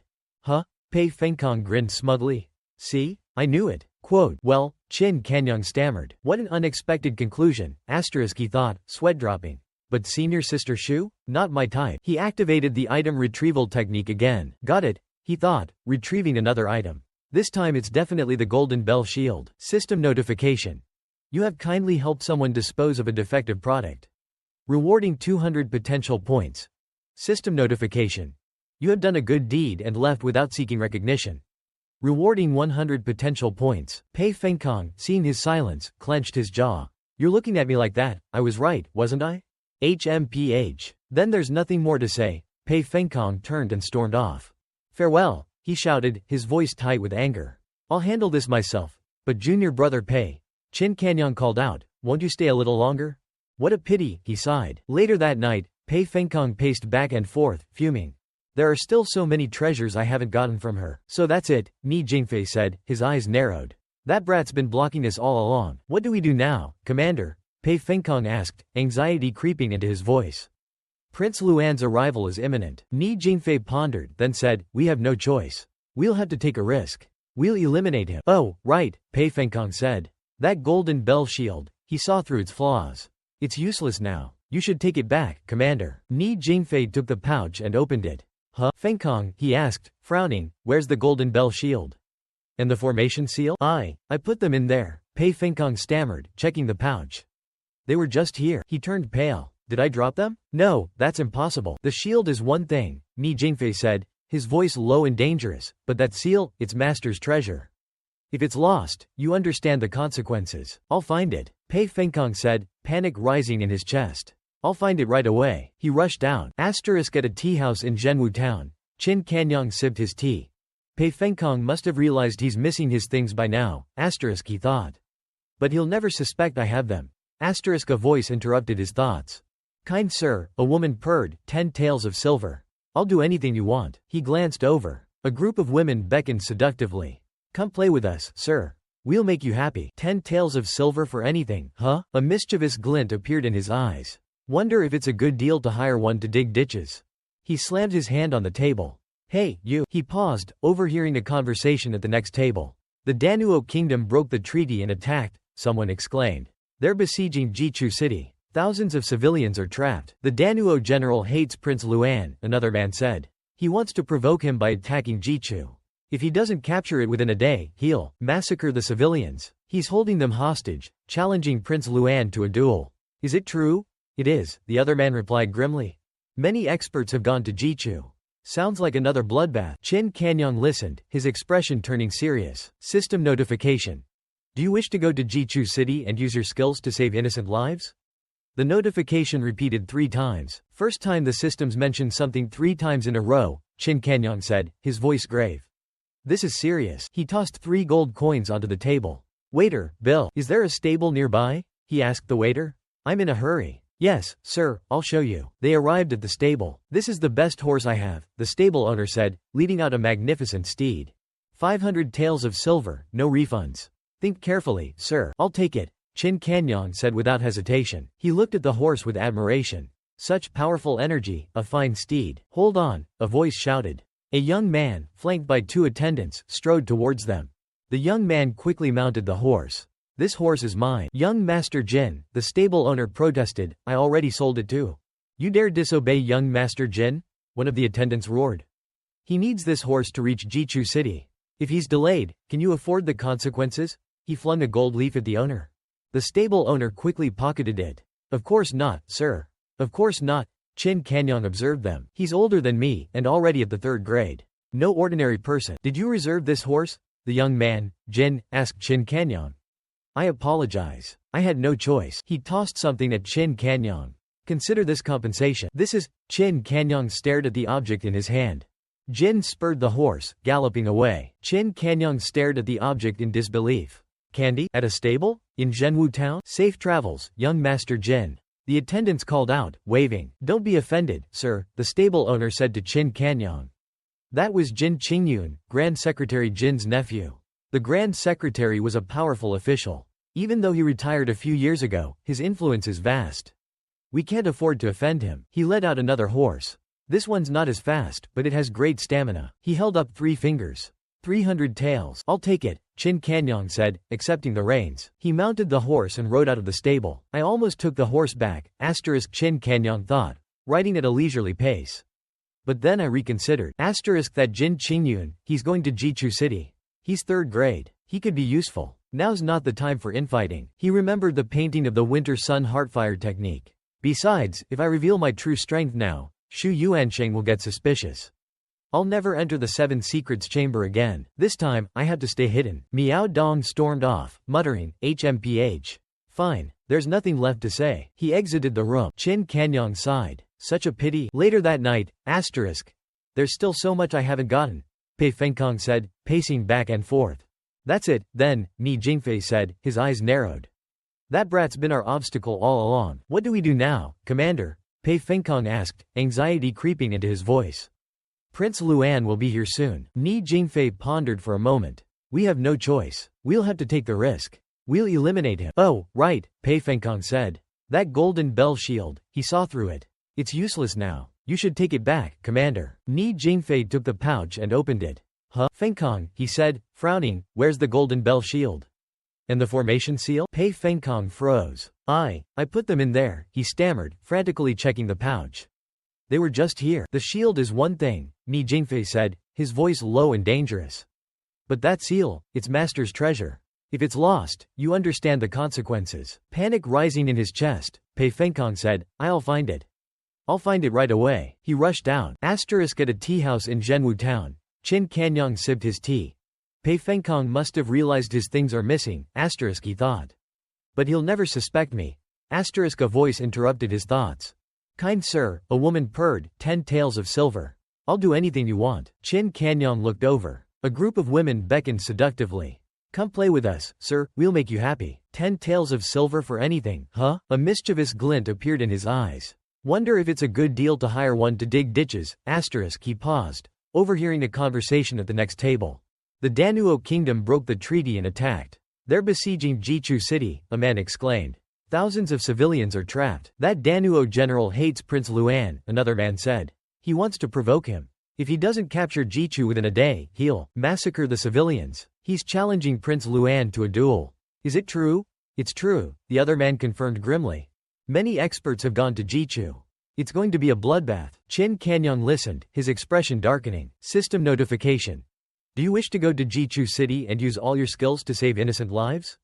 The notification repeated 3 times. The systems never mentioned something 3 times in a row, Qin Kanyang muttered, his voice grave. This is bad. He tossed 3 gold coins onto the table. Waiter, bill. Is there a stable nearby? He asked the waiter. I'm in a hurry. Of course, sir, the waiter replied. Follow me. They arrived at the stable. This is my best horse, the stable owner said, leading out a magnificent steed. 500 taels. No refunds. Think carefully, sir. I'll take it, Qin Kanyang said without hesitation. He admired the horse. What power, a fine steed. Hold on, a voice shouted. A young man, accompanied by 2 attendants, strode towards them. He swiftly mounted the horse. This horse is mine. Young Master Jin, the stable owner protested, I already sold it. How dare you disobey young Master Jin, one of the attendants roared. He needs this horse to reach Jichu. If he's delayed, can you afford the consequences? He flung a gold leaf at the owner. Of course not, sir. Of course not. The owner hastily pocketed the gold. Qin Kanyang observed them. Older than me, and already 3rd grade, not an ordinary person. Did you reserve this horse? The young man, Jin, asked Qin Kanyang. I apologize. I had no choice. He tossed something at Qin Kanyang. Consider this compensation. This is, Qin Kanyang stared at the object in disbelief. Candy? At a stable? In Zhenwu town? Jin spurred the horse and galloped away. Safe travels, young Master Jin, the attendants shouted, waving. Don't be offended, sir, the stable owner said. That was Jin Qingyun, Grand Secretary Jin's nephew. The Grand Secretary was a powerful official. Even in retirement, his influence is vast. We can't afford to offend him. He led out another horse. This one isn't as fast, but its stamina is excellent. He held up 3 fingers. 300 taels. I'll take it, Qin Kanyang said, accepting the reins. He mounted the horse and rode away. I almost took that horse back, Qin Kanyang thought. But I reconsidered. That Jin Qingyun, he's going to Jichu city. He's 3rd grade. He could be useful. Now's not the time for infighting. He thought about the winter sun heartfire technique. Besides, if I reveal my true strength now, Shu Yuansheng will become suspicious. I'll never see the 7 Secrets chamber again. I need to stay hidden this time. Shang Guanzhong asked in surprise. Why do you know this? Qin Jinyang thought to himself. With such a powerful uncle and a bright future ahead, why risk your life in Jicheng? Shang Guanzhong continued. Don't speak nonsense about Jicheng. My uncle will beat me to death. Qin Jinyang thought, although he's a high-ranking official, he has a kind heart. He's just a bit naive. Shang Guanzhong continued. By the way, 6th brother, you probably know that the purpose of massacring the people in the city is not simply to kill, but for their possessions. Qin Jinyang asked, what do you mean? Shang Guanzhong explained, in the army, everyone has their own role. Not all soldiers participate in the killing. The majority can only guard and manage supplies. To participate in the slaughter, they first need to bribe the commanders to buy their way in. Moreover, the bribe price increases every year because other soldiers, having witnessed the gains of those who massacred the citizens, become envious. Soldiers aren't born ruthless, but they spend all their savings just for a taste of bloodshed, for the chance to partake in the massacre. They may have some conscience left, but those blinded by greed certainly don't. If you show any mercy or weakness, your comrades will snatch away the wealth that should belong to you. Even if you see poor civilians, you must kill them. Only then can you force them to reveal their hidden treasures. In the end, even if you slaughter an entire family, you might only find a few taels of silver. But at least it's something. After the massacre, corpses litter the streets. Every few steps, horseshoes trample upon a lifeless chest. This is what they call hell on earth. Qin Jinyang sighed upon hearing this. Brother Shang, being from an official family, you're truly knowledgeable. I never knew these details before. The barbarians are truly cruel. Unexpectedly, Shang Guanzhong asked, Sixth brother, you don't think that only barbarians would massacre innocent civilians, do you? He continued, when our own army wages war on barbarian lands, they do the same. We're no different from them. The imperial army also needs silver as incentive. Otherwise, where would the morale to conquer cities come from? Ultimately, it's the common people who suffer the most. They arrived at their destination, and Shang Guanzhong bowed. Uncle, I'm here. He introduced, this is a friend I met on the way, old Six. We want to serve the court. Qin Jinyang bowed as well. Qin Fuyun. Upon seeing them, Shang Guanzhong's uncle was rendered speechless with anger. He said furiously, this is a dangerous place. Don't you know that? If anything happens to you, how am I supposed to explain it to your mother? Shang Guanzhong pleaded, Uncle, please understand, the nation's fate comes first. The lives of 30,000 people are hanging by a thread. I can't stand idly by. If you make me go back now, I'd rather die here. Shaking his head, his uncle said, why are you so stubborn, just like your mother? Fine, I'll take you to the front line, but let me warn you, the sight there is not for the faint of heart. You may not be able to handle it. As it turned out, the scene was one of blood and pleas for mercy. On the city walls, countless soldiers hung lifelessly. Below, many lay dead from arrows. Many more were impaled on stakes. Inside the camp, General Su Jianan of the Zhangzhou army fumed, what? Reinforcements won't arrive for another half a month? In half a month, the 30,000 citizens will be slaughtered. His subordinate replied, General, our current troops are only responsible for maintaining order in the city. They have no experience in battlefield combat. Relying on them to retake Jicheng, I'm afraid. Su Jianan gritted his teeth. To save the people of Jicheng, our only option is to continue humoring those Khitan bastards with their gambling game. Upon seeing the carnage at the front line, Shang Guanzhong immediately covered his mouth. He couldn't bear the sight and felt like vomiting. His uncle said, it's normal to feel sick on the battlefield where blood flows like rivers. On the other hand, this friend of yours, Yang remains calm. He must be someone extraordinary. Unbeknownst to them, Qin Jinyang was also feeling sick, thinking, I didn't expect the stench of blood on the battlefield to be so overwhelming. It's a good thing this mask blocks out some of the smell. Suddenly, a burst of laughter echoed, ha ha ha. Is this the best you Zhangzhou people can send? Jin Qingyun was tied up on the city wall, covered in venomous snake bites. He screamed in agony, kill me. Just kill me. The soldiers panicked. The man who used the life gate formation to save those citizens is now captured.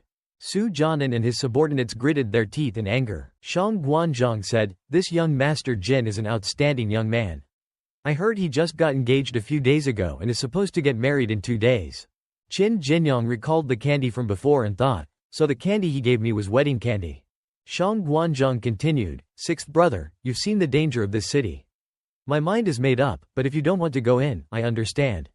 To his surprise, Qin Jinyang replied, I must enter Jicheng. Inside Jicheng, soldiers were assembling. Su Jianan gave the order, archers, fire. His subordinate exclaimed, General, you can't. That's Minister Jin's grandson, Jin. Minister Jin? Su Jianan gritted his teeth. Years ago, when someone in the court tried to frame me, it was Minister Jin who spoke up for me, saving my life. I owe him an eternal debt of gratitude. Tears welling up in his eyes, he said, fire. Let Qingyun have a swift and painless death. Let him be free from suffering. At that moment, Jin Qingyun was still hanging from the wall.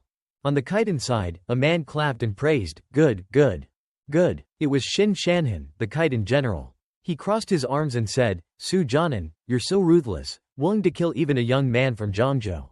Unfortunately for you, I won't let you have your way. They had prepared human shields using the citizens of Jicheng. A shower of arrows rained down upon the innocent civilians. The soldiers raged, damn you, Xin Shanhan. You've killed them, and now you want to torture the living? Old Zhang, I'm counting on you.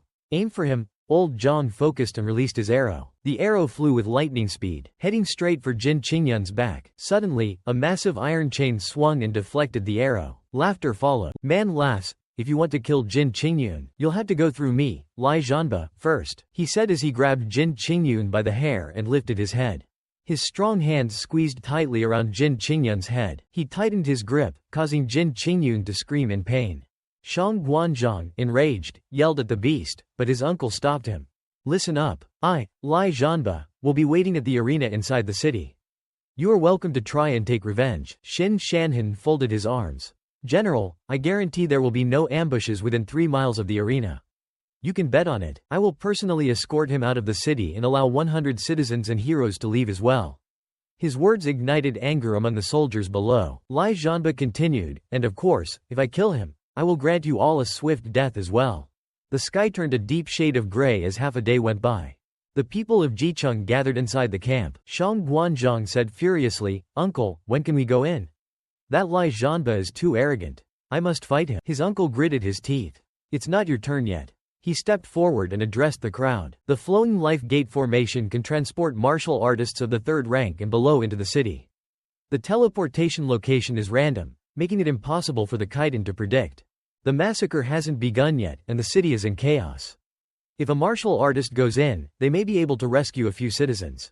Each martial artist carries a mark of the flowing life gate formation. By killing a few Kaidan martial artists inside the city, they can activate their blood essence. This will allow them to teleport back to the flowing life gate formation, bringing any rescued citizens with them. The Kaidan general has publicly declared that if someone can bring 1,000 citizens out of the city, he will stop the massacre. This is the Kaidan general's gamble. An old Taoist priest stepped forward. In reality, this gamble is more than just a whim of the Kaidan. It stems from a deep grudge held for many years. Shang Guanzhong was puzzled. A grudge? Qin Jinyang bowed. Taoist master, please tell us more. The Taoist priest began to narrate. Many years ago, when the late emperor was alive, he was a mighty and decisive warrior. The surrounding nations trembled at the mere mention of his name. Prince Luan accompanied the late emperor on a campaign against the Kaidan kingdom. The Kaidan were swiftly defeated. One of the late emperor's generals wanted to make this exact same gamble using a Kaidan city. The Kaidan at that time were powerless to resist. Countless martial artists perished, and the entire city was eventually slaughtered by that general.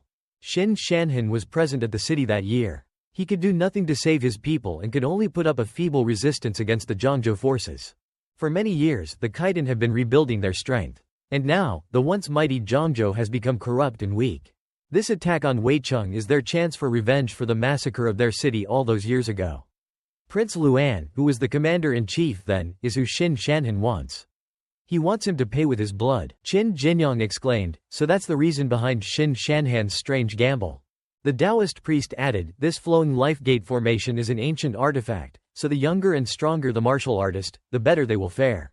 A second-rank martial artist would be walking to their death. Only a young, third-rank martial artist stands a chance. Shang Guanzhong sighed. The court has issued a notice throughout Jianhu, but no one has stepped forward. Who would willingly walk into that hellhole? Suddenly, a man stepped forward. General, I am a third-rank martial artist. I am willing to enter the city and fight. Su Jianan immediately shook his head. No, you are too old. It's already a feat to teleport one person with the flowing life gate formation, let alone bring citizens back with them. It would be impossible. The man slammed his spear onto the ground. General, a soldier's duty is to fight for their country. My goal isn't to rescue anyone, but to kill the enemy. We cannot back down from a challenge. He continued, his voice full of passion. We cannot allow the might of Zhangzhou to be trampled on like this. If you do not allow me to fight, then I will die here, where I stand.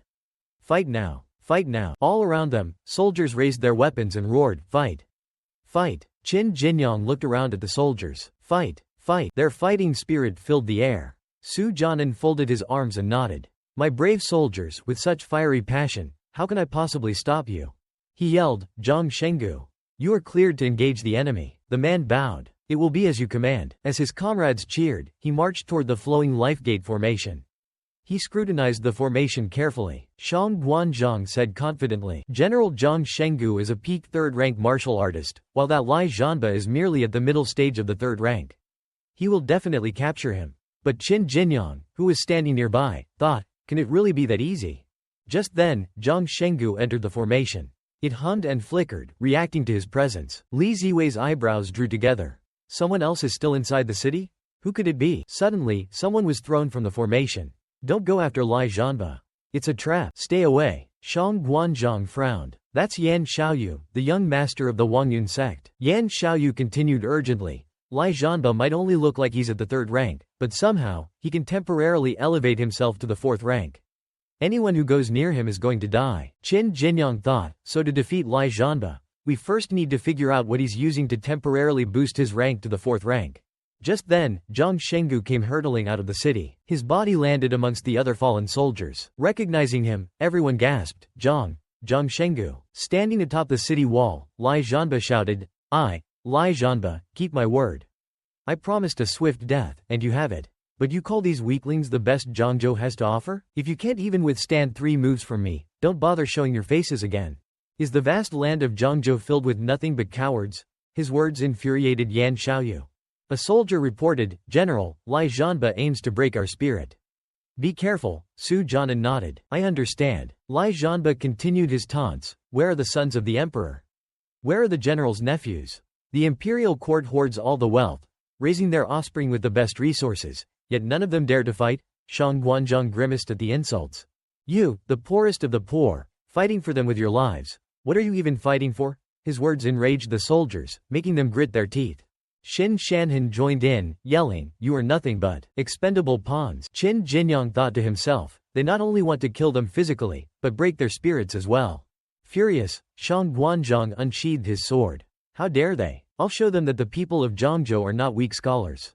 The Taoist priest cautioned him. Young man, before you rush in blindly, why don't you take a look at what remains of the flowing life gate formation's energy?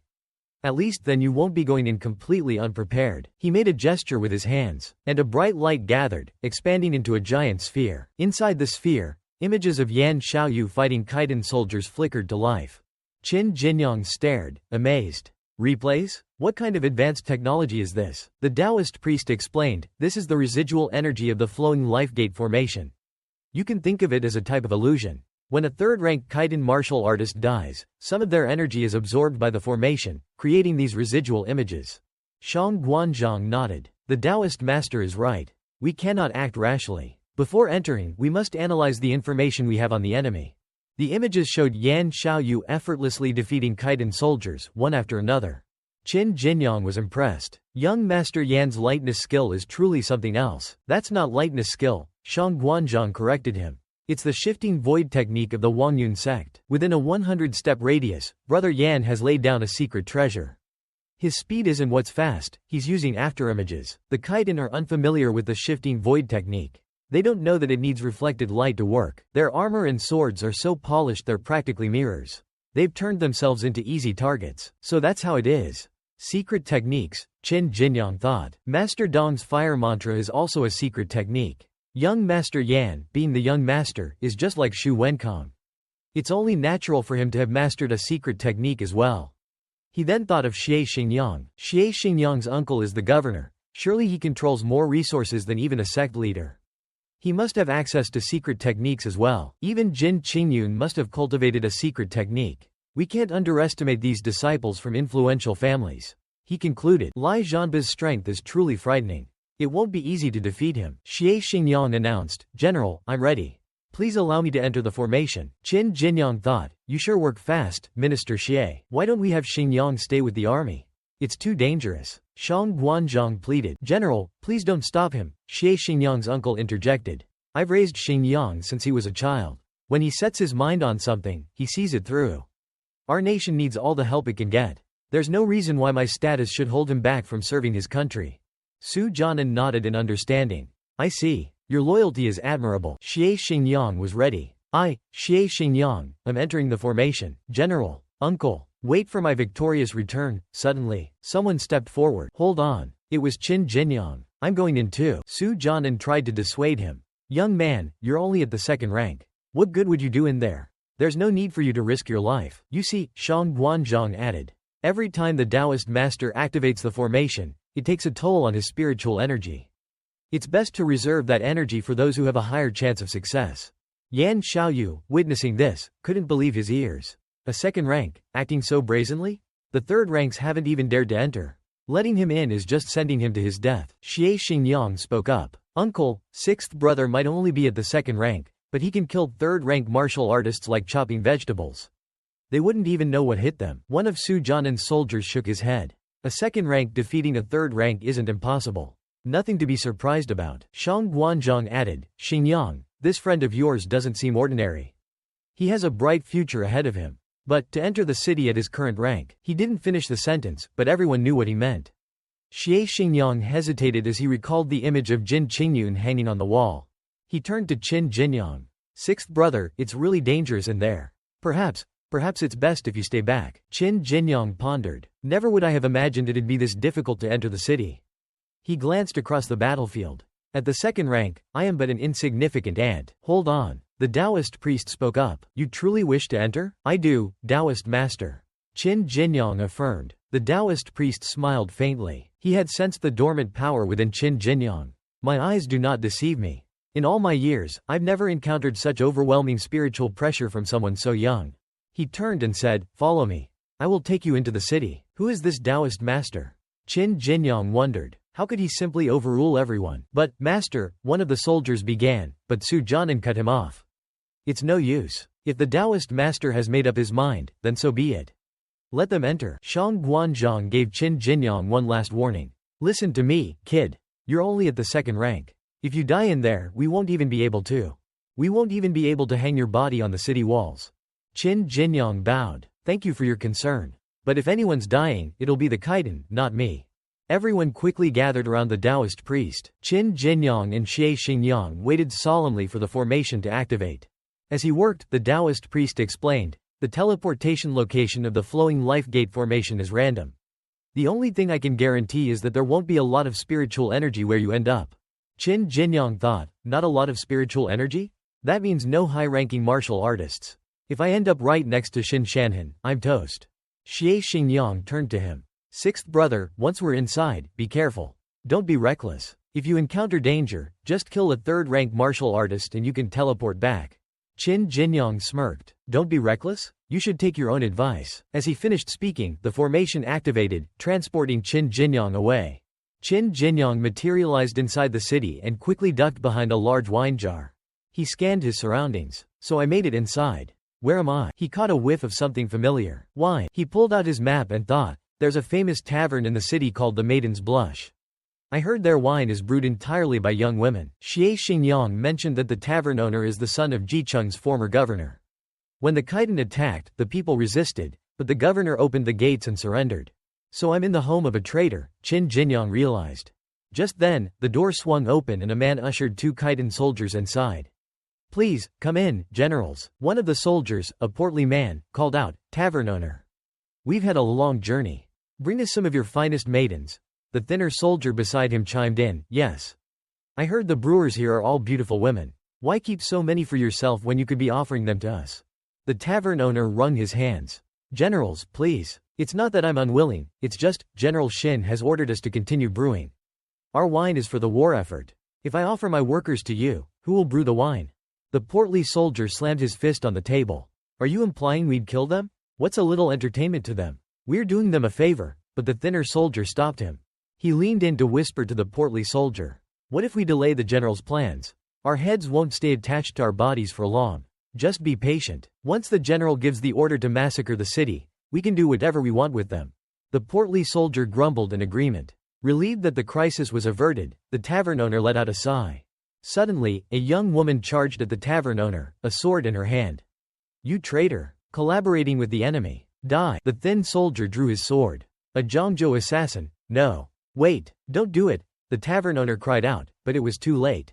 Blood splattered as the young woman collapsed. Sister! The tavern owner rushed to her side. He cradled her in his arms. Sister, why were you so foolish? If you wanted to kill me, you should have just, with your skills? The thin soldier scoffed. You should give up on being an assassin. A second-rate nobody like you?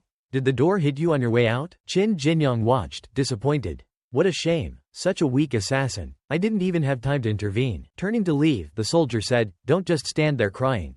Get to work, old man. The general has plans for you. The tavern owner continued to weep as he held the young woman. The two Kaidan soldiers left. Go and buy a coffin, the tavern owner instructed one of his workers. Sir, the coffin shops are all closed, the worker replied worriedly. Even if we found one that was open, they wouldn't sell us anything. The tavern owner sighed. Yes, in this city, we've become the most hated of people. The citizens curse our names. Then find a straw mat, he finally said. Why yes, sir, the worker choked out. The tavern owner paused, lost in thought. Gently, he reached out his hand and brushed it over the dead woman's face. closing her eyes. Even in death, her eyes had remained open. A final act of kindness from the tavern owner, allowing her to rest in peace. Hidden inside the room, several pairs of eyes witnessed this scene. The other women watched the tavern owner with concern. Suddenly, a figure emerged from behind the tavern owner. It was Qin Jinyang. Choose how you wish to die. Unafraid, the tavern owner said, you move with such grace. A second rank, yet a third rank like myself never noticed you. Impressive. Qin Jinyang raised his sword. Too many words. In your next life, don't betray your people. He swung. Blood splattered. But it wasn't the tavern owner who cried out. Another woman, throwing herself in front of the tavern owner, had taken the blow. Are you crazy? Qin Jinyang yelled, shocked. Please, hero, the woman pleaded, please don't kill Dong Ji. All the people in the house knelt down, pleading, hero, please, take my life instead. Spare Dong Ji. A life for a life. Kill me. I'm willing to die for him. Confused, Qin Jinyang asked, what are you doing? If I kill him, you'll be free. Don't you understand? Another woman spoke up. After my father died, my stepmother sold me to some thugs. They would beat me whenever they lost a bet. They were going to sell me to a brothel, but Dong Ji bought me and saved me. If it weren't for him, I'd be dead already. Another woman added, my father, addicted to wine, tried to sell me to an old man as a concubine. I ran away and was at my wit's end. It was Dong Ji who took me in, gave me work here. He saved me from a life on the streets. The woman who took the sword blow for the tavern owner spoke. Hero, you heard our sisters.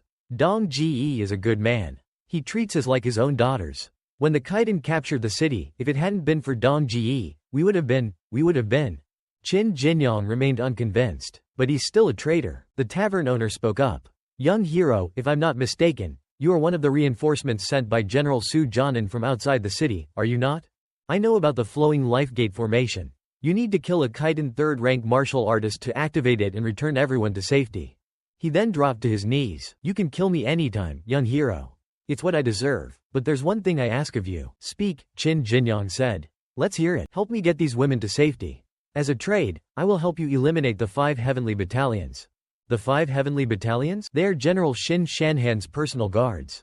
32 men in total. Each one a third-rank martial artist. Their leader is a 4th rank. To ensure the production of the maiden's blush, Xin Shanhan has stationed the 5 heavenly battalions near my tavern. A group of elite soldiers in exchange for a group of innocent women. What do you say, young hero? What right do you have to make demands? You're a traitor. The tavern owner replied, this city is filled with martial artists, officials, wealthy merchants, and their families. Who would risk their lives to save women with no status or connections? Once the Kaidan begin their massacre, this city will become hell. Even I can't protect my tavern forever. What will happen to them then? The system prompt appeared. Will you help these women escape? The line between good and evil is often blurred. Will you help this man fulfill his wish? Fine, Qin Jinyang relented. I'll help. He thought to himself, I would have helped them anyway, but with Quan Niasheng's help, this might actually be easier. The tavern owner bowed gratefully. Thank you, hero. Tell me your plan, Qin Jinyang said. How do you intend to help me take down these elite soldiers? Quote, Quan Niasheng explained, the 5 heavenly battalions are here to guard the tavern. In theory, they aren't allowed to enter and interfere with our work. But, we can lure them in. The women will invite them for a feast in the courtyard. They won't be able to resist. We'll poison their wine. Once they're all incapacitated, you can easily kill them with some help. I'll kill 1 third-rank martial artist for you right away so you can return and report to the general. He'll need to send reinforcements. And, one more thing, ask General Su to prepare protective talismans. These women have no spiritual energy. They won't be able to withstand the teleportation. To his surprise, Qin Jinyang said, no need. I can handle it myself. Young hero, I'm afraid that won't be possible. Without protective talismans and reinforcements, they won't survive the teleportation. Qin Jinyang stood up. Gather around me, all of you. Close together. The system prompt appeared. Make Quan Niasheng believe in your abilities. The women huddled around Qin Jinyang. He raised his hand, creating a cage of protective energy. The cage quickly expanded, enveloping everyone. Attack this with your full strength, Quan Niasheng, Qin Jinyang commanded. Quan Niasheng focused his energy and launched an attack. He slammed into the cage, but it didn't budge. He stared at it, stunned. Qin Jinyang dispelled the cage. Do you believe me now? Quan Niasheng's eyes were wide with excitement. I do. You possess such a powerful artifact. The system notification appeared. Quest complete. You have successfully gained Quan Niasheng's trust. Reward. 200 potential points. About your plan, Qin Jinyang continued. poisoning them. I doubt all 32 of them are idiots. I have a special wine, Quan Niasheng explained. It's similar to poison, but not quite. They won't be able to detect it. I'll add it to the maiden's blush. At first, nothing will seem amiss. They'll be able to fight normally. But once it takes effect, he smirked, it will create a weakness in their defense. We'll know where to strike. With a swift attack, we can take them down, one by one.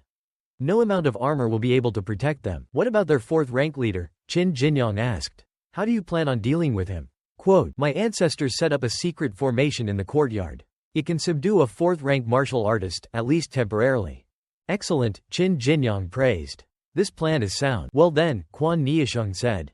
Go and get your men. We will take our positions. No need, Qin Jinyang replied. They're already here, surrounding the tavern. A short while later, a feast was prepared in the courtyard. Generals, welcome, Quan Niasheng called out, ushering in the Kaidan soldiers.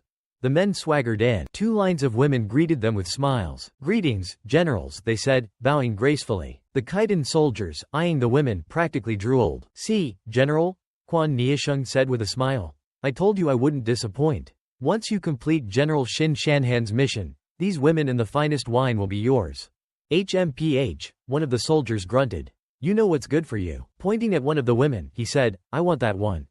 The petite one. The woman approached him, draping her arms around his neck. Greetings, General. Soon, every soldier had a woman attending to him, pouring wine and keeping them entertained. Generals, Quan Niasheng asked, why aren't you eating?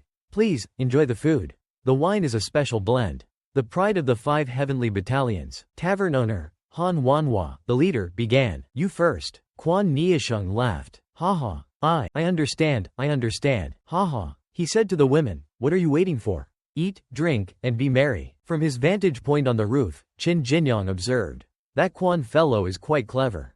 The poison is specifically designed for martial artists. It has no effect on these women since they have no spiritual energy. He looked at the bald man who had just entered. That must be the 4th-rank leader of the 5 heavenly battalions. He remembered what the tavern owner had told him about Han Wanhua. Han Wanhua is Shin Shanhan's nephew. His father died saving Shin Shanhan's life, so he treats this nephew like his own son. Han Wanhua has been a gifted martial artist since he was a child. He reached the 4th rank before the age of 40. He's not to be underestimated. Qin Jinyang nodded in agreement. Given the tavern owner's cautionary words, it's best to take him seriously. One of the women offered Han Wanhua a cup of wine. General, please, allow me to offer you a toast. Another woman chimed in. General, let me feed you. All right, the soldier said. He opened his mouth, and she fed him a morsel. Han Wanhua, observing their reactions, thought, these women seem normal. There's nothing unusual about their appearance. The food and wine must be fine. Quan Niasheng, raising his cup, said, General, I know you might be worried I've poisoned the wine. It's understandable, but you're wrong about me. My entire family is now in service to General Shin Shanhan. When an official rises to power, his entire family benefits. Han Wanhua took a sip. You Zhangzhou people are spineless, always trying to save your own necks. Another soldier, enjoying the festivities, said, I can't wait any longer, little darling. Let's get this started right here. Quan Niasheng yelled, General. Wait, the soldier paused, just as a wine jar smashed against the ground. Qin Jinyang, watching from above, heard the signal and said, all right, time to move. The jar shattered, and as if on cue, the women scattered. Quan Niasheng, what are you doing? Han Wanhua yelled angrily. What am I doing? Quan Niasheng grinned. You all drank the wine, didn't you? Quote, tonight is your death day, you Kaidan scum. One by one, the wine jars began to crack. Han Wanhua sensed something was wrong. He stared at the jars in front of him. Suddenly, they exploded. General, the soldiers screamed, panicked. Han Wanhua was enveloped by the wine's energy. What kind of cursed wine is this? He roared. Quan Niasheng laughed. This is the wine circle technique, a secret of the Quan family. The circle of wine glowed red as Han Wanhua struggled to move. You are now my reflection, Han Wanhua, Quan Niasheng said, manipulating the formation. Whatever I do, you do. Han Wanhua, unable to move, thought in horror, I'm paralyzed. Quan Niasheng swiftly plunged a knife into his own chest and roared in pain. Han Wanhua felt the same pain, doubling over. A pathetic trick, he managed to say. I am a 4th-rank martial artist. I just need to circulate my energy, and this small wound will heal. Quote, he tried to circulate his energy, but nothing happened. You might be able to control my body, but you can't control my energy. Is that so? Quan Niasheng asked. He stabbed himself in the stomach with the knife again. How about this? Han Wanhua screamed, collapsing to his knees in agony. What's happening? My energy won't flow there. My armor, it's broken. He realized with horror, there's something in the wine. General, we're coming. The Kaidan soldiers charged in. Stay back. Han Wanhua yelled, kill Quan Niasheng. Then I'll be free. Kill those women too. All of them. Leave no one alive. Now, Quan Niasheng called out. Reinforcements. It's your turn. The Kaidan soldiers panicked. That old man really was working with the people outside the city. How many of them are there? Qin Jinyang dropped down from the roof, 2 wine jars in his hands. No need to look any further. There's only me, but I'm enough. Quan Niasheng stared at him, dumbfounded. Are you joking? It's just you? Where are the others? It's just me, Qin Jinyang confirmed. Quan Niasheng wanted to scream. You idiot. Even with their weakness exposed, they are still third-rank martial artists. You're only at the second rank. You're going to die. He lowered his head, defeated. He thought miserably, you idiot. You absolute idiot. Why did I believe your boastful words? I'm the idiot. We're all going to die. The Kaidan soldiers burst out laughing. A second rank? What a joke. A second rank taking on the 5 heavenly battalions? We've heard that the Zhangzhou people are crazy, but this is a whole new level of insanity. Quote, Qin Jinyang said nothing. He channeled his energy, charging towards them. Using the boundless realm of the morning sun technique, he gathered his energy. Han Wanhua sensed something was amiss. He thought, that energy gathering is too fast. He scrambled towards the laughing soldiers, aiming for their weakened spots. Faster, faster. I need to kill them all quickly. Qin Jinyang thought, striking with precision. Sacrificing all defense, he poured all his strength into speed and sharpness. His energy dwindling, he thought desperately, if they weren't poisoned, the force of my attack wouldn't even scratch their protective energy. But thankfully, they are. Han Wanhua, trapped in the formation, watched in disbelief and agony as every single one of his men fell. This is impossible, he thought, his mind reeling. Qin Jinyang, drenched in sweat, stood panting, his energy depleted. He had done it. He lowered his arms, exhausted. Quan Niasheng stared at him, trembling. Tears streamed down his face. We did it. The system notifications rolled in. Enemy third-rank martial artist eliminated. Reward: 500 potential points. Elite third-rank Han soldier eliminated. Reward: 600 potential points. Third-rank enemy recruit with hidden talents eliminated. Reward: 700 potential points. Third-rank enemy criminal with numerous atrocities eliminated. Reward: 600 potential points. Severed 2 arms of enemy general. Reward: 1,000 potential points. Fulfilled promise to Quan Niasheng. Reward: 600 potential points. Avenged Quan Niasheng's sister by eliminating her murderer. Reward: 400 potential points. Qin Jinyang grinned, giving a thumbs up. I told you one person was enough. Quan Niasheng laughed, tears still streaming down his face. We did it. Young man, who are you? Qin Jinyang clapped him on the shoulder. Just call me Old Six. Spiritual energy rose from the fallen Kaidan soldiers, gathering into a large circle. They both looked up. The outline of the flowing life gate formation began to shimmer. This must be the energy needed to activate it. Qin Jinyang thought. Quan Niasheng said, Brother Old Six, you are incredible. You really are a hero. Now, quickly, take these women and leave. I trust you with their lives. What about you? Qin Jinyang asked. Aren't you coming? Quan Niasheng gestured towards Han Wanhua. I will die with this Kaidan bastard.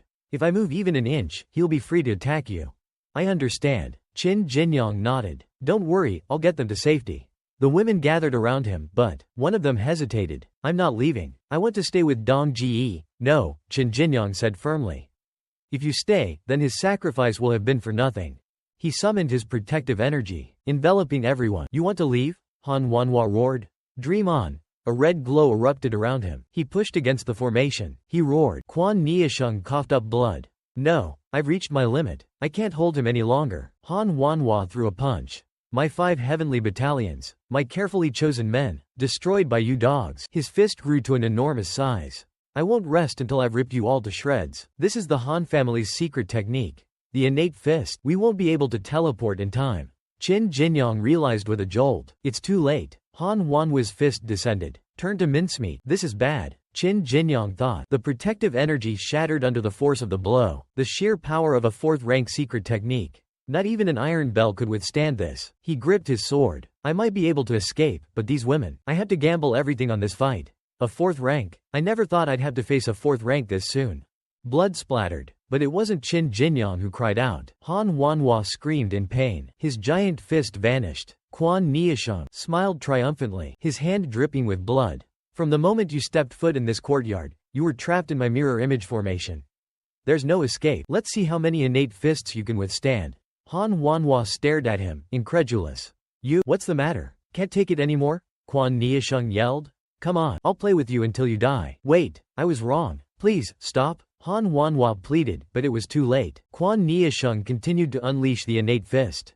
Aagh. Please, I beg you. Aagh. Han Wanhua screamed. Dong Ge. Dong Ge. The women cried, tears streaming down their faces. The innate fist struck Quan Niasheng as well. Both men collapsed. The women rushed to Quan Niasheng's side. Dong Ge. Dong Ge. Quan Niasheng, struggling to speak, said, Don't worry about me. I'm not going to make it. Leave me here. He looked at Han Wanhua. He's a 4th rank. He might still be alive. Take him with you. He's like a son to Xin Shanhan. I'm sure you understand how valuable a prisoner he is. All right, I'll do it. Quan Niasheng smiled weakly. When the innate fist fell, any other martial artist would have dodged. There's nothing more important than one's life, but not him. To keep his promise, to protect these innocent women, he willingly faced a 4th rank's attack. You, young man, have a kind heart. A heart that's different from this cruel world. A compassionate martial artist, a true saint. He coughed. In my eyes, you are a true martial saint. Night had fallen. Cheers erupted outside the city. Someone had emerged from the city. Xie Xingyang, clutching his wounded arm, staggered out. It's Minister Zhang's nephew, everyone shouted. Minister Shang, Su Jianan exclaimed. Your nephew, on his first mission into the city, killed several Kaiden 3rd ranks and rescued 4 citizens. An outstanding feat. You flatter him, Minister Shang chuckled. Has 6th brother emerged yet? Xie Xingyang, being helped towards them, asked urgently. Not yet. I fear he might. Suddenly, the Taoist priest let out a cry of pain, staggering backwards. Master, what's wrong? The soldiers cried out, rushing to his side. Stay back, he gasped. Don't come any closer. He struggled to circulate his energy. What's wrong, Master? Xie Xingyang asked worriedly. The more people he teleports, the greater the strain on his spiritual energy, Minister Shang explained. But to cough up blood, this is the first time I've seen it this bad. The formation pulsed with energy, so bright that everyone had to shield their eyes. How many people are in that formation? Xie Xingyang wondered, awestruck. It must be Lord Zhang Yuliang, a soldier exclaimed excitedly. Only he could rescue so many people. Silence, Su Jianan hissed. Only you and I know his true identity. Keep it to yourself. Understand? My apologies, General. I spoke without thinking. The Taoist priest groaned. The yin-yang formation activated, and a group of people emerged. As expected, it was a large group rescued by Qin Jinyang. Everyone was surprised and overjoyed. Su Jianan and the soldiers could hardly believe their eyes. Yan Xiaoyu's jaw dropped. The Taoist priest smiled, thinking, I knew I was right about this young man. He's extraordinary. The soldiers began counting the rescued citizens. General, 6th young master rescued a total of 64 people. 64 people. The most anyone has rescued before was 9. How did old 6? Su Jianan's eyes suddenly widened as he realized who was lying in front of him. He's General, this is the hostage 6th young master captured. He seems to be a 4th rank martial artist. The soldiers gasped. A 4th rank? A 2nd rank capturing a 4th rank alive? Isn't that strange? Su Jianan, suddenly realizing something, stood up abruptly. Wait a minute, this is Han Wanhua, the leader of the 5 heavenly battalions. Xin Shanhan's nephew. Xie Xingyang rushed to Qin Jinyang's side. 6th brother, you had me worried sick. But you did it. So many people, how did you manage to rescue them? It's a long story, Qin Jinyang said. He heard Su Jianan asking, what's going on? Why is Han Wanhua here? Suddenly, a projection of protective energy flickered to life in the air, revealing Quan Niasheng's image. Isn't the Quan family a traitor? One soldier asked, confused. Why would they help us kill the Kaiden? Could it be a ruse? Another soldier wondered. Yan Xiaoyu thought, although Master Quan's inside help was crucial, this old 6, his strength is not to be underestimated. His ability to infuse his blades with wine energy, killing 3rd ranks instantly, his concealed weapon skills are at the boundless realm. And he's only a 2nd rank. Shang Guanzhong stepped forward. 6th young master, forgive my earlier judgment. Your presence in Jicheng is a blessing to all of Zhangzhou. Actually, Governor, regarding Quan Niasheng and his family, Qin Jinyang began to explain. Shang Guanzhong nodded. Don't worry, everyone here can attest to Quan Niasheng's loyalty. His surrender was a ruse. He didn't betray his country, he's a hero. A soldier approached Qin Jinyang, presenting him with a box. Sixth young master, this is a gift from General Su Jianan. It's said to be helpful for breaking through to the third rank. Thank you, General. Qin Jinyang accepted the gift, his heart pounding. This is even better than a breakthrough pill. This pill comes from the Imperial Palace. The recipe is a closely guarded secret. And there are 10 of them. General Su is being very generous. 10 spiritual concentration pills. General Su must think highly of you, sixth brother. I've only ever had one. But it's understandable. Capturing Han Wanhua is a huge achievement. Xie Xingyang exclaimed. Qin Jinyang shrugged. Only ever had one? Poor you. We folks from Jianhu only hear stories about them. We've never seen them. Speaking of Han Wanhua, where is he? What is General Su going to do with him? They were tending to his wounds just now, Xie Xingyang replied. He'll probably be hanged soon. Hang? As night deepened, the Zhangzhou soldiers erected a tall post. They hoisted Han Wanhua, bound and unconscious, onto it. Old Six. Old Six. Old Six. The soldiers cheered. Inside the Khitan camp, Xin Shanhan slammed his fist on the table in a rage. Damn the Quan family. I knew there wasn't a single decent Zhangzhou person. Suddenly, a soldier rushed in. General. It's bad. Han Wanhua, he's been hanged in front of the enemy army. What? Xin Shanhan shot to his feet. He rushed outside and saw Han Wanhua hanging from the post, the Zhangzhou soldiers jeering at him. Xin Shanhan's face contorted with fury. Those bastards. I knew there wasn't a single decent Zhangzhou person. General, it's bad. Han Wanhua, he's been hanged in front of the enemy army. Qin Jinyang and Xie Xingyang stood together, watching the scene. As he stretched his arms, someone grabbed Xie Xingyang's hand. It was Shang Guanzhang, who leaned in to whisper something in his ear. One of the women from the tavern approached Qin Jinyang. Hero, could I speak with you for a moment? Qin Jinyang looked at her, curious. They moved away from the crowd. Hero, she began. Dong Ji entrusted me with something right before he passed. It's for you. What is it? Qin Jinyang asked, looking at the object in her hand. There's an old man in Jicheng called Sha Ziahua. He's wanted by the imperial court. When the Khitan attacked, he escaped during the chaos. Dong Ji said many people are searching for Sha Ziahua. He possesses secrets of a powerful technique. After the city fell, Sha Ziahua craved wine and came to Dong Ji. He drank his fill and then disappeared. But he left Dong Ji this. Dong Ji said his final wish was to drink the finest wine. He helped Sha Ziahua fulfill his wish, so now he's in Dong Ji's debt. This will lead you to him. He'll teach you his technique. He promised. She placed the object in Qin Jinyang's hand. This must be a guiding artifact, Qin Jinyang thought, examining it. She bowed. Hero, I've relayed Dong Ji's last words to you. I hope this will be of use to you, and that it will honor his good deeds. She turned and walked away, her head bowed in sorrow. Wait, Qin Jinyang said. The woman turned back. He removed his mask and said, your Dong Ji wasn't a traitor. He was a hero. Everyone here can attest to that. Tears welled up in the woman's eyes.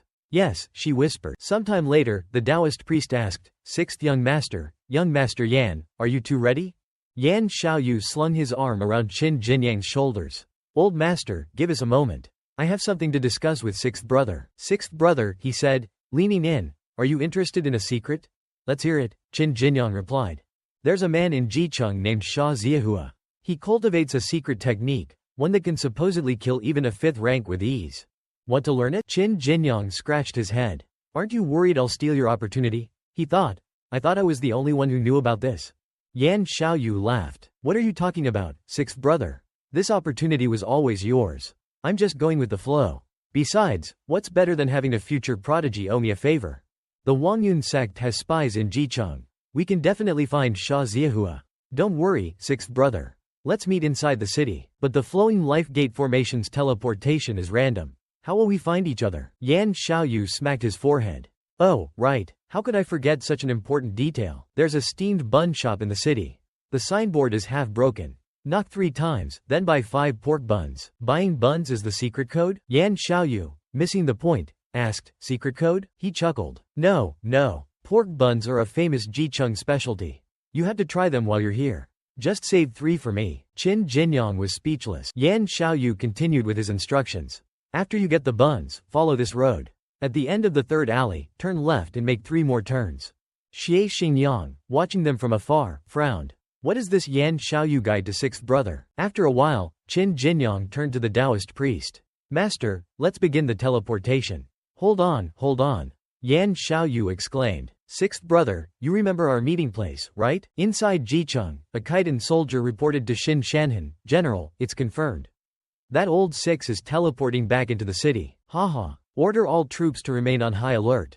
Capture old six. Once we find him, I will personally capture him. What Xin Shanhan didn't know was that Qin Jinyang had teleported close to his location.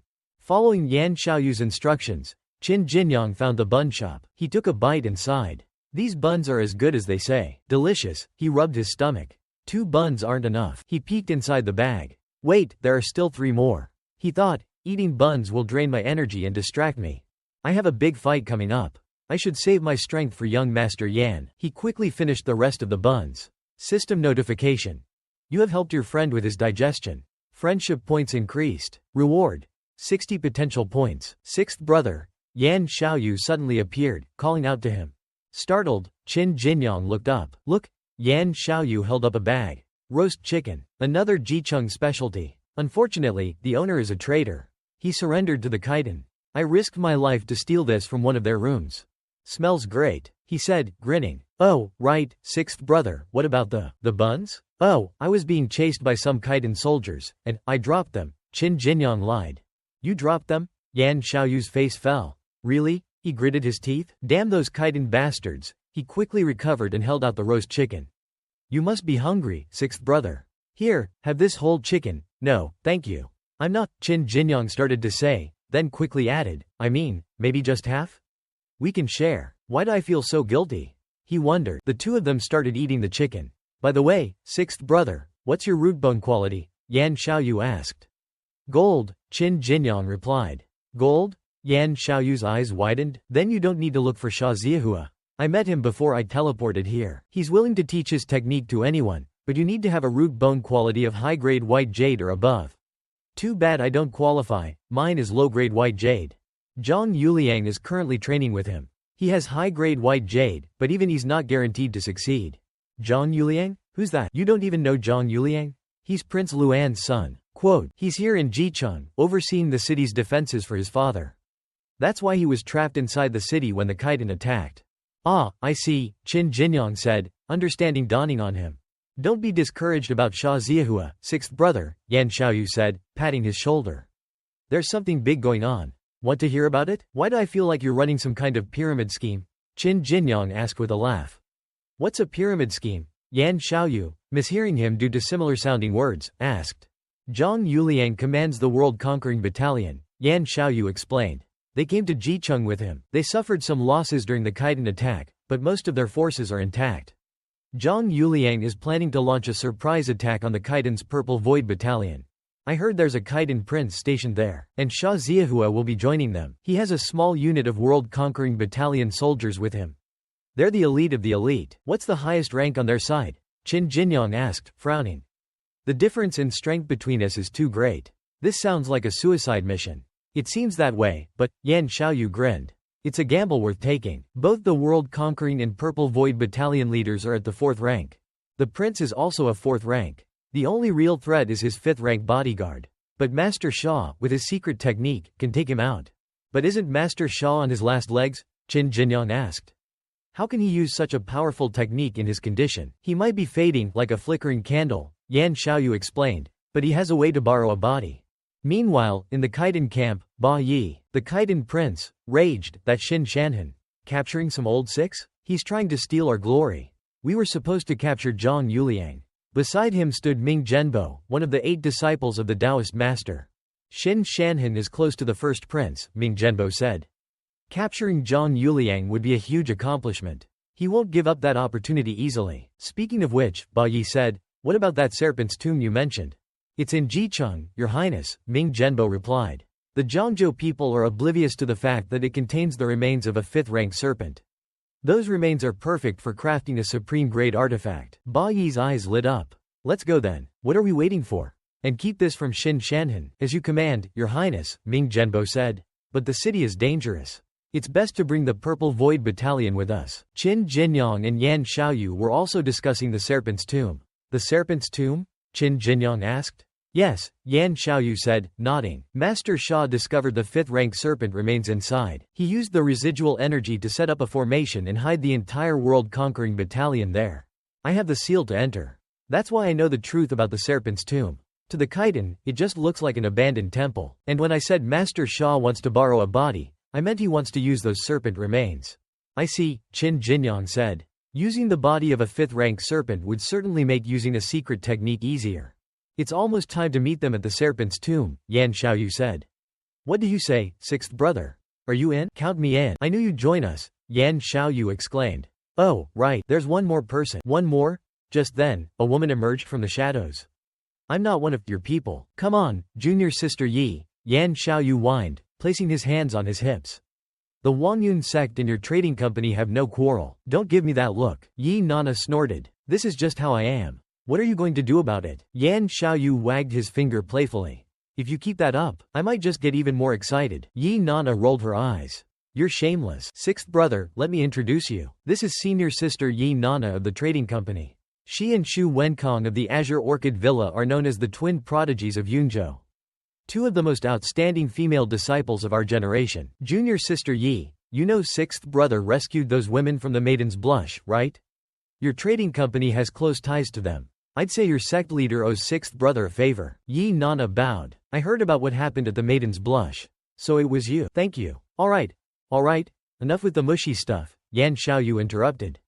Let's go. Don't follow me. You're making me sick, Yi Nana snapped. Oh, 6th brother, women with such fiery personalities are so adorable, Yan Xiaoyu sighed happily. They arrived at their destination. We're here. He activated the formation. This looks a lot like the place in Secret Realm number 7, Qin Jinyang thought. Could it be the same formation? Suddenly, the formation shattered. What the? Yan Xiaoyu exclaimed, staring at the scene in front of them. Khitan soldiers lay dead everywhere. What happened? Ba Yi, standing across from them, laughed. Haha, more trash to deal with. So it's you too, he said, looking at Yan Xiaoyu and Yi Nana. I heard you rescued quite a few citizens. 2, Yan Xiaoyu frowned. Shouldn't it be 3? He suddenly realized Qin Jinyang was nowhere to be seen. Where's 6th brother? Just then, arrows came flying towards them. Yi Nana, pushing off Yan Xiaoyu's back, leapt into the air. You idiot. He probably has some kind of special concealment technique. It's too dangerous to stand in the open. Yan Xiaoyu, sprawled on the ground, stared at her, stunned. What are you two doing? Zhang Yuliang yelled. It's dangerous. Just wait until their 5th-rank master heals, one of the Khitan soldiers sneered. You're all going to die anyway. Why don't you just hand over your master and save yourselves the trouble? Never, one of the Zhangzhou soldiers retorted. We'd rather die than beg for our lives from the Khitan. Did the body snatching fail? Yan Xiaoyu asked. Zhang Yuliang's face darkened. They suddenly decided to inspect the serpent's tomb. They accidentally broke the formation and found us. It was completely unexpected, and my white jade root bone wasn't strong enough to fully assist Master Sha. At the critical moment, the body snatching failed. Only Ming Zhenbo was injured. What do we do now? Yi Nana asked, her voice trembling. Zhang Yuliang's shoulders slumped. We're waiting to die. Qin Jinyang, concealed from view, observed the situation. They haven't detected my concealment technique. I might have a chance for a sneak attack. He thought. He remembered his master's words. Jinyang, remember this. The higher your rank, the harder it is to fight someone above your level. At your current rank, you can gamble against a 3rd rank. But against a 4th rank? Don't even think about it. What about a 5th rank, Master? Qin Jinyang had asked. If you encounter a 5th rank, run. Qin Jinyang wondered, if Master were here, would he really just run? Ming Zhenbo suddenly cackled. Ha ha ha. Did you really think I wouldn't know about the serpent remains in the serpent's tomb, you old drunkard? I've known about them for a long time. Unfortunately, this is Zhangzhou territory. I could only investigate from afar. I've been trying to find those remains for years, but to no avail. Sha Ziahua scowled. You were going to use those remains to ambush me? If I wasn't on my deathbed, you would have taken my life. You were lucky to fool me, Ming Zhenbo laughed. I'm going to refine those serpent remains into an artifact. And I'll use your lives to consecrate it. He began to chant. The ground beneath Qin Jinyang's feet cracked. No, he's found the serpent remains. Sha Ziahua cried out. Too late, Ming Zhenbo said triumphantly. 15 years of work, all coming to fruition. A giant serpent emerged from the ground, its jaws opening wide, as if to swallow Qin Jinyang whole. Ming Zhenbo was going to sacrifice it. The earth split open, revealing the serpent's entire body. Qin Jinyang shivered, a cold dread washing over him. The serpent's eyes snapped open. It was alive. Not only is it not decaying, Yi Nana whispered, it still possesses the strength of a 5th rank. Hu Daqin, the leader of the world-conquering battalion, added, once Ming Zhenbo refines its body into an artifact, we're finished. We're all going to die. Your Highness, he pleaded, turning to Zhang Yuliang, do you have any ideas? Sacrifice my men, if you must. Anything to save us. Zhang Yuliang shook his head. I know you don't mean that, but I'm not lying. I have no ideas. Only a miracle can save us now. Ming Zhenbo began to cast his spell. A large lotus flower materialized above the serpent's head. Ba Yi stretched out his hand. Sha Ziahua's eyes narrowed. The 5 resentment ring. How many 5th rank tombs did you desecrate to create this thing, Ming Zhenbo? The 5 resentment ring? Yan Xiaoyu asked, confused. It's an evil artifact, Sha Ziahua explained. Forged from the skulls of 5 5th rank martial artists. It creates a defensive barrier. Ba Yi stepped onto the 5 resentment ring. Within the barrier, it can withstand 100 attacks from a 4th rank, and even 7 or 8 blows from a 5th rank. Sha Ziahua continued. The 5 resentment ring floated towards the serpent. Ming Zhenbo laughed. Haha, you know a lot, old man. This ring can protect His Highness from any 5th rank attack. But what about a 6th rank? I'm going to use those serpent remains to upgrade the 5 resentment ring. Then it'll be able to withstand 3, maybe even 5 attacks from a 6th rank. He pulled out a pill. This is primordial serpent chi? Sha Ziahua gasped. Ming Zhenbo smirked. Surprised, old man? We've always had a reserve of primordial serpent chi, condensed into pills. I don't know how many years it took to gather. All I know is that it originates from the serpent remains inside the serpent's tomb. His Highness has been refining this primordial serpent chi for over a year. Their bloodlines are connected. Once I refine the 5 resentment ring with the serpent remains, it will become His Highness's natal artifact. He shoved the pill towards the serpent's open jaws. Qin Jinyang, listening from his hiding spot, realized, a natal artifact, that's what they're trying to make. He remembered his master's words back at the training hall. Good, good. A fine blade. If it could be refined into your natal artifact, it would be even better. Master, what's a natal artifact? Qin Jinyang had asked. A natal artifact is different from a regular artifact. It becomes an extension of the user, wielded with unmatched mastery. Let's say 2 people use the same type of artifact, of the same rank. The one wielding a natal artifact will always have the upper hand. And if a natal artifact is stolen, the original owner can completely destroy it by severing their blood connection. Qin Jinyang suddenly understood. System notification. Primordial serpent chi detected. You can spend potential points to refine it into your Dantian. Proceed with refinement? Qin Jinyang's eyes widened. Refine it? Of course, I'm refining it. A brilliant light enveloped him. His stats appeared. Name: Qin Jinyang. Identity: disciple of the Azure Orchid Villa's Supreme Elixir Hall. Rootbone: White Jade. Next stage: Pearl Radiance. Martial Arts: Boundless Realm of the Great River Technique. Boundless Realm of the Morning Sun Technique. Boundless Realm of the Demon Subduing Ice Tiger Blade. Boundless Realm of the Black Tortoise Technique. Boundless Realm of the Ice Lotus Armor. Boundless Realm of the Azure Dragon Fist. Potential points: 20,158. Qin Jinyang stared at his stats, stunned. This primordial serpent chi is incredible. It consumed over 20,000 potential points. Not only did I break through to the 3rd rank, but my root bone quality has also increased to white jade. He looked at his Dantian and smiled. Ming Zhenbo will never know that all his hard work benefited me instead. As Ba Yi continued to refine the serpent chi, it glowed with a brilliant golden light. That glow, Ming Zhenbo stared in amazement. His Highness's root bone, its high-grade white jade. High-grade white jade, as expected of the 8th prince. Quote, but Ba Yi was confused. I haven't even started refining it. Why is my root bone quality already showing? And mine isn't gold, he thought. Could it be? I understand now. That root bone test back then, something was wrong. That those instructors signed their own talent, so during the root check, they used evil tricks to hide the truth that they were high-grade white jade. He laughed and said, ha ha ha, instructors, what are you afraid of? Are you afraid that the real dragon will emerge and tear apart your ugly faces? Weak people's schemes are useless. The more you plot against me, the stronger I will become, and the more you will fear me. Qin Kanyang saw that he understood incorrectly and breathed a sigh of relief. That's good. I thought I was about to be exposed. Come to think of it, this guy is quite capable of handling difficult situations. At this time, the system announced, do you want to continue developing your root bone and crafting your own 5-ring magic weapon? Qin Kanyang immediately replied, of course. Immediately, the magic weapon transformed again. Fei Kai Long said with both joy and anxiety, this has leveled up again?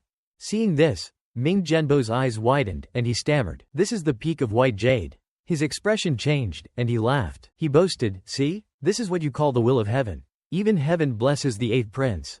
Heaven blesses our Dongguo." He immediately ordered 400-year-old golden blood ginseng. Yan Xiaowu worriedly said, "This golden blood ginseng. My royal father has a 100-year-old one that's already being used as a treasure to gen the sect."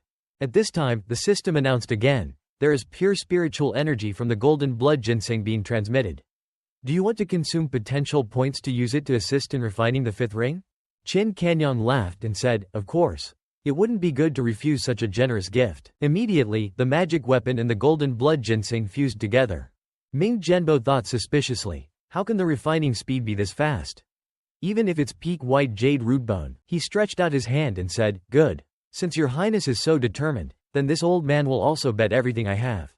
Someone, bring my treasure bag." A soldier immediately brought out his treasure bag. The treasure bag opened, and there were many treasures inside. Ming Jianbo excitedly said, "The picture of bitter love, the leaf of rebirth, the jade fruit, the dragon scale.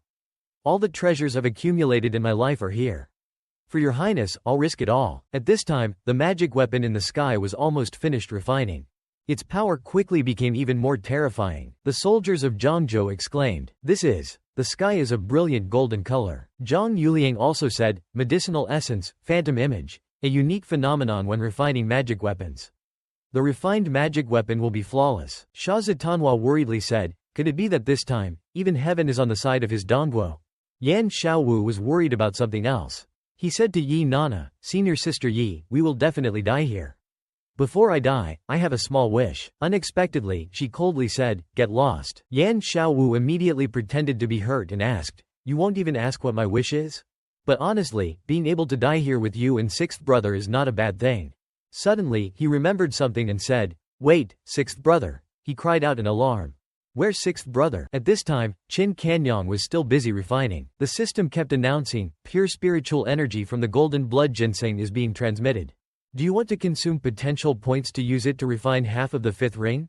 Pure spiritual energy from the golden blood ginseng is being transmitted. The dragon scale. The picture of bitter love. The root bone."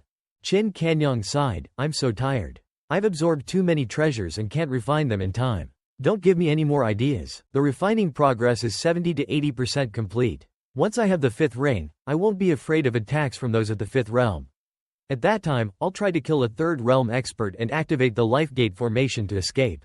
It turned out that Qin Kanyang was currently inside the snake's body. He thought, if there's any leftover, the best course of action is to save Yan Xiaowu and the others. Sha Zitanhua was outside, asking, "What do you mean? 6th elder saved those girls? They also came here but disappeared as soon as they arrived." Yan Xiaowu replied, "Yes, but I don't know if he's alive or dead now. After all, I was the one who dragged him into this.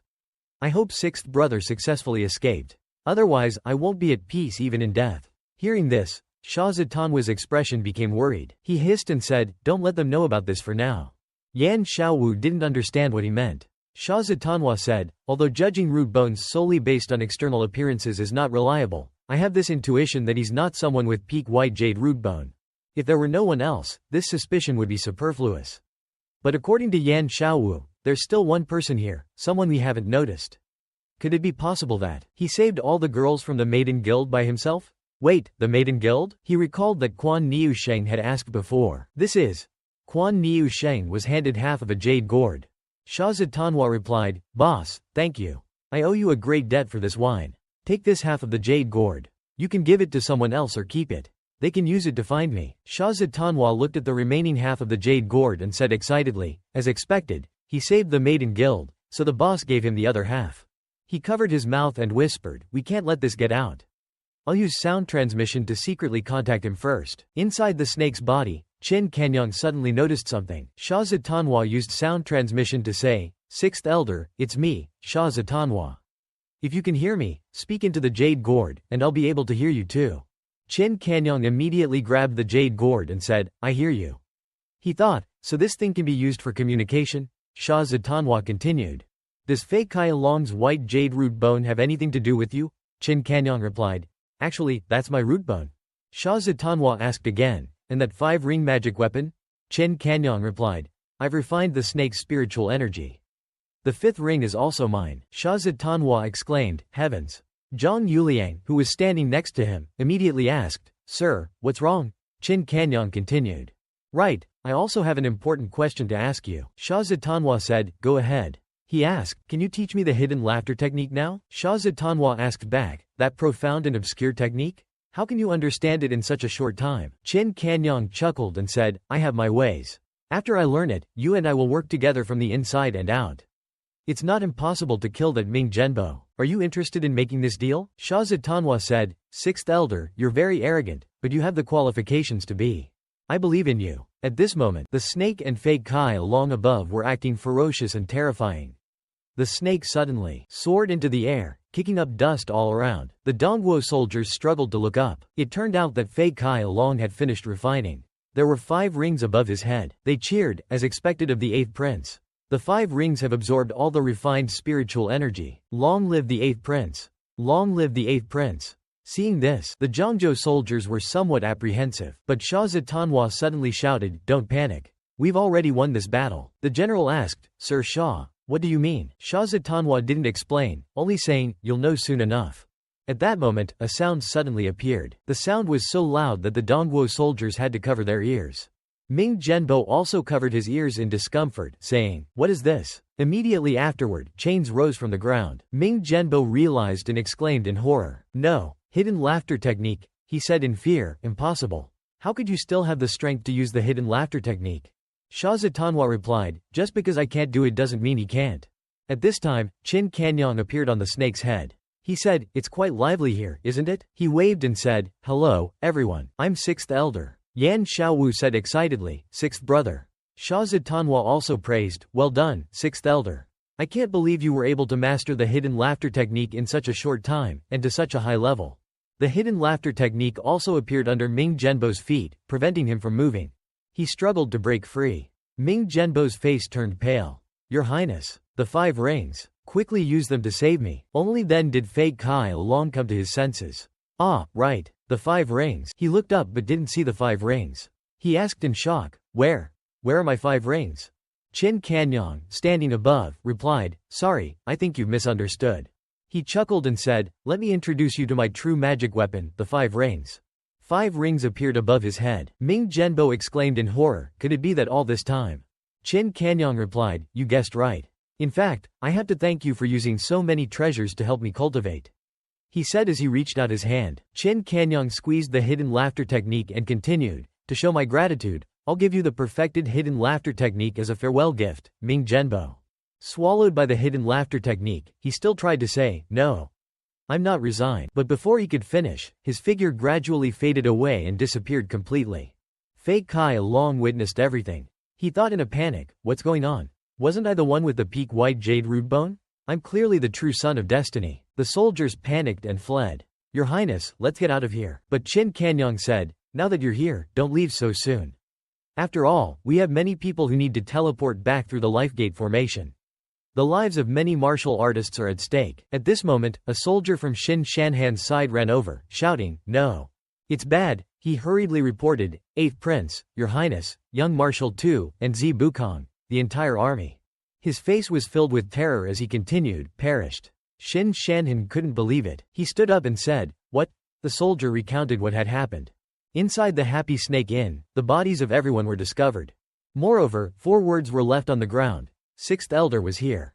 Xin Shanhan said angrily, 6th Elder. That 6th Elder again. Another soldier continued, General, just now, a messenger pigeon from the scouts arrived. The letter says that the rebel army inside the city has escaped and is currently leading an army to attack us. Xin Shanhan became even angrier. He slammed his fist on the table and said with a dark expression, This city is no longer safe. Order a retreat through the back gate immediately. We're returning home. The soldiers replied, Yes. With everything settled, the citizens and soldiers of Zhangzhou returned to their city. Standing on top of the city wall, Su Jianan said, Crown Prince, you were able to escape this time and even lead an army to rescue us. It's all thanks to that young hero, 6th Elder. Zhang Yuliang continued, Unfortunately, 6th Elder left as soon as he was done, without leaving his name. If it weren't for the fact that he saved the Crown Prince, I would definitely recommend such a talented individual to the imperial court. Only then did Su Jianan realize and ask, Huh? Where's Xie Hangyang? Qin Kanyang had already mounted his horse and left after finishing his business. Xie Hangyang and Yan Xiaowu chased after him on horseback. Yan Xiaowu shouted, "Sixth brother." Xie Hangyang asked, "Sixth brother, why are you leaving in such a hurry?" Yan Xiaowu also said, "Yeah, General Su and Zhang Yuliang are looking for you everywhere. They want to grant you a noble title." Qin Kanyang replied, "I appreciate their kindness, but I'm not strong enough yet. So I still need to keep my name hidden and secretly grow stronger." Yan Xiaowu was speechless after hearing this. He said, "If you're not strong yet, then what are we? Are you trying to become a legendary martial saint?" Qin Kanyang chuckled and replied, "Maybe." With that, he spurred his horse forward. Xie Hangyang and Yan Xiaowu waved and said, "Take care, sixth brother." Sha Zitanhua rode his horse leisurely behind them. He took a sip of wine and said, "Martial saint. It's been so long since I've heard that word. But with this young man, who knows? Maybe our era will truly see the rise of a martial saint." The story ends here. Thank you for watching.